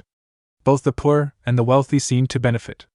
With this success, Shaolin's financial concerns were beginning to ease. Later, I met with Mak Jaihyuk, an outer sect disciple of the Jianxi Buddhist sect. We won't be here forever, I told him. You'll have to maintain the current standards after we leave. Yes, I understand, he replied. I'll focus more on training in the treatment methods. But how are we supposed to handle electricity and heat therapy ourselves? Don't worry, I reassured him. We'll teach you a cultivation method suitable for it. It won't be Shaolin's highest technique, but it'll suffice. Monk Biab Gang will teach you the electricity treatment. Monk Biab Y will handle the heat. Though I'd managed to bring some balance to the situation, I couldn't shake a growing dissatisfaction.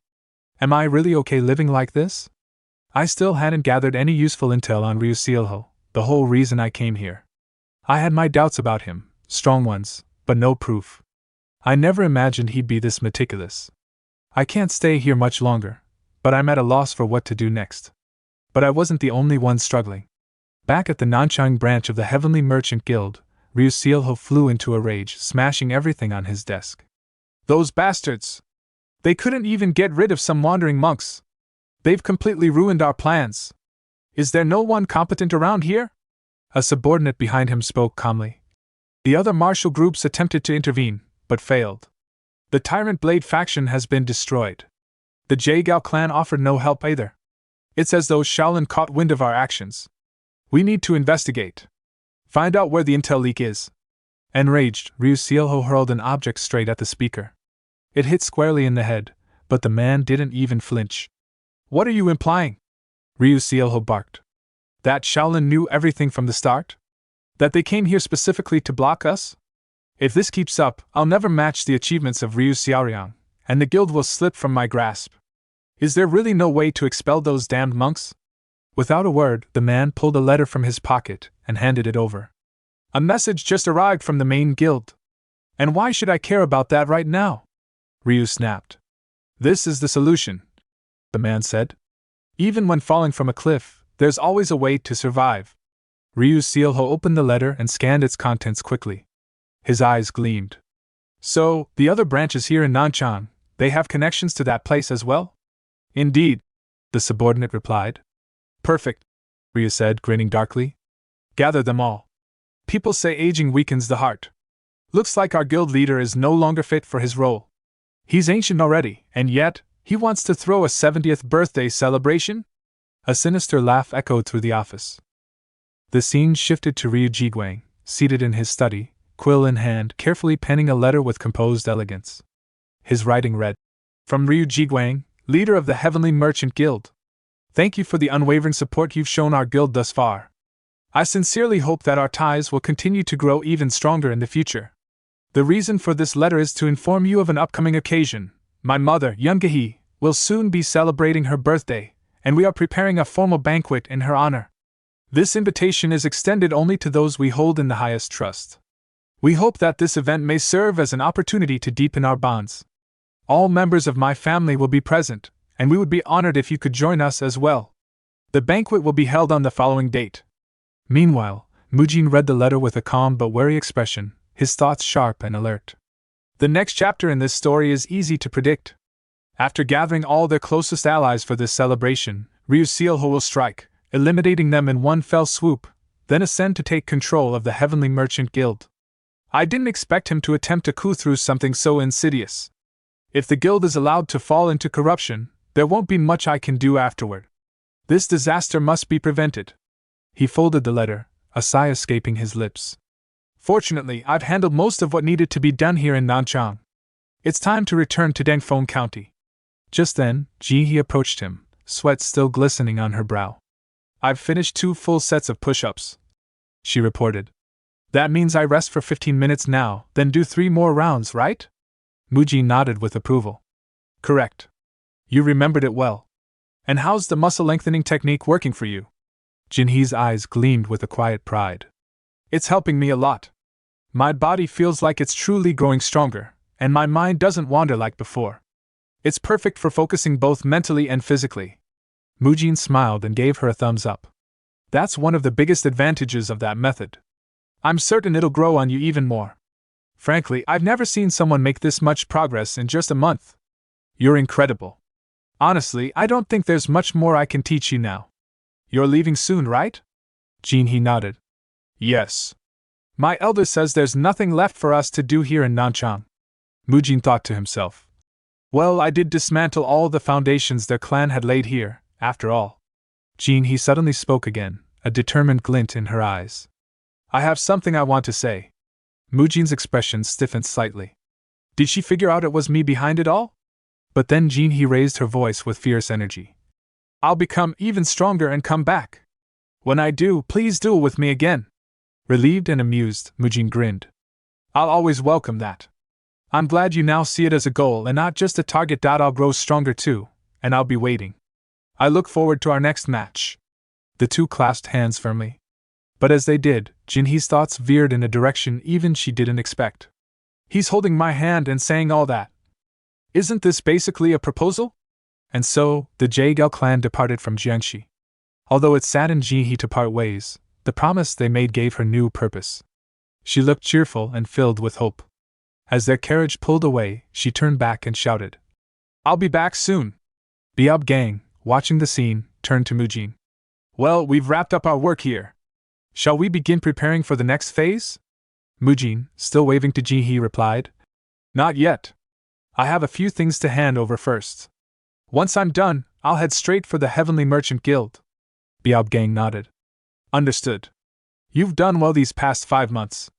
I'll return to Shaolin with the others then. Still, I can't let you be entirely alone. I'll assign 1 or 2 to stay behind and accompany you. That works, Mujin said. By the way, have you heard anything about my grandfather's condition lately? Biab Gang chuckled. Grandmaster Hyun Wang? He's so healthy now, he's practically flying across rooftops. He practices the muscle lengthening technique himself and gained so much weight from his oil-heavy diet, you'd never believe he was once weak or frail. Mujin let out a long, relieved sigh. I'm glad. That's a huge weight off my chest.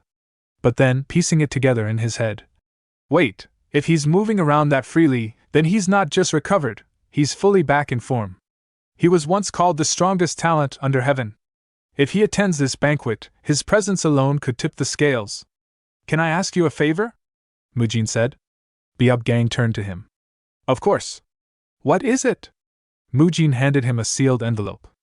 If you reach the Shaolin Temple before me, could you give this to Grandpa? I can't make it there myself, but this letter explains everything. I have a bad feeling something dangerous is brewing. He'll understand once he reads it. I got it, Biab Gang said, taking the letter. A few days later, at the Shaolin Temple, Biab Gang entered Hyun Guang's chamber where the old monk was mid-stretch. Apologies for interrupting your muscle-lengthening session, Grandmaster. It's alright, Hyun-Gwang said as he opened the letter. If this is from Mujin, then it takes precedence. He read in silence, then let out a hearty laugh. I see. Beop-gang tilted his head. What's going on? Hyun-Gwang smiled. So he's heading straight to the Heavenly Merchant Guild? That rascal. Seems I'll be attending the banquet too. It's been a while since I last saw him. I'm quite looking forward to it. Having regained over 10 kilograms and radiating immense vitality, Hyun-Gwang's aura was now impossible to measure. He's probably grown stronger as well, hasn't he? The Grandmaster asked. Beop-gang laughed. He definitely bulked up a lot, Grandmaster. Meanwhile, at the Jiangxi Buddha Fist sect, Mujin loaded supplies onto a carriage, pausing momentarily to think. Grandpa must have received the letter by now. I need to move fast and be ready. Mak Jae-hyuk approached with a respectful bow. Thank you for everything, Master Mujin. I may be leaving, Mujin said, but I'll still visit occasionally. Thank you for all the support during my time here. Not at all. You were a tremendous help. You defeated oppressive martial factions, dismantled a shadowy organization, and taught us techniques that saved countless lives. Every day you were here was a blessing. The Buddha Fist sect will carry on your will. Please continue your work for the people, even after you leave. We'll miss you. Mujin nodded. We'll meet again. With that, they departed from Nanchang. As their carriage rolled onward, Haiguan lounged on the rooftop, gazing at the sky. There weren't many strong opponents, but it was an interesting region. Mujin looked back one last time. Thank you, Nanchang, he thought to himself.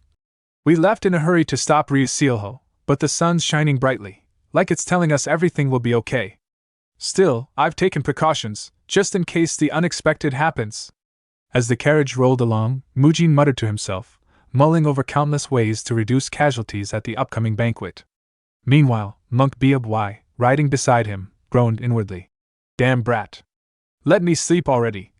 3 days later, in Dangfeng County, Mujin arrived at the Heavenly Merchant Guild on the day of the banquet. At the gates, he was greeted by Ryu Jigwang, who welcomed him with a smile. Monk Mujin, it seems your physique has grown even larger since we last met. Mujin offered a curt nod. I've simply kept up with my training. You're still the same as always. Jigwang chuckled. Thank you for coming to my mother's birthday banquet. Come inside, Monk Hyun-Gwang is already here and waiting for you. He arrived ahead of me? Mujin asked in surprise. As Mujin walked in, he glanced around and noted the attendees. Everyone here has close ties with the Heavenly Merchant Guild. This is the perfect setup for Ryusealho to stage a massacre. I must prevent any bloodshed from happening. Just then, a familiar voice called out. Hyun-Gwang turned and beamed. Mujin! You look so healthy now, I almost didn't recognize you. Grandpa, Mujin said with a soft smile. You're looking amazing yourself. That's thanks to all those who helped me recover. Hyun-Gwang said warmly. Beside him stood Yoon-Gehi. It's been a while, madam. Mujin greeted her politely. Welcome, Monk Mujin, she replied. Seems much has happened since our last meeting. You look much stronger now. Well, yes, a lot did happen, Mujin admitted. She chuckled. Seeing how both you and Sealwa have grown warms my heart. Young people really do have limitless potential, Hyun-Gwang added. Mujin asked. Did something happen with Lady Sealwa? Yoon-Gehi gave a small, amused laugh. Something big, indeed. The scene shifted to Sealwa's room. She stood by her mirror, smiling brightly. Her maid tilted her head. Today's your mother's birthday, but you look more excited than she does. Is something special happening? Sealwa nodded. Today's the day he comes back. Pardon? Who do you mean by he? Sealwa recalled the promise made in the past, when Mujin told her he would return to test her progress, and that he wouldn't go easy on her. With firm conviction, she whispered, Monk Mujin, I've kept my promise. Once plump and lacking confidence, Sealwa had transformed. She had shed 17 kilograms and carried herself with a proud, graceful poise. Slim, sharp, and determined, she was ready. Some time later, Mujin happened to see her again, and he froze in surprise. Lady Sealwa? He asked, blinking. Is that really you? You've changed so much, I wouldn't have recognized you. It's like you've become a completely different person. You must have worked incredibly hard while I was away. With a soft smile, Sealwa responded, It's all thanks to your teachings before you left. I simply followed the path you showed me. Mujin shook his head, a rare glimmer of pride in his eyes. Even so, it was your determination that brought you this far. I can't take the credit. Honestly. I'm worried now. The men of Denfeng County won't know what hit them. You're going to break a lot of hearts. Sielwa gave him a sharp look, cheeks slightly flushed. That's all you have to say? She asked. Blessed monk. I mean, what do you really think? Mujin blinked, caught off guard. Huh! I already told you, you've changed so much I barely recognized you. Isn't that enough? Before Sielwa could reply, her attendant stepped in, eyes wide with admiration. Lady Sielwa, you look absolutely stunning today. That dress, the makeup, what's the occasion? Did you dress up for someone special? Sielwa lowered her gaze. It's Grandma's 70th birthday banquet. The servant tilted her head. I know it's the elder's birthday, but you dressed up so nicely, people might think you were the one being celebrated. Caught off guard by the remark, Sielwa's expression stiffened. Stop. That's enough. Meanwhile, Mujin looked at her thoughtfully. Is this the right moment to tell her that? Then, with a steady voice, he spoke. Lady Sielwa, since the last time we met, you've truly become beautiful. But before Sielwa could respond, Yun Gehe's voice rang out from across the courtyard. Monk Mujin! Could you lend me a hand over here? Mujin turned toward the voice, then looked back at Sielwa apologetically. I'll be back. I'll help her out for a bit. As he walked away, the servant whispered to Sielwa. That was so close. Sielwa mumbled under her breath. I hate Grandma. As the banquet progressed beneath the glowing moonlight, music and laughter filled the air. Dancers swirled across the stage, guests enjoying their meals as they watched the performances. But Mujin, while helping with the banquet, had his eyes scanning the crowd. He studied each face carefully, mentally cataloging them. He didn't know who might pose a threat, so he took no chances. With this many people in attendance, it took time to survey them all. The Heavenly Merchant Guild really is something else, he thought. So many powerful people gathered in one place. I just hope nothing happens. No bloodshed, please, not tonight. Especially with the strongest person in the world present. Back at the meal table, Yun Gehe looked around and asked, Hyunguang, where did Monk Mujin go? Hyunguang replied, Still at the latrine, probably. Gehe sighed. I wanted to hear about his trip to Nanchang. Hyunguang smiled gently. Then we'll ask him together when he comes back. Elsewhere, Ryu Sealho stood quietly under a tree, puffing on a cigarette while watching the party. A man approached and asked, You seem troubled. What's weighing on your mind? Sealho exhaled a curl of smoke. It's nothing, Selyong. Just work.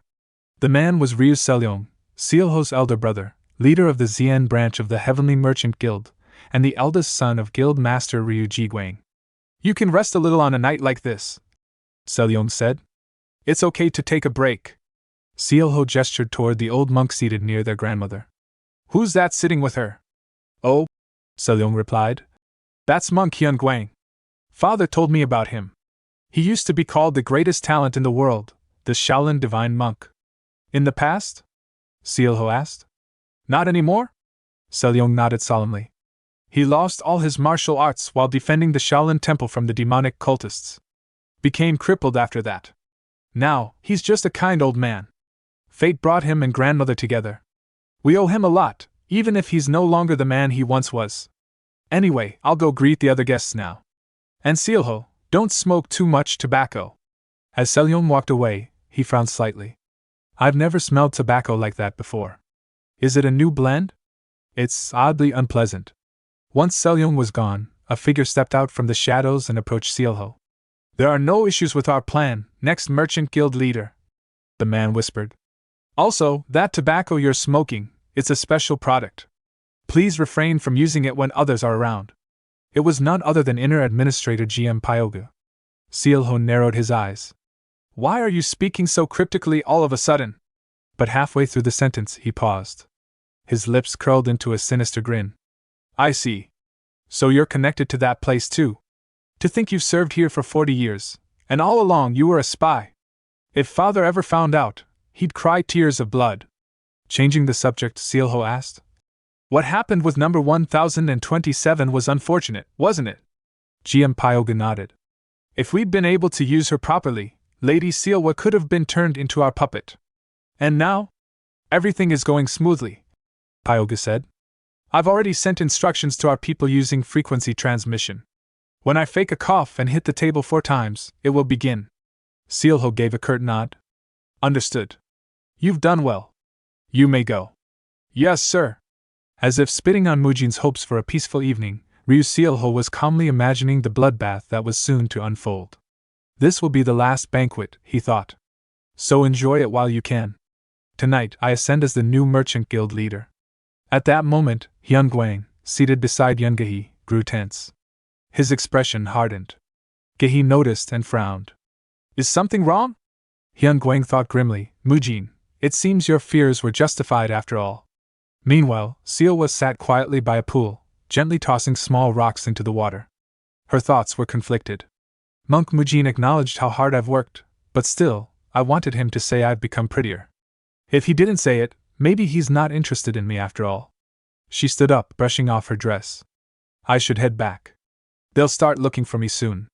I'll get scolded for wandering off alone. Just then, a faint sound came from the nearby shadows. She turned toward it, suddenly on edge. What was that noise? No one should be here this late. She spotted 2 silhouettes. One of them spoke in a low voice. Another person's died from poisoning on the street. The voice belonged to Sealho's servant.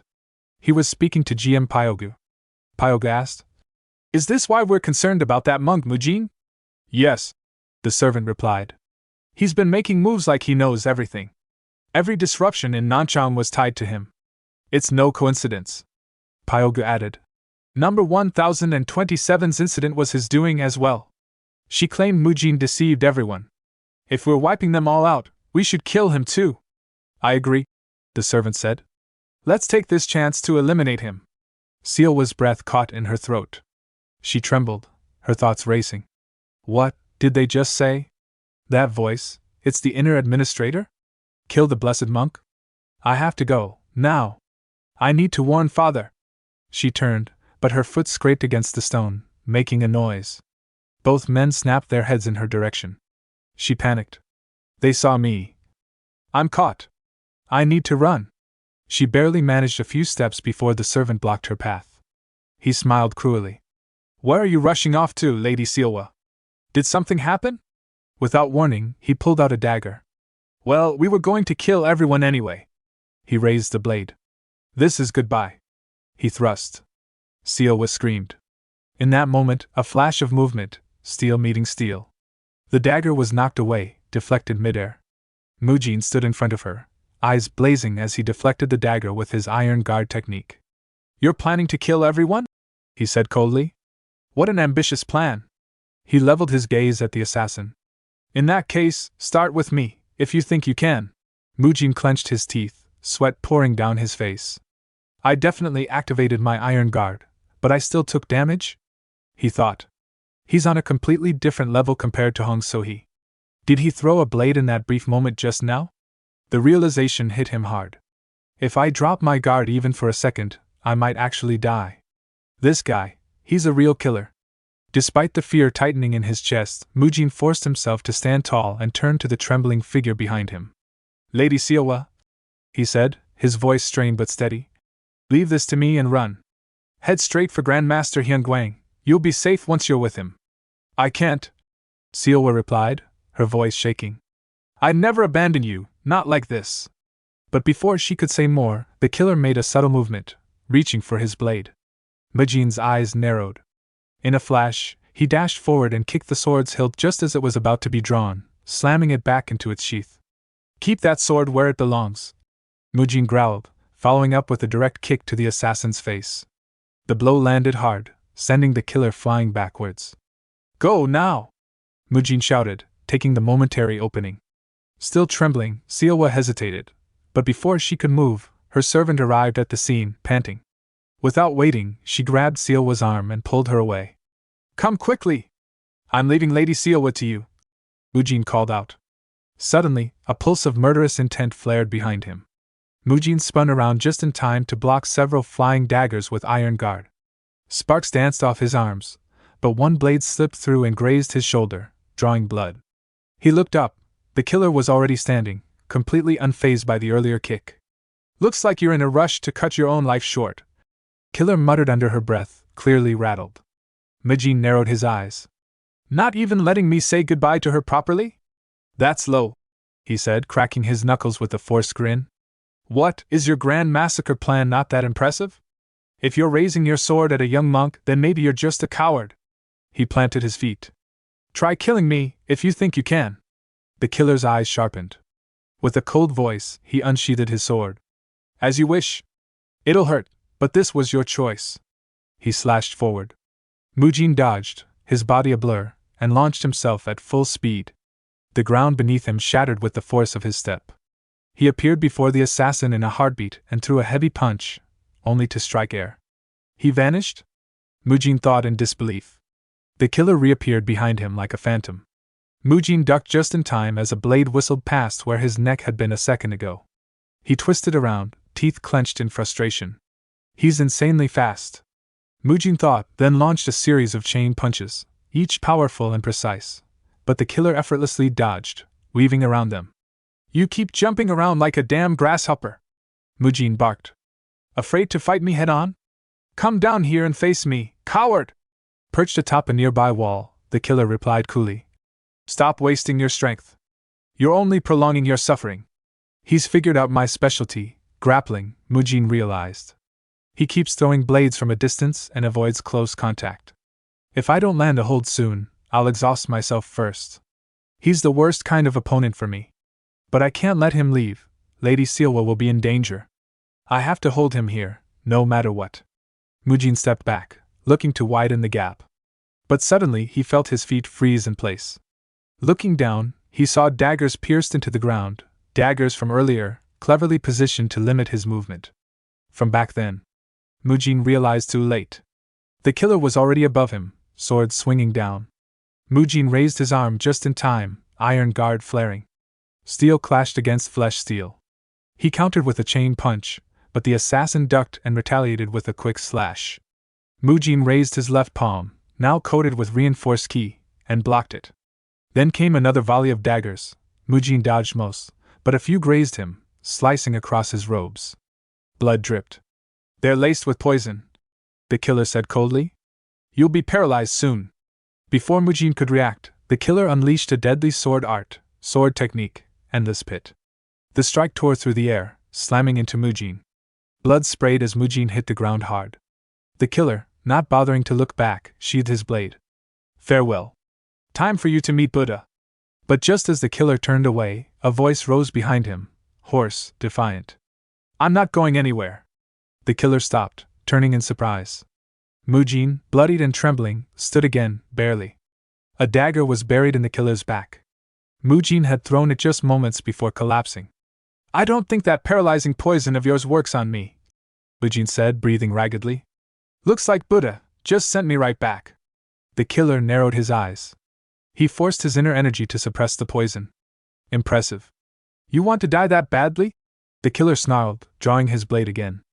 Then I'll send you back there, for good this time. This next strike will make the paralysis seem merciful. But as he slashed forward, Mujin did something unexpected.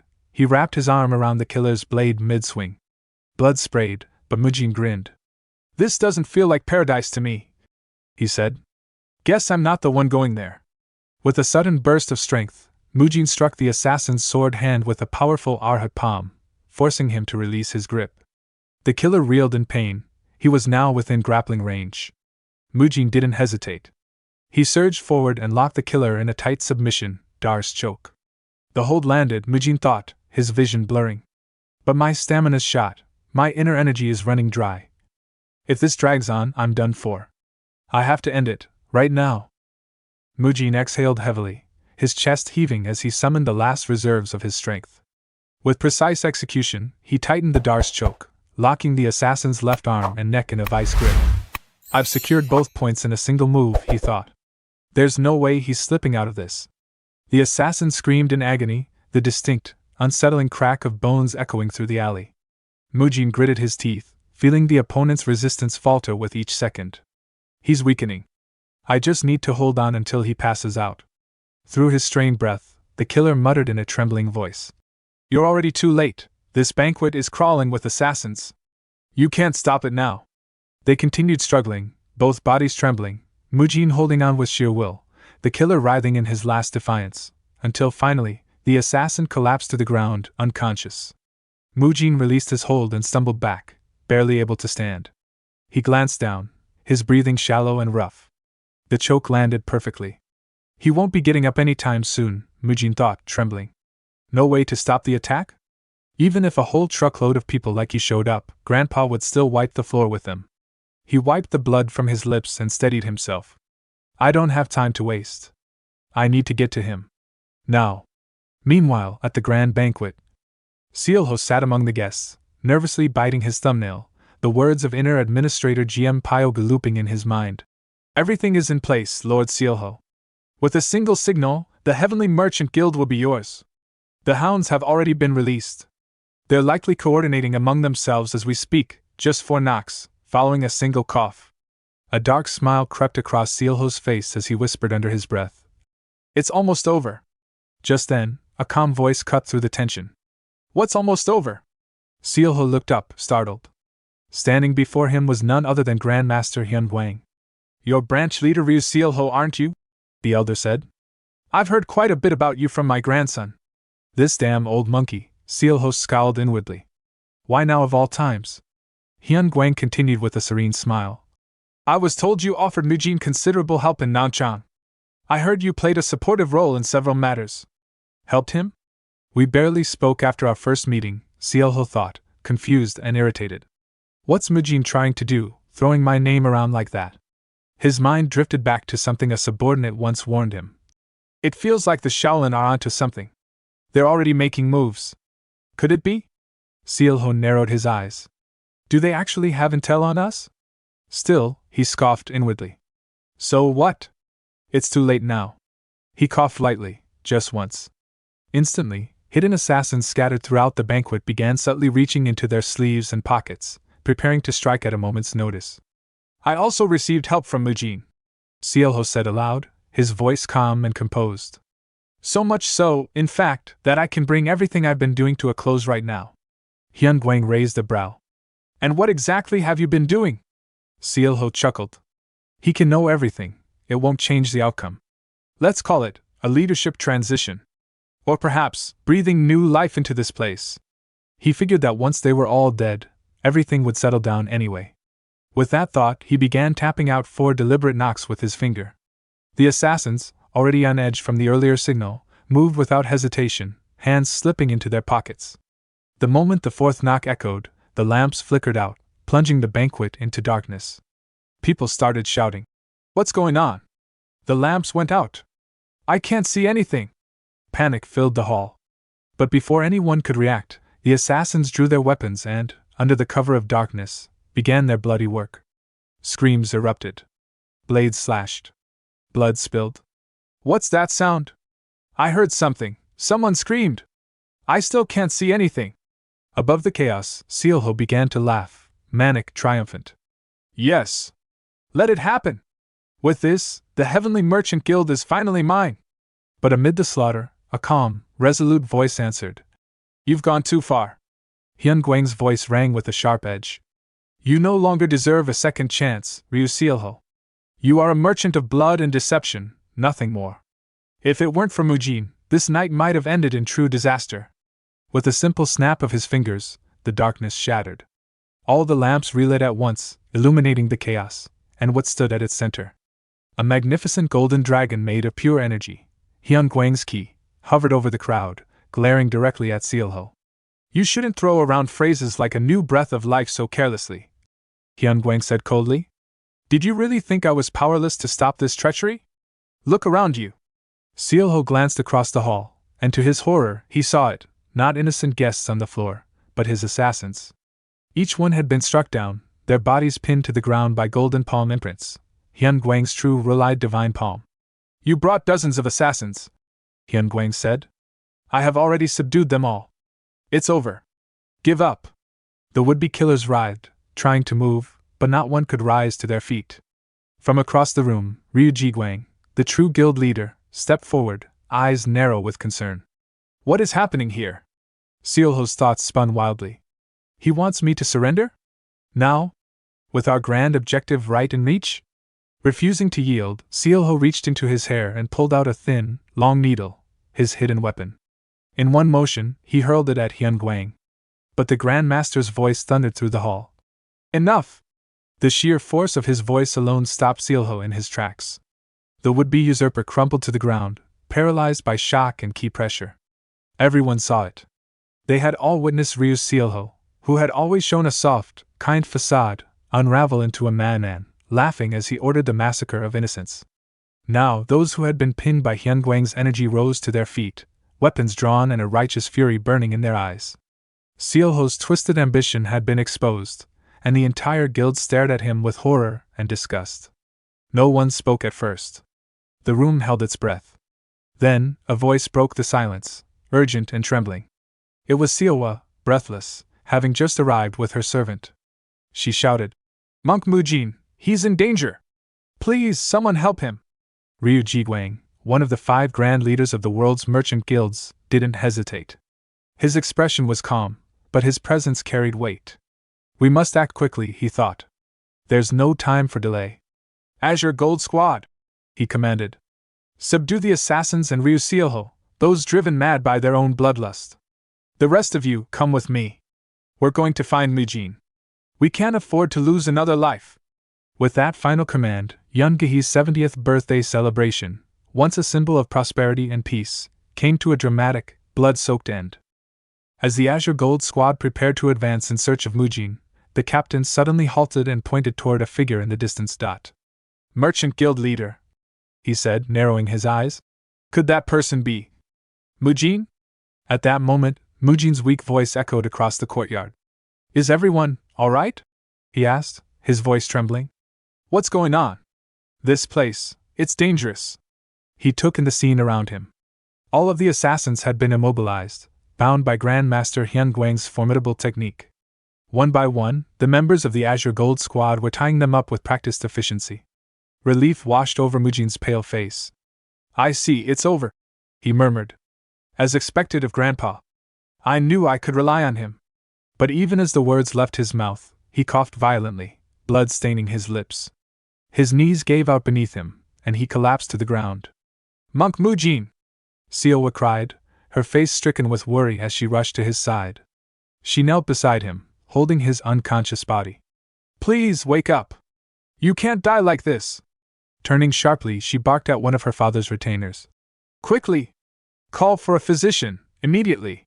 Ryu Jiguang, standing nearby with a grim expression, echoed her command. Hurry! Bring every physician we have! And fetch all available medicine, anything that might help! A sharp pain lanced through his head, the accumulated stress and guilt weighing heavily on him. Even for someone like Ryu Jiguang, hardened by decades of leadership and political maneuvering, this chaos was almost unbearable. In the eye of the storm, the bitter truth hit him: all of this had been caused by his second son. As a father, he had no choice but to take responsibility for the disaster, one sparked by his own flesh and blood, with hands now stained by the fire it ignited. Night passed slowly, and dawn eventually broke. Later that night, within the inner residence of the Heavenly Merchant Guild, they discovered GM Pyoga's lifeless body. He was already dead when we arrived. One of the Azure Gold Squad members reported grimly. He poisoned himself. Ryu Jiguang stared down. He must have sensed something, and chose to end it on his own terms. His voice was distant, burdened. He must have suffered greatly. I can't believe he deployed his men to carry out such a massacre. In the end, Pyogu, he really was a traitor. One of the squad members handed over a wooden box. We found this among his belongings. It's the same kind of box that Ryu Sealho's lieutenant carried. There's a strange smell coming from it. You should take a look. Ryu Jiguang opened the box, revealing a smoking pipe inside. He picked it up and sniffed. This scent, it's strange. Grandmaster Hyunguang, who had arrived silently behind him, spoke quietly. People always say the addicts should be punished, but in truth, those who distribute it deserve the greatest punishment. Ryu Jiguang's eyes widened. This is opium? He whispered. So Sealho was smoking this. I see. He lowered the pipe, voice thick with regret. I have no excuse, to you or to Mujin. Hyun Guang shook his head. Please don't say that. I'm the one who lost my temper and disrupted the banquet. You didn't disrupt anything, Ji Guang replied, his voice resolute. I did. This is the karma I've earned for failing to properly protect and guide my family. I can't bring back my son, who was corrupted by opium, but I will make those who introduced it to him pay. For Mujin. For you. For everyone who was dragged into this mess. Hyun Guang placed a hand on his shoulder. You did what you could. This was done for the sake of the people. Don't carry all the blame alone. Besides, he gave a sorrowful smile. Compared to the pain of losing a son, what's a grandchild's injury? He gazed out the window, deep in thought. Every one of those assassins was on par with our second-class disciples. For Mujin to survive such enemies, it's nothing short of a miracle. Even with his talent, he's only trained for a little over 3 years. He wasn't meant to face such threats. I only wanted to protect him until he found his footing. But now, his voice faltered. My regrets keep growing. For Mujin's sake, I'll start moving faster. I don't have much time left in this world. Mujin, in the meantime, thought to himself, all the branch leaders from the Nanchang Guild involved in this incident have been captured. They were planning to secure high-ranking positions once Ryu Sealho seized power. As for the assassins, each one bit their tongue and died before they could be interrogated. Even the one I fought did the same. I couldn't uncover the true mastermind. Before leaving for the Shaolin Temple, Hyun Guang received something from Ryu Ji Guang. I'll be back, he said. There's something I must retrieve. Until then, please take care of Mujin. 5 days passed. At the Shaolin Temple, Mujin sat at a table, eating hungrily. Other disciples watched nervously as he devoured a meat-filled meal. Mujin, one said hesitantly, I know it's for your recovery, but maybe go easy on the meat? Try some water instead. Mujin grinned between bites. I am still a patient, you know? Didn't the abbot revise the Shaolin rules just for cases like mine? Meat is permitted for critically injured patients, his exact words. Behind him, Sealwa raised her voice at the flustered disciples. That's right. Mujin's still recovering. All of you, back to your duties. The other patients need you too. She practically shoved them out the door and slammed it shut. Turning to Mujin with a softer expression, she said, Please eat and rest well. Mujin smirked. Thank you, Lady Sealwa. Suddenly, the door creaked open again. Monk Mujin needs plenty of rest. She began to scold, only to stop mid-sentence. Grand Master, I'm sorry. Hyun Guang chuckled warmly. No need to apologize. Mujin's eyes lit up as he rose to his feet. Grandpa? You're back? Hyun Guang nodded. You seem cheerful. Have you been recovering well? Everything's fine, well, except I haven't fully detoxified the poison yet, Mujin admitted. Lady Sealwa's been very strict. I'm not even allowed to lift dumbbells. I feel stiff all over. You should be resting, Sealwa said firmly. Not thinking about lifting weights. Hyun Guang laughed. Well, once you're fully healed, let's try crossing that wall again. I brought something big just for you. Wall? Something big? Mujin tilted his head. What do you mean? Hyun Guang opened a wooden box, revealing a glimmering pill inside. This, he declared, is the Great Rejuvenation Pill. Mujin's jaw dropped. That's insane. The abbot, Hyun Guang continued, was moved by your struggles. He willingly gave it to you as compensation. Mujin squinted. That's a lie. He definitely stole it. How am I supposed to eat in peace now? Meanwhile, atop a secluded mountain estate, an informer knelt before a man seated on a lavish throne. There's been a disruption in the plan involving the Heavenly Merchant Guild, the informer reported. The leader leaned back, his gaze sharp. That sounds like a significant loss. Yes, the informer replied. It may take decades to recover. All our agents in the guild were eliminated. The Heavenly Merchant No. 1 project has collapsed. The leader's voice turned cold. But you said that if the plan succeeded, the Heavenly Merchant Guild would fall entirely under our control. There was an unexpected variable, the informer admitted. The Shaolin Divine Monk was present. No one anticipated his appearance, let alone that he had regained his martial power. The leader fell silent, then muttered. So, he was hiding his recovery all this time. Deceptive? Cunning. But there's nothing to be done now. Verified the truth behind his recovery. As for the Heavenly Merchant Guild, abandon it.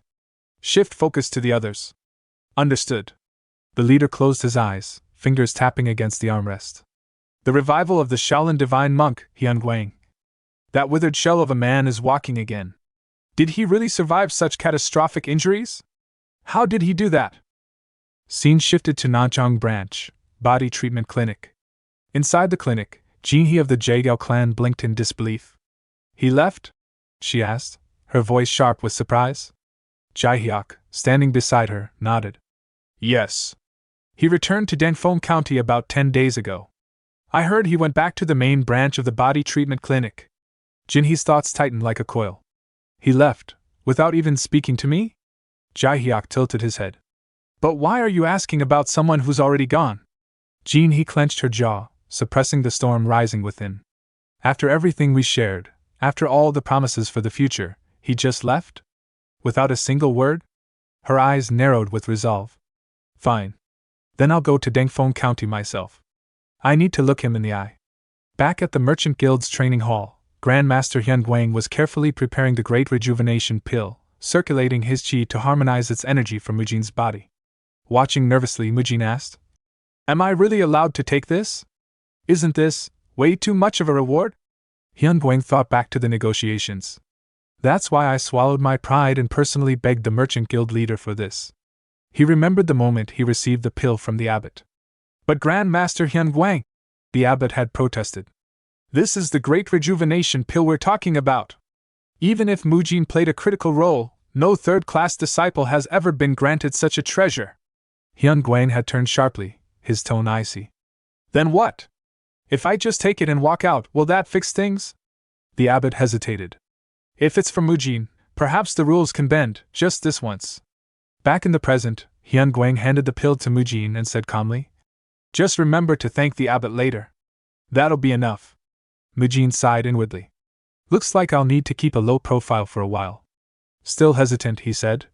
But Grandpa, you know better than anyone, when you gave me the lesser rejuvenation pill, it wasn't that big a deal. It only needed some money and ingredients. But this? The Great Rejuvenation Pill is on an entirely different level. He explained with the reverence of a martial arts scholar. Only 2 or 3 are ever made per generation. The core spirit herb takes decades to mature, and only under spiritually rich conditions. Unless someone is destined to become a pillar of Shaolin, they'd never be considered worthy of it. He shook his head. I just don't feel right taking it. Someone else could save many lives with this. Hyun Guang looked at him seriously. That's exactly why you should take it. Mujin blinked. Before he could protest, Hyun Guang popped the pill into his mouth. Enough talk. Swallow it. Absorb it the same way you did with the lesser one. Breathe slowly, circulate your energy. Mujin followed his guidance.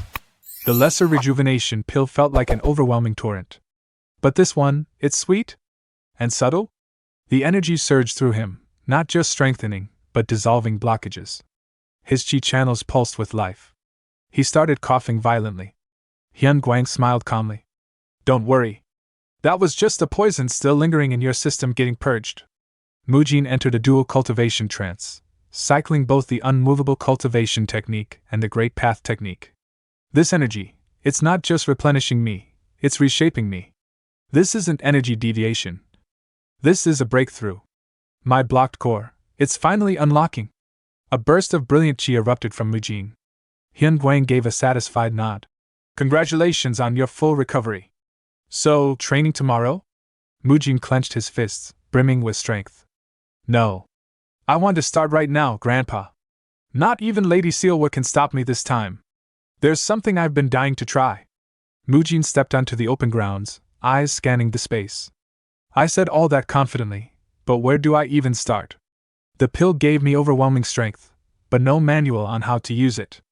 His thoughts turned to his next goal, energy discharge, a peak martial enlightenment realm. The ability to concentrate chi and project it as a ranged attack. Energy beams, shockwaves, roars, it was the stuff of legends.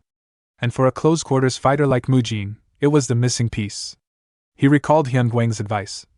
Imagine the energy. Guide it. Release it. What you visualize becomes real. Drawing chi into his arm, he launched a flurry, chain punch, first form. Nothing happened. So yelling doesn't help, huh? He muttered. He collapsed onto the ground, groaning. How did Gal Ji do it so effortlessly during our fight? It's even more impressive now that I've tried it myself. Then, a thought struck him. Didn't she say she'd spar with me whenever I wanted? But did I even tell her I was heading home? Scene shift to body treatment clinic, women's wing. He sat in quiet contemplation. So this is where Monk Mujin's supposed to be. I rushed here without rest from Nanchang. There's no way I'm leaving without seeing him. Her brow furrowed. But this is the women's treatment wing? Isn't this outside his jurisdiction? These muscle extension techniques require close physical contact. Even if he's a monk. At that moment, a voice broke the silence. Well, we've got an unusual visitor today. I'll take a look. Ryu Seowa entered with a composed smile. Excuse me. What brings you here? I'm Ryu Seowa, head therapist at this Rocky treatment clinic. Jinhee's gaze sharpened. Head therapist? I'm here for treatment from Monk Mujin. He's more than enough for me. Seowa raised an eyebrow. You're here to see Mujin? She replied yes. In that moment, both women shared the same unspoken thought. Who is this woman? And why does she sound so close to him? Meanwhile, Mujin lay on the floor with a finger in his nose.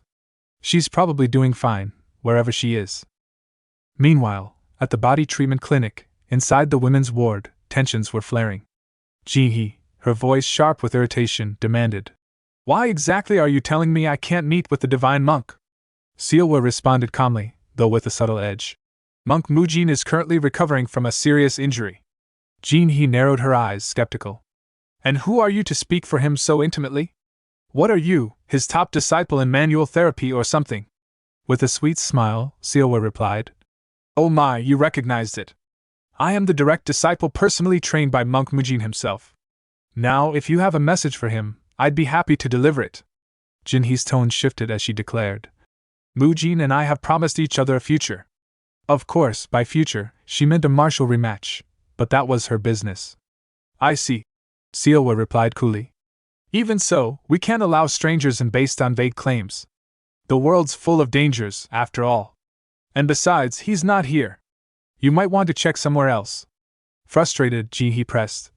Someone from the Merchant Guild told me to come here. Do you have any idea how far I traveled just to find the divine monk? Seowa responded matter of fact. Normally, the divine monk doesn't work in the women's only ward. Perhaps there's been a misunderstanding. Just then, a young attendant burst into the ward. Excuse me. That insistent woman, she's been chanting the divine monk's name nonstop. Lady Seowa is doing her best to handle her, but she doesn't seem sick at all. Mujin happened to be passing by and heard the commotion. As he walked through the corridor, a patient he had treated bowed and said, Divine monk, thank you. If you have time, would you share a meal with us? Mujin gave a polite nod. Thank you, but I'm just a monk. I've still got many duties to tend to. He replied as he made his way toward the room where the two women were facing off. He entered with a smile. It's been a while, Priestess Jinhee. You've arrived at just the right time. Seowa turned in surprise. Monk Mujin! You've recovered? That's such a relief. But Mujin didn't answer her. Instead, he walked straight to Jinhee, his expression warm. Your timing is perfect, Priestess. I actually need your help. Jinhee smiled, heart fluttering. Fate, perhaps? Seowa's cheerful expression faltered. Jinhee's smile faded slightly as she asked. How could you leave Nanchang without telling me? Do you know what I went through to find you? I'm sorry I didn't say goodbye, Mujin said sincerely. After our spar, something clicked. I had to return home and focus on training. Wait, don't tell me, you actually traveled all the way to Nanchang looking for me? Jinhee laughed awkwardly. Of course not. Don't be silly. I see. Then come with me, I want to show you the training area, Mujin offered. As they walked side by side, Mujin asked, Have you been keeping up with your manual therapy practice? Every single day, without fail, Jinhee answered with pride. From behind, Seowa watched them laughing and walking away. Her chest tightened, and a quiet ache settled in her heart. Later, in the Kyanryu Merchant Group's training hall. So, you've got enough internal energy but haven't achieved Jia mission because you don't understand the method? Jinhee asked. That's right, Mujin confirmed.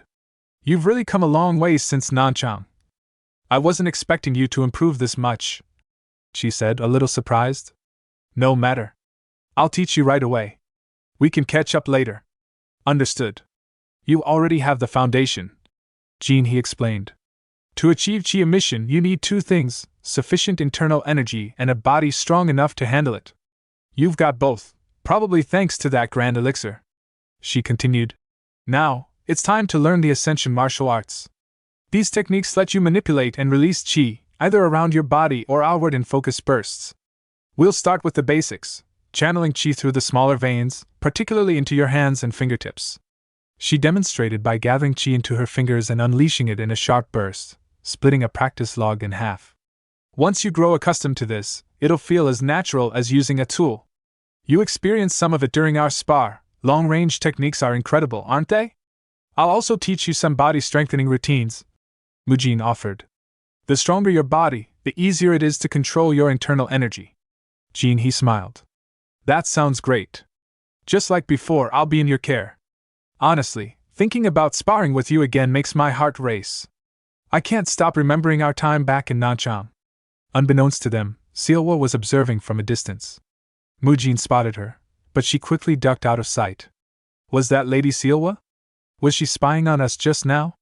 You really can't understand teenage girls, he thought. That led to an idea. Priestess Jihe, he asked. Can I ask a favor? Yes? What is it? It's not about combat, he said, a bit hesitant. It's something I've been researching. Jihe tilted her head.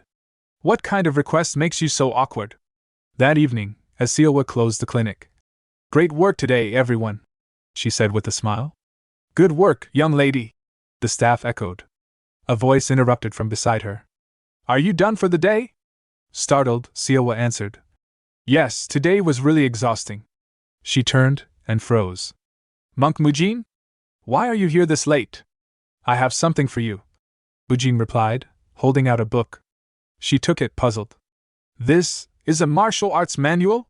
Why are you giving this to me? It's called Akneagon. It's not for combat, it's for improving skin elasticity. I thought it might suit you. Why give me something like this? You've worked hard. Consider it a gift of appreciation, Mujin said. Inwardly, he admitted, I was curious about how she takes care of her skin too. I look forward to your continued help, Lady Sealwa. As he turned to leave, Mujin added, By the way, I know it's late, but you've become even more beautiful since I last saw you. See you tomorrow? Sealwa's face turned crimson. What is this feeling? My heart won't stop pounding. It's embarrassing, but I don't hate it. Have I always felt this way about him? Or did I just not realize it? When he's near, I feel safe. When he's with someone else, it hurts. Now I know. I like him. I like Monk Mujin. However, Mujin, unaware of her inner turmoil, mused, since Akneagon uses chi to improve skin, maybe it works well with iron cloth shirt, which absorbs external chi? That's worth looking into. And so, Mujin's new daily routine began. By day, he fulfilled his duties at the clinic. In the evening, he trained Ascension martial arts with Jihe to master chi emission. At night, he studied Akneagon with Sealwa to better understand beauty-enhancing techniques. Surprisingly, his gift seemed to ease the tension between him and Sealwa. But now, another problem emerged. Women's hearts are a true mystery. Of course, his training was also bearing fruit. I've made some progress, Mujin said. I think I'm finally starting to release chi properly. Jihe nodded. You've even left a visible mark. That's excellent progress.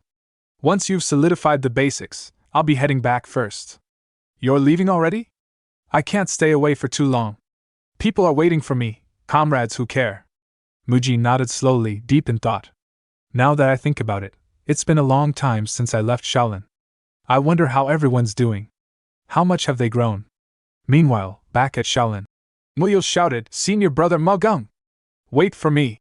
Leaping to cling on to his older brother's waist. Muyul, don't hang on me! It's hot! Mugung groaned. Mu Kyung, trailing behind, muttered, Muyul's acting more and more like a monkey these days. They moved together through the long corridors. We got plenty more where that came from. Hit the subscribe button and stay tuned for even more amazing content.